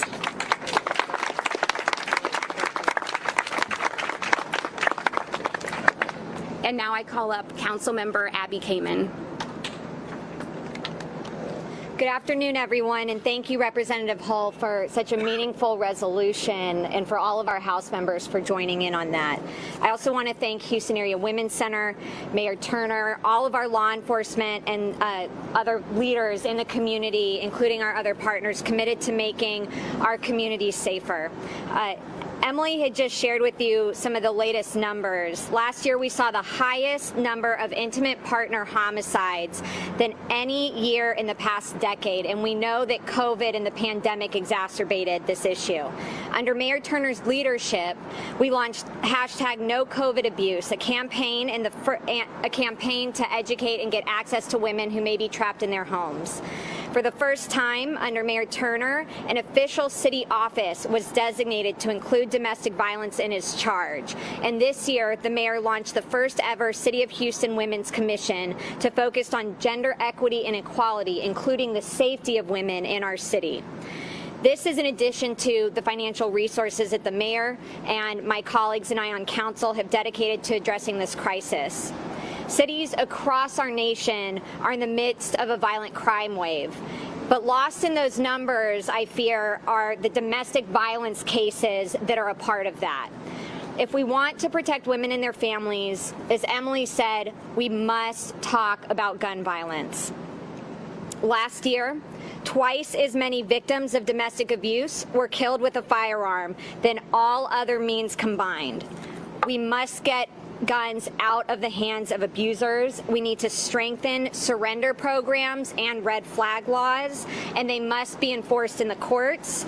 The bottom line is we have to get guns off the streets, and we must ensure survivors have access to protective orders that actually protect them. I do not want to see any more headlines where a mother was shot at her son's birthday party and murdered in a park. The bottom line is that an abuser should never have access to a gun in the first place. In addition to that, again, as Emily aptly pointed out, nearly half of all victims killed have made attempts to seek help or end the relationship. And it's important to remember that leaving an abusive relationship is one of the most dangerous and critical times for survivors. And when they make that call for help, HPD and other law enforcement is there to answer. 1 year ago, I want to recognize Sergeant Harold Preston, who was 65, was shot and killed in the line of duty responding to a domestic violence call. It's one of the most dangerous units to serve in, but HPD DART shows up every single day. When they make the call for help, when victims make the call for help, Hawk answers. They provide critical care, housing, and wraparound services, and they are instrumental in protecting women and their families, as are all of the other community partners. There's far too many extraordinary leaders up here to go back and name them all, but I'm so grateful. Today and always, all of us as Houstonians must answer the call. And I'm honored to be standing with so many who continue to dedicate their lives to this effort. At this time, I want to remind everyone that there is help. Again, when you need help, seek professional help because it is so dangerous. You can go to hawk.org or call 713-528-2121, and you can also call 911 and seek assistance from law enforcement. At this time, speaking of law enforcement, I'm honored to introduce HPD Commander Halliday and Assistant Chief Skillern.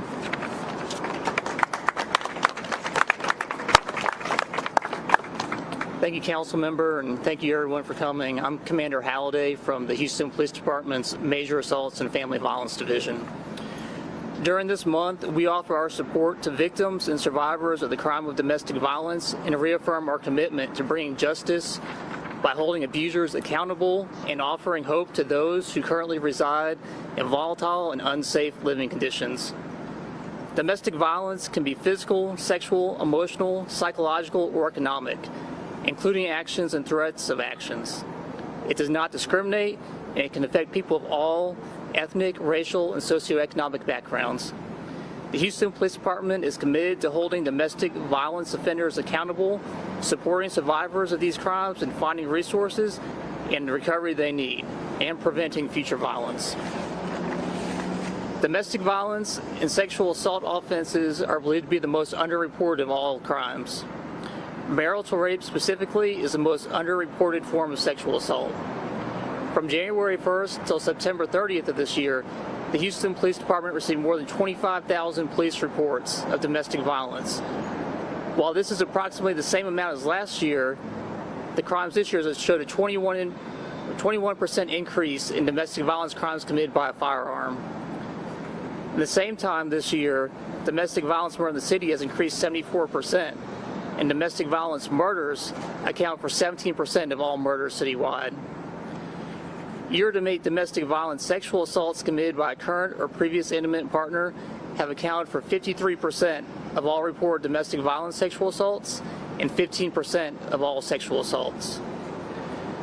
The mission of the Houston Police Department's Family Violence Unit is to work towards ending domestic violence in our community by holding the offender accountable.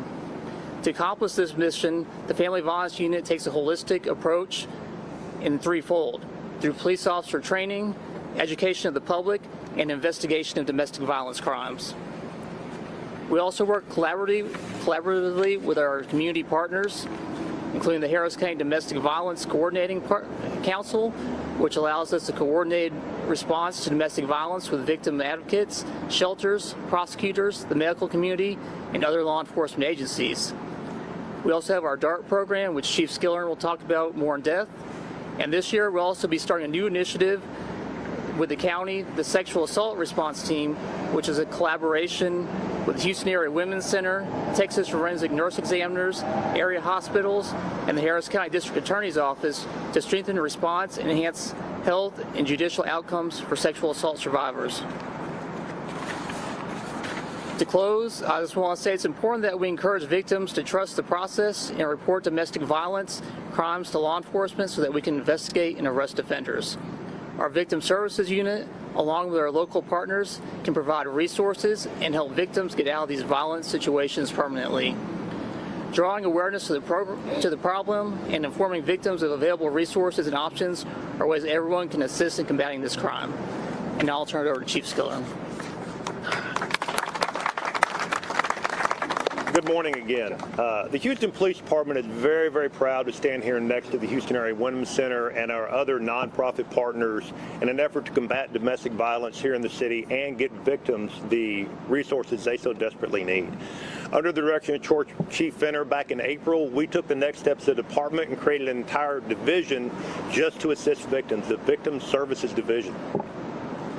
And in an effort to help stop domestic violence and specifically domestic violence homicides, within that division we created the DART unit, Domestic Abuse Response Team.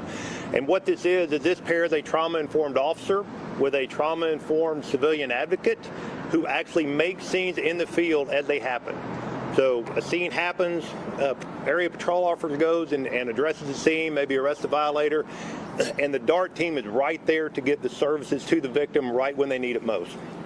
It could be something as simple as, here's a list of things to do tomorrow, people to call, or it could be as extreme as getting the complainant out of the house along with maybe children, some safe shelter, maybe here at the Women's Center, some of our other partners, food, clothing, job training. It expands the whole gamut of services. In fact, as we are having this press conference right now, there's a SWAT scene with a domestic violence suspect barricaded on the north side of town. Fortunately, the complainant is not in there barricaded with him, but our DART unit is en route to the scene to get that victim services right now instead of waiting till tomorrow or the next day or the next week. I can tell you that also our division works very, very closely with Commander Halliday's division as well as SWAT to prioritize domestic violence arrests. In fact, to date, since the division was created back in April, we're running about 75% success rate on arresting domestic violence suspects. So if you think you want to be an abuser or domestic violence suspect, we will find you. I want to thank you, Mayor Turner, for your support of the division, especially the DART unit, and we look forward to a tremendous amount of growth, expansion of the unit, and further success in helping victims here in the city of Houston.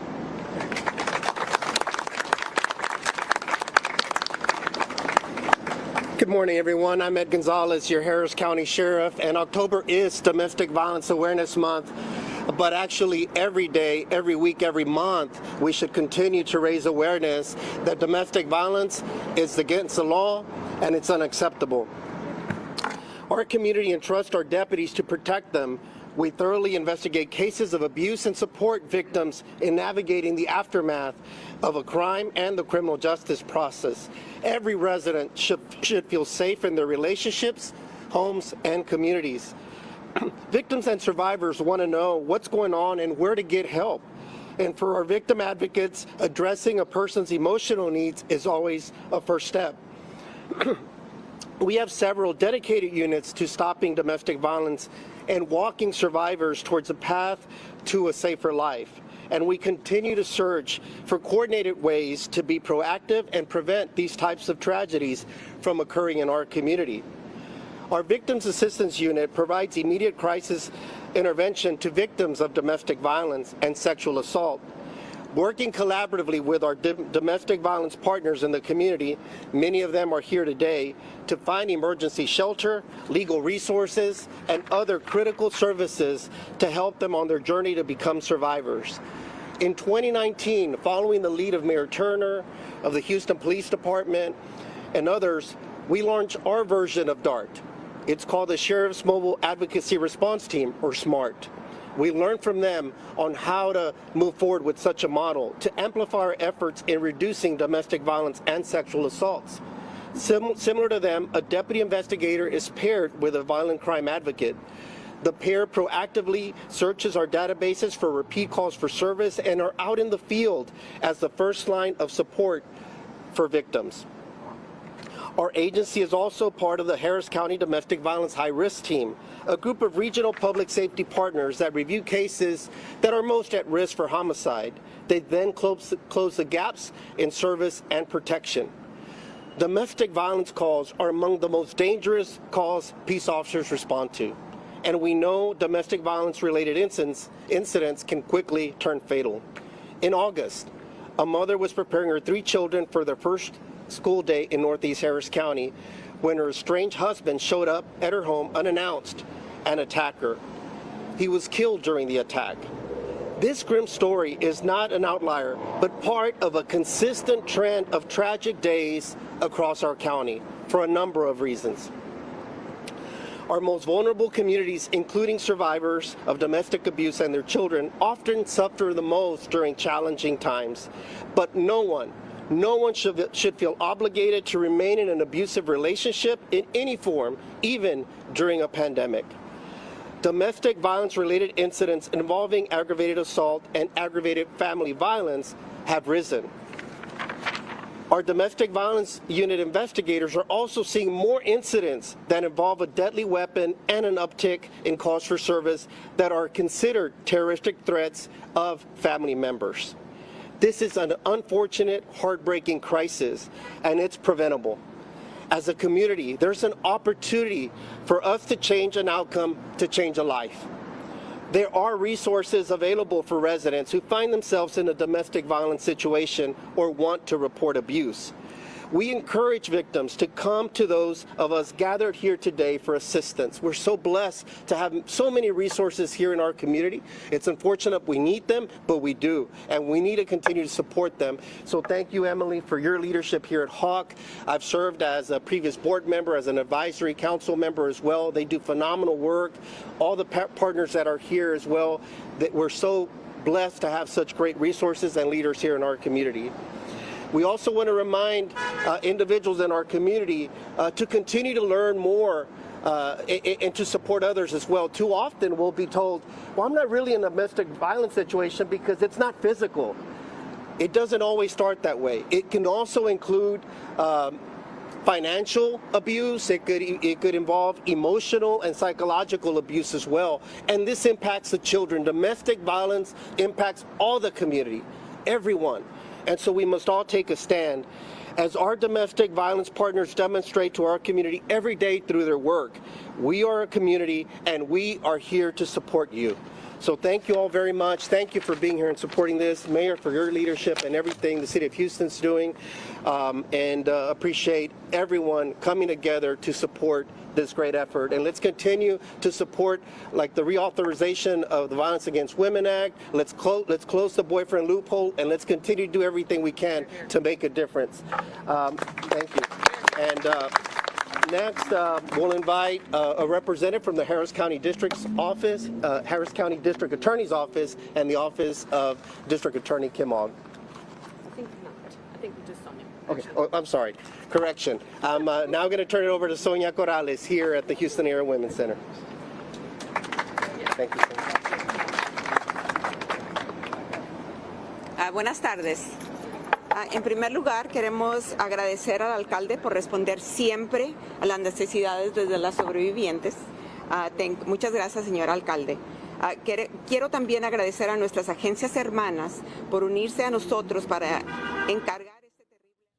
All right, so that was the event there in Houston, as this is National Domestic Violence Month there, as we continue to really hold on hope for those that are in relationships and letting them know that there is always hope there to get out.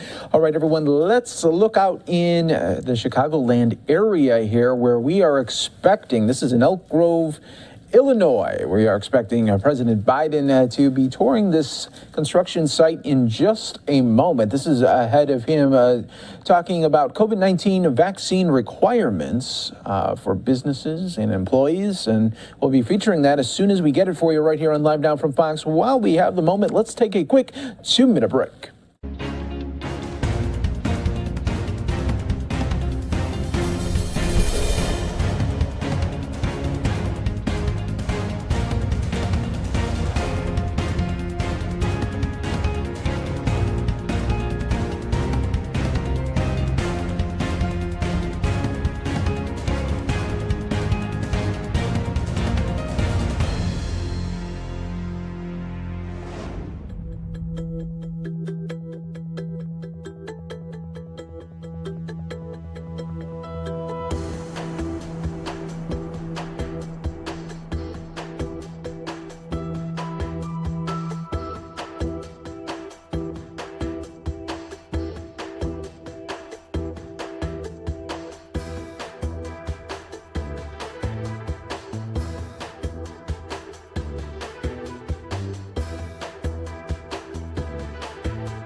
Thanks so much for joining us here today on Live Now from Fox. I'm your host, Mike Page. It is about 3:20 out there on the East Coast, 12:20 out on the West Coast as we continue to bring you always the very latest that is happening across the board and across the country. Let's take a look right here in Elk Grove, Illinois right now. We are just moments away. This is at the Elk Grove Technology Park. Expecting President Biden. You can see him right there in the distance.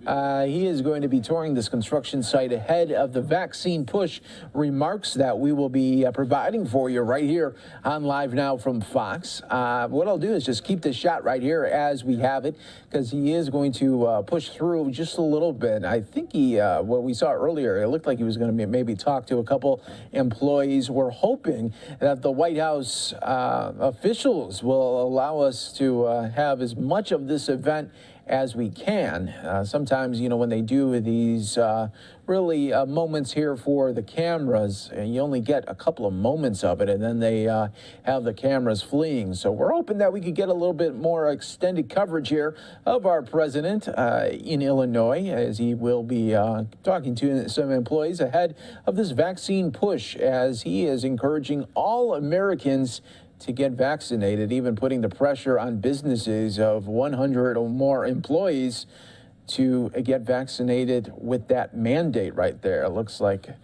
that maybe they're putting a vest on the president there. Yes, they are.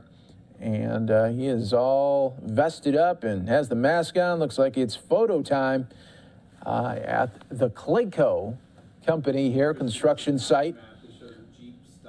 We appreciate all our viewers from around the country and around the world joining us right now as we show things to you in its entirety, live, raw, and unfiltered. You're just seeing a shot here. You would never see this shot on your normal news here of the day. It would all be edited. You probably see maybe a little 10-second snippet of this shot, but we show it to you as it's coming into our newsroom and out to everyone there, from the streaming services to your TVs, to your smartphones, to your tablets. We got you all covered right here on Live Now from Fox here. And looks like he's going to maybe pop around that corner there and talk to these two employees that are staged up, ready for this photo opportunity. And we'll bring it to you. We'll put the mics on and everything, and so you'll be able to hear it here. Here comes the president. Let's listen in to hear what he has to say. Location secret, but where we are aligned is our safety culture is big, way better than others. We have 0 lost hours or recordable incidents on this project. So we want people going back home. Hey folks, how are you? Good afternoon. Good to see you. Nice this to is see you Sally too. Colan. Sally, how are you? Senior project manager. Very nice to meet you. And Pete Servatius. Very nice to meet like you. Pete, how tenacious. you doing, pal? Good. How about yourself? Servatius, tenacious? Yeah, Servatius, tenacious. It's a good mnemonic. All right, I can see it. So tell me what you're doing here. So I'm a senior project manager for Clayco. I've been at Clayco for about 5 years, and Pete and I run the mechanical electrical on the project. I run the electrical specifically. I manage the contractors, the schedule, change orders, and what I'd like to tell you about is just how the power works very generically. Sure. It's an underground loop around the building, comes into the mechanical equipment rooms that I think you saw when you came in. And from there, it's stepped down because it comes in a large voltage back there. It's stepped down to a lower voltage here to this power distribution unit, which we have about 48 of these on project. From here, it's distributed to all the equipment in this area. Now, how much will this be built out? How much more equipment? I mean, is there going to be a lot of equipment, more equipment in here? Or is this it? It will be, Mr. President. I think I have to. So this is just the basic infrastructure used to run it. But there will be a lot of those, what do you see, those white cabinets or server racks? Yeah. So once we're done with all our testing and all the build-up, gotcha. This will get filled up. Yeah. And how many people will work in this section, roughly? After construction After is everything's finished? In this building alone, probably 30 to 40 people. Gotcha. Yeah. Between security, techs, vendors, all that. All right. And we've employed about 123 companies total on this project, getting it constructed. And we've been under construction. Different companies? Yes, different companies. All right. Over 10 months. Yeah. And do you have a completion date, expectation, completion date you're looking at? Q1 next year. Yeah. From a construction standpoint, yeah. and then we got to do our own stuff to start operating it later. I'll tell you what, it's a hell of a project. And this one, the entire space here, are the largest in the country. I mean, the whole footprint of everything here. Well, we've attracted a whole bunch of data center companies to Illinois because we changed the law here, make it easier for them to move here and create jobs for in the construction industry as they're building them. It's all union. Yeah. Yes, sir. We do have project PLAs labor agreement. for this project and all the other projects we're doing in the region. Yeah, that's important. Yeah. They're the ones that built the middle class. Yeah, absolutely. I'll be darned. Okay. Well, thank you. Thank you, thank you, thank you. Mm-hmm. We can take you to all right, another. which way am I heading? This way? This way. Yes, sir. And that is all we are getting there from that event. President Biden will be speaking shortly here, talking about vaccine mandates, what he hopes for the rest of the country, coming up in just a little bit right here on Live Now from Fox. So let's go out to the Senate floor right now. We do have Senator Amy Klobuchar speaking live right now. I yield the floor to my friend from Oregon. Madam President. Senator from Oregon is recognized. Build Back Better invests in families, the foundations for our families to thrive in education, in child care, in health care, and in housing. So much needed. And it makes huge investments, critical to taking on the biggest challenge facing mankind, climate chaos. Earlier this summer, UN Climate Panel released a report they called Code Red for Humanity, because the science shows what a dire path we're on right now. Another report, this one coming from Save the Children and published in the journal Science, titled Born into the Climate Crisis, shows how much harder life is going to be for our children. Let me say again, for our children. Not our children's children, not our grandchildren's grandchildren, our children. On average, 2.5 times more droughts that they will experience than we did. 3 times as many floods, 3 times as many crop failures, twice the number of wildfires, and so forth. This is the dangerous and unforgiving world we are willfully leaving our children if we do not act now to control methane and carbon dioxide that are heating up our planet and causing these catastrophes. This is a collective effort of humankind, but America has to act and help lead the world to action. Now, some say we simply cannot afford the investments. But the truth is we can't not afford to act. Last year alone, America confronted 22 separate billion-dollar disasters. That came with a $95 billion price tag for the American people. Winds and flooding, severe storms accounted for $35 billion. Hurricanes over the last 5 years cost $400 billion. Those numbers don't account for the droughts, the wildfires, the impact on sea life, ocean ecosystems, fishing industry. Don't account for any of that. We are facing massive economic disasters if we don't act on climate. And the way we act, we pass Build Back Better.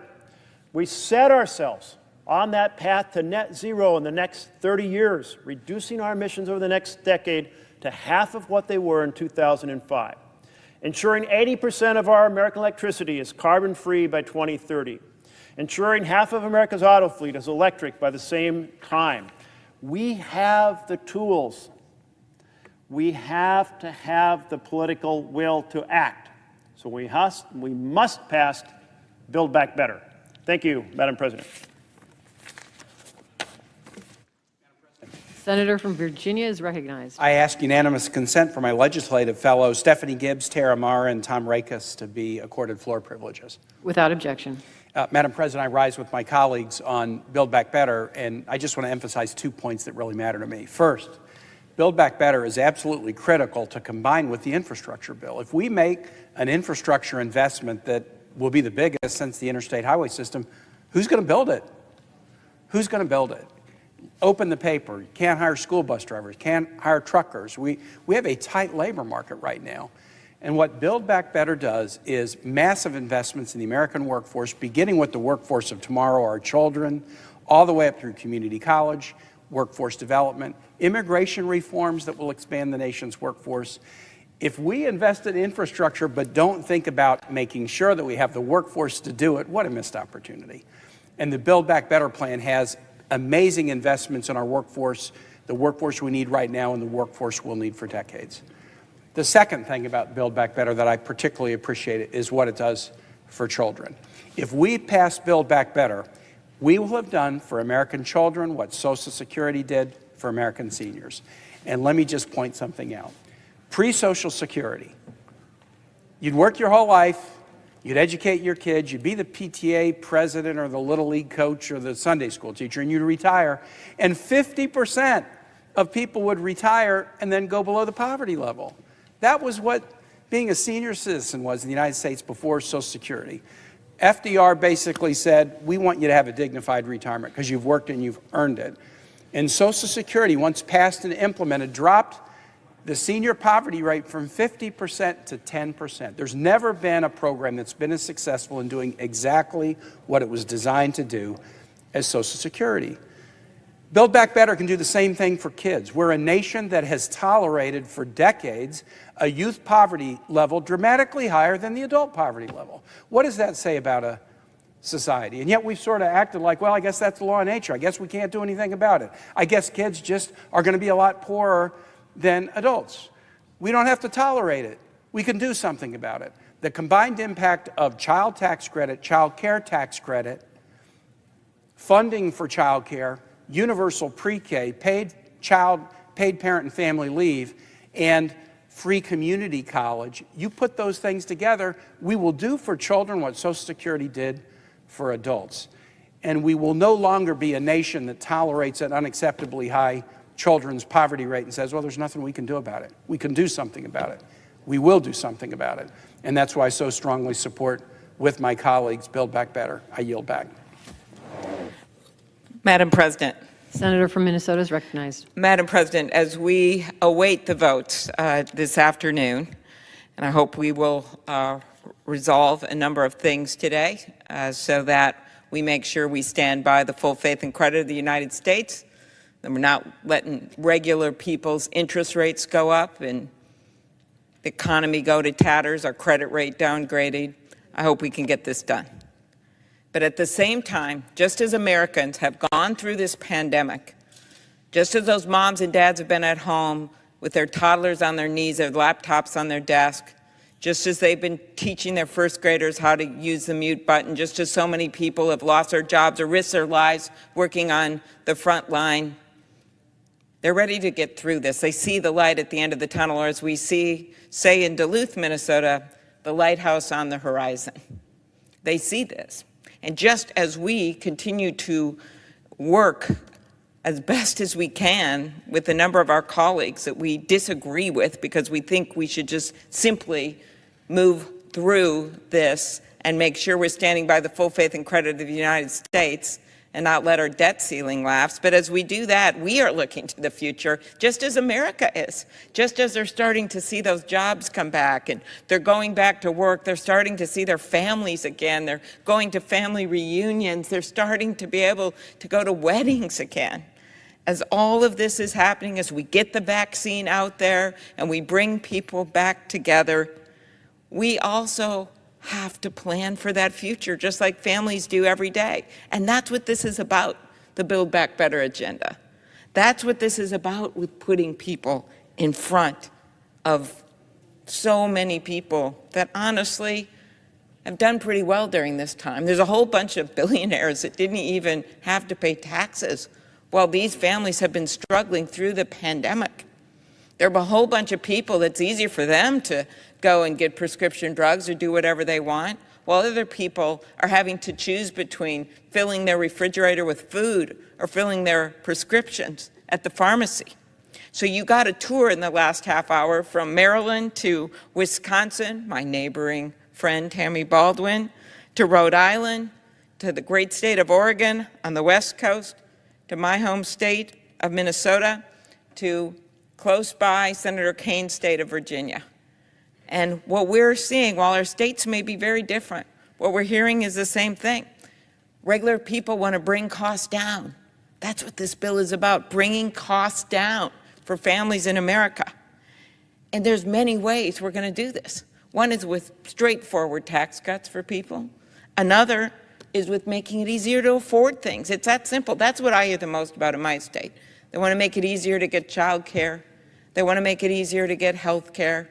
They want to make it easier when their parent, at the moment where they go to assisted living or they need to get someone in to help them, just like my dad, who we lost this year, he got that moment. He got long-term care insurance. I don't know why he did it, but he did. And I knew the day that his money ran out and he was going to go on Medicaid, because that was there for his safety net.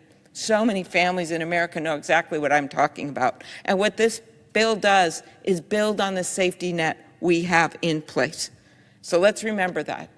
Putting our kids first, our seniors first, our families first, our health care first.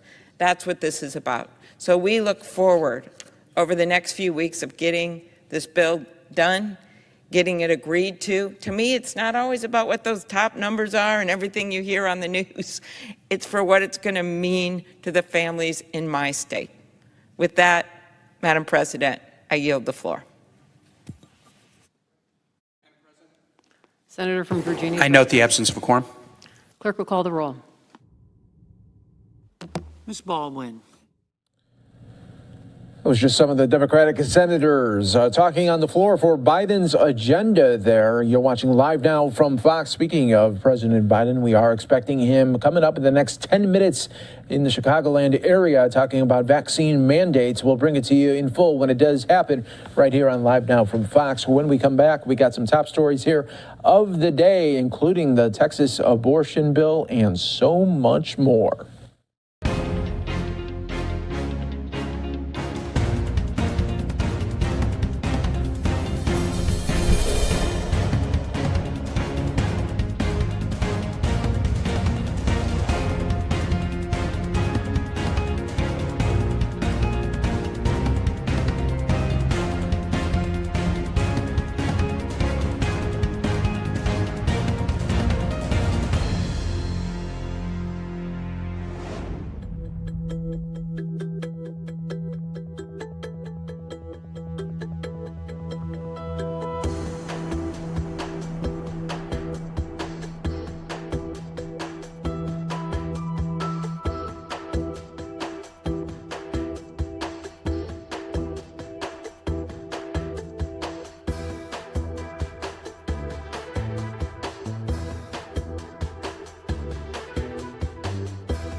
We're back here on Live Now from Fox, bringing you the top stories and headlines from across the country. I'm your host, Mike Page. Always great to be here with you. Our next story here, Fox News' Casey Stegall breaks down the very latest on what is happening with Texas abortion law. Let's listen right here on Live Now from Fox. Millions of children lose their right to life every year. An end to one of the nation's most restrictive abortion laws could be in sight. A federal judge is ordering Texas to temporarily suspend its ban on abortions, calling it, quote, an offensive deprivation of constitutional rights. We're going back and erasing all the progress that we've made. The law has been in effect since September 1st, banning abortions as soon as a heartbeat is detected, which medical experts say is around 6 weeks after conception. The ruling was also unique in that it required ordinary people, not law enforcement, to report any healthcare provider who performed the procedure. The Biden administration promised to fight it. I said that the Justice Department was evaluating all options to protect the constitutional rights of women and other persons. Even though the temporary ban prohibits the law from being enforced, many medical officials in Texas are nervous to start offering abortions, citing concerns that they could still be sued. Meantime, tensions over anti-abortion rulings have been building across the whole country, with thousands marching on Washington, D.C. over the weekend, demanding freedom of choice. This year alone, we have seen nearly 600 restrictions introduced in 47 states. Texas lawmakers say they do plan on appealing the decision. That's the latest from Dallas. Casey Stiegel, Fox News. All right, Casey, thanks so much for that update. The next one here, really interesting one where the federal government says some 18 former NBA players, well, when they got off the court, they were not pushing up and trying to make some free throws. They were trying to make some free money off of healthcare scams. Take a look at this update here. They made millions playing basketball. Now they're accused of stealing from the NBA. 18 former players, including Tony Allen, Glenn Davis, and accused ringleader Terrence Williams, have been charged with defrauding the league's health and welfare benefit plan, allegedly submitting about $4 million in false claims between 2017 and 2020. The defendants who purportedly received medical and dental services at a location on a particular date were often nowhere near the provider's offices. Officials say it was a textbook insurance fraud scheme. The players allegedly submitted fake reimbursement claims for medical and dental services to the NBA. They never received those services, but ended up getting about $2.5 million in proceeds from the benefit plan. This scheme, which lasted for about 3 years, inflicts a significant loss to the healthcare industry, something we take very seriously. According to the indictment, Williams started the scam by submitting false claims from a chiropractor's office. He then allegedly recruited other former players to do the same, offering them counterfeit invoices from medical providers. The feds say today's indictments show this type of fraud won't be tolerated. My office and our law enforcement partners will apply our resources to expose healthcare fraud and to hold accountable those engaged in illegal conduct. The only non-player charged with being part of the scam was Desiree Allen, the wife of former 6-time All-Defensive Team member Tony Allen. In New York, Brian Yennis, Fox News. And perfect timing right there. We have Illinois Governor J.B. Pritzker speaking now. He is going to be introducing President Biden in just a moment. Oh, Mayor Lori Lightfoot as well from Chicago. They are in Elk Grove Village talking, and we will be listening right here ahead of Biden's remarks talking about vaccine mandates. Welcome to Illinois, our guest of honor, a man fiercely committed to seeing the nation through the greatest challenge of our generation. President Joe Biden.